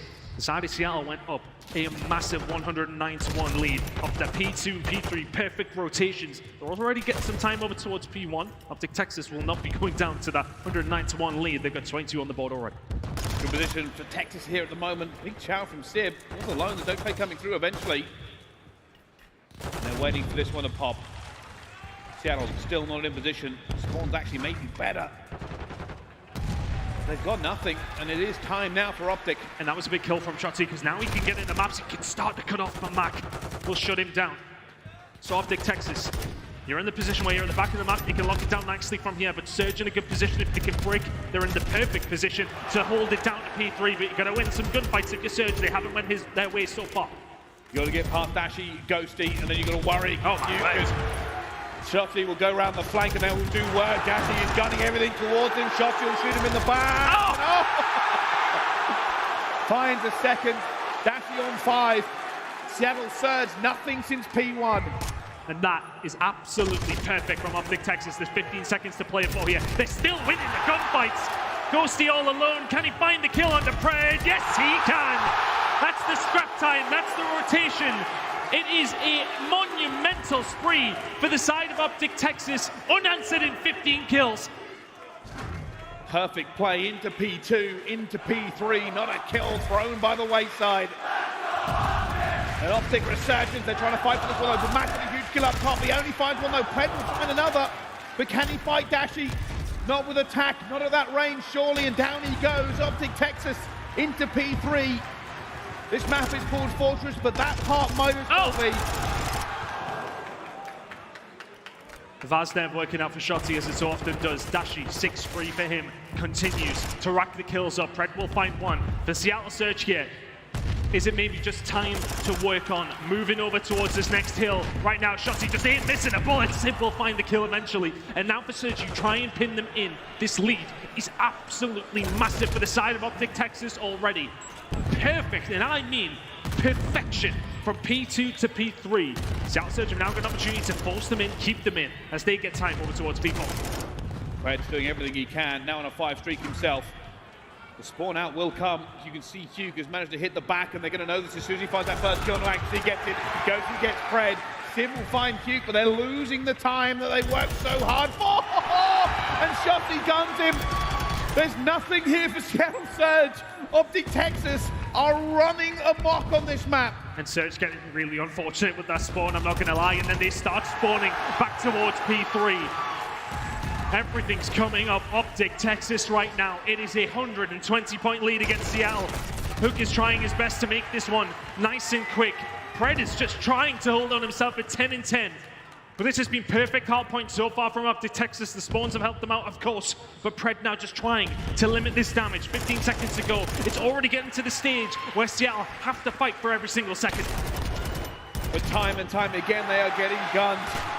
They're getting run off of this map. 23 points as we head into P5.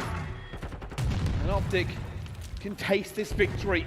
They know Sunday awaits. A few kills going down for Seattle Surge. They need this time, they need the next time, and then time after that. But it's always possible. The cruise is coming in. Optic Texas 120 to the good.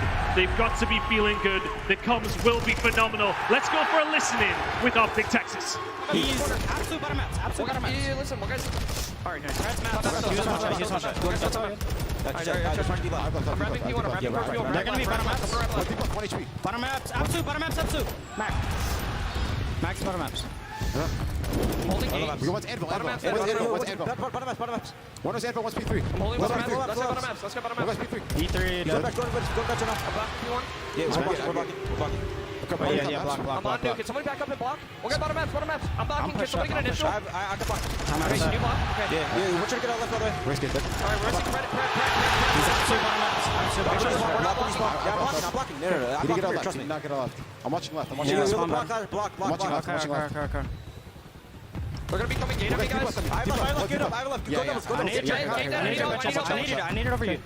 Nothing. Wait, pillars. You want to try to cross the time? Stay alive. Stay alive, Tyler. Another one is on time. Yo, I'm not pushing. Gate dead. I'm starting gate. I'm on gate. Nothing's on gate. I need a gate. I need a gate. I'm watching. Open going. He's going to hit me. Get close, I think. They're hitting you. Okay. Watch. I'm watching gate. One top doubles. Top doubles and backs. Top doubles. Yo, chat, what we thinking? Needing it? Well, Optic Texas looks like we'll be seeing Optic tomorrow, huh? Getting all the kills. The question is, where are you guys watching Optic play tomorrow? Where? Towards P2. Here? You guys are going to come to the channel. Let me get a W. It has not been pretty, but it has clean. Shotty is dancing, Dashi is destroying. And while this will come down and it gets hit as well, they have cleaned them out of P2. It is a massacre. It is miserable for Seattle Surge. Optic Texas, the team that people did not think were good enough to keep pushing forward in the tournaments are sending a statement.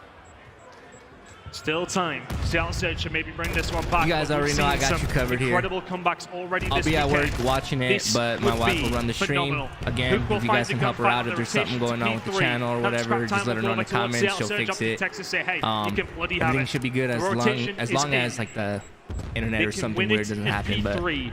we'll be Seattle chilling. Surge have not shown up yet. Preds 21-17 right now, and they've got 90 Hey, points Maxim, to I 214. appreciate that, man. They're Thanks. starting to come through. Can you find a break if you Surge? You must. They absolutely have to get through. The nade rain comes in. Sybil find two. Shotty low, looking for the answer. He is going to be killed. Now Hugh goes for the attack, and he will get one. Tries to stay alive, falls to Pred as well. Pred going hunting at 23 and 18. The man is bleeding for help on this map, and nobody is able to match him. And at the moment, Seattle Surge have the time, but they need this, and they need even more. Accuracy just trying to stay alive. He's got Hook alongside of him though to try and kill him, and then it will be Sib to find two more. Spawn towards the back for Dashi though. There's 20 seconds to play for here, and it's still going to be hotly contested. Accuracy just trying to survive. They need to survive.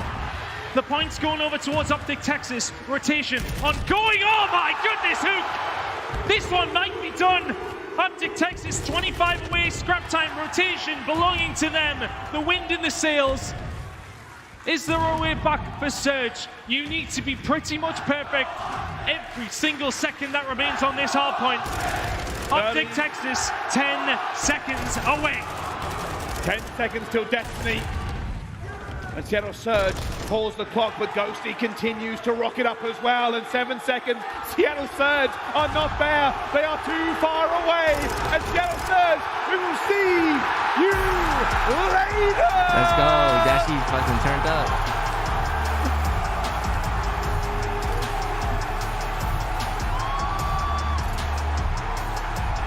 Optic Texas do not walk, they do not crawl.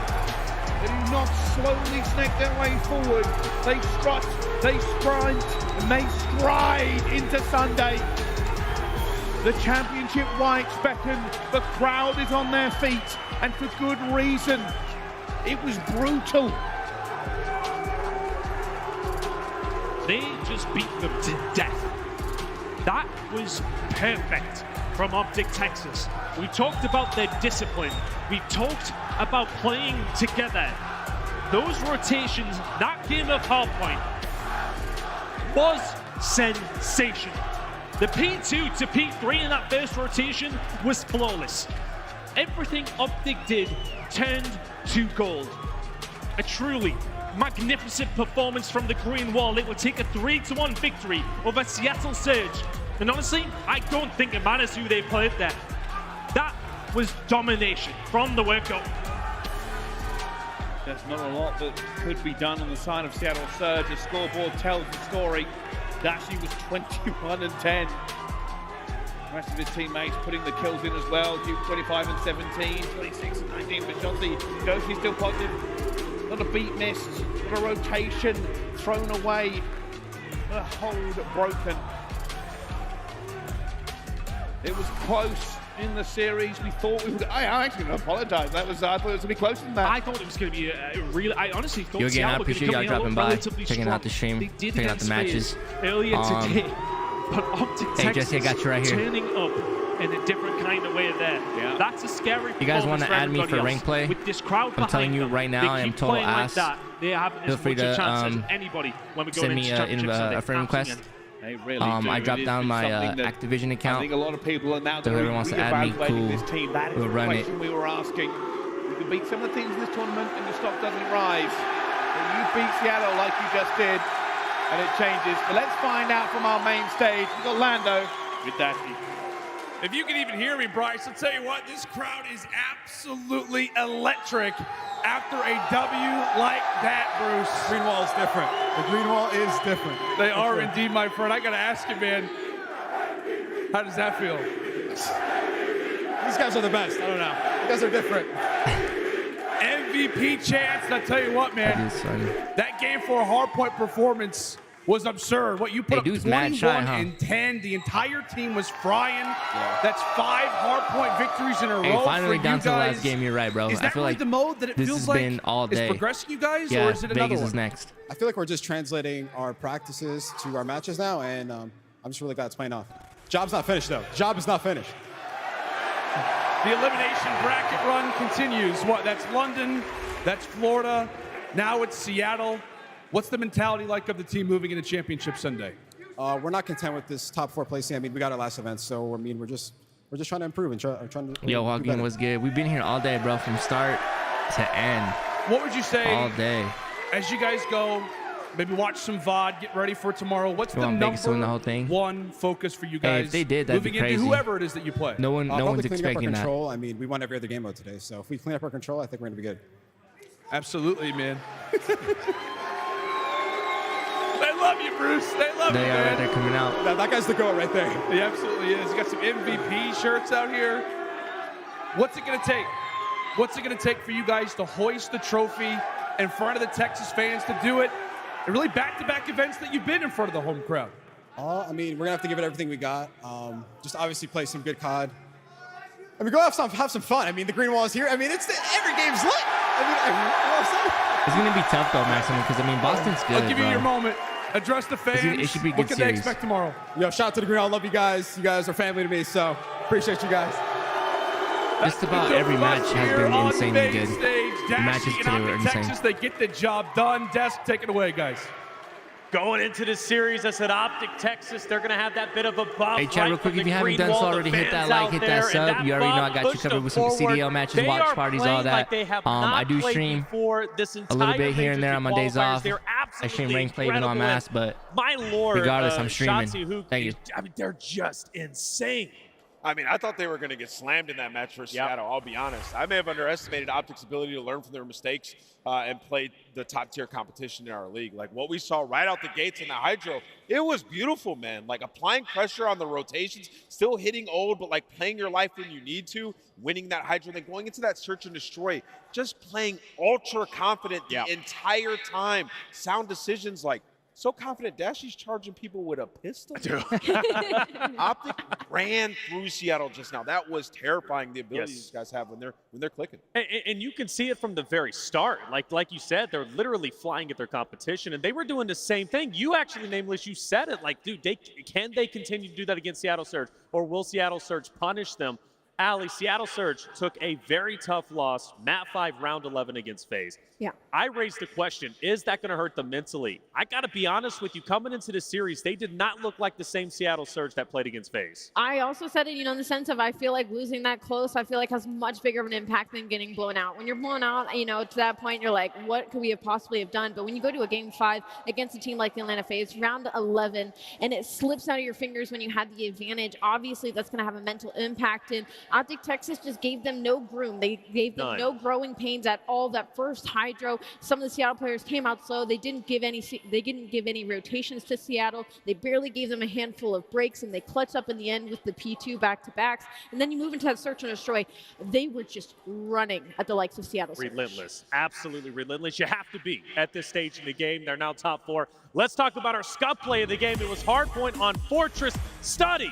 They were absolutely running through Seattle. Surge, I'm telling you, man, this was the most dominant performance we've seen yet. Oh, without question, man. And the way that they started off this Hardpoint, they get all the P2 time, but then they win the gunfights over towards P3. When you're able to chain those 2 Hardpoints together, that's why you see the scoreline the way that it was. And then they just kept their foot on the driver's seat. They were just going, man. When you're playing that confident right now with the green wall behind you, Optic Texas, they have really just shaken me up, man, because they come out, they have to go to a game 5 versus London. They go to a game 4 versus Florida, but when we talk about Optic playing up against some of the top teams, they match that level of intensity with the green wall energy. They just made that one look super easy. And what do we see with like the top teams in Call of Duty? When a team makes a mistake, you punish them. Yeah. We hadn't seen that with Optic versus any of these top teams. Right there, we saw what Seattle did. They committed 2 players towards open. They get that, Dashy gets that 2-piece, and they flip them out, and they recognize that and immediately all run towards P3. And from then on out, the game is over, right? Like, you have a 110-point lead. As long as you don't make any crazy mistakes, the game is over.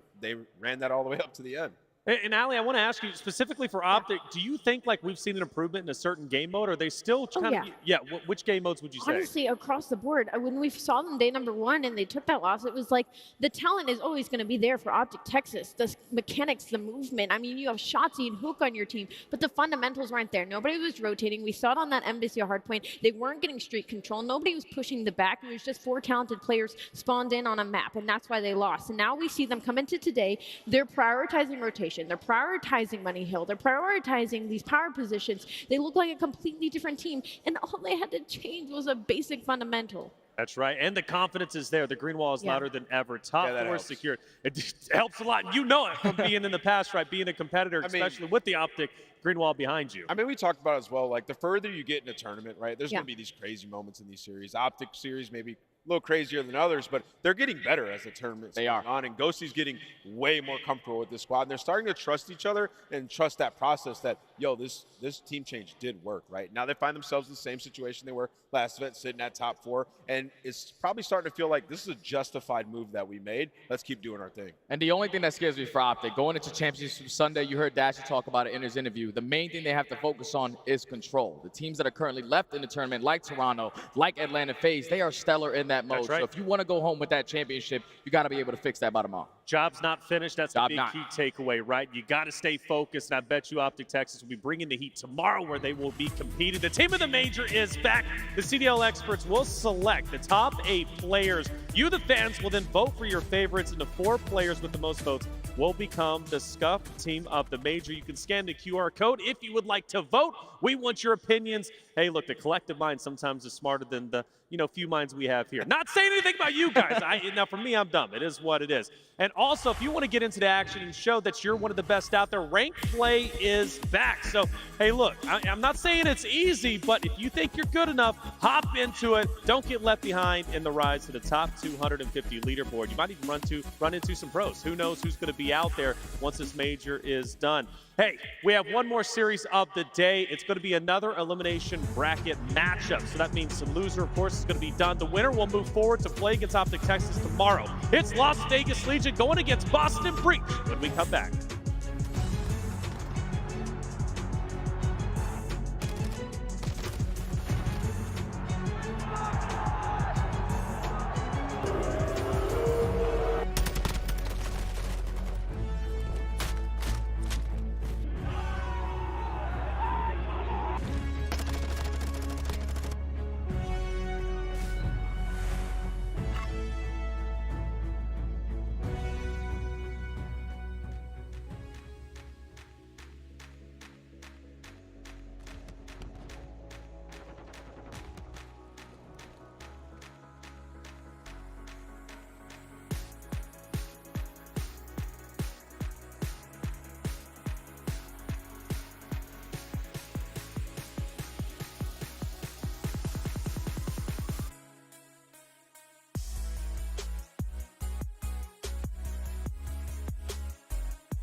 And welcome back, everybody, to the Call of Duty League Major 3, Optic Texas Major here. Esports Stadium, Arlington. We've got our final series of the day. It's coming at you quick, so hang on tight. Las Vegas Legion versus the Boston Breach. Let's take a look at the bracket as it stands for the moment. And right now we see Optic Texas, top 4. They make it, but will Boston Breach or Las Vegas Legion face off against them? Well, we're going to find out who it's going to be in just a little bit of time. Of course, up there, winners finals, Atlanta FaZe, Toronto Ultra. Who's going to win that one? That one's going to be a spicy one for sure, Nameless. Yeah, I mean, this is an absolute banger that we have coming up, though, man. Vegas have been waiting all day long to go up against the Boston Breach, and we're going to take a look at the maps and modes right now, and it's going to get a little interesting because that Game 2 Fortress S&D, 8-0. Vegas Legion, so they definitely have the advantage there. That's right. Also looking at these hard points, Ali, I know you got something written down. What you want to say? I mean, I'm just looking at the hotel does map that typically Boston Breach doesn't really let through in a series, but since they've picked up Beans, they've been looking much better in the map mode, expanding their map pool, so I'm excited to see what Vivid and Nero can do. Let's see what they're going to do. I think hard point control is going to be a sticking point. Boston Breach, they're strong there. We'll see what they can do. Miles, let's bring out our teams. Oh, Texas, we are wasting no time. It's time to just get this one on the road. After that last series, I feel like we're all a little bummed out. Energy level's still good, we're still sweet. They're sweet, they're ready, they're prepared, and so are we. It's time to welcome to the stage one side of our brilliant lower bracket matchup. They're green, they're mean, and they know what they want to do. They want to smoke Vegas. Bring them to the stage, the Boston Breach!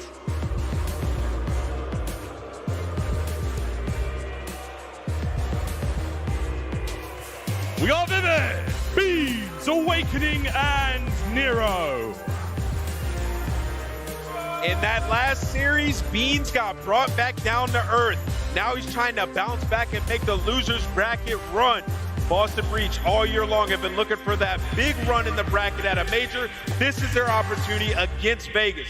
Beans needs that bounce back. We'll see if he can do it. Now let's bring out the old man and the Vegas boys, Miles. Old man and the Vegas boys. We'll find out if Boston are ready to respect their elder. Ladies and gentlemen, they're looking to put it all in on the table right here, right now in Arlington, Texas. Please make some noise for the Las Vegas Legion!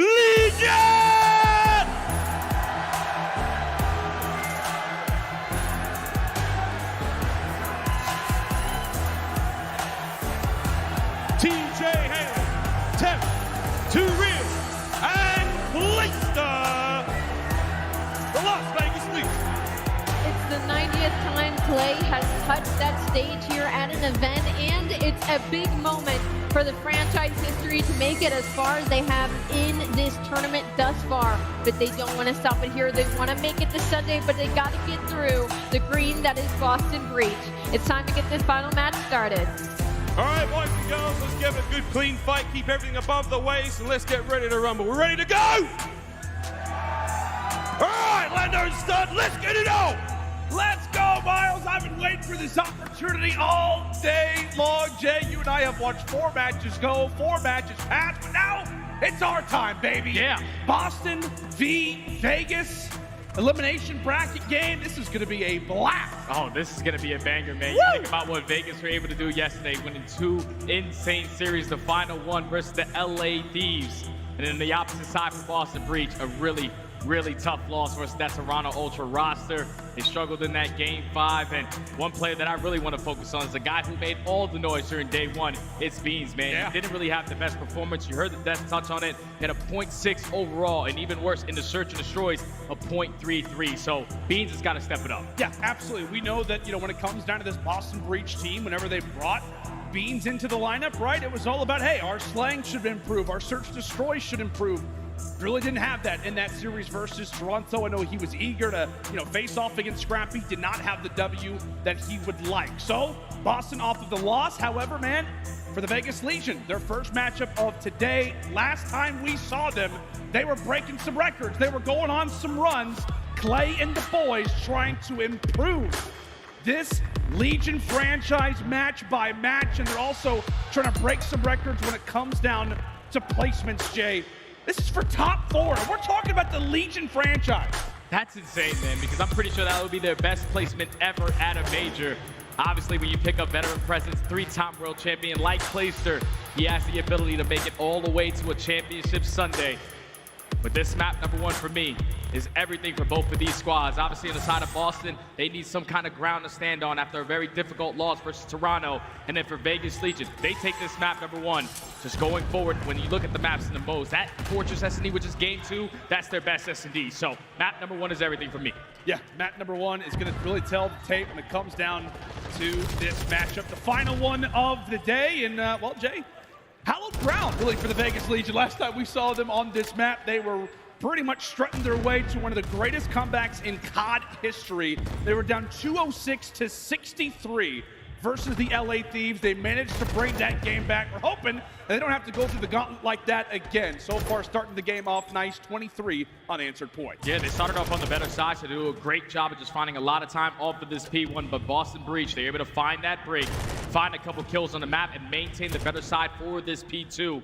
For both of these squads, pretty sure Boston Breach are dead last when it comes to rotation, and Vegas Legion, they are awful when it comes down to setting up properly for these hills. As Temp, he's a guy who just has that beamer on him. Yesterday in Hardpoint alone, he had a 2.0, and he's not slowing down now. No, not at all. Don had a chance to interview him on the stage. You could just tell he feels light. You see some light in his eyes. He's been with this Legion franchise for such a long time, as the break very nearly could be in. That is 3 down. Last player alive. The backside of the spawn is going to be Nero. However, Boston do get granted with a few spawns toward the back. Vivid, he'll end up coming in from the front. So basically establishes a bit of a pinch for Breach. They take advantage and they hold. Yeah, that was just good work from Nero to just stay alive towards those back steps, give those spawns to his teammates for them to break right back on in and get this final 35 seconds. Now it's going to force Vegas Legion off the rotation. But now you have to worry about Vivid. He's able to sneak his way right on through. He's already in towards Kitchen. Vegas Legion have to be able to take care of this guy. Yeah, invest dead silence. Great plays coming in from Reese. We'll see if he can manage to find a 2-piece. That's going to be 1. This other one would be huge. Vivid with some early snaps. That's very well could set up Breach in the best position possible. Another 1v1. Awakening tagged up. The nade will land. That is 3 down, and quickly it is 2 real left all by his lonesome, but he ends up fighting 2 himself. The new addition to this Legion team, trying to fight back and not allow for Boston to get ahead, get out.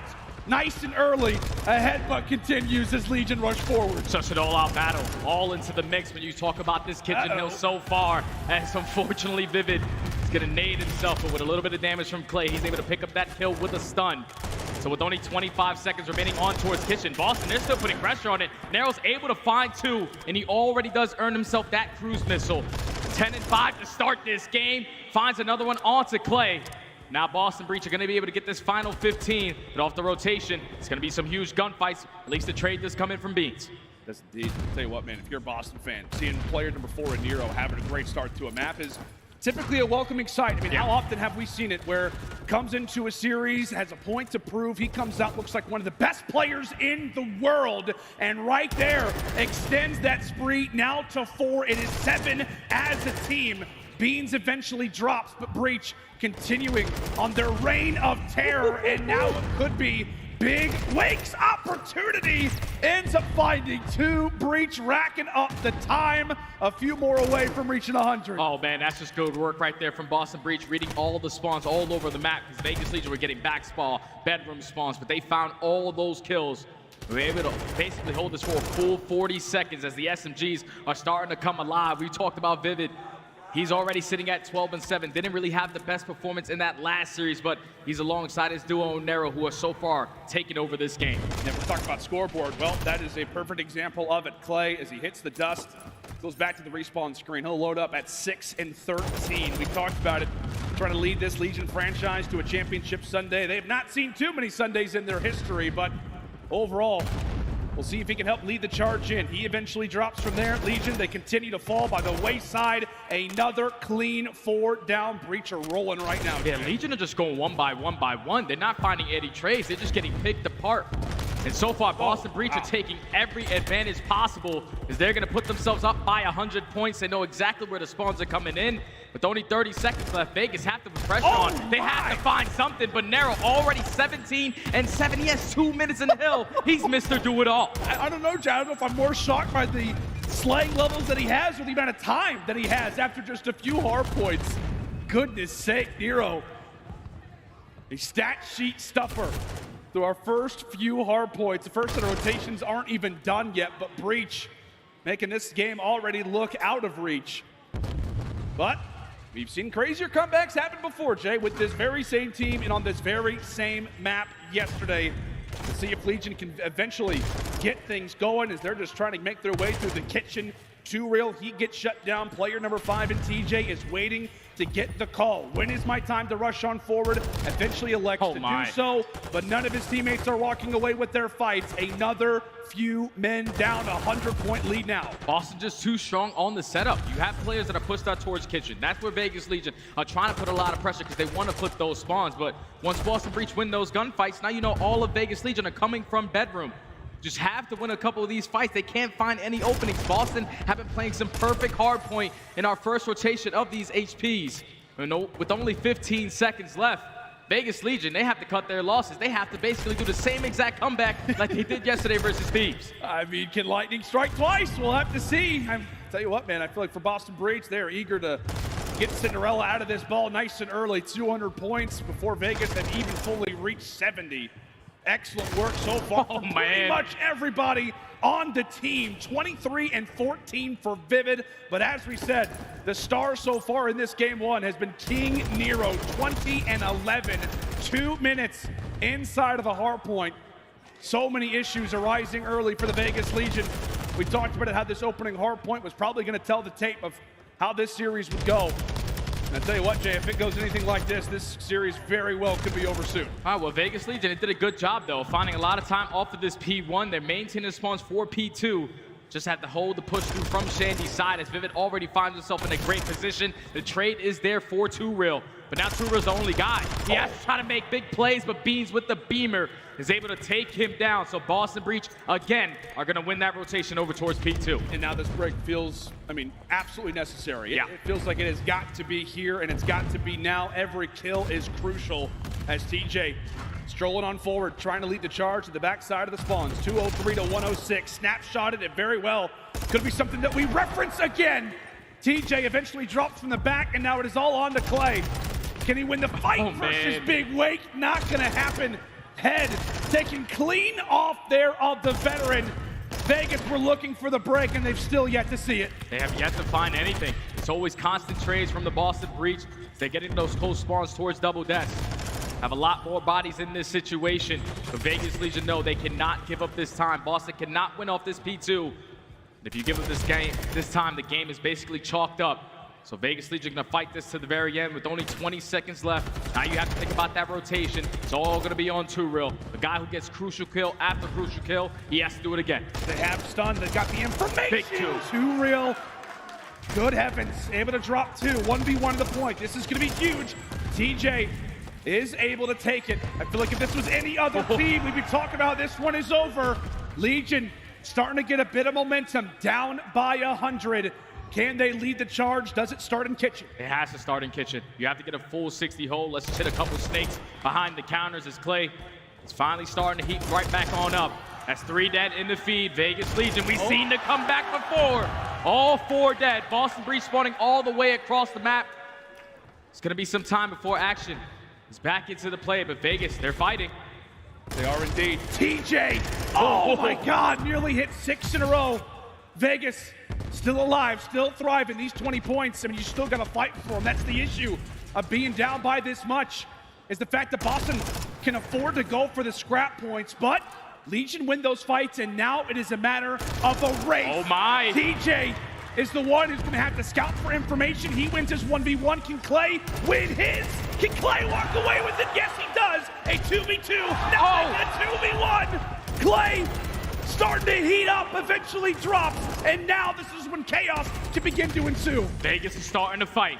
They're bringing it all the way back. Boston Breach getting those close spawns in towards bottom bedroom, but Temp, he's a guy watching the cross. He finds his 6th kill in a row, earns himself that cruise missile, but Boston Breach, they're able to find the break, so Temp has to invest that cruise. You have to get the information to your team. You have to at least try to find 1 kill.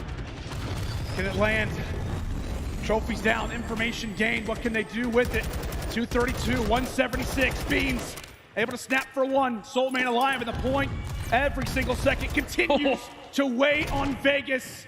Last time it was a heroic comeback. Now it could just be defeat. Too real, too real, too real.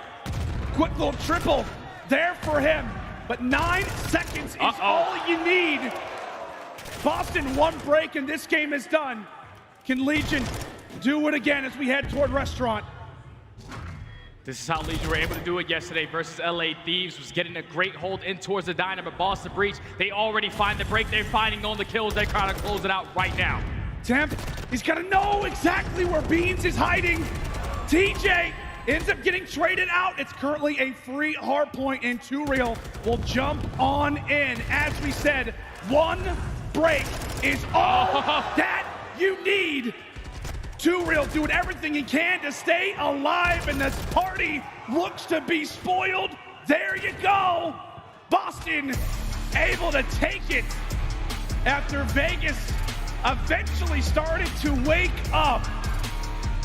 But not on this day, not in back-to-back games. It cannot happen twice.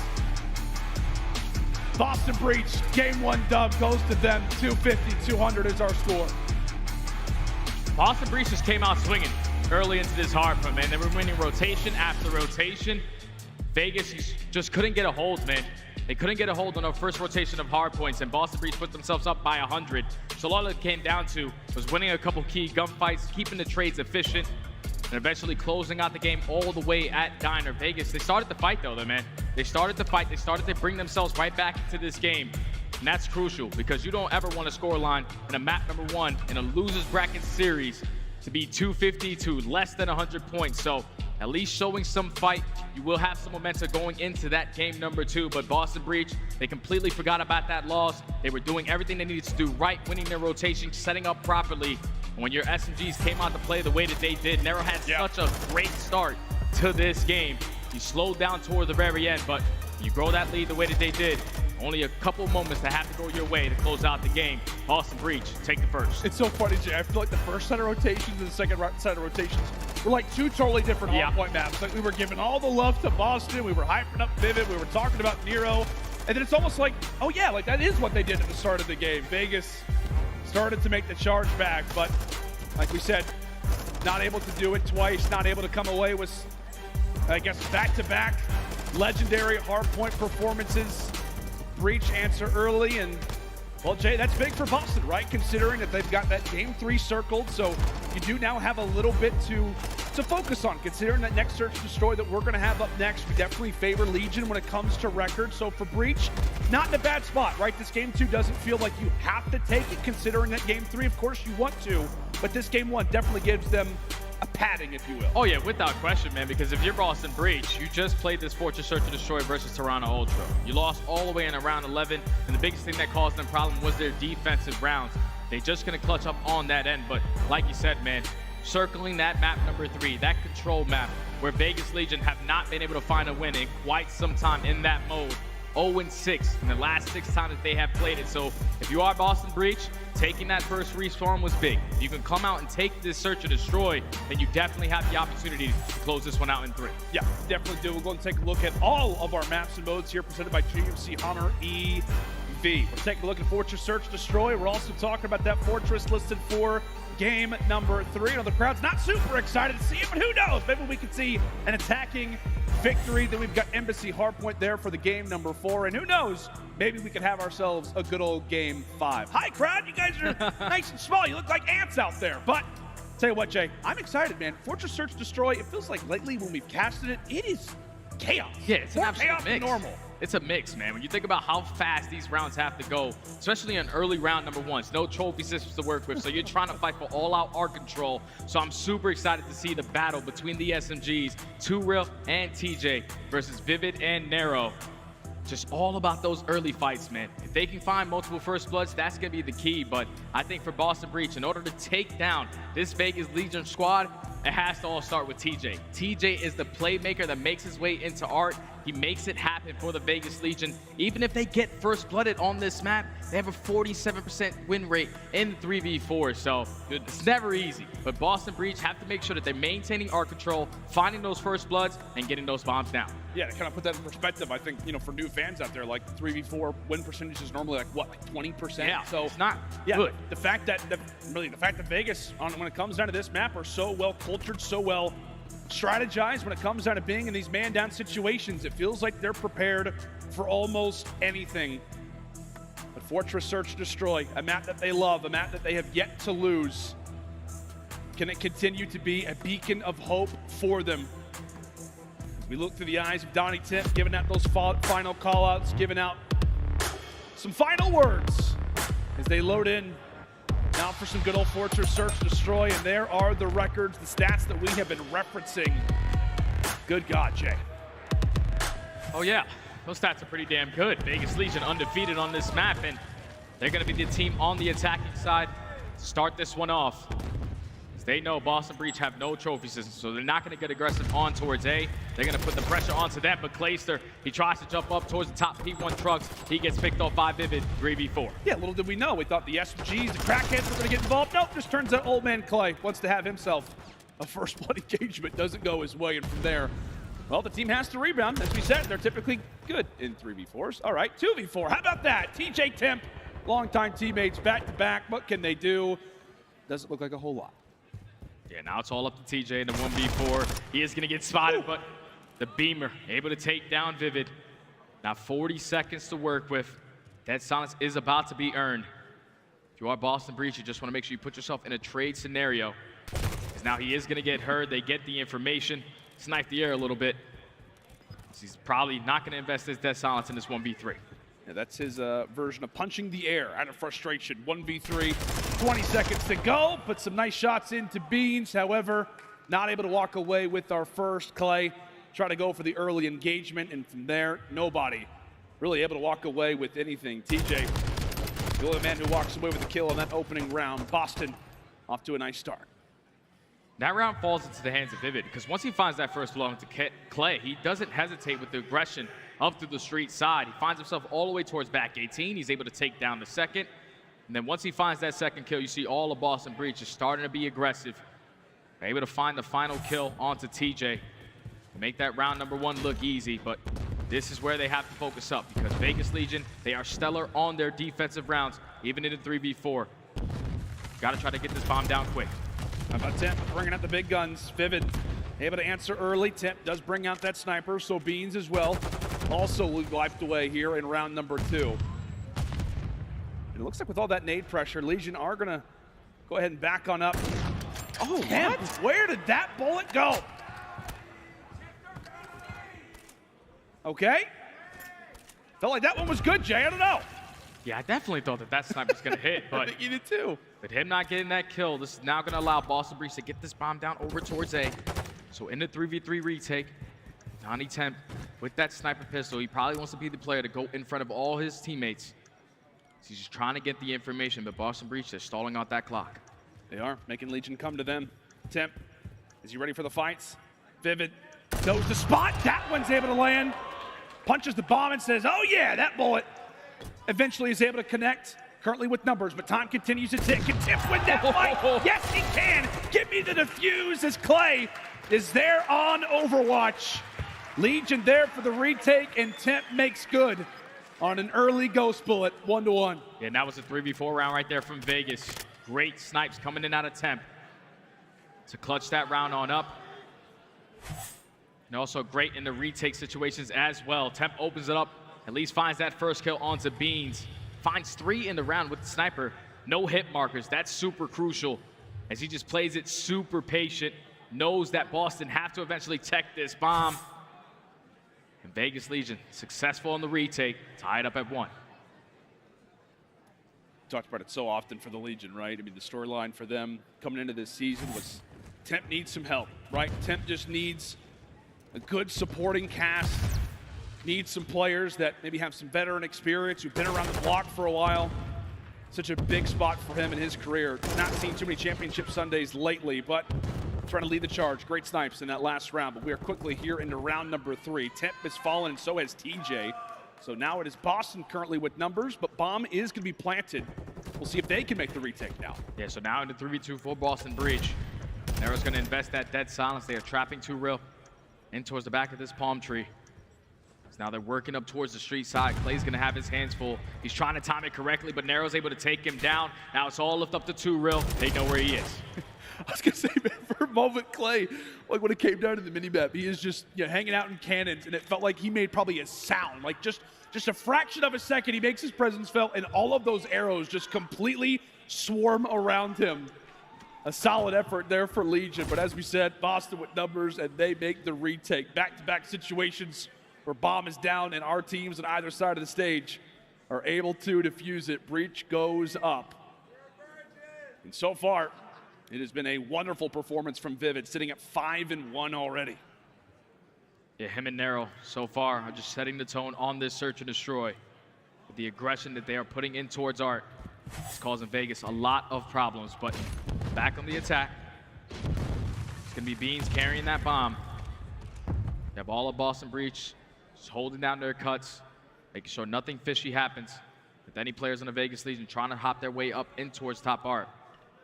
Temp once again with the sniper, trying to find another successful round. Yeah, we'll see that trophy be tossed out. Bit of information gained. Same thing can be said for Nero. He walks away with a fraction of HP. So both teams tested. Both teams bruised and battered already here in this round number 4. Will the plant go down again? Temp, he'll look to try to stop it. Will he see the peak? Will he get his chance? Yes, he does. Not able to strike. But TJ, thankfully, is able to deliver. So far, it is Beans locking down things over at the bomb site, but TJ has got to do this all by himself. Too many players. Beans having himself around. He's getting loud. That's good work right there from Beans, because I told you he needed to step up in search and destroy. Didn't have the best performance versus the Toronto Ultra. Overall, 0.33 KD. But in this round, he's able to find 3 kills with great AR presence. Shuts down the sniper from Temp. No hesitation on the bomb plant. And it closes out the round with that final kill onto TJ. Boston Breach, 2 rounds in a row now. Yeah, man, like that's a search destroy performance that we expect out of a player like Beans. Coming into today, I want to say, was like a 1.5 search destroy KD. Obviously here in Major 3, where he has made his introduction into the CDL. Unbelievably talented search destroy player. Trying to wield Boston to a massive W here in game 2, trying to go up 2-0 overall. Vivid peppering in some shots. TJ, well, he has to back up, and what does that do? It sets up the fast and hungry SMG duo to do it all. Vivid and Nero able to strike as they rush forward into cannons and make this round quick. Boston Breach, they're just doing a great job of soloing out Clay. Like, they know that he's the island player. He's the guy that likes to watch flank. Obviously, you do your VOD review. You're going to know the positions that he likes to play. Because they can't find another first blood onto him, and then don't stop the aggression up through street. Once they take care of him, you see all of the rest of Vegas Legion. They have to wrap back. Now you have to watch your back. But by that time, when you're rotating off your positions, you're opening up presence for the SMGs on the opposite side. As Nero takes them all down. That was a very quick round from Boston Breach. Don't forget, Vegas need to win this map because they're so bad at control. They need to come back. Yeah, they do indeed. I mean, they lost to Marky B on it just a few days ago. In major need of a wake-up call. His kills exchanged early. We're into the 3 versus 3, but you can tell it's Nero who's ready to strike. It's Nero who's hungry. A few shots peppered out. However, Awakening ends up falling, and now it could set up Nero to go for the pinch. Has Clayster read it? Has the veteran found out what the call is? Clay! A big gunfight to take, and now it all leaves it up to Beans. 1v3, what a clutch this could potentially be. He has a lot of time to work with. Looks like he did pick up some information of a player playing in towards this corner. So he's slowly going to work his way on up. Temp's going to get the sound cues, give the information to his team. And Vegas Legion finally are able to stop the bleeding with great plays coming in from Clay, shutting down that aggression up through the street side. He's able to find 2. And set up 2 real to take down the last round. You hear the crowd. They're starting to get behind Vegas Legion. They need every ounce of energy they can get. Yeah, they absolutely do. As we said, when it comes down to really both of these franchises, Boston, they've had some great moments, just their second year in the CDL for Vegas Legion. They've been with us since the start. Obviously previously known as Paris, but trying to make it a championship Sunday, trying to wield this fan base into some excitement. Clay was able to get on the board last round. We'll see if he can strike for another one, and he will. First blood engagement goes to him. Crafty work there from Nero as he's able to stay alive. That will set up Beans, who eventually is able to find a kill of his own. Simple grab that objective in the meantime, still yet to plan it. Punching in the digits, trying to put the pressure on to Breach, 3v3. 3v3, but Nero finds himself in a great position again. Already puts himself in towards bottom art. Should be able to pick up this free kill onto TJ. Now you make it a 3v2. You know that Clayster's the guy that likes to play towards street. Temp takedown awakening, but Beans is there for the trade. All lift up to Clay. The old man, can he clutch up? Oldest player in the league. Veteran, can he come away with it? 1v2, Nero able to drop him, and with that, Boston will be able to go up 5 rounds to 2 on a map that, as we said, Vegas have been spotless on. An 8-0 record that's about to have a 1 now listed in the loss column, unless something can turn around, unless something can happen. And as we said, Jay, this feels like disaster. This feels like disaster already for Vegas, considering the next map that we have.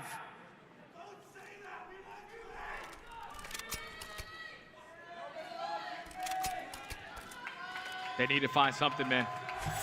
Down 5-2, Vegas Legion. This game is far from over. We've seen some insane comebacks. Being down 5-2. Have to string something together. Temp's gonna put down a couple bullets. Able to get Beans weak and take down Nero. They take the first blood, but look at Vivid. Oh! Vivid able to strike for 2. Clay instantly left at a 1v3. Not able to clutch up last time. Can he go big this time? The team on his back. And it looks like he'll crumble. Boston Breach answer again. And Beans is wanting to know when they're gonna show up. A 2-0 start here. Breach by no means a fan favorite, but they are putting on one heck of a performance. And how about that turnaround from Beans, Jay? 8-2 after a slow performance there versus Toronto. You could tell, man, as they walked off the stage, those boys are feeling good. They got some swag, it feels like now. Oh yeah, they definitely just shook off the loss versus Toronto. That map number 1 told us everything, but beating a team like Vegas Legion on their best search and destroy map and making them look easy. Boston Breach are not trying to go home today. They're trying to make it to that championship Sunday. Just really think between Beans and Nero, those guys are just taking over the game. Early into the couple rounds, it was Vivid, finding the multiple first blood, non-stop aggression. But then once he started to slow down, that's when Nero started to step up. He had 6 non-traded kills, ends the map 10-4, all-out chaos when he was in towards the arc. Just making play after play, and then when you needed your AR to hold down a certain position, that's where Beans stepped up and got the job done. Tall task ahead for the Vegas Legion boys to try to bring this one back. And it all starts with a Fortress Control, the mode where they are the worst in. Yeah, absolutely. I mean, for, I think what I interviewed Temp yesterday, he was like, if we can win a Control, anything is possible. Yeah. Maybe with like the KG line that, I mean, hey, maybe we can even win a championship if we can walk away with a Control. Does Vegas Legion, does their elimination bracket run, does the reverse sweep start here, or will Boston make quick work of the Legion boys? We will have to find on out when we come back after the break. We are headed to some Fortress Control. Make sure and stay with us.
Alrighty, friends, and welcome back to the final matchup of the day. Boston Breach taking on the Vegas Legion. It's been a long day for our folks and our friends here in the Texas crowd. Some of them have even been here since like 4 a.m. It's been a long day, Jay.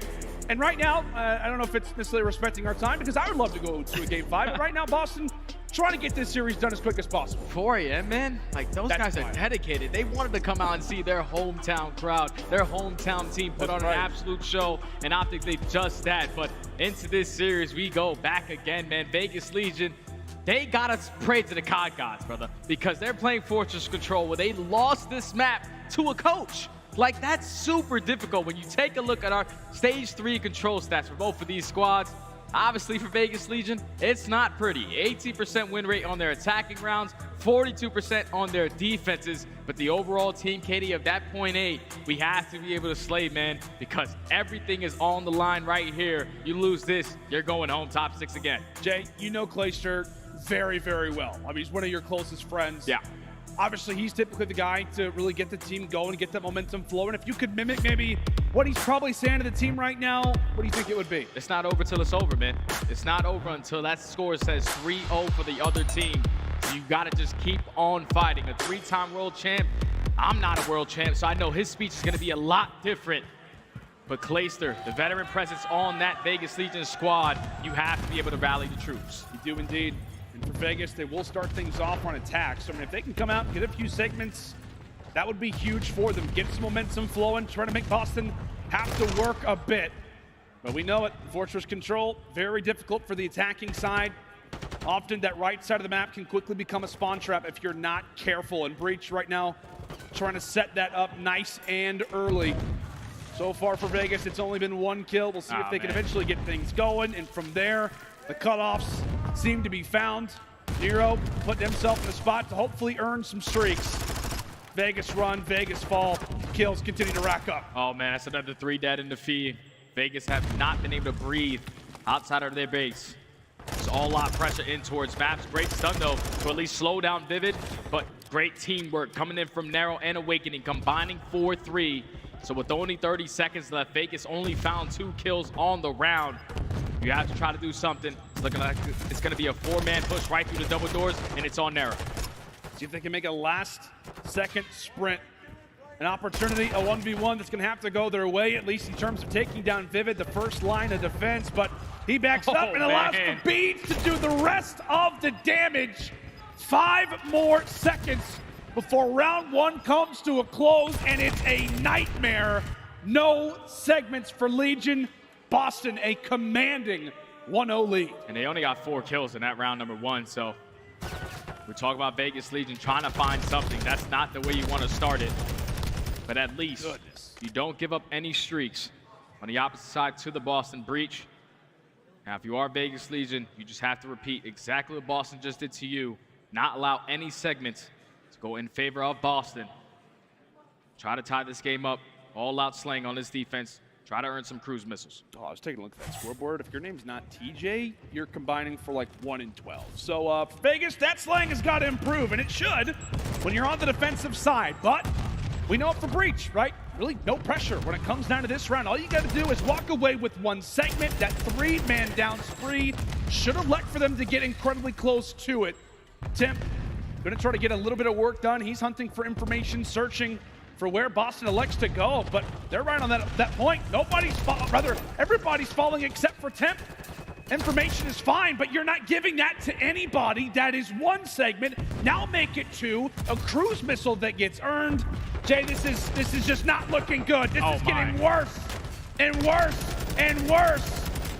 Full segment captured, another minute on the clock, and Beans could earn the 2nd streak. And now Vivid finds himself in Tar. He's going to set up the flank, but at least Clay is there for the trade. I would like to see Vegas Legion put a lot of pressure over towards it, because you know how crucial that is. And also, too, Real, to get 1 kill on the map, he finally is able to do so by taking down Beans.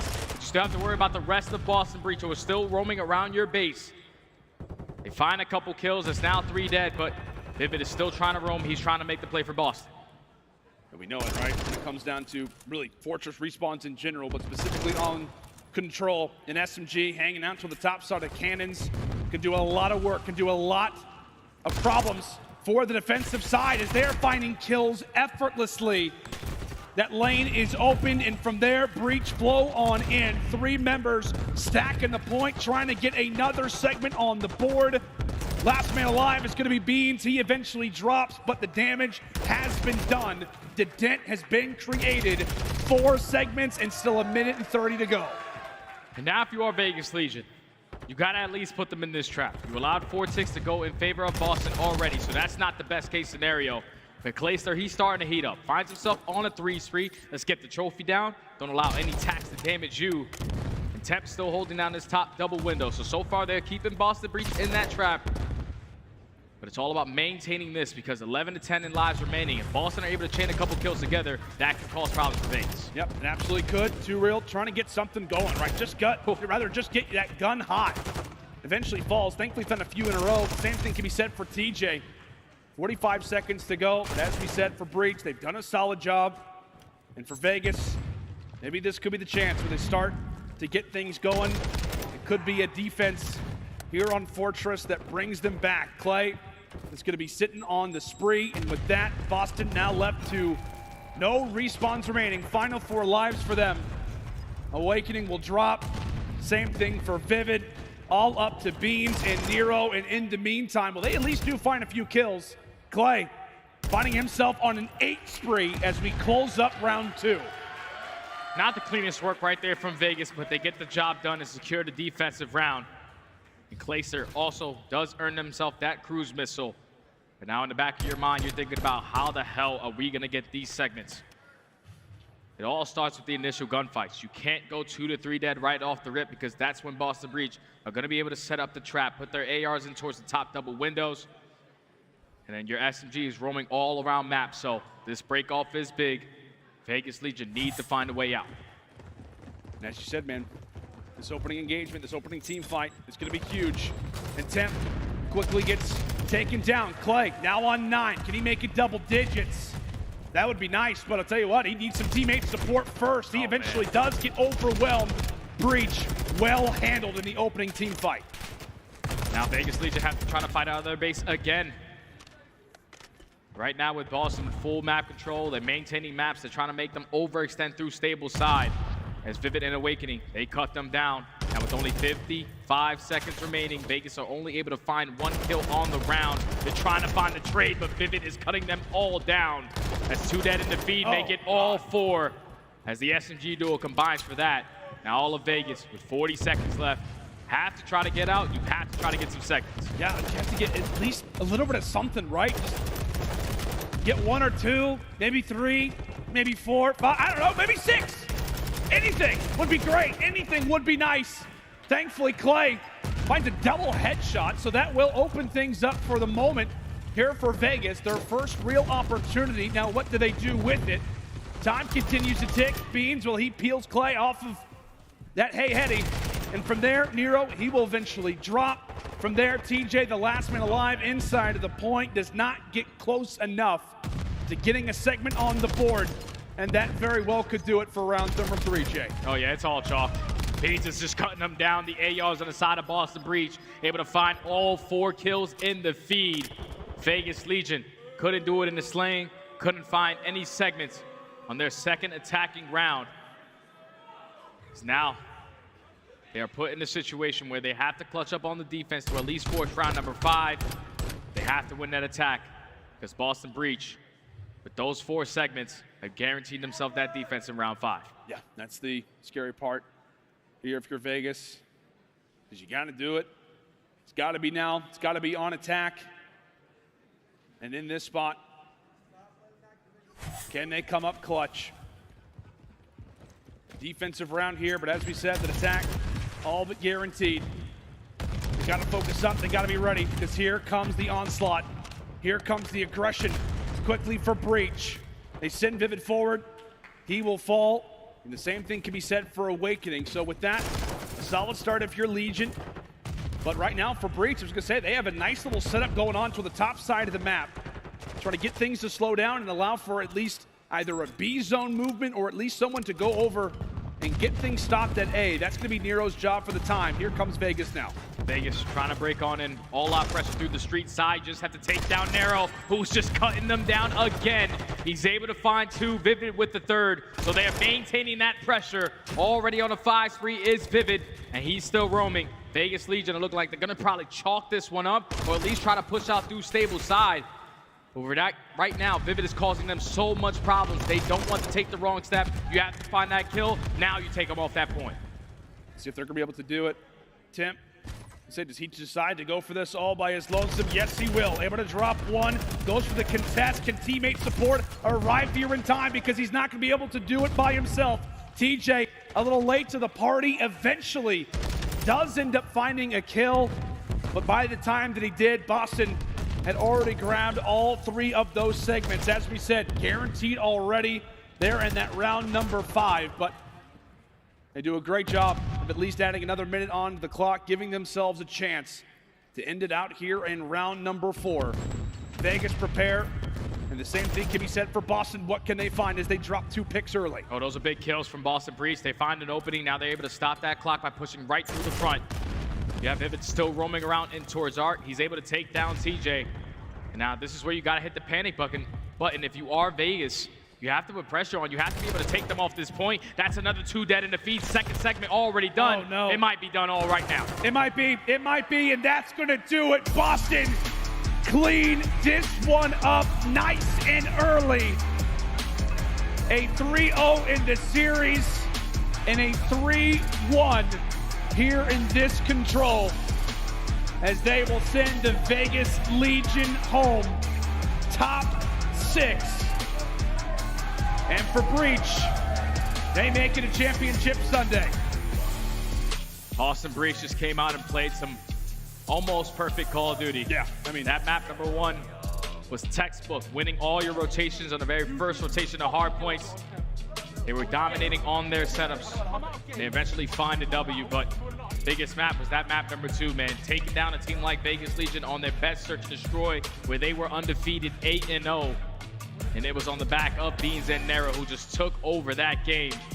And then when you put yourself into the control up 2-0 versus a team like Vegas Legion, who struggle in that mode, they just clutched up, dominated on their defensive rounds, earned a couple segments on their attacking. But it was all out slaying on the side of Boston Breach to close out this series in a clean 3-0. Now have a rematch with Optic. I was gonna say, that is going to be a very fun matchup tomorrow, but commiserations to the Vegas Legion. You know, as we said, one of their highest placements in a very long time. They go out top 6. Unfortunately, will not see that Sunday tomorrow. All right, Chad, that's a wrap. I'll tell you what, man. I hope you guys enjoyed today. Catch the stream tomorrow. My wife will be running it. Hopefully everything runs smoothly. And hopefully the games are as good as they were today. Other than that, like I said, thank you for coming by. Hit that like, hit that sub. And y'all have a good rest of your night. I'll leave the stream up for a couple more minutes and then I'm going to end it. All right, guys? Oh, I'm super confident in Boston Breach because going into tomorrow, they got to play Optic. They've already 3-0'd that team. And that was a great performance from every single player. I think the main guy that I wanted to focus on in this series was the turnaround for Beans. Yeah. They didn't have the best versus Toronto, but in that search and destroy 8-2. In that final map, almost a 2.0 KD. Beans was there. The entire Boston Breach was there. Yeah. They came out and got the job done. They did. They made it quick, man. I'll tell you what, I was hoping for a closer series. I thought for sure. We were talking about Vegas Legion. You know, maybe they could walk away with the opening hard point. They had that guaranteed Game 2 Fortress Search Destroy performance, but Breach came out and looked clinical. That's going to do it for myself and Jay. Boston get the dub, and now one of those members is joined up on the main stage by Miles. Take it away, buddy. Thank you very much, guys. I'm joined by Vivid. Congratulations, dude. First and foremost, a very, very well-earned victory there, 3-0. Congrats, mate. What happened? What changed? I mean, you guys look like you were smooth sailing. Obviously, it's been a bit of a run through losers. Any major takeaways from you throughout the series? Honestly, I think that was just a team diff. I think we're just better than them, and it showed right there. They're bread and butter map too, but it didn't look very bread and butter like to me. Oh, you ate him up, dude. Well played, well played. So next opponents, you'll be rematch against Optic. Now, it's tough to beat a team twice in the same tournament. How are you going to prepare for that? Same as it was on Thursday, you know, playing in front of the crowd. Obviously, they're booing us, but it's still insane. The energy's been crazy, so looking forward to it. Obviously, Beans coming onto the roster has changed seemingly everything. You're clutching up in game 5s. Search and Destroy is looking far more reliable. What's it like having him on the team? He seems like a real powerhouse. Yeah, I mean, his energy is something that we kind of needed. with Zin, I felt like we kind of didn't have energy all the time, and obviously we couldn't win map 5, so that's also big. And yeah, he's just a trolly guy. He just brings the vibes up all around. He's just fun to be around. Dude, I absolutely love it. It sounds like everything's going really well, and I wish you the best of luck for tomorrow. Is there any last things you want to say to the crowd or the fans at home? We appreciate the support for those that are supporting, and for the guys booing, we appreciate that too. We like it. Congratulations again, dude. See you on Sunday. Back to the desk. Hey, thank you, Miles. Boston Breach, they get it done once again. They continue to move forward through the elimination bracket, now break it into top 4. So clearly not deterred by that loss that they had in winter, so good on them. Bit bittersweet, though, because we do lose Las Vegas Legion. We lose Clayster. That's always a tough feeling, to say the least. But Las Vegas Legion, at least in my opinion, nameless, top 6, not bad. I mean, decent starting in losers, right? They find themselves in a situation where they got some points. But, to what Vivid said, like team diff, I mean, coming into this series, you think game 2 is a lock for Vegas. And then if you can make it to that Embassy in game 4, you really have an opportunity to push it to game 5. Embassy is a map where I looked at this list and I'm like, Vegas can lock that one up.